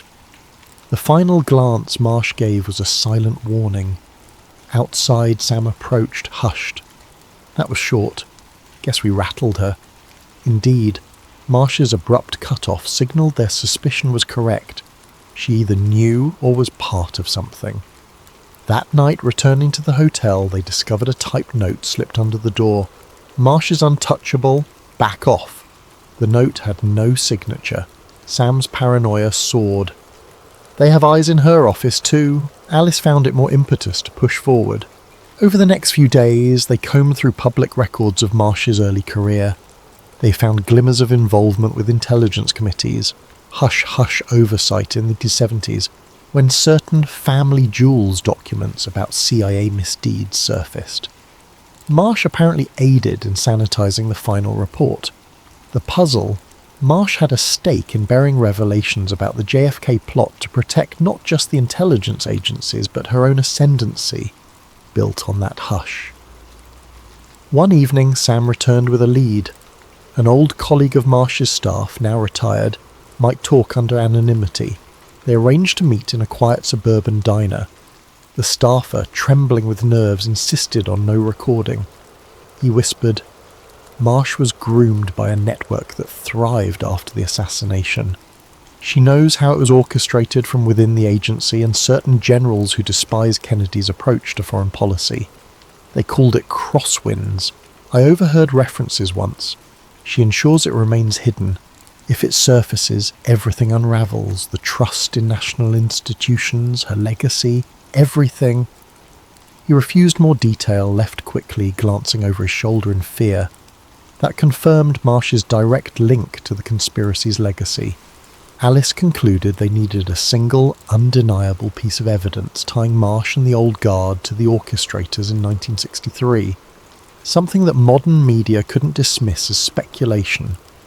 Sam recalled hearing rumours of an old CIA safe house in Northern Virginia containing archived materials. It might hold original memos or logs. Such a bold lead was risky, but if Garrity or others hadn't destroyed them yet, it might be their best shot. "We have to look," said Alice, "even if it's a needle in a haystack." As if on cue, Garrity cornered Sam in a convenience store parking lot that afternoon. While Alice waited in the car, she glimpsed them talking tensely. Garrity's stance was threatening, though not openly violent. Sam returned to the car, shaken. "He said we won't find anything. The safe house is empty, cleaned out years ago. Don't be foolish." Then he said next time, "They won't just warn us." This intimidation only heightened their resolve, but the tension soared. They realized Garrity was an unstoppable enforcer, loyal to the old conspiracy's cause, or at least loyal to Marsh's directives. In the midst of that tension, Dr. Fowler delivered new ballistic findings via email. She had discovered anomalies in official ballistic logs from 1963, timing mismatches that pointed to multiple shots from different angles. If your documents referencing those angles are correct, it means the official single-shooter line was impossible. The bullet trajectories dispute it. She concluded, "I now strongly suspect the existence of a covert group directing the outcome. I stand ready to confirm in a published piece if you gather enough additional proof." This was a big step for Fowler, who had been initially reluctant to challenge official narratives. Encouraged, Alice saw a path to building a robust case. Now, they faced a fateful choice: gather the rumoured safe house records, if they even existed, and risk direct confrontation with Garrity and Marsh, or go public with partial evidence, risk being labelled conspiracy nuts, and maybe see to Fowler's ballistic analysis overshadowed. Considering the high stakes, they decided to press forward. "We can't let them bury it again," Sam said. "We find that safe house or any surviving records. If it's empty, fine, we tried. If it's not, we might blow this wide open." Though fear gnawed at them, the moral weight of revealing how the democracy's highest office might have been toppled by internal conspirators overrode their caution. They planned a stealth approach, Sam had gleaned the approximate location from obscure footnotes. They'd drive out at night, carefully avoiding watchers. The next day, they'd attempt a clandestine search. The risk was enormous, but with Garrity and Marsh looming, the window of opportunity was closing. So ended another chapter in their increasingly perilous quest. The capital city, seat of power, had proven how deeply those strings could be pulled to hide old crimes. Yet the intangible sense of righteous purpose drove them on. They'd soon find themselves at the threshold of a place that might hold the final puzzle piece, a direct link to the men who orchestrated the shots fired in Dallas decades ago. The question, would Garrity arrive first to erase it all, or would they manage to secure enough evidence to finally expose the true shadows in Dallas? Late at night, a sedan cruised along a winding rural road in northern Virginia. Alice drove while Sam scoured a tattered map. According to rumour, an abandoned CIA safe house sat near a wooded property line. The sky was moonless, thick with hush. They parked out of sight, proceeding on foot. Overgrowth and a weathered chain-link fence suggested no active caretaker. The hush crackled with tension. Garrity might appear at any moment. They found a padlocked door leading to a small bungalow half buried under vines. With minimal fuss, Sam pried open a rotted window. They slipped inside, flashlights illuminating dusty furniture. The interior smelled of old paper and mould. A few battered filing cabinets stood in the corner. "This must be it," Sam murmured, if Garrity or Marsh didn't already clear it out. They rummaged through drawers, most empty or filled with mundane forms. Then, behind a wooden panel, Sam discovered a hidden compartment. Inside, a slim metal box labelled Crosswinds. Alice's heart raced. Opening the box revealed typed memos referencing an executive action blueprint, detailing infiltration steps, discrediting certain personnel, arrangement of a staged assassin. Names included Oswald, General B, agency liaisons, and cryptic references to ordered by upper echelons with senatorial assurance. Even mention of Project Crosswinds culminating in Dallas, 11/22/63. Hard proof. The memos were signed off with coded initials. They carefully photographed each page, adrenaline surging. If authentic, these documents proved a portion of the CIA and political figures orchestrated JFK's death. Abruptly, footsteps crunched outside. They froze, lights off. A calm voice. "You two can't learn, can you?" Garrity. The door banged open. Sam ducked behind a dusty couch, clutching the metal box. Alice crouched behind a battered desk. Garrity's flashlight beam swept the room. He advanced with measured steps. "Ms. Coleman, Sam Delgado, I know you're here. Drop that box. Step out or I'll do it for you." Tension clamped Alice's chest. She texted Manny a quick, "Safe house under attack," then stashed her phone. Garrity spoke again. "You realize you're meddling in national security? This is bigger than you. The country needs the official story intact." She glimpsed the silhouette of Garrity's pistol in the faint beam. Fear hammered in her, but she mustered courage. The memos must not be lost.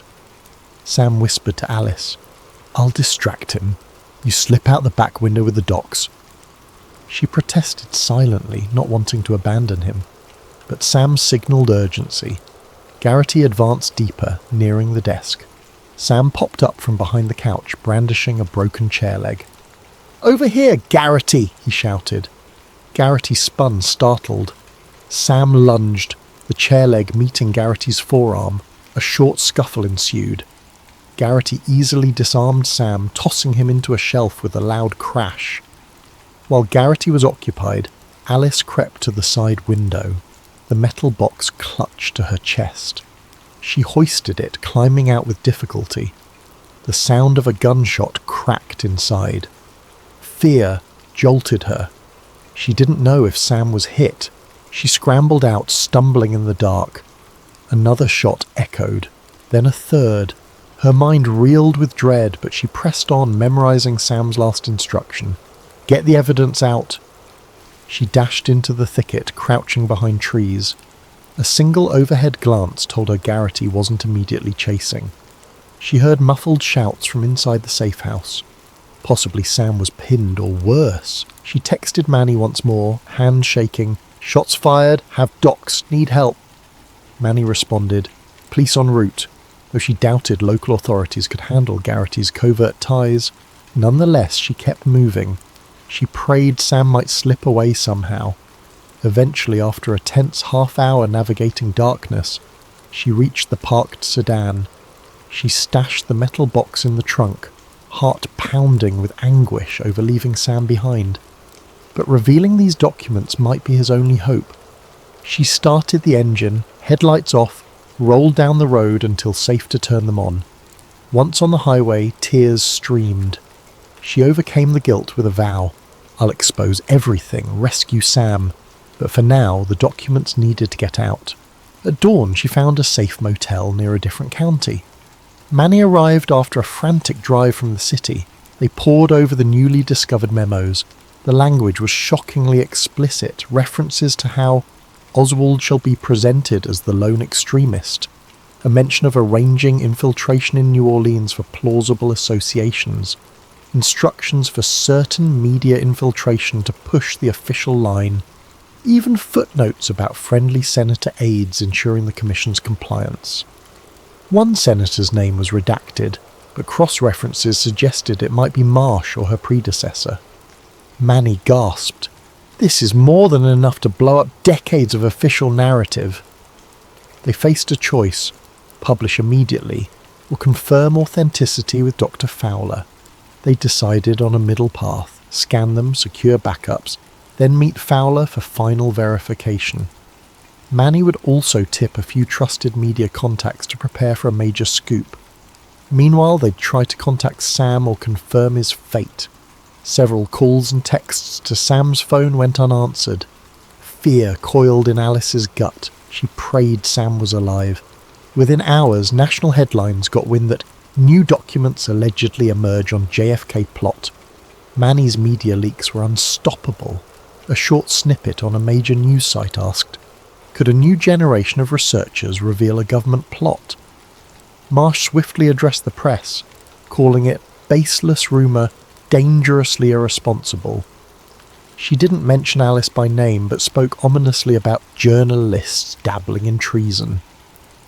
Meanwhile, inside sources told Manny that Marsh had convened a closed-door meeting with intelligence bigwigs. A sense of final confrontation loomed. In a quiet lab, Dr. Fowler examined the box's original typed pages. She used ultraviolet light, checking the paper's age, typewriter patterns. She concluded the documents were very likely from the early 1960s, consistent with official stationery watermarks, showing no sign of forgery. Coupled with ballistic references matching her prior analysis, Fowler was ready to publicly attest that these items were authentic. This is indeed the soaking gun, she said. She recognized how explosive it was, but moral duty demanded truth. As Alice prepared to release the entire trove online, Manny received a tip from an inside staffer. Senator Marsh had demanded the FBI investigate the theft of classified documents. She might orchestrate a legal clampdown, brand them as national security threats. Also, Marsh had apparently engaged Thomas Garrity to track down the missing box. Meanwhile, Sam Delgado's fate remained unknown. A swirl of tension overshadowed the moment. Alice recognized once they pressed publish, they'd have no protective shield. The conspirators might act violently or use legal sabotage, but the only path was forward. Midnight approached.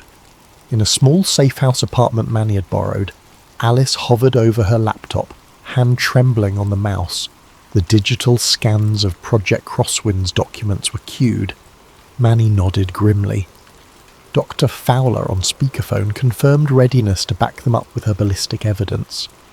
With a single click, the entire trove would go public, open for the world to see. That moment was mere seconds away. In the hush, Alice recalled Sam's unwavering devotion, risking everything for the truth. She inhaled, pressed the button. The final part of their plan was in motion. They braced for a collision with Senator Marsh and Garrity, the culminating struggle to shatter a half-century of national deception. Within minutes of Alice uploading the Project Crosswinds documents, a ripple coursed through social media. Bloggers, conspiracy forums, and eventually mainstream news sites began echoing the key revelations. A CIA-led directive aided by certain army generals, culminating in the Dallas assassination. The material included typed memos, references to Oswald's role as a scapegoat, potential collusion with mafia elements, and even cover-up involvement by powerful politicians. Shockwaves spread, overshadowing the usual nightly headlines. Even so, some demanded more proof. As dawn broke, the mainstream press hammered the story with headlines. Leaked memos suggest government plot in JFK killing. Authenticity under review. Senator Marsh fired back, issuing a statement. These so-called documents are unverified, illegally obtained. We must not let fringe conspiracy distract from real national interests. Yet behind the scenes, Marsh scrambled, summoning her legal teams, pressuring allies in intelligence to discredit Alice. A storm of official denials took shape, but Dr. Fowler stepped forth with her forensic analysis. She appeared in a short segment on a major network, carefully explaining the physical authenticity of the pages. She highlighted how the ballistic references resolved the old magic bullet controversies. Viewers watched, stunned. Marsh's attempts to brand the evidence as forgeries lost momentum. Public curiosity soared. In the swirl, Alice arranged a covert meeting with Senator Marsh, offering an off-the-record chance to respond. Marsh surprisingly agreed, perhaps hoping to spin the narrative. They chose a neutral space, an empty event hall after hours. Manny set up a camera feed, ready to stream if needed. Marsh arrived, flanked by a stern-faced aide. She wore her polished smile. "Ms. Coleman, you're courting national sabotage. This entire fiasco jeopardizes trust in our institutions," Marsh began calmly. Alice retorted, "Senator, these documents show that powerful figures orchestrated JFK's murder. The public deserves to know. Did you or your predecessors share complicity?" Marsh's polite mask cracked. "I was not around in '63, but yes, I represent a lineage that believed in safeguarding national security by any means. Some secrets must remain buried to keep America strong. The chaos you're unleashing helps no one."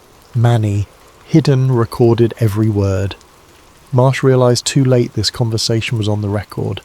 She grew furious, hissing, "You vile opportunist." Suddenly, Thomas Garrity burst in from a side door, pistol in hand. Manny froze behind the camera.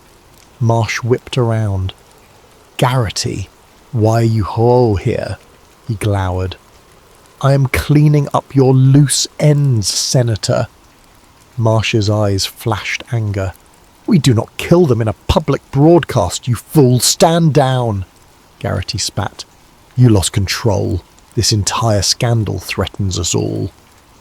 In a standoff, Garrity advanced, aiming at Alice. She tensed, heart pounding. Chaos erupted. Manny tried to tackle Garrity. A shot rang out, grazing Manny's shoulder. He collapsed with a cry. Marsh shouted in panic, "Stop, Garrity! We can salvage this!"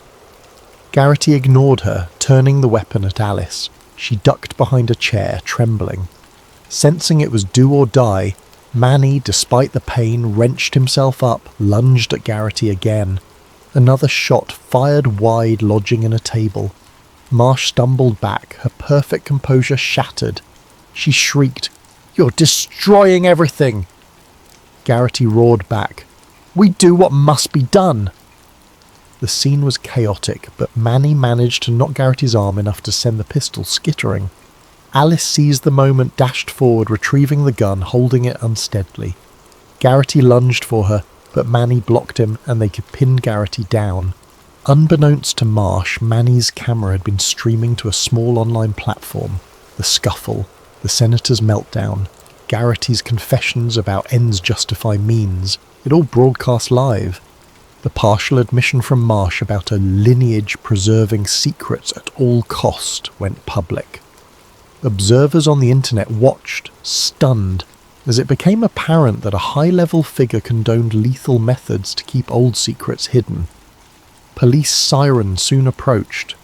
In the final moments, Marsh tried to salvage dignity, stammering to the camera that everything was misconstrued. But the broadcast ended with uniformed officers storming in, subduing Garrity, paramedics tending Manny's wound. Alice felt relief mingle with exhaustion. They had forced a confession, or near enough, out into the open. The entire conspiracy was effectively laid bare for national scrutiny. In the days that followed, Marsh faced a firestorm. Public calls for her resignation mounted. Congressional committees demanded an inquiry. She tried to disclaim involvement, but the partial meltdown on camera was damning. Garrity was arrested, though rumours swirled he'd take the fall alone. Meanwhile, Manny's minor injury was treated, and he was released from the hospital with a bandaged shoulder. Dr. Fowler stepped forward, confirming the ballistic data, lending the final blow to the official single-shooter theory. In the swirl, Alice pressed authorities about Sam Delgado's fate. Garrity, under interrogation, grudgingly admitted Sam had escaped the safe house, wounded but alive. He'd fled, uncertain of his direction. This spurred a new search. A few days later, Sam reappeared, calling from a hospital in another state. He'd sustained a minor gunshot wound, but managed to slip away while Garrity gave chase. He was safe now, though shaken. Alice wept with relief. She realised how close they'd come to losing him. The documents plus Marsh's meltdown spurred a major national debate, overshadowing typical news. Polls revealed the public was half in shock, half in denial. Some refused to believe the government orchestrated JFK's death, calling it a hoax. Others demanded immediate prosecutorial action. The White House declared a special commission to review the newly revealed evidence. Historians declared it the biggest revision of 20th century American history in decades. For Alice, the experience was bittersweet. She'd uncovered the truth, but at great cost. Sam's injuries, Manny's brush with death, her own near-lost faith in the system. She felt no triumph, only relief that the old Agent Moore's final cryptic warnings had led her here. She remembered how the story started with a simple anniversary piece. Now it ended with a national reckoning. She often revisited the memory of Agent Moore's frail voice. He was just a patsy. Indeed, the entire truth was darker than she imagined. Months later, Alice visited Dealey Plaza in Dallas. The sun shone on the famous old book depository, the vantage point that for decades was claimed to be the lone shooter's nest. But she now knew multiple vantage points were used. She stood quietly, reflecting on how easily official narratives can shape history for generations. Sam, mostly recovered, accompanied her. They laid flowers as a token for the memory of that day in 1963, for the watchers, the scapegoat, the complicity. "We did what we could," Sam said softly. Alice nodded. Back home, Manny's article series titled Shadows in Dallas, The Crosswinds Documents, soared in readership. Dr. Fowler's forensic testimony became standard reference for new documentaries. Garrity's trial ended with him scapegoated by the government apparatus, ironically reminiscent of Oswald's fate. Senator Marsh resigned under scandal, facing ongoing investigations that might or might not lead to convictions. Yet even with so much revealed, some corners of the public remained unconvinced. "It's too big," they said, or "We can't rewrite history now." But the seeds of truth, once planted, took root. Thus the final lines of the JFK conspiracy story were no simple conclusion. The revelation sparked endless ramifications, rewriting textbooks, fueling more controversies, forging a new acceptance that sometimes the greatest secrets can endure for decades, until a few persistent souls bring them to light. Alice Coleman, once a modest journalist assigned to an anniversary piece, had shattered a portion of national myth. The cost weighed on her heart, but the voice of her conscience said it was worth it. So concluded the saga of Shadows in Dallas, a conspiracy undone by unwavering determination, proving that, in the end, even the darkest secrets can be forced to face the sunlight.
Something large, possibly geological in nature, lurked on the ocean floor near the Azores. But the data didn't look like any typical seamount or ridge formation Mara had ever logged. She carefully sipped from a chipped thermos, trying to quell her excitement. After years of scanning silt-laden seabeds, she'd finally seen glimpses of suspicious geometry on the sonar, like vast rectangular outlines or partially collapsed columns. Could it be a ruin? And if so, how ancient? She suppressed a shiver at the thought of stumbling onto a genuine piece of lost civilization. Her phone buzzed. Mara flipped it open. Reception was spotty this far out, but an incoming message had made it through. It was from the Oceanic Discovery Fund, the main sponsor of her expedition. The gist: funding terminated. We regret to inform you, etc. Anger flashed through her. She stared at the wave patterns lapping the ship's hull. Of course the money dried up right when she was close to a breakthrough. She typed a quick response, but no signal remained to send it. She'd have to deal with that later. For now, nothing would stop her from investigating these anomalies. Suddenly, footsteps pounded across the deck. A young intern, Omar, scrambled up from below, breathless. "Doctor? Kendall! The electronics lab is flickering again. Some kind of interference." Mara dashed below to see for herself. Sure enough, monitors in the cramped lab displayed vertical lines of static. A faint humming reverberated in the hull. She pressed her ear to the metal. This was not normal acoustic noise. It almost felt like a low-frequency pulse emanating from deep underwater. Late that evening, still wide awake from the buzz of discovery, she sat in her makeshift office and flipped through archival references on her laptop. Plato's dialogues about Atlantis, more modern theories about a sunken landmass. She rolled her eyes at the sensational claims populating corners of the internet. Yet her sonar scans strongly suggested massive man-made shapes. If it was some advanced sunken city, the ramifications would be immense. Atlantis? A soft knock on the cabin door startled her. Omar handed over a sealed envelope addressed to Dr. Monsieur Kendall. It had no postage. She tore it open to find a small flash drive labelled Project Trident, restricted. Inside was a single typed note. "You're on the right track. They'll try to silence you. Don't back down." Mara's pulse raced. She'd never heard of Project Trident. Was this a tip from a whistleblower? She quickly plugged the drive into her laptop. password-protected files. She tried a few guesses. No luck. She set it aside for the moment, unsettled. Back on shore 2 days later, Mara faced a bureaucratic nightmare. Her sponsors had withdrawn funds without explanation. Her research permit was suspended, pending safety reviews. She smelled a deliberate clampdown. Checking her bank account showed abrupt cancellations of grants that should have lasted another year. Furious, she reached out to colleagues, but they all offered apologies and said their hands were tied. The next day, her entire lab at the university's marine archaeology department was found vandalized. Computers smashed, data backups missing. It reeked of sabotage, though no one could prove it. Desperate for outside help, Mara contacted Eric Lawson, an investigative journalist she'd admired from afar. He wrote for an independent media outlet known for exposing corporate pollution scandals and questionable government projects. She'd never spoken to him personally, but she'd glimpsed him at a conference once, grilling a shady CEO in a hallway. If anyone could bring attention to her suppressed findings, it was Eric. They arranged to meet at a rundown cafe near the pier, well away from her usual academic circles. Mara arrived clutching the battered laptop that held her last copies of the sonar scans. Eric appeared a bit older than his byline photo, tired eyes but still brimming with curiosity.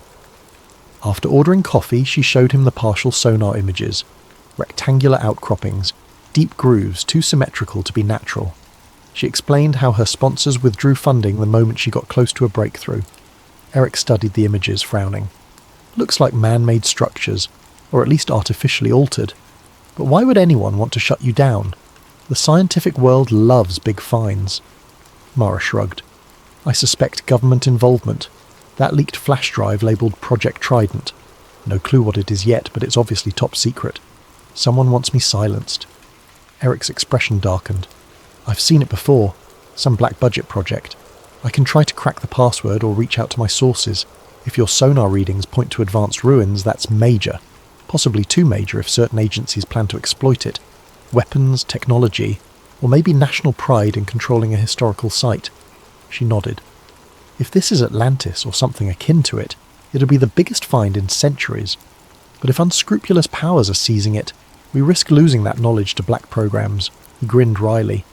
Well, I love ticking off unscrupulous powers. Count me in. That evening, Eric introduced her to a hush-hush network of whistleblowers and data hackers. They set about decrypting the flash drive. Meanwhile, Mara realised the gravity of forging this alliance. She was a scientist, not an activist. But the cat-and-mouse dynamic swirling around her research gave her little choice. If official channels were compromised, only the spotlight of public scrutiny might protect her. Within days, Mara's hunch about government meddling was confirmed. A mild-mannered man in a suit arrived at the Marine Archaeology Department, politely asking about her whereabouts. The departmental receptionist recalled he flashed some official ID from a naval intelligence branch. She found it odd. That same evening, she discovered an unmarked car following her from the grocery store. Adrenaline spiked. After rushing to Eric's makeshift office, a cramped space above an old printing shop, she found him hunched over a computer. Mara, he said quietly, I've got partial decrypts from that flash drive. Mentions of a Commander Alex Cross, Project Trident lead, special appropriations to secure Atlantean technology. It's real. They call it Atlantean. Probably the same site your sonar uncovered. Her breath caught. Atlantean technology. So the rumours of a hidden advanced city might be more than myth, and the government, led by someone named Cross, was actively seeking it. She sank into a rickety chair, overwhelmed by the magnitude. Cross's unit must have the resources to sabotage my funders, she muttered. To remove me from the field, keep the site hush-hush. But why? Eric typed rapidly, scanning newly discovered references. They're talking about harnessing bioorganic structures and advanced energy from the ruins, possibly for military advantage or a world power move. Mara's stomach turned.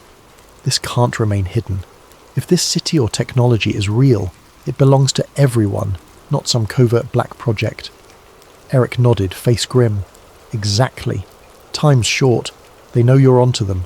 We have to strike first, gather indisputable evidence from the site itself, then blast it across every news outlet that'll listen. At that moment, her phone buzzed. A text from an unknown number. Stop digging, Doctor. Kendall. No second warning. She showed it to Eric. He He set his jaw. "We'd better get you out of your apartment for a while. They're not bluffing." Thus, in less than a week, Doctor. Mara Kendall's quiet scientific pursuit spiralled into a conspiracy-laden race against a clandestine government branch. With Eric's journalistic connections, she prepared for an unsanctioned dive to the coordinates, hoping to retrieve physical evidence of a lost civilization. If she succeeded, they'd have the leverage to blow Project Trident wide open. If she failed, or if Cross's men found her first, the greatest archaeological find in history might remain forever locked behind a veil of secrecy. The real question was, how far would these unseen forces go to ensure the truth stayed buried beneath the waves? Distant thunderheads boiled over the horizon as Dr. Mara Kendall, Eric Lawson, and a small, hastily assembled crew prepared to depart on the Sea Lotus, a salvage vessel that belonged to one Captain Bryce, Hammer Hammond. The name fit: tall, broad-shouldered, with a disposition shaped by countless risky operations. Initially, Mara had reservations about involving a mercenary type, but with official funding cut and covert agents lurking, legitimate channels were closed. She needed an experienced, discreet salvage captain.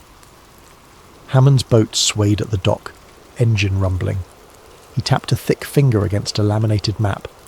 "So these coordinates are from your fancy sonar, Doc." "This is deep water near the mid-Atlantic ridge. Currents can be brutal, but I've seen worse." Mara nodded, adjusting the harness on a diving suit. "We'll use a remote submersible first. If the scans confirm a large man-made structure, we do a direct dive. Time is precious. The Crown, the government, won't be far behind." Eric, fiddling with a handheld camera, shot a quizzical glance. "Just so we're clear, Captain, we're not salvaging anything for profit alone. We're documenting the site for proof. If it's Atlantis or some advanced ruin, that belongs to the world." Hammond shrugged. "Hey, I get paid for my boat and my expertise. If we find gold or some fancy tech, I'm not opposed to an extra bonus, but I'm not suicidal. If it's protected by deep-sea guardians or triggers a war, I'll happily watch from a safe distance." With that uneasy arrangement, they cast off. The Sea Lotus ploughed through choppy seas for 2 days, forging a zigzag route to avoid prying eyes. Eric used his satellite phone sparingly, checking if any suspicious craft tailed them. So far, so good, though all felt the tension coil. At night, Mara lay awake, the hum of the engine underscoring her dreams of submerged pillars and swirling glyphs in basalt walls. She suspected mythic Atlantean wonders, but also dreaded the hidden cost of unveiling them. On the 3rd day, the sea calmed.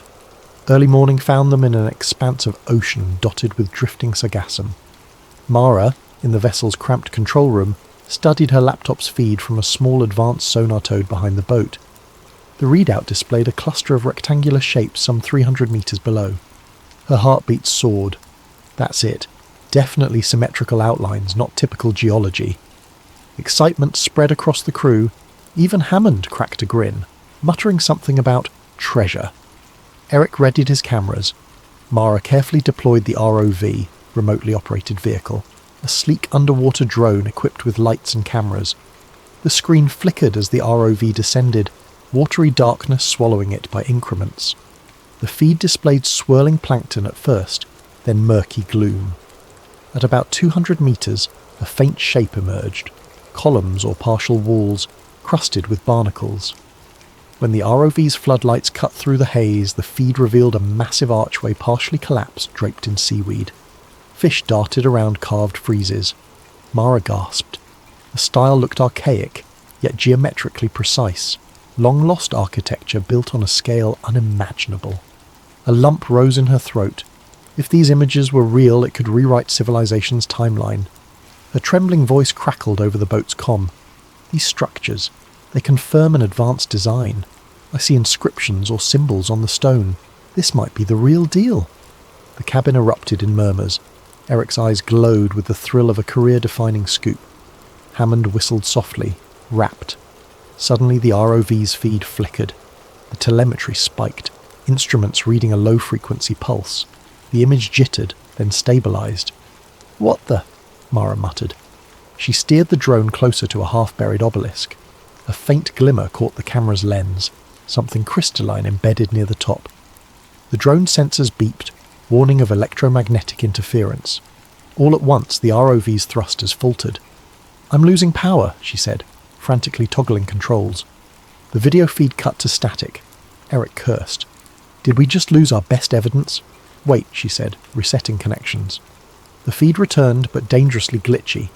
Enough to see the drone had snagged on an outcrop. She coaxed it free. However, the battery read near depletion. They had to surface it or risk losing it. As the ROV ascended, glimpses of that crystalline device glowed faintly. Possibly technology, not just decorative stone. Mara exhaled in awe. Atlantean technology, perhaps. She recalled the rumoured accounts in Plato's dialogues about harnessing energies from special crystals. Most archaeologists labelled that pure myth, but the drone's weird power fluctuation suggested otherwise. She retrieved the ROV with shaking hands, eager to analyse the recorded data. That night they anchored to recheck the footage. Everyone gathered in the vessel's small mess area, eyes glued to Eric's laptop. The partial images of the archway, the carved murals, and that glowing crystalline object were mesmerising. Mara's mind whirled with possibilities. If the entire city existed at deeper strata, who built it, and how advanced were they? In the midst of this electrified atmosphere, a second vessel's lights appeared on the horizon. Hammond peered through binoculars, cursing. "That's a military patrol boat, no doubt about it." Tension spiked. Could it be Commander Alex Cross's unit? Before they could react, a radio call crackled. "Unidentified vessel. Power down and prepare for inspection. This is a restricted zone." The entire crew stiffened. Mara's heart hammered. She'd never heard of any official restrictions here, but apparently Project Trident had declared it so. Hammond clenched his jaw. "We can't outrun them. We'll have to bluff or hide the evidence." Eric stashed the memory cards in a watertight pouch, shoving it into a secret compartment behind a panel. The rest of the crew scrambled to appear innocent. Soon, a small military inflatable pulled alongside. 3 armed men boarded, clad in black gear with no insignia. The leader, his posture rigid, introduced himself curtly as a government liaison. He glanced around suspiciously. "We have intel suggesting you're trespassing near a classified research site." Mara forced a calm facade. "We're just oceanographers sampling fish populations." The leader's cold gaze lingered on her. "Your vessel matches a known suspect's pattern, a Dr. Mara Kendall. Might she be aboard?" Hammond spoke up, feigning ignorance. "No, Doctor. Kendall here. Name's Bryce Hammond. This is my salvage crew." Eric pretended to be part of the same.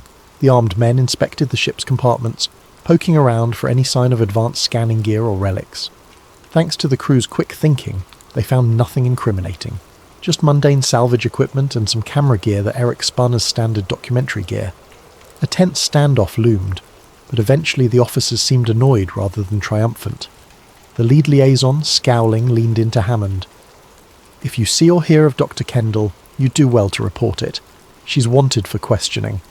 He flicked a glance at Mara, perhaps suspecting but lacking proof. "Stay out of restricted waters if you value your license." With that, they left as abruptly as they'd come. The military vessel receded into the night. Once the coast was clear, everyone exhaled. Mara rubbed her temples. "They're sure I'm out here. We have to act quickly." Eric nodded. "We've got footage from that first site, but it's partial. We need more conclusive evidence, a piece of tech, or direct imagery of something undeniably advanced." Hammond shrugged. "I'm game, but they'll be back. Next time, they might confiscate everything. Or worse." Mara steeled herself. "Then we'll go deeper. There must be a main complex. The drone readings suggest a larger structure further below. If we can retrieve even a small artifact from that crystalline device, it might be enough to blow the cover-up wide open." Thus, they planned a daring sub-dive. The next morning, weather permitting, they'd descend in a pressurised submersible Hammond had stowed. While it wasn't top of the line, it could handle moderate depths.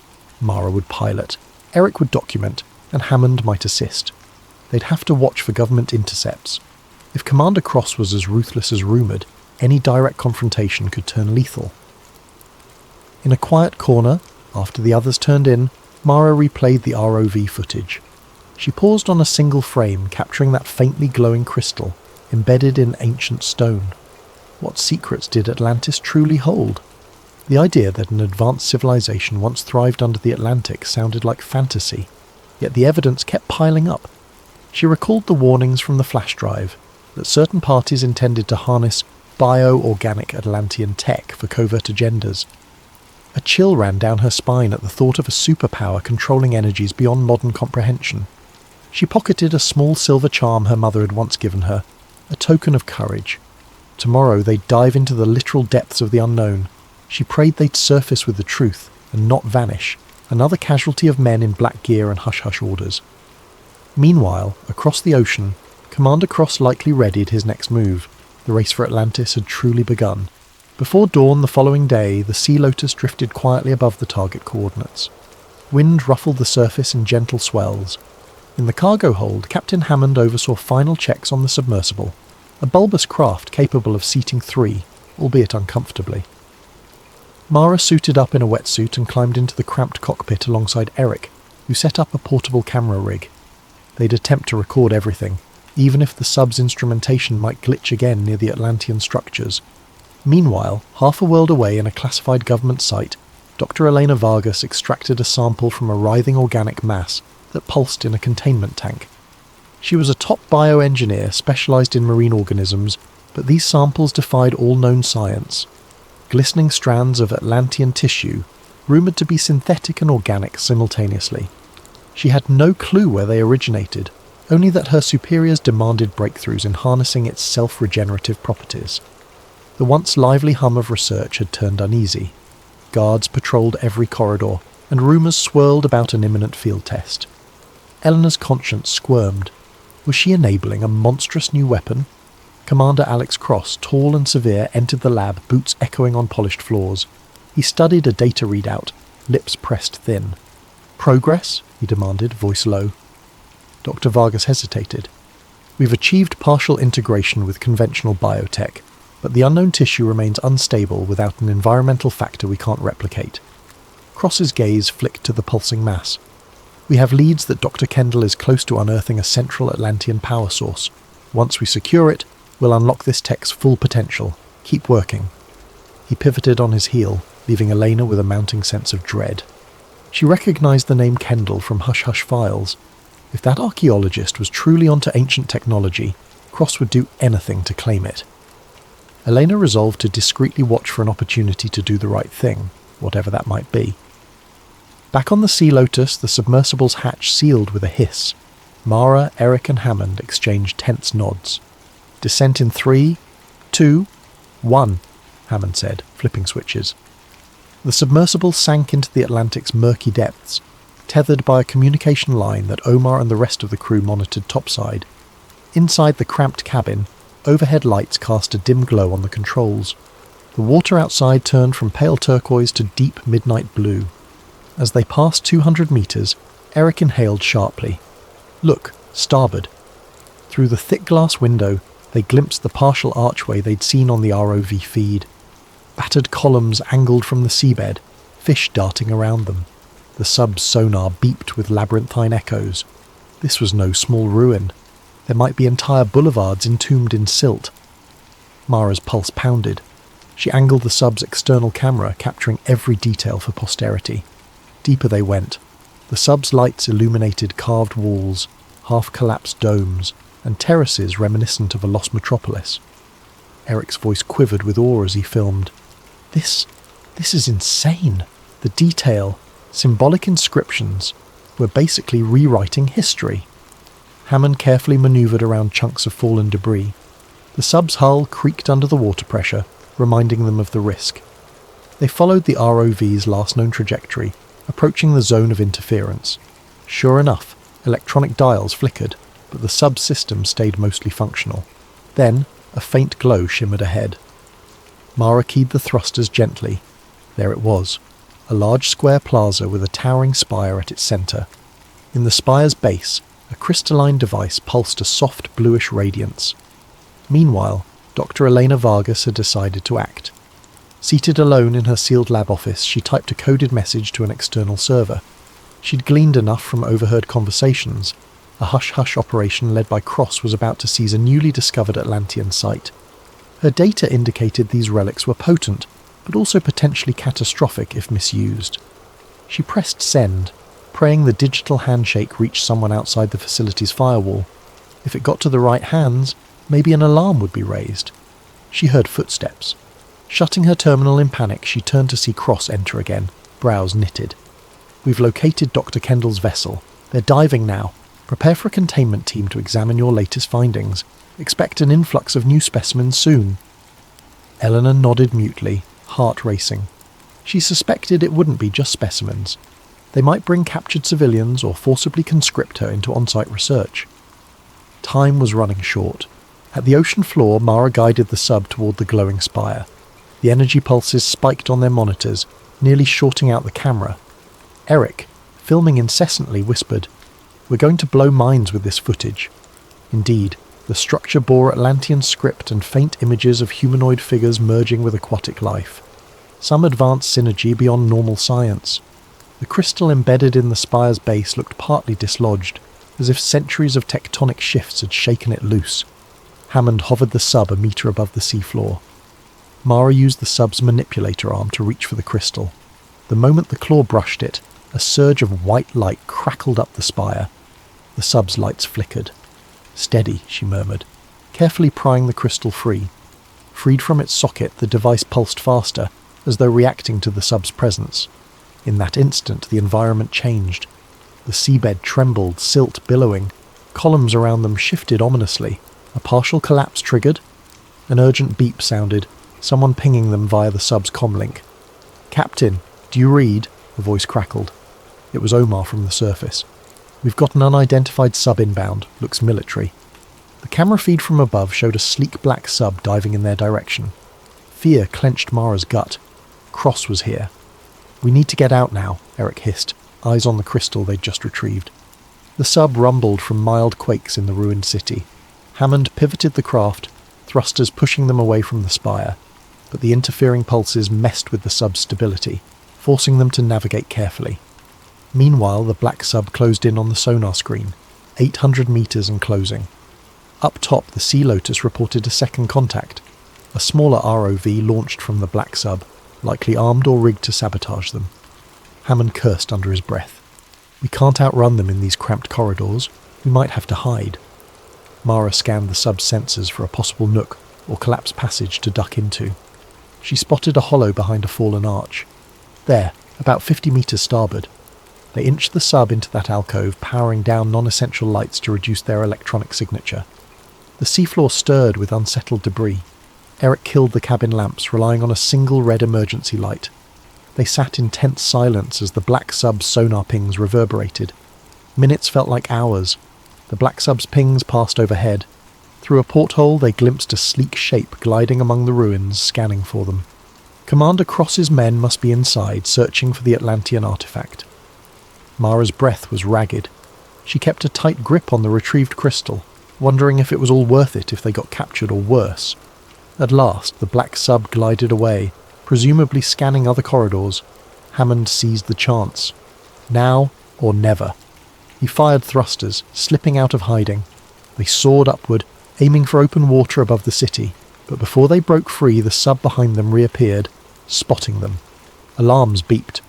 "Brace yourselves," Hammond snarled, dodging a swirl of debris as the black sub launched some sort of net or tether. The net hissed through the water, barely missing them. The sub's tail brushed a column, sending a jolt through the cockpit. Sparks flew from a console. Mara wrestled the controls, heart hammering. They had to outrun that advanced sub. Eric tried to broadcast their position to the Sea Lotus, but static hiss filled the line. The near cat-and-mouse chase ended when Hammond found an opening in the ruined spires. The black sub, forced to maneuver carefully, lost a few seconds. That was enough. The Sea Lotus must have recognized their distress because a tether from above lowered swiftly, offering them a direct pull to surface. They latched on, the Sea Lotus's winch hauling them up at full speed. The black sub fired again. A luminous projectile soared through the water, but it fell short, losing range as the submersible ascended. Soon, bright sunlight sliced into the sub's windows. They breached the surface, adrenaline surging in every occupant. The deck crew scrambled to help them aboard. Everyone let out shaky exhalations. They had the crystal device, partial footage, and their lives. Barely. In that moment, Mara realized the scale of the conspiracy swirling around them. The government's resources, the advanced technology of that black sub, all pointed to a determined effort to seize or hide Atlantean relics. She clutched the crystal, energy pulsing faintly beneath her fingers. They had a tangible piece of Atlantis, but time was short, and Dr. Elena Vargas's research back in the clandestine lab, unknown to them, hinted at even more ominous possibilities. Next steps? They had to reveal everything, or at the very least ensure that this technology wouldn't vanish into black vaults, never to see the light of day. Dr. Elena Vargas paced her cluttered lab, heart pounding. The sample she'd been studying for weeks, an organic crystal grown from Atlantean tissue that reacted oddly to electromagnetic fields, now quivered on its own. She'd glimpsed top-secret documents referencing an upcoming field test. Her misgivings grew. Each day, Commander Cross demanded progress on integrating Atlantean biology with modern weaponry. Now that Cross was closing in on the rumoured main site, Eleanor realised her research would pivot from the theoretical to the violently real. At last, she resolved to flee. Under cover of a pre-dawn shift change, she slipped into a storage area, pocketing a few small vials of critical samples, plus encrypted notes. She'd contact outside help, some group who believed in open research instead of militarization. She recalled reading about Dr. Mara Kendall, an archaeologist rumoured to be blacklisted by the same people employing Elena. They might be natural allies. Stepping out into a deserted corridor, she nearly jumped when a security guard approached. Elena forced a smile, showing a phony pass indicating a late-night calibration run. The guard grunted and waved her on. Heart drumming, she hurried to an exit. Outside, the desert air felt cold and bright stars hung overhead. The hidden facility, somewhere in the southwestern US, sprawled behind chain-link fences. She made it halfway to her car when a siren blared. They discovered my lab entry logs. She sprinted, lab coat flapping. Bullets ricocheted off asphalt. She dove behind a concrete barrier, panicked, but fate favoured her. A supply truck roared out, forced open a gate, distracting guards. In that chaos, Eleanor scrambled to her car, gunned the engine, and sped off into the night. She had no illusions. Her life was now on the line. Simultaneously, Commander Cross stood in a cramped control room aboard the black sub, fists clenched. The confrontation at the Atlantean city had failed to net Dr. Kendall or the artifact. He seethed. "They have the crystal. We cannot allow that data to go public." An officer nodded. "Yes, sir. We're tracking the salvage ship's heading, but they keep changing routes. Also, an internal breach was reported. Doctor, Vargas fled with unauthorized materials." Cross's glare turned icy. "Then we have 2 leaks to plug. Focus on Kendall first. Vargas is secondary. We can handle her later." Even as frustration simmered, Cross believed in a single truth. Controlling Atlantean relics was vital for national and global security. Better in our hands than in rogue states or naive scientists. That justification fueled his every extreme measure. Aboard the Sea Lotus, euphoria from the dive soon turned to worry. They had an artifact brimming with unknown energy. Mara studied it in a makeshift lab, noting how it emitted faint pulses at intervals. The boat's instruments occasionally glitched. "This thing could revolutionize energy production," she murmured, voice hushed. "But if misused, who knows?" Eric nodded, flipping through notes. "We must go public ASAP, but we need more. The footage from the city helps, but a single crystal might be dismissed as a hoax. We need a credible platform to confirm authenticity." He turned to Hammond. "Can we land in a neutral port? Maybe Lisbon or Casablanca? Somewhere we can get real lab analysis done without immediate government crackdown." Hammond scratched his chin. "Sure, but every port has watchers. Cross's men might intercept us. We'll have to slip in quietly, or find a friendly facility offshore." A crackle from the radio interrupted them. "Incoming signal for Dr. Kendall. It's coded," Omar called. Mara rushed to the radio console. Through static, a voice said, "Doctor. Kendall, Eleanor Vargas. I know about your Atlantean find. The government, Commander Cross, plans to forcibly harness it. I have proof. They're after me too." Mara's eyes widened. "Another ally from inside the system?" Eleanor's voice trembled. "I've seen glimpses of weaponized organic tech. If you have a real Atlantean artifact, they'll stop at nothing. We must meet, share data, expose them before it's unstoppable." Mara turned to Eric, mind spinning. "She's the inside contact we needed, but how to arrange a rendezvous without cross-tracking us both?" After coded back and forth, they decided to meet at an abandoned oil platform in international waters, a neutral spot away from prying authorities. Eleanor could charter a plane or boat. The Sea Lotus could slip there. With luck, they'd gather all evidence: Elena's inside info, Mara's artifact, Eric's footage, and blow Project Trident wide open. But time was short. Cross's black sub was rumoured to roam the Atlantic. Elena, fearful of pursuit, insisted they meet within 72 hours.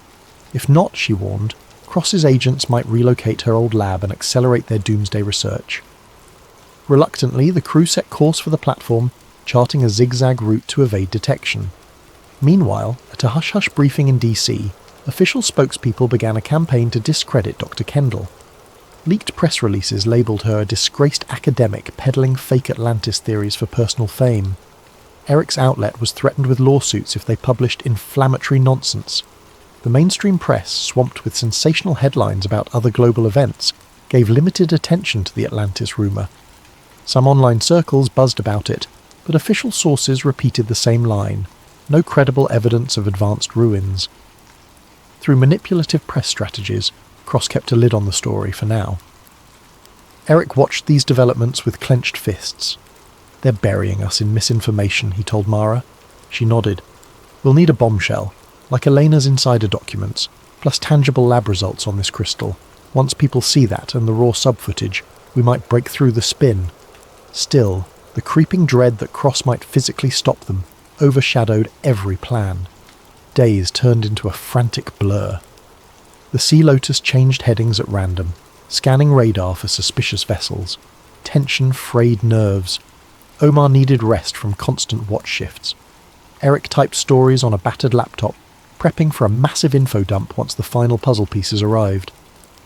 Mara found herself on deck at dawn, eyes on the horizon, reflecting on how her quiet pursuit of an archaeological dream had become a cloak and dagger drama. She fingered the Atlantean crystal, its faint pulses matching her heartbeat as though it shared her anxious anticipation. That afternoon, they neared the coordinates of the abandoned oil platform, a rusted hulk rising from the waves like a ghost. Seabirds circled overhead. From a distance, the structure looked deserted. No sign of Elena or any other craft. They approached cautiously, hooking a rope ladder to a corroded railing so they could climb onto the platform. The ocean swelled beneath them, metal groaning as if resentful of their intrusion. Stepping onto the deserted walkway, they waited. Eric set up a vantage point with binoculars, scanning for Elena's approach. Hammond readied a sidearm just in case. Time crawled. Then a small speck appeared on the horizon, a motorboat heading their way. They waved signals. The boat came close, revealing a lone figure in a hood. Once she was near, the figure climbed the ladder. She pulled back the hood, revealing a woman with anxious eyes. Eleanor Vargas. She clutched a black briefcase. "Doctor? Kendall? Eric Lawson?" She exhaled in relief. "I have documents, proof of genetic manipulation, experiments on—" But she froze mid-sentence. Her gaze flicked to a distant corner.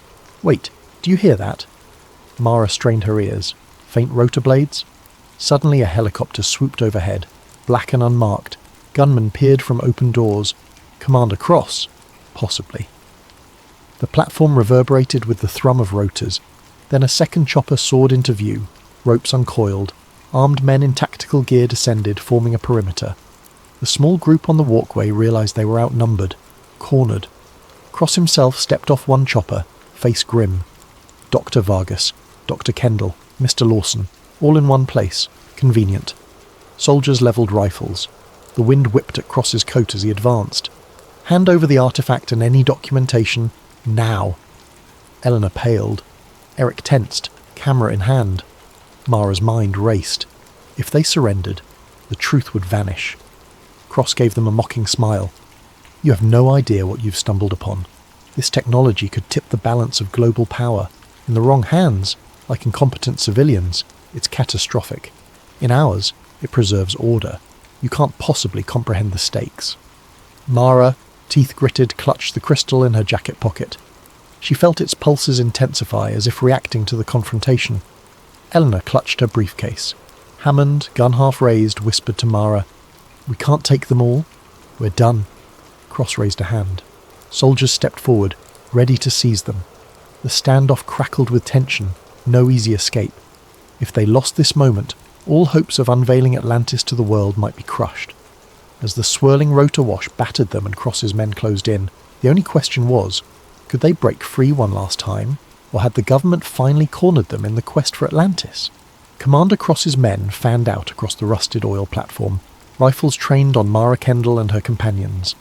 The helicopter blades overhead thundered, creating an invisible cage of swirling air. Dr. Elena Vargas clutched her briefcase of incriminating files, while Eric Lawson hovered protectively near her, camera half raised.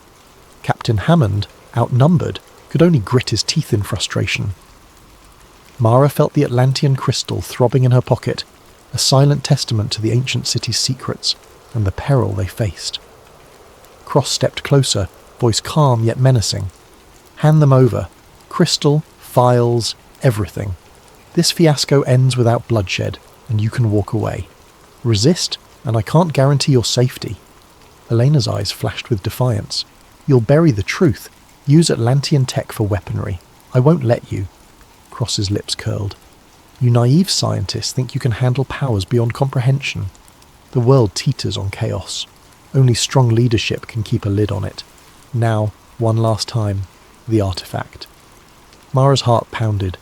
She recalled the cataclysmic destruction the Atlantean city nearly triggered during their dive.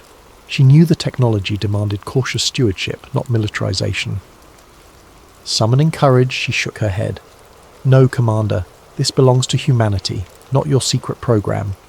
Cross's gaze hardened, and a soldier advanced. Suddenly the platform trembled. A low rumble emerged from beneath the waves, as though something stirred in the deep. Everyone paused. Hammond peered over the edge. Earthquake? Or... Then, without warning, a large shape broke the surface a few hundred yards away. A rising mass of collapsed Atlantean ruins, or part of the seafloor shifting. The water churned violently, sending swells that rocked the oil platform. Soldiers staggered. One helicopter veered off, nearly losing control. Mara recognized the faint glow emanating from that partial structure. Could it be another Atlantean outpost, roused by the crystal's removal from the city? She had no time to ponder. The platform lurched again. Twisted metal groaned. Cross barked orders for his men to maintain position, but confusion reigned. Hammond seized the moment, yanking Eric and Elena behind a stack of rusted drums. Mara followed, heart thundering. Bullets pinged off metal, soldiers firing wildly to corral them. A cluster of soldiers cornered them behind the drums. Cross marched up, fury in his eyes. Enough! This entire region is destabilizing. Give me the relic, or we all sink with the platform. In the background, the newly emerged Atlantean structure jutted from the sea, water foaming around it, as if an underwater quake had lifted a chunk of the city skyward. Elena, trembling, interjected, Commander, you know unleashing this power could cause global disasters. So many variables we barely understand. Continuing in secrecy invites catastrophe. Cross's jaw tightened. Catastrophe, if it's in the wrong hands, yes. But under disciplined control it can ensure we're never challenged again. He nodded to the armed soldiers. We'll forcibly take it if needed. Mara realized that even if she gave up the crystal, Cross would never let them go free with knowledge that incriminated him. She exhaled sharply. You talk about preserving order, but you're stoking chaos.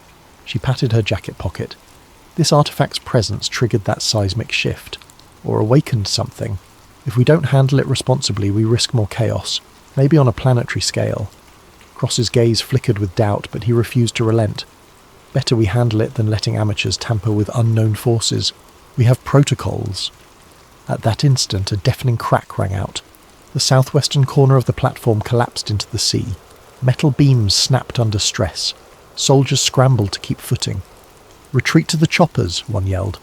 Cross, torn between capturing the group and saving his men, barked conflicting orders. Mara locked eyes with Hammond. If they didn't flee now, they'd be pinned under wreckage or gunned down. Eleanor clutched the briefcase and pointed to the small boat she arrived in. We can use that to escape, if we can reach it. Eric tightened his grip on the camera, determined to preserve evidence of the Atlantean structure's emergence. In a blur of motion, they sprinted across the swaying catwalk. Soldiers fired sporadically, but rising steam from cracks in the platform partially obscured the line of sight. Cross cursed, snatching up a rifle. The group wove around broken rails, leapt over twisted debris. The ominous shape in the ocean kept rising, spewing jets of bubbles. The entire region felt on the verge of meltdown. Hammond managed to knock aside one soldier with the butt of a crowbar. Eric kicked another's weapon free. Eleanor ducked a swinging baton, nearly losing her briefcase. Mara felt a bullet whiz by, adrenaline surging. Then, with a final push, they slid down a broken ladder onto the small boat's deck. Eleanor revved the engine, face pale but resolute. Commander Cross, spotting them from a higher walkway, aimed his rifle. For a moment, Mara thought they'd all be shot, but a sudden jet of steam erupted from a fissure in the platform beneath Cross. He staggered, dropping the rifle into the churning water. Another soldier dragged him back from the edge. They exchanged glances of panic, the entire structure on the brink of collapsing into the boiling sea. Cross roared in frustration. The small boat sped away from the listing platform. Mara, breath heaving, looked over her shoulder to see the black helicopters scrambling to lift off.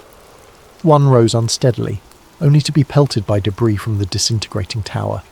It spun out of control, crashing into the waves with an explosion. The other helicopter managed to get airborne, but retreated, presumably with surviving soldiers. Whether Cross escaped or not was unclear. The platform folded into the ocean in a shriek of twisting metal, swallowed by the swirling water. The group steered well clear of the collapsing site, the ocean churning violently. For a time they simply drifted, stunned by the near-death ordeal.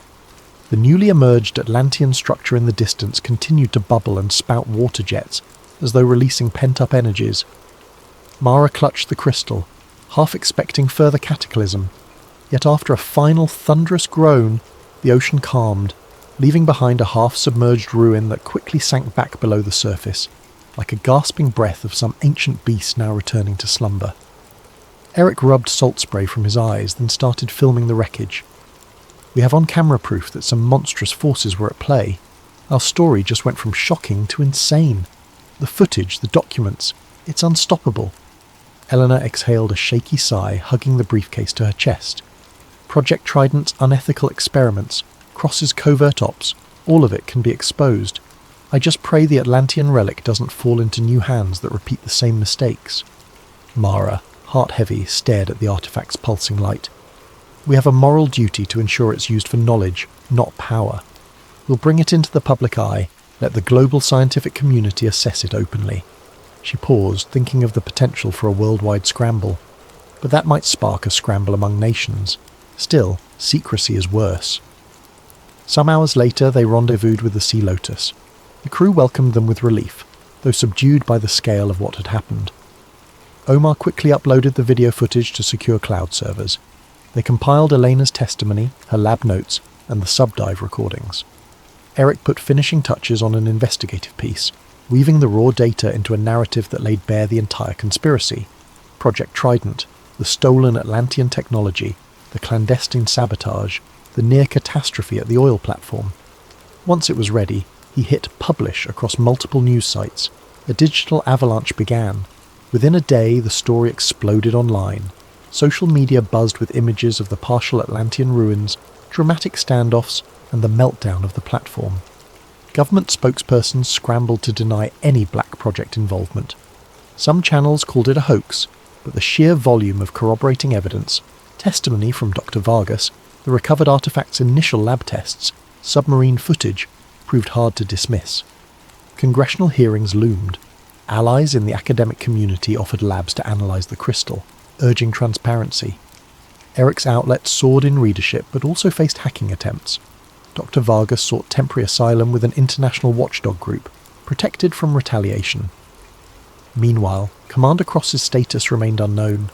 Some rumours claimed he perished on the platform, others whispered he'd fled with a handful of loyal operatives. Either way, Project Trident was exposed. Investigations launched into missing funds, unethical experiments, and attempts to sabotage Dr. Kendall's research. In the ensuing weeks, the global community demanded open exploration of the Atlantean site. Various institutions vied for a seat at the table. Mara Kendall found herself an unlikely figurehead. Though exhausted and still shaken by the meltdown, she recognised the new responsibility, safeguarding Atlantean relics so they wouldn't be misappropriated again. She formed a collaborative foundation with ethical guidelines, ensuring any recovered technology wouldn't be hidden or weaponized. Sailing away from the site, she gazed at the shimmering crystal one last time, faint pulses resonating with the ocean's rhythm. We might never fully grasp the wonder of Atlantis, she mused, but at least for now the truth is free, no longer cloaked in deception. In her mind she pictured the submerged pillars, the half-buried domes that spoke of a civilization advanced beyond ancient imagination. She whispered a silent pledge to honour its legacy. Sam Whitaker felt the day's fatigue deep in his bones. At 46, the daily grind of commuting to an unremarkable office job had sapped a vigour he barely remembered having. Despite it all, Sam always told himself that another day meant another chance, a small mantra he repeated quietly over the hum of the overhead lights. Every little thing seemed designed to stress him out. The crowds on the bus, the never-ending digital notifications, the glare of computer monitors. The only reprieve came from late-night reading sessions where he'd let his mind wander into the pages of some second-hand novel. It was during one such late evening at the office, when the fluorescent tubes in the hallway hummed a bit louder than usual, that Sam noticed an odd corridor near the break room. The entire floor layout was typically so familiar that any variation stood out immediately. For years the hallway led only to a supply closet, but tonight it looked different. It seemed longer than usual, the far end swallowed by flickering shadows. He hesitated. Maybe it was the eye strain or the reflection of the lights playing tricks. Some part of him warned that this was odd enough to warrant caution, but he was exhausted and needed to drop off a stack of old reports in the closet. The corridor beckoned, the overhead fixtures buzzing steadily. As Sam walked down the hall, that peculiar hum grew uncomfortably loud. It drilled into his ears. Halfway to the closet the lights flickered. One loud pop echoed behind him. He turned around quickly, perhaps a bulb had burned out, yet everything behind him was swallowed by a pale haze. The hallway felt endless now, an expanse of off-yellow wallpaper stretching back the way he'd come. He shook his head, blinked several times, even rubbed his eyes, but the reality refused to snap back. "This can't be right," Sam murmured, squinting at what should have been the door back to the main office. The crisp smell of stale carpet hit his nose, reminiscent of an old motel from decades past. The hum overhead was the only companion in sight. He doubled back, heart thumping. 10 steps, 20 steps. The corridor refused to end. Each corner revealed yet more of the same unwelcoming corridor. The overhead fluorescents flickered and buzzed in a dissonant pattern. How had he gotten so turned around so quickly? A low-level panic set in. Sam didn't want to panic yet. Panic leads to foolish decisions, an old co-worker had once told him. But his senses told him something was horribly wrong. The deeper he moved, the more the environment seemed to lose any logical sense of dimension. There were more corners than should exist in a standard office floor plan. More identical stretches of damp, dingy carpet and walls tinted the kind of yellow that reminded him of aged paper. He debated calling for help. His cell phone had 0 signal, which made no sense for an office building in a metropolitan area. Then again, a moment ago, there had been an entire row of cubicles and a break room behind him. Now, there was just this. He took a turn and found what might have been a lounge area, only it was empty. No chairs, no decor. The hum from the ceiling felt as if it was getting inside his head, setting every nerve on edge. A bead of cold sweat trailed down his temple. Sam forced a deep breath. "Hello?" he called out, voice echoing strangely. No response. The silence, save for the buzzing lights, felt suffocating. He moved forward, found another corridor, and realised with dread that each hallway looked exactly like the last. The floor plan repeated ad nauseum, as though he were stuck in some poorly rendered video game environment. Anxiety gnawed at him. He considered turning around again, but which direction was that? He could try leaving chalk marks on the walls, but he didn't have any chalk. He paused to rummage through his pockets. He had a pen. He might attempt some kind of mark, but the wallpaper was too old and textured for the ink to take properly. Still, it might be worth trying. As he pressed his pen to the wall, an unexpected sound drew his attention. A distant scuttle, like something scraping against the carpet, far off yet distinct. The hair on his arm stood on end. No, he thought, it could just be his imagination, or maybe the building's ventilation. But part of him, deep down, knew something else was in here with him. Pushing down a flood of fear, Sam took a slow step toward the sound. The corridor stretched on, occasionally turning at sharp angles. Everywhere was that same lifeless colour, that same unwavering hum. He began to walk faster, hoping to find a corner or doorway that would lead him back to the real world. The scuttling sound faded, replaced again by endless white noise. The entire place felt like a stale trap designed to push a person to the brink of their sanity.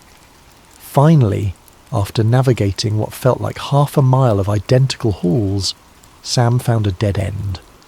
Littering the corner of the floor was a single piece of trash, an old wrinkled fast food napkin. That tiny scrap of normalcy startled him as much as any strange figure might have. It was proof that other people, or at least another presence, had been here once. The thought was both comforting and terrifying. Unsure of what else to do, Sam slumped against the wall, the harsh fluorescent glare settling onto his shoulders like a burden. There was no telling how or why he had arrived in this bizarre labyrinth, let alone how to escape. The only certainty was the monotony of the corridor, the old carpet smell, and that faint scuttling sound he might, or might not, have imagined. He reached back into his pocket and gripped his phone, though it showed no bars. Part of him wanted to record a message, in case the phone ever found a connection or someone discovered it. The effort felt futile, but in times of panic, small acts of normalcy can keep the mind tethered. He hadn't realised how dry his throat was until he tried speaking. If someone finds this," he whispered. "My name is Sam Whitaker. I'm lost. He stopped. The scuttling returned, louder and closer this time, echoing through the endless halls. Sam's heart pounded. Maybe there was something else wandering these corridors. Something not friendly. Something that noticed him just as he noticed it. Pushing to his feet, Sam took a long, shaking breath and began walking again, forcing himself to keep moving. If he remained still, that sound might get closer, and he definitely wasn't ready to find out what it was, at least not yet. Sam's footsteps felt heavier with every cautious step he took. Every corner he turned revealed more of the same. Bleak yellow hallways that offered no relief from the oppressive hum of the lights. Minutes, or hours, felt like they bled into each other. He was no longer certain how long he'd been wandering. Without a clock or even a working phone, time had lost its usual structure. Somewhere in the distance, that scuttling sound still taunted him, an intermittent reminder that he was not alone. He had the creeping sensation that if he let his guard down, that thing, whatever it might be, would close in. So he forced himself onward. Each corridor twisted into another, forming a maddening pattern of identical gloom. Then, as he turned one more sharply angled corner, Sam saw something new. A series of faint marks near the floor's edge. Kneeling down, he squinted at what looked like chalk scribbles. The line was barely visible against the wallpaper. He followed the scrawl and realised it wrapped around the edge of the wall, as though whoever drew it had been in a rush. "Is anyone here?" Sam called out softly, trying not to let his voice echo too loudly. The corridor swallowed his words as though it were a living entity. Anxiety and relief fought for control within him. Chalk markings might mean there was another person wandering these halls, someone who might help him find a way out. Or it could be an ominous sign left by something else. Still, it was the first real clue he'd encountered. As he pressed on, he found more markings, each forming a kind of trail. Sometimes the lines dipped low or streaked higher, as if the chalk holder's hand had been unsteady. After a dozen or so steps, he heard something ahead. A faint shuffle. Maybe footsteps. He held his breath, part of him terrified that the scuttling entity was waiting just around the corner. But then a voice, a human voice, low and tense, whispered, "No, don't do this to me again." Sam's heart leapt. He hurried forward, rounding a bend. There stood a woman, around his age, maybe a bit older, her hair pulled back in a messy braid. She held a small chunk of chalk in one trembling hand. She froze when she saw him. Her expression flickered between terror and guarded hope. "Oh God," she breathed. "You're real?" Sam raised both hands, palms out, as if to show he meant no harm. "I think so," he said, voice cracking from dryness and relief. "My name's Sam Whitaker. I'm stuck here. I don't know how I ended up in this place." She nodded, swallowing hard. "Grace Kane." Her voice was strained, as though she had spent days shouting or crying. "I've been here. I don't even know how long, but it feels like forever." The chalk in her hand wavered. Sam saw the raw fear in her eyes. She hesitated, scanning the corridor behind him, as if expecting a monster to come barreling down at any second. "If you're just another hallucination," Grace murmured, "please don't vanish on me again." He carefully stepped closer. "I'm as real as I can be," he assured. The overhead light flickered, making them both jump. Sam tried to steady his breathing. "You've been marking your path?" Grace nodded. "It's my best guess at not going in circles, but the corridors change sometimes. I swear they shift. One day, a hallway will lead to a certain area, but the next, it's a dead end, or a different place entirely." The notion of shifting corridors made Sam's already unsettled stomach twist further. "So there's no set way out?" She shook her head. "Not that I've found, but I keep hoping. It's better than just giving up." They stood there, letting the bleak hum fill the silence. For a moment, the flicker of overhead fluorescence seemed to intensify, painting both of them in a sickly yellow glow. Sam took in her appearance, exhausted eyes, a faint bruise on her forehead, dried lips that spoke of dehydration. She looked half-starved, as though she'd been surviving on scraps. He gestured at the corridor behind him. "I heard something earlier, like a scuttling noise. Have you seen anything?" Grace's eyes darkened. "The entities," she whispered, voice catching. "I've only caught glimpses, shadows or shapes around corners. Sometimes they sound like they're crawling on the walls. Sometimes I think they're behind the lights, flickering them on purpose. Other times they're right there and then gone." Sam felt his pulse quicken. "Can they hurt us?"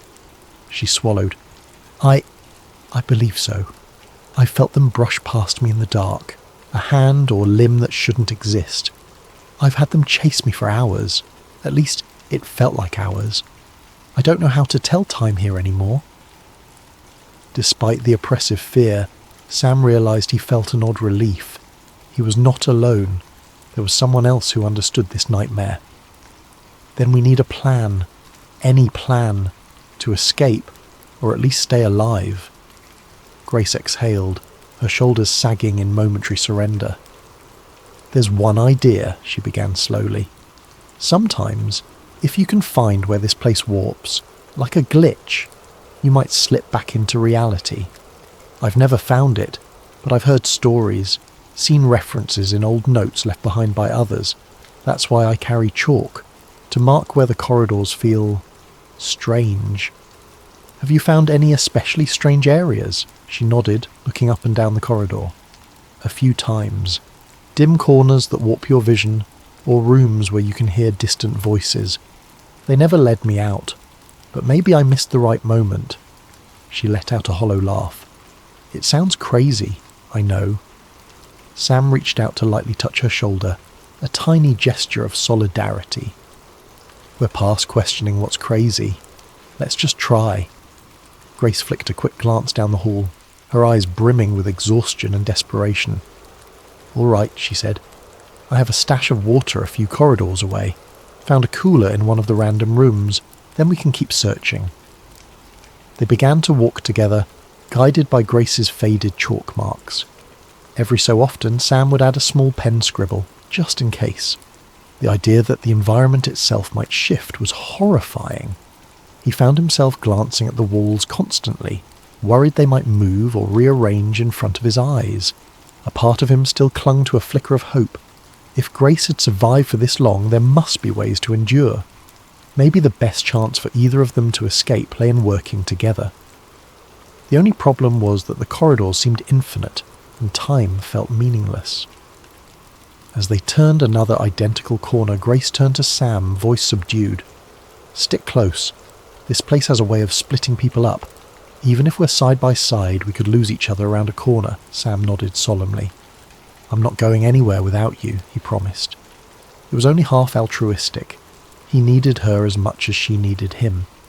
In the dim recesses of these endless halls, the idea of wandering alone was unbearable.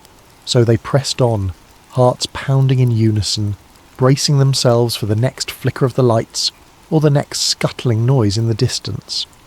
Neither spoke aloud what haunted them both. If they were going to survive, they would need far more than chalk marks and hope to combat the endless shifting labyrinth, let alone the entities prowling its depths. Grace led Sam through a narrow corridor that smelled of must and something acidic.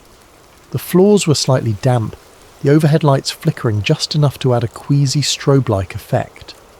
Their footsteps squished into the soggy carpet, sending a chill up Sam's spine. "Wait," Grace said, pausing to press a chalk mark into the damp wall. The mark only partially held.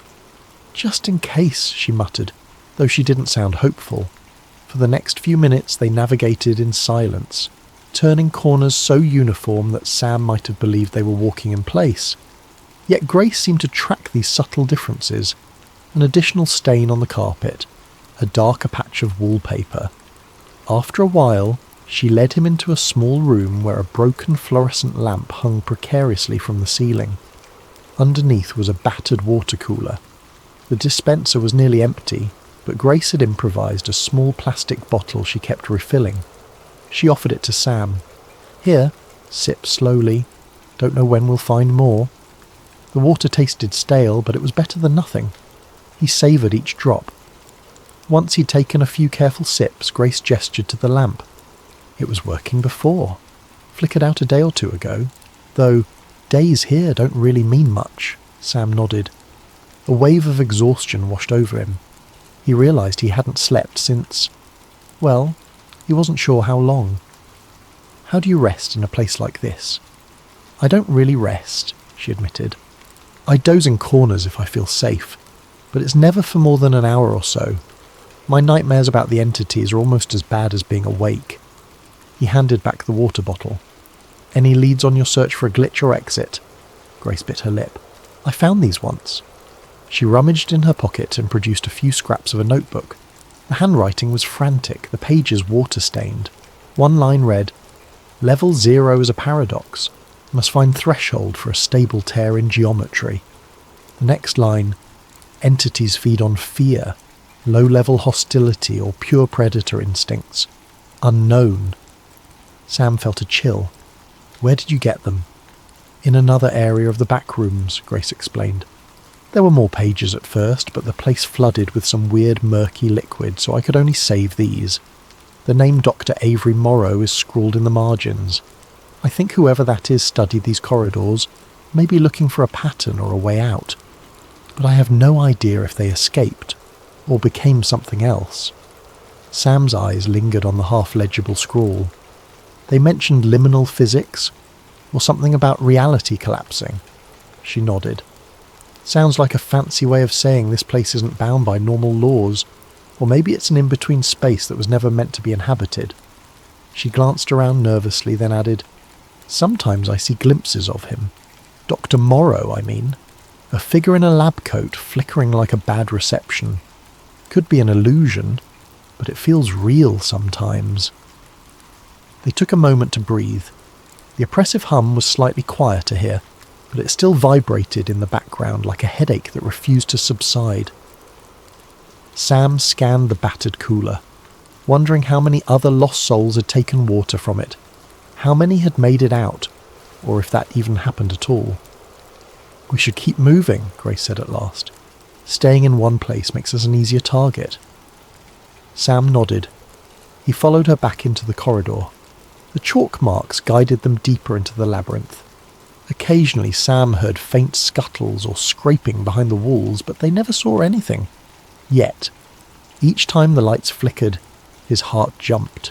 Eventually they came upon a fork in the hall. One branch led to a corridor with a nauseating tilt to the floor as if gravity was uncertain. The other corridor seemed normal by comparison. "We've got to take the one that's weird," Grace whispered, "because weird might mean a glitch." They entered the tilted corridor. The shift in angle forced them to walk with an awkward sideways lean. The overhead lights were spaced erratically, creating shadowy zones and bright spots. The transition from dark to light was jarring, and Sam felt his sense of balance slip. Every so often the entire corridor would buzz louder, forcing him to cover his ears. Then, to his utter surprise, he saw a shape at the far end, a doorway that didn't fit the rest of the architecture. It stood half ajar, emitting a flickering glow. Grace signalled him to approach quietly. With each step, the hum in the air vibrated more aggressively, as though resisting their progress. When they reached the door, Sam peered inside.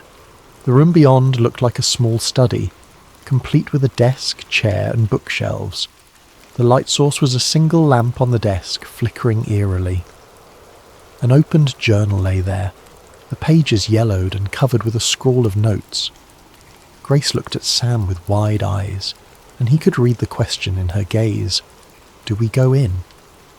He nodded, stepping cautiously through the threshold. The atmosphere inside the room felt thicker, as if the air were dense with static. Sam's eyes scanned the desk. The handwriting on the journal matched the scraps in Grace's pocket. A heading read, "Dr. A. Morrow's Field Study, Backrooms Anomaly." Fragments of the text jumped out. Experimentation with corridor alignment. Entities behave as guardians or parasites. Searching for the threshold. Grace ran her finger along the pages. So he was definitely researching this place, she murmured. Suddenly the lamp flickered violently, casting the room in near darkness. For a split second, Sam thought he saw a figure standing behind the desk. A man in a lab coat, face partially obscured by shadows. The figure mouthed something silently, an inaudible warning or plea, then evaporated as the light stabilized. Grace jerked back, nearly toppling the chair. "Did you see that?" Sam nodded, breathing fast. He was there. On the next page, scribbled in large letters, was a single phrase. Threshold, flux point. Observe flicker, align exit. It looked like the writing of a desperate mind, someone who had been close to a revelation but never fully grasped it. Grace frantically searched the drawers while Sam scanned the shelves. There were battered tomes, some in languages he couldn't identify. Others looked like incomplete references to architectural anomalies. Then, with a pop, the overhead corridor lights dimmed, and the hum rattled the desk lamp. A deep, resonant sound echoed from the hallway, an unearthly groan that made Sam's blood run cold. Grace froze, chalk piece in hand. "Entities," she whispered. "They heard us, or they sensed the flux." Sam grabbed a scrap of the notebook, any clue he could carry, and stuffed it into his pocket. "We need to move." "Wait," Grace said, scanning the final lines. "Level 0 is the simplest plane. Must descend to ascend." She shot Sam a bewildered look. "Descend? That means going deeper, to a lower level." Sam shivered, recollecting the water-stained lines referencing level 0. If this was truly the simplest plane, he dreaded what deeper levels looked like. But Dr. Morrow's cryptic clue seemed to suggest that escaping required going further in, not pulling away. Outside the door, the corridor lights flickered wildly now. A black shape darted across the far end, too quick to identify. Sam's heart hammered as adrenaline surged. "Grace, we have to decide. Do we push deeper, or try to find another route out?" She glanced at the note again. "Descend to ascend." Her voice shook, but a resolve flickered in her eyes. If Dr. Morrow was onto something, we can't just ignore it. Sam swallowed, acutely aware of the stuttering lamp, the buzzing hum, and the sense that something was creeping closer. Another guttural groan echoed, this time from somewhere to the left. It was too late for a calm debate.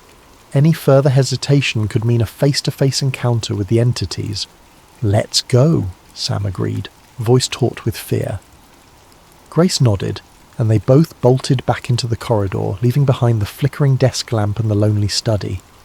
The wedge of knowledge they gained was minimal, but it was better than the total ignorance they'd endured until now.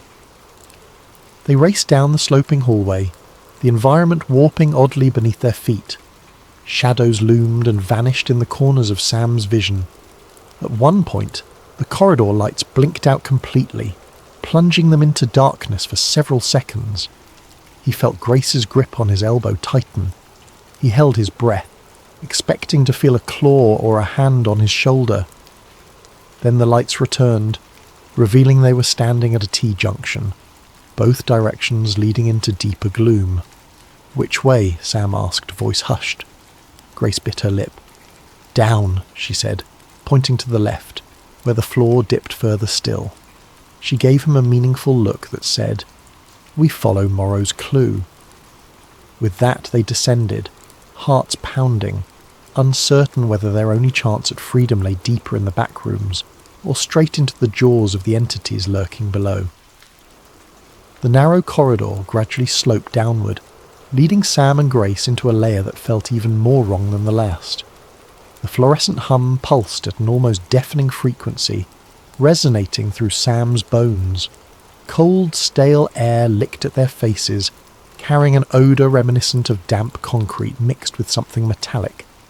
They pressed on, the corridor's angle becoming steeper until they reached a broad flight of stairs that seemed out of place in the endless warren of hallways. With each step down, the overhead lights grew dimmer, flickering with greater frequency. Water dripped from unseen pipes, forming dark streaks on the walls. Once at the bottom, they found themselves in a maze of corridors that made level 0 look almost pleasant by comparison. The walls were covered in patches of black mould, and the carpeting was soaked, squishing underfoot. Grace gripped her piece of chalk as if it were a lifeline, making quick dashes on the walls every few feet. Sam followed, senses on high alert. Their footsteps seemed to echo louder here, amplifying the anxiety coiling in his gut. He kept imagining a scuttling shape darting out from the shadows. Every so often, a deeper, more resonant groan reverberated through the halls. It was closer now, undeniably so. Grace whispered, "We have to keep moving." They pushed into a corridor that felt elongated, the perspective stretching unnaturally. The overhead lights, spaced irregularly, created pockets of near darkness and sudden bursts of harsh illumination. Sam's mind played tricks on him. The walls looked like they were breathing, expanding and contracting with each flicker of light. Then the chase began. A screech tore through the corridor, freezing Sam in place. Behind them, a silhouette flickered around a distant corner. It looked twisted, a caricature of a human shape with limbs bending at wrong angles. "Run!" Grace's voice cracked. They sprinted. Sam's lungs burned as the corridor around them seemed to shift in real time. Corners led to new corners, forming a labyrinth within a labyrinth, and always behind them, that frantic screech, the unnatural pattering of limbs. The entities were no longer content to stay hidden. They were hunting. The overhead lights began strobing. Each flash froze a moment in Sam's vision. Grace's determined face, the black mould on the wall, the water dripping from the ceiling, and behind them in one flash, a glimpse of the entity, half crawling, half lurching toward them. Its eyes were an inky void, set in a gaunt face that defied anatomy. Then darkness, then light again, and it was closer. "This way!" Grace shouted, yanking Sam's arm and veering into a side hallway. They nearly slipped on the soaked carpet, hearts pounding like war drums. The corridor twisted into a set of steps leading further downward. Through the flickering gloom, Sam saw a sign, a battered metal plate that read, "Maintenance," in rusted letters. Was this place once functional? The idea was terrifying. A basement or sub-level of the back rooms that suggested some attempt at infrastructure. But who built it? And why? They clattered down the steps, Grace panting from exertion. At the bottom lay a corridor of exposed concrete walls devoid of wallpaper, with fluorescent tubes flickering overhead. Water pooled at their feet. Somewhere behind them, a roar echoed, followed by frantic scraping noises that seemed to come from multiple directions. A door to the side caught Sam's attention. It had no label, just a rusted handle. "In here!" he gasped, pulling it open. They tumbled inside and shut the door behind them, pressing their bodies against it. The metal was cold under Sam's palms, trembling with each vibration of the corridor outside. They held their breath, listening. Heavy thumps reverberated beyond the door. The screeching and scuttling intensified for a moment, as if the entities were scouring the area. Then, gradually the noises receded into silence, replaced by the steady drip of water and the nauseating hum of the lights. Grace exhaled, sliding down to the wet floor. "We can't keep running forever," she whispered, voice shaking. Sam nodded, equally breathless. The room they had stumbled into was small, cluttered with broken shelves and scattered tools that looked more like props than anything practical. A single flickering bulb dangled from the ceiling, casting a weak circle of light on the floor. As they caught their breath, Sam noticed a piece of paper pinned to a shelf. He reached over, hands trembling, to pick it up. It was another note, likely from Dr. Morrow. The words were almost illegible, but a few stood out. Mel point. Water infiltration. Next level requires caution. Entities stronger. Below it, scrawled in shaky handwriting, was something about final threshold. Grace stared at it, eyes red. So there's more than one level. This must be level 1? Or deeper? Sam felt the weight of despair. How many levels are there? She shrugged, tears threatening to fall. I don't know. Some say infinite. They sat in silence, letting the dread wash over them. Eventually Grace rubbed her eyes. If Dr. Morrow kept going, maybe he left a better clue somewhere else. We have to keep trying. She glanced at the broken tools on the ground. We should arm ourselves with something. Sam found a rusted wrench under a shelf. It was heavy enough to be swung as a weapon if needed, though he doubted it would do much against the entities. Grace picked up a piece of rebar with a jagged end, testing its weight in her hand. They exchanged grim nods. It wasn't much, but it was something. Cautiously they opened the door and peered outside. The corridor was empty again, though the tension in the air weighed heavily. They moved on, stepping carefully through the shallow water. The corridor seemed to lead deeper into an underground maze. Piping along the walls occasionally hissed, dripping condensation. After an indeterminate amount of time wandering, the overhead flickering lights suddenly stabilized. The clarity was jarring. No more strobing, just one unbroken hum. Ahead they saw a large open space, perhaps a maintenance hub. Sam took point, wrench raised. The area smelled of rust and mould, but no immediate signs of entities. In the middle of the room, water dripped from the ceiling onto a mass of soggy cardboard boxes. The floor sloped toward a dark, open grate. Sam's chest tightened. Water trickled over the edge, disappearing into an inky void beneath. Grace shuddered, stepping around the grate. "No way we're going down there," she muttered. "There must be another path." They found a door labelled "Staff Only" on the far side. Sam tried the handle, but it was jammed. With a swift kick, the door splintered open, revealing a short hallway that ended in a bizarre sight. An office cubicle, half submerged in water, the overhead lights replaced by a small table lamp flickering uncertainly. The contradictory space made Sam's head spin, like a piece of normal reality glitching into the back rooms. "Is this part of the real world?" he asked, voice trembling. Grace frowned. "It might be. Or it's just another section the back rooms absorbed. Let's look." They waded into the half-submerged office, the water reaching mid-calf. The ceiling sagged, leaking from multiple cracks. File cabinets were strewn about, and a mouldy computer sat on a desk. Sam noticed a single piece of paper pinned under a paperweight.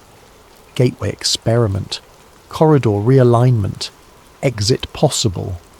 The final lines cut off in a watery smear, then the flickering table lamp dimmed, and Sam saw another ephemeral silhouette, Dr. Morrow. The figure seemed to mouth something like, "Threshold above." A wave of dizziness overcame Sam as the vision vanished. He turned to Grace, who had gone pale. "Did you see him?" he asked. Her lips parted. I think so." Before they could process it, a sudden roar echoed behind them. The entities had caught up. Sam heard pounding footsteps and the scraping of claws against concrete. His mind screamed. "They're here!" "Go!" Grace yelled, brandishing the rebar. They splashed through the water toward a broken window on the far side of the cubicle. It led to yet another corridor, this one lined with flickering red lights, a stark contrast to the usual sickly yellow. The howls reverberated off the walls, intensifying the panic in Sam's chest. They crawled through the shattered window frame, ignoring the glass shards that snagged their clothes. Behind them, an unearthly shape lunged, screeching. Grace swung the rebar blindly, making contact with something that shrieked in pain or rage. Sam saw an elongated arm flail in the half-light, too many joints bending. "Keep moving," Sam bellowed, brandishing his wrench to force the entity back. They tumbled into the new corridor, hearing the monstrous howls behind them. The red light strobed once, then stabilized, revealing a passage that sloped upward. It was an odd ascension, the floor angled in a steep incline toward what looked like a corridor junction. Reminded of Morrow's parted lips message, "Threshold above," Sam shouted, "This might be it. Let's go." Together they scrambled uphill, the entities giving chase, the monstrous echoes rolling through the labyrinth. Fear fueled every desperate step as they raced for a chance at an exit, or deeper condemnation. Neither could be certain. The corridor angled so steeply that Sam and Grace had to use their hands to steady themselves against the damp walls. The oppressive red lights overhead flickered in short, frantic bursts, casting elongated shadows that distorted their every movement. Behind them, the entity's shrieks rose into an echoing cacophony, spurring them onward. The corridor ended abruptly at a wall coated in peeling, discoloured wallpaper. For a heart-stopping moment, Sam thought they were trapped. Then he noticed the wallpaper shifting slightly, as if it were an image projected onto a surface. "This must be the flux," Grace panted. The sense of unnaturalness prickled across Sam's skin. His phone, still in his pocket, vibrated oddly with static. The entire space felt as if it were on the brink of folding in on itself. The entity's roars drew nearer. With a desperate cry, Sam pressed his hand against the warped wallpaper.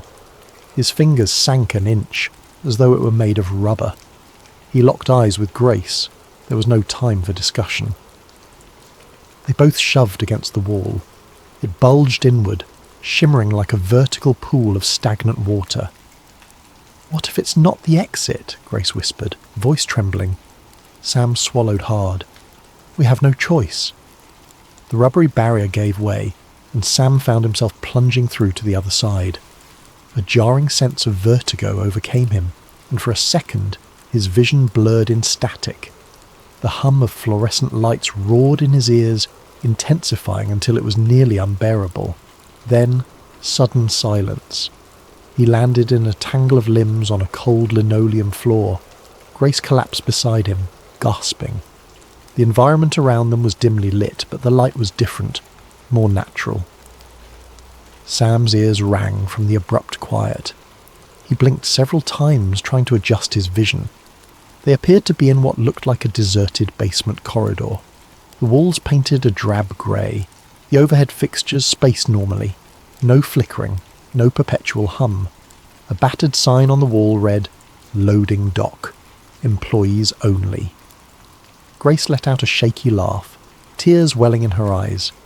Are we out?" Sam stood slowly, muscles aching. He looked around, still cautious. The corridor had a single door at the end, its small window revealing a faint daylight glow. "Let's see." They limped to the door, hearts pounding in collective anticipation. Sam pushed it open to find a large, dusty loading area with a metal garage door partially open. Sunlight, true, honest sunlight, streamed in from the gap. A wave of relief washed over him so powerfully he nearly collapsed. "We did it," Grace muttered, following behind him. She shielded her eyes from the brightness. "I forgot what real light feels like." They emerged onto a cracked asphalt parking lot behind a rundown building. It looked like an abandoned mall or warehouse. Weeds poked up through the asphalt and a rusted chain-link fence circled the lot. Beyond the fence, normal city sounds drifted in. Distant traffic, a siren's wail, the rustle of wind in the trees. The hum was gone, replaced by a world that felt almost unreal after the endless corridors. For a moment, neither of them spoke. They just breathed in the open air. Sam pressed a hand to his chest, feeling the wild drumming of his heart. He had half expected the entities to burst through the door behind them, but it remained shut. No flickering lights, no scuttling horrors. Grace broke the silence. "We have to make sure," she said, her voice trembling with cautious hope. She walked a few steps across the lot, eyes scanning for any odd geometry or flicker in reality. Nothing. The only out-of-place element was a tired old building that looked like it had been out of business for years. Sam joined her, tears threatening to spill down his cheeks. "I thought we'd never," his voice caught. She swallowed. "I know." Her hands trembled and he reached out to give her a steadying grip. For a long moment they just stood there, letting the normalcy wash over them. Eventually they moved away from the building. The fence had a warped gap near the corner, large enough to squeeze through. On the other side was an empty street, a few boarded-up storefronts, and beyond that the faint signs of a more active city block. The sun was setting, painting the sky in streaks of orange and pink. Grace paused, rummaging in her pocket to pull out the chalk stick, now worn to a nub. She regarded it, then glanced back at the building with a haunted expression. "Do we warn people?" Sam sighed, shoulders sagging. "Who would believe us? They'd say we were crazy." He closed his eyes briefly, recalling the infinite halls, the flickering lights, Dr. Morrow's scribbled notes. It felt more like a nightmare now that he was standing in the open air, yet he could still smell the stale carpet and hear the buzzing in the back of his mind. They continued along the deserted road. The occasional distant car was a surreal comfort. Sam couldn't help a lingering fear that each corner or alley might lead back into that labyrinth, that the back rooms were not done with them. Eventually they found a small convenience store with lights on inside. Grace hesitated outside the doors. "We look like we crawled out of a sewer," she whispered, glancing at their dishevelled, soaked clothing. "And we've got no money, no phones that work." Sam checked his phone again. Still no signal, and the battery was nearly dead. "Maybe we can call someone, at least get help." They stepped inside. The fluorescent lighting was painfully bright but normal. A bored-looking cashier glanced up, clearly unimpressed by their haggard appearance. Sam and Grace exchanged a silent look. There was no easy way to explain what had happened. "Any chance we can borrow a phone?" Sam asked, voice hoarse. The cashier eyed them but shrugged, pointing to a landline behind the counter. "Go ahead, just don't take off with it." Sam dialed the only friend's number he could recall. The line rang and rang, then went to voicemail. He left a stilted message. "Hey, it's Sam. I need help. I'm at..." He glanced at the store's name, reciting the address. "Please, if you get this, come. We'll explain everything." He set down the receiver with trembling hands. Grace was already eyeing a shelf of water bottles. The cashier cleared his throat. "You two okay?" Grace forced a smile that conveyed nothing close to okay. "We got lost. Really lost." Outside, the sky darkened further. The neon sign above the door flickered on, humming faintly. The sound made Sam's heart skip, just for a second, until he realized it was only the normal hum of a store sign. He released a long, ragged breath. They purchased 2 bottles of water with some change Grace found in her pocket, and stepped back onto the sidewalk. The city's nighttime noises enveloped them. Rumbling cars, distant laughter, a barking dog, all so ordinary. They drank the water in silence, each lost in thoughts of corridors that stretched on forever. Finally, Grace turned to Sam, her voice soft. "Do you think it's over?" Sam stared at a lonely street lamp flickering at the end of the block. "I want to say yes, but Dr. Morrow's notes talked about how reality can glitch at any time. Any corner could be the next slip." He paused, swallowing thickly. "But maybe we can live with it, knowing it's there. Try to avoid it." She nodded, her gaze distant. "I just keep thinking about all the others who might still be trapped. People like us who wandered in, and Dr. Morrow, if he never found an exit." A heavy silence stretched between them. Despite the relief of freedom, they both carried the guilt of survival. In their hearts, they understood that the backrooms might always be lurking just out of sight, behind some innocuous door or hallway. Eventually, Sam gently rested a hand on Grace's shoulder. "We can warn others somehow, right? Even if they don't believe us, we can leave hints. Notes on forums, stories that might save someone from a wrong turn." Grace mustered a small, sad smile. "Yes, we'll do that." They resumed walking, each step feeling both surreal and liberating. The lights of the city glowed steadily, no flickering or hum beyond the normal hum of civilization. It was a far cry from the suffocating labyrinth that had nearly claimed them. After a few blocks, a gentle drizzle of rain began. The droplets felt cleansing, washing away some of the stale grime from the backrooms. Grace raised her face to the sky, letting the rain fall over her. Sam followed suit, heart pounding with gratitude to be under an open sky again. Yet, despite their relief, an undercurrent of tension remained.